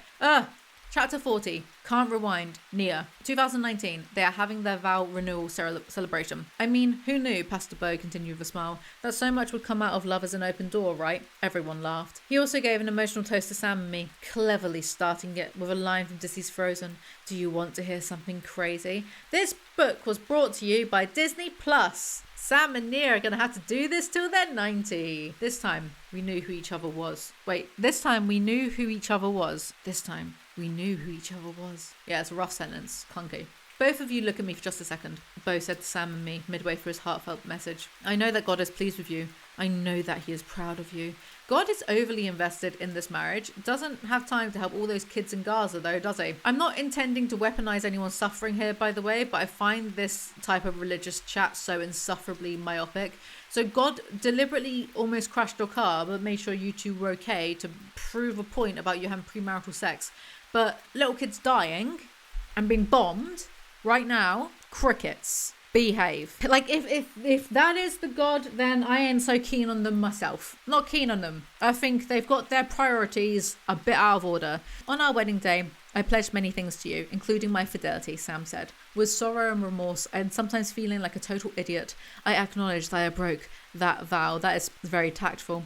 I pledge myself and my faith to you until death do us part. Yeah, and then when he does die, he can finally sleep around in the afterlife. Had I never given God the chance to do his healing work in our marriage, someone else might have been enjoying the benefits of the changed man standing before me. I was overcome with thankfulness to have stuck it out with him. What a reward! Is this sarcasm? Did I write this? Throughout the previous 10 years, we had, individually and as a couple, surrendered complete control of our lives to God. I would no longer be responsible for preventing Sam from straying. I would leave that in God's hands. I'm pretty sure it's Sam's responsibility, not God's, to not attempt to stick his penis into anything that moves. With God on our side, we felt equipped to face any trial. But as we looked ahead, a question remained. What kind of work would this new chapter bring? And were we as ready as we felt we were? Clear that what God wanted from us next would be beyond our courage to do alone and would require him to hold our hands. Every single chapter ends this ominously, and I cannot take the emotional whiplash much longer, is what I would say if I gave a shit. Chapter 41, Fully Exposed, Sam.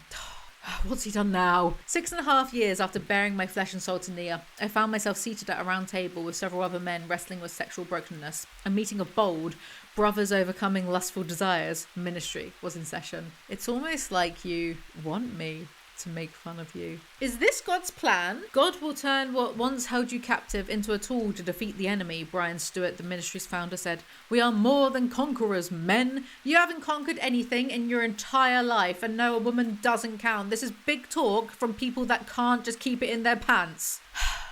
Men think so much of themselves, and for what? Good God. Beneath mediocrity. Stop cheating on your wives, for Christ. I'm so annoyed. I'm actually so annoyed. I just really annoyed myself. He took the mic and said, God, there's power in transparency. Jesus hung on the cross. Oh my God. Sorry, big guy. Jesus hung on the cross completely naked, vulnerable and exposed for the sake of his church. He made the ultimate sacrifice for his bride. We've got to be willing to do the same for our wives, men. I'm not sure that Jesus had much choice in the matter. But go ahead, my dudes, crucify yourselves. You can't even keep it in your pants. How are you going to make the ultimate sacrifice to your women? The leader of Bold thinks Sam is suited to leadership. Same leaps in logic that career counsellor used for Jared in Bully, I guess. A younger man is struggling with their marriage, so Sam extends his support. A year into regular meetings with this thirsty man. I'm sure Sam didn't mean it like that, but it's funny to me. So he shared with me that our time together had been a pivotal reason that he managed to keep his family afloat. So this is how Sam is fulfilling his main character urges. Mere months later, however, Nia and I received a shocking email that took our passion for bringing hope to other struggling marriages to a level that was terrifyingly unimaginable for us. We began questioning if this journey was about our fulfillment at all. Another cliffhanger to end the chapter on. It is dramatic, it is grating. I do not like it. Chapter 42, leaving home, Nia. Sam wants to leave the church to find a newer, younger, sexier model. Symphony needs to be around other Christians, hooray, Sam said, especially since she's homeschooled. Those poor kids, they're going to be eaten alive if they ever enter the real world. They join a new church. Nia gets involved with Bold, but now for women, so she can commiserate with other jilted wives, and she states that she wouldn't change anything about her past because it helps other women. Inject me more of that sweet, sweet copium. Chapter 43, final confession, Sam. I'm going to cry. Not really, I can't, but just imagine. I'm so worn out. Have we not already had enough final confessions? Isn't this like the 60th final confession of this? Good God. Right, back to the Netflix stuff. This agreement was not only an opportunity for me to finally confess the lies I told and clear my conscience once and for all, but also for Nia and me to share with the world how God rescued our marriage from disaster. Alternatively, how God forced a poor woman to stay with a man who doesn't respect her and can't promise that he won't do it again. Now on HBO. He watched his confession video from 8 years ago in disbelief, except I've seen the Ashley Madison documentary and he's being shifty even in that. Don't bother watching it. Like the filmmakers of the doc have the angle of sympathizing with the cheaters and making out that the hackers are the bad people. So like, don't bother watching it. Don't give them the views and stuff. It's just weird. Like, what, were you on the Ashley Madison leak? I think you were. If you were so afraid to tell the truth when the hack took place, Toby began, why are you being so willing to be truthful now? Because their channels are dying. Because his grace is finally enough for me, I replied. Toby nodded his head hurriedly. It wasn't the response he wanted, but I continued. His power is made perfect in my weakness. Thank you, Sam. Toby said, give me a thumbs up. I bet he was rolling his eyes. Therefore, I will... Thank you, Sam. Shut up. Therefore, I will boast all the more gladly of my weaknesses, so the power of Christ may rest upon me.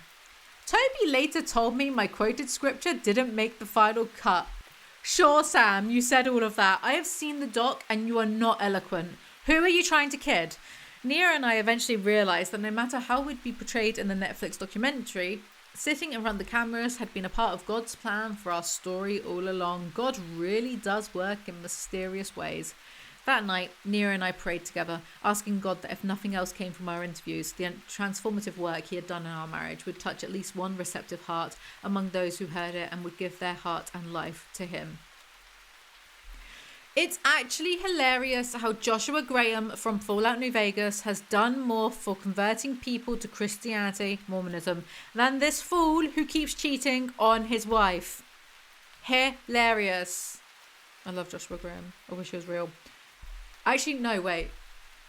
Maybe I shouldn't say that. Because if you know, you know. Maybe I redact that. I wasn't thinking with my brain. I was thinking of my dick. I'm so weird today. I'm not even sorry. I don't care. Chapter 44. Wanton cheater, Nia. For God's sake. What now? 2022. Sam and Nia are having a video call with the people from Minnow Films for the Ashley Madison documentary. Has there been unfaithfulness in your marriage since the confessions in Seattle? Claire asked. Sam and I froze. The uncomfortable moment triggered the panicky emotions I'd get before one of Sam's confessions. As Sam and I looked into each other's wide eyes with uncomfortable grins, unsure of how much the other was willing to share, my mind drifted to calculating how long it had been since the last confession. It had been about a year. Yes, Sam admitted. I have had to confess other slip-ups with her. This guy. And for all the people on Reddit who are like, she's only women for the money and fame, before the Ashley Madison doc, their channel had dried up. So it's clearly not that. It's clearly how everyone else in her life has convinced her that divorce is a sin, but her husband's unfaithfulness is somehow not a deal breaker. It's only been a handful of times, Sam began, mostly involving pornography or other women getting in my head, things like that. Sam had remained open and vulnerable with me, as he promised he would. For example, several months after this interview, he would tell me he stopped visiting a coffee shop because he felt attracted to a barista over there. Oh, God. If thinking other people are attractive is infidelity, then he's always going to slip up. It's natural to think that other people are good looking sometimes. And for a lot of people in relationships, pornography isn't a big deal as long as you have boundaries, whatever that may be. For example, is the porn ethical, or not subscribing to OnlyFans and engaging in the deliberate parasocial behavior with like an OnlyFans creator.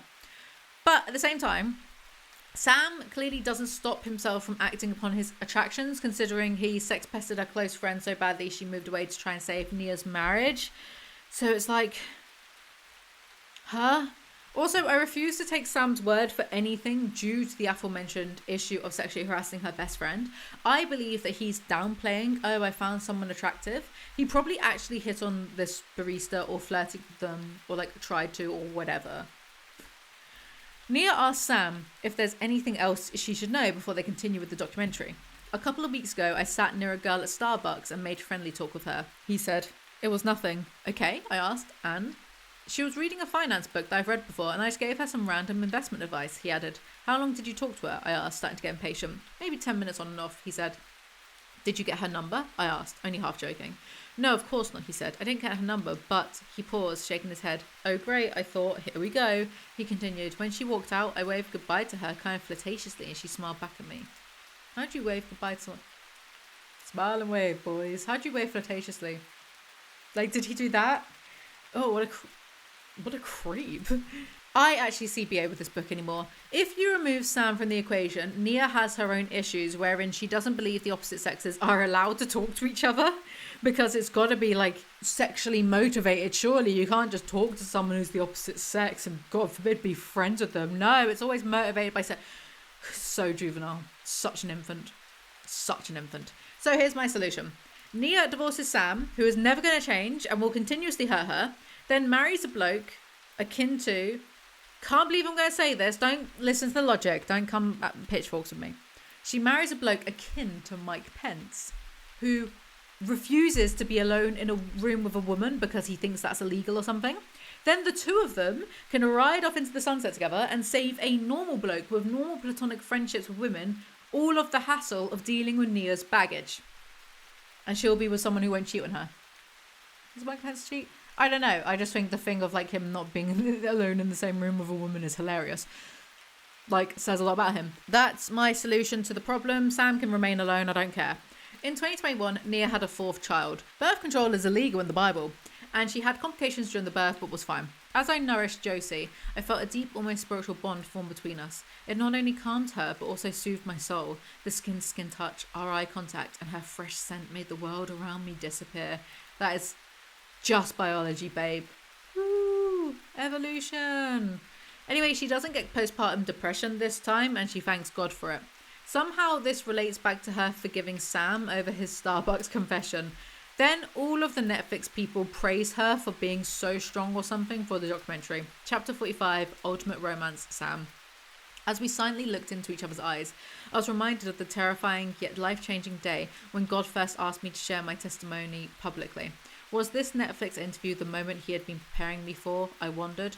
What type of self-serving faith is this? What are you thinking about? Nia asked, as she always did when she caught me drifting into one of my notorious trances. Other women, if this book is anything to go by. This chapter is just Sam trying to convince us he's a changed man of God now. And then it just ends. No acknowledgements, no afterwards, nothing. That's it. Whatever. Goodbye. It's my book. I wrote the book. I just had to clickbait the title. Hi guys and welcome back to my channel. So for today's video, I want to talk about how I've written a book. It's on Amazon. It's called The Prime Minister's Porky Mistress. Yeah, PM. Do. So go buy it on Amazon. That's the whole video. See you later. No, it's priced at $2.99, and I guess I just wanted to talk a little bit about why I've done this. I can't really remember the original reasoning behind it. Remember to like, comment, subscribe. Well, okay, so The Prime Minister's Porky Mistress. It is about... Well, really, it's a period piece. It's set in... I've already... Like, what is wrong with me? Hold on. It's set in 2015. I keep thinking 2016. No, it's a period piece. It's set in 2015 before the Brexit referendum. And it's about the Prime Minister having an affair with a shape-shifting, hot alien pig woman Where did I get this idea from? I don't know, just the depths of my imagination, I suppose. For legal reasons, any similarities to anyone is purely coincidental. There was a rumour that came about a former Prime Minister of ours. Oh, what do I care? You can't get in trouble for this kind of thing, I think. There's an author called Sue Townsend, and she would write satire about the royal. I remember I read it once. It was the satire of like, what if the monarchy got abolished and then the royal family had to go live on a council estate. I remember reading that. So if she didn't get in trouble for that, I surely wouldn't get in trouble for writing a parody, smutty, and there is smut. There's actual like sex scenes in this one, because there wasn't really in the Piers Morgan thing. A former Prime Minister, a rumour from I want to say a biography written about a former Prime Minister, is that he might have put his bits inside a dead pig. And the strange thing about that is, before that rumour came about, because that would have been during like university days, before that rumour came about, there was an episode of Black Mirror in season 1 where a Prime Minister has to have sex on live TV with a pig to save the princess, one of the royal princesses. I know all of this well, I don't know how logically you can even say I know that logically. I know all of that stuff. I'm not quite sure where my idea for doing this came in the first place, because I started this like a year and a half, maybe even longer ago, but then things went a bit topsy-turvy. So it's smart and it's parodica, it's parody erotica, it's meant to be silly. The brilliant thing about doing parody, this is a tip for anyone that wants to, write comedy. Oh yeah, I'm a comic writer now, believe me. You can get away with so much more when you hide behind the veneer of satire, not in the 2016 commentary YouTube channel way. Do you remember like Leafy is Here, Pyro Cynical and all that? Like they would, not Pyro actually, but Leafy is Here. They would make fun of people and then go, it was satire. And it's like, what part of any of that is, that's not, so you can't just say rude things about someone then go, it was satire. It has to parody. And this is parody. It's pastiche. It's my homage to, I don't even know. It's my love letter to David Cameron, I suppose. So I'm not quite sure where I got the idea specifically for doing this one from. I don't really remember it because it was a while ago. I've always been interested in writing erotica, but not legitimate erotica, because I don't know, some legitimate smut, 50 Shades, coho, is almost impossible to parody it because it's just so rubbish in the first place, right? That's another thing. I saw someone once be like, I used to make fun of people's books and then I started writing my own, and now I don't want to do that anymore because writing books and stories is hard. And it's like, sure, it's hard in the sense of there's a vulnerability between you and, if you're trusting an editor, which I have, one of my mates, not just a friend, but like one of the best people for the job that I know, edited this for me. And there is that vulnerability in, showcasing your work.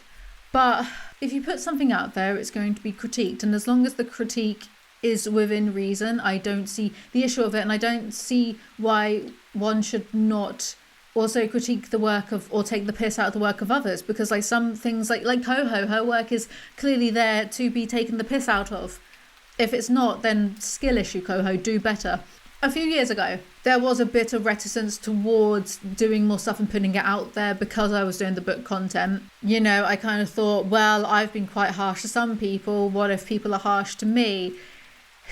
Like that thought went through my mind once or twice until I realised that I'm not bothered. Because, if this sells 10,000 copies, I'll just cry in my bed of money. That's like, I don't feel bad about making fun of E.L. James, Coho, and that Stephanie Meyer, not sure anymore because I think she's still got her issues, but she's the most innocent out of all of them. Penelope Douglas, but all these people are multi-millionaires, so I'm not fussed if they get offended. And likewise, comedy, the thing is I'm writing comedy, yeah, so some people might not like it because they don't like me. That's fine, whatever. Though, I do have a book review on my channel where I'm actually pretty fair to Coho. because I think it's one of her better works, Heartbones. But some people may not like this because it's just not their sense of humour, and humour is subjective, and that's absolutely fine. It's no skin off my back. I don't really care. And I'm pretty happy with how it's been edited and how it's, so people can dislike it. I don't what's it to me? I've done it. It's out there, and I'm going to keep doing these because actually I had so much fun doing this. Also, I'm so self-aware. I'm aware of my strengths, which I think is my imagination, and I'm aware of my weaknesses, which actually tends to be detail. I like to just go blur and put it out there, and then afterwards I add in the detail, like, if someone's hands are aged or if their eyes crinkle or whatever. I don't think that way in the first draft. Usually in the first draft I'm just thinking, how can I make this as horrible as possible? So yes, it's a period piece. Look, if Saltburn lady, what was her name? Emerald Fennel, brilliant name. If she can say Saltburn's a period piece, which it is, I can say this is a period piece because this is pre-Brexit. And I'm not sure why exactly, but my brain, when I write things, it's always a little bit political. And I think, and this is not a good thing to think, I'm just being honest with you guys, I think it's because politics, there's almost, and there shouldn't be, but there is, don't tell me off for saying it, tell them off for doing it, there's almost an entertainment factor to politics. Like in the extreme, don't tell me off, they're the ones doing it. The extreme version, side of that is the US, and it is a complete spectacle, and you half expect there to be, when they're doing the rallies, fireworks to be going off and bald eagles to be screeching, you half expect that. But over here we have our own. There was actually a video I saw recently, and it was senators talking versus the House of Commons arguing. And if you just watch a few videos of House of Commons arguments, it's a spectacle.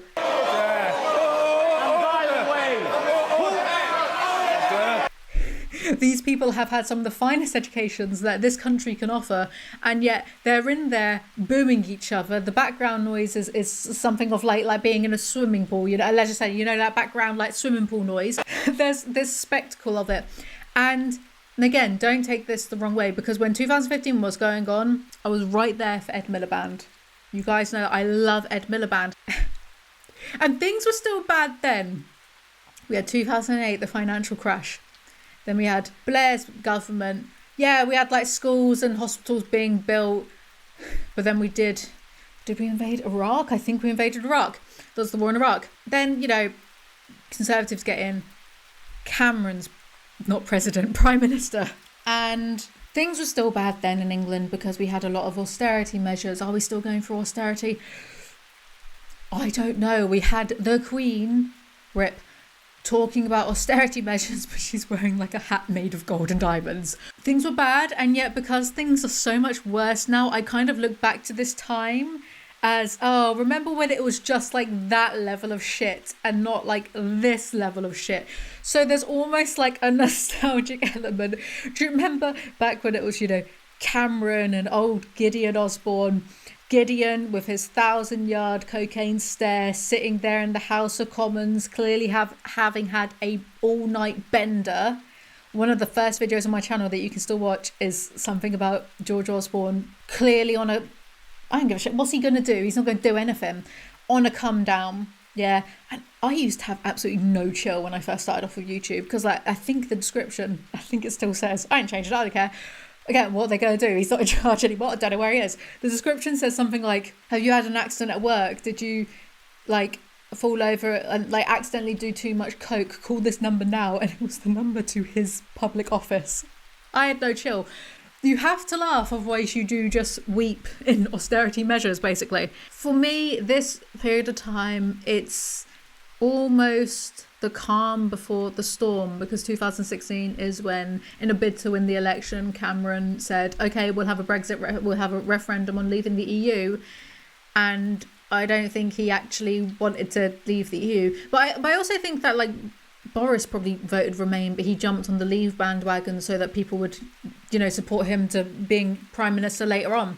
It's all quite pathetic, actually. These people literally act like children, apart from my darling Ed Miliband. So I just thought, I'll write this story. It's taken over a year, but realistically, this shouldn't have actually taken more than a few weeks. But, you know, I've had a bad year, so that's my excuse for anything at the moment. I think it first started off just as Prime Minister Michael Gordon is, you know, not having a great day, and then he has an affair with a alien shapeshifter, because that's how you get around it on Amazon. If you're writing monster erotica, they have to shapeshift into humans. Oh yeah, because that's what I was going to say. Because like years ago, I remember being in my early 20s, living in London, being totally broke, and trying to like Google ways online of making money fast that didn't include doing what they're called, like, you know, sex lines when people ring and you help them, you know. And the erotica market on Amazon was huge, especially monster erotica and paranormal erotica. But even then, when I was reading articles about it, these people were like, oh, it used to be so good. We were making like 20 grand a month, and then it got oversaturated, and now it's not so good. But then you shouldn't listen to anyone when they say that, because people said YouTube was oversaturated, and then Emma Chamberlain came along, and now who's the latest Emma Chamberlain? Madeline RJ.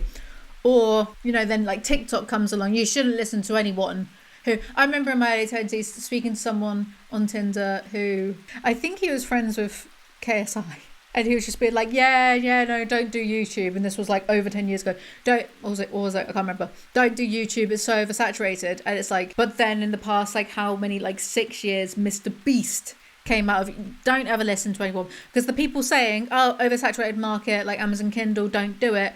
I'm pretty sure Colleen Hoover started off as like a Wattpad writer, release some stuff on Kindle. Silo, the guy behind Silo, he put the stuff up on Kindle, and then it like took off. Don't listen, just do the thing, put it up, and if people like it, they like it. If they don't, they don't. It's kind of that simple.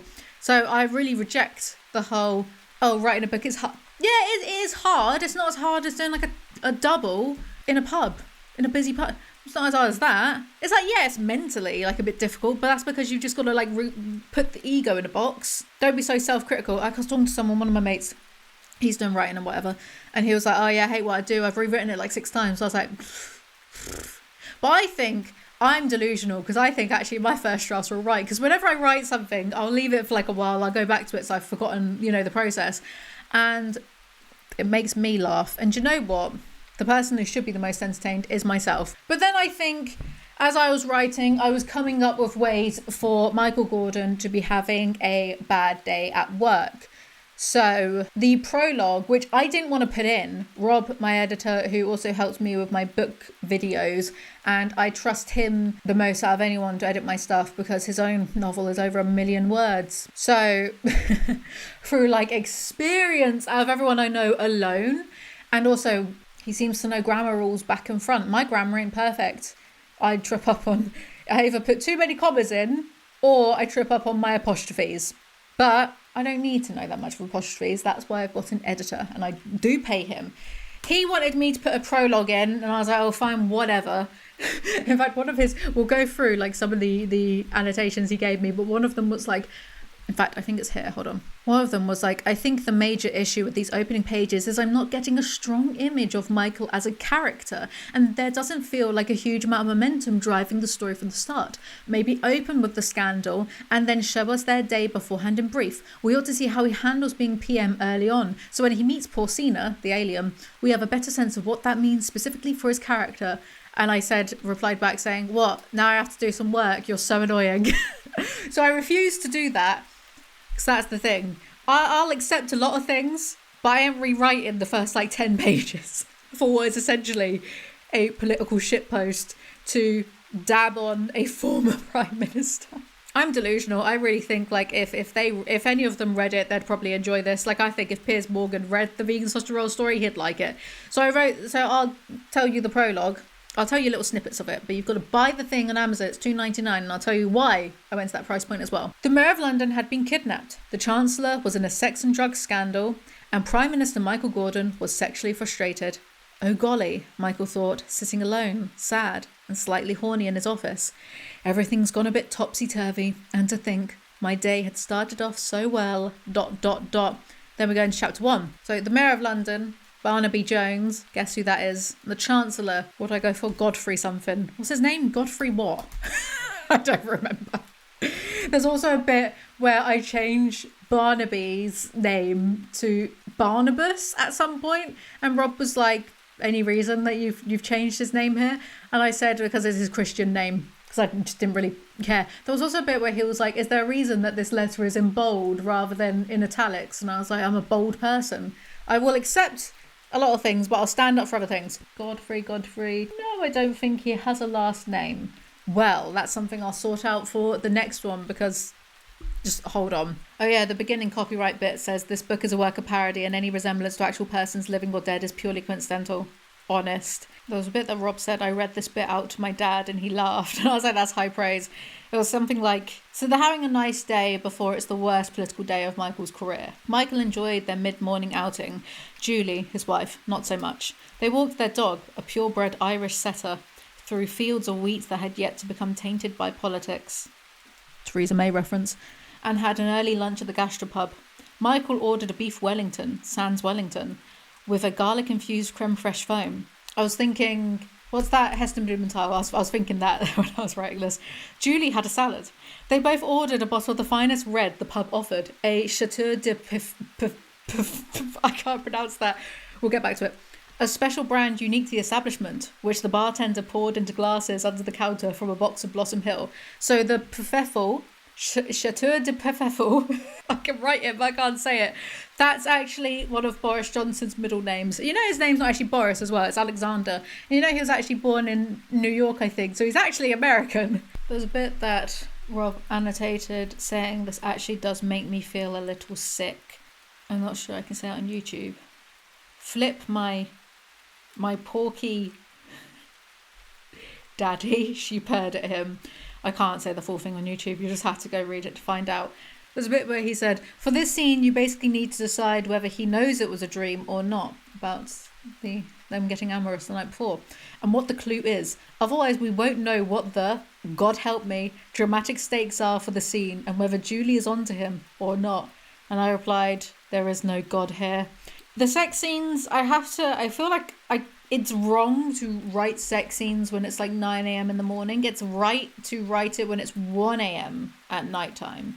You're tired and your thoughts are more, shall we say, divergent. It's easier to think outside the box and to be horrifying. That's what I'm aiming for. Oh, and I think what gave me the final push to actually do this, and this is just the first, I've got so many planned. I'm actually really excited. I'm really looking forward to it because it's just being silly for a living, which is, I'm very grateful for it. I'm in such a good headspace right now of everything, as good as I can be, I think, and it's just nice to be able to mess around for a living, because a year or so ago I was more like, I'm kind of messing around for a living. Is this valid? I know it's entertainment, you guys, but is it valid? And now I'm just like, screw it, I don't give a shit if it's valid or not. I'm going to do what I want. Good. I've got my drive back. I went to go see Garth Marenghi. Matthew Holness has a character, satirical horror writer called Garth Marenghi, and he wrote a scene in his recent book, and the one before it, in a book, and he called it Horror Erotica. And I went to see him and he was performing it on stage, and it's this passage about these two people and they're doing it, and it's horror, someone's been flayed. And I was laughing, I was grimacing, I was cringing, and I thought to myself, well, he can do it, why can't I? There's also possibly too many Simpson references in it, so read it and let me know if you catch all of them. By the way, I don't think Rob is entirely that pleased that, I put him as a contributor on the Amazon page, so his name is actually just there.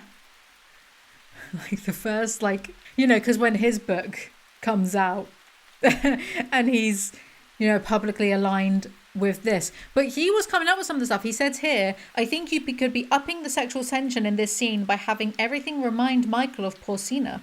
Ed Miliband has a sandwich that smells incredible. Theresa May's snort reminds him of Porcina. So he's getting more and more anxious for them to leave while he hides his member, stiffened, Metapod used harden, under the table. Also, when you do a novella, you can cut corners a little bit because you're trying to condense a story down into a lot shorter space of time. So there's a bit where I say Porcina, through some artful exposition, telepathically explained she was an alien. And some would go, well, isn't that telling rather than showing? But when it's satire and it's a novella, it just works. You can get away with a lot more. So the book cover was fairly straightforward. I asked my thumbnail artist, who's on Instagram at Machine Mind. I'm not sure he uses Instagram that much. I asked my thumbnail artist to do it. I said, put number 10 on the front, find a bloke who looks, like he could be a Tory Prime Minister, find a woman and make her skin pinker. It was really, we only went through like 2 or so revisions, and that was mainly to add more cleavage. So that was pretty straightforward. The editing as well, I think Rob probably read through it like between 3 to 5 times. I really just left him to read through it, and I would amend things if and when it was applicable. The price point, so I've been doing some research on the KDP boards for a while about the best price points to have, and when I did Piers Morgan's Vegan Lover, I put it at 99p because I felt that was right, because it was maybe like 5,000 to 6,000. I can't remember how many words was it. It was quite short, and at the time, I think a vegan sausage roll was around that price point, so I made it 99p. But apparently, this actually works against you on Amazon, because the consumer, you might think, oh, 99p, that's a great deal, but the consumer might look at the 99p tag and be like, either they don't think that much of their work to price it a bit higher, or it's just crap. So they might not go for it with this line of thinking. Mine just sold because I had a pre-existing audience and it got on the news, basically. And on Amazon, if it's under a certain price point, you get 35% royalties. So 99p, I get around like 33p. I get 33p for every sale for 99p, right?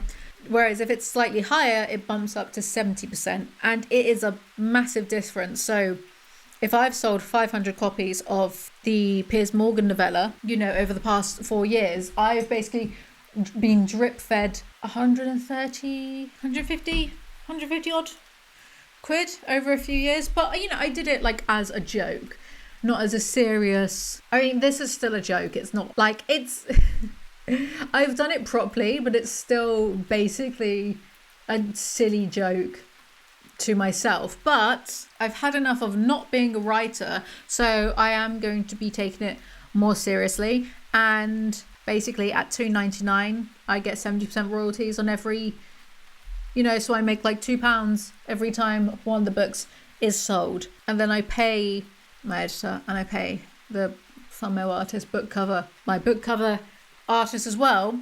So I would need to sell like X amount to, how much would I need to sell of them to start seeing profit? I don't know, but I would need to sell X amount before I even saw profit. And I do want to take this seriously. I do want to become one of the greatest satirists of the 21st century, and I have so many ideas. I'm actually really excited. I'll share like a few. I won't go into too much detail so no one steals my ideas. So I do want to continue doing political satire, and they don't all need to be sexy. I think I just needed to get this one, dare I call this sexy? I just needed to get this one out there. But I want to do some more political shorts, using the characters that I've created in this one. So something about Barnaby Jones, something about Godfrey who doesn't have a last name. I've had on my list for ages doing something about Matthias Hancockingham, and then something about Jeremy Hunt's budget. I go some people I clearly mess around their name, so I have plausible deniability. I don't know how plausible the deniability is if I'm saying it in a video, but who cares? We have parody and satire laws in this country, and also it's fine. I actually really don't think what I've written in this is nearly as harsh as anything that's on Twitter. So whatever, if they read it they'd laugh, I'm sure. See me get booted out of this country. British citizenship. Can they get rid of my? Surely not. So I want to do a series of shorts and then release them individually, then release an anthology and call it the Elise Yeezy's Cabinet of Horrors. Get it? Americans, it's because we have a thing called the Shadow Cabinet, which is so ominous now that I think about it. The Shadow Cabinet. What kind of name is that? This country is so weird. It's almost impossible to parody and satirize this. So I want to do a series of silly ones, and then I just want to do the most kind of wholesome, normal, Ed Miliband just having a nice day that is the cherry on top of all of them, and nothing bad happens. There's no stakes. It's just, he's just having a bit of a nice day. Essentially fan fiction. So I want to do the shorts, and my logic with doing, these shorts and novellas or whatever is so I can build up to doing the fuller novels. So when things are this kind of short, I don't find it too difficult to keep the humour elements going for so long, but I think I will find it more difficult once it becomes more, novel length. So I'm just trying to build up upon my skill set, as well as get things out there so then people know that this is what I'm seriously doing now, being a parody writer. I will also continue to put out some parodicas rather than just, but I do want to be like most of them to be strictly satire, because that's valid in of itself. It doesn't need like a sex scene to sell it. But I am going to be concocting a sequel to Piers Morgan's Vegan Lover, so you've got that to look forward to. I'm really looking forward to that. Hope he doesn't mind. I'm going to be doing my own version of a Colleen Hoover novel, and that will be novel length, and I've got all the beats written down for that already. Super excited to get on with that, but that's going to be a lot longer. So these ones are going to be more long-term projects. And then I have 51 Shades of Greys is still being done, but then I have me mixing my favourite things, Russian 19th century novels and satire. I think they're all going to be rolling. You've really got to cultivate your audience. You really got to weed people out, and you guys are just so funny. So we've got all 5-star reviews. If you like it and enjoy it, please consider doing a 5-star review on Amazon and Goodreads, because it'll make me look really credible. We've got Carla saying, beautifully written, excellent storytelling, but it isn't really a parody since it's all true. I agree. Then we've got Lauren, a delicious satire set in 2015 and reminiscent of this simpler time. The Prime Minister's Porky Mistress is a juicy, playful, slightly nauseating romp through number 10. Short and sweet, this book is perfect if you appreciate dry British humour done well. Go give it a go if you have a spare half hour and let Porcina steal your heart. People really when I sent it to a few beta readers, and yeah, what I got back from people was people being Porcina's such a diva, such a queen. And I kind of felt because the focus for me was much more on Michael and just the silliness of British politics, I kind of felt the alien stuff almost took a bit of a back seat. But I did do that on purpose, because I don't know, I thought that would entertain myself primarily. So people really liking Porcina, I love that. That's great. On Goodreads, someone said, this has got to be one of the weirdest books I've ever read. It was an emotional rollercoaster, delight at Porcina's antics, queasiness from the pork product details, and heartbreak at the short length of the book. Bring back Porcina. Then we have 5 stars from the author of Piers Morgan's Vegan Lover, a debut story of true love and passion in an otherwise frigid and cold world. This fantastic novella is a searing study in politics, life, and love. This is a tale of love against odds and the sheer weight of power that rivals the tragedies of Shakespeare. It is a modern classic casting tidal waves that will be felt for generations to come.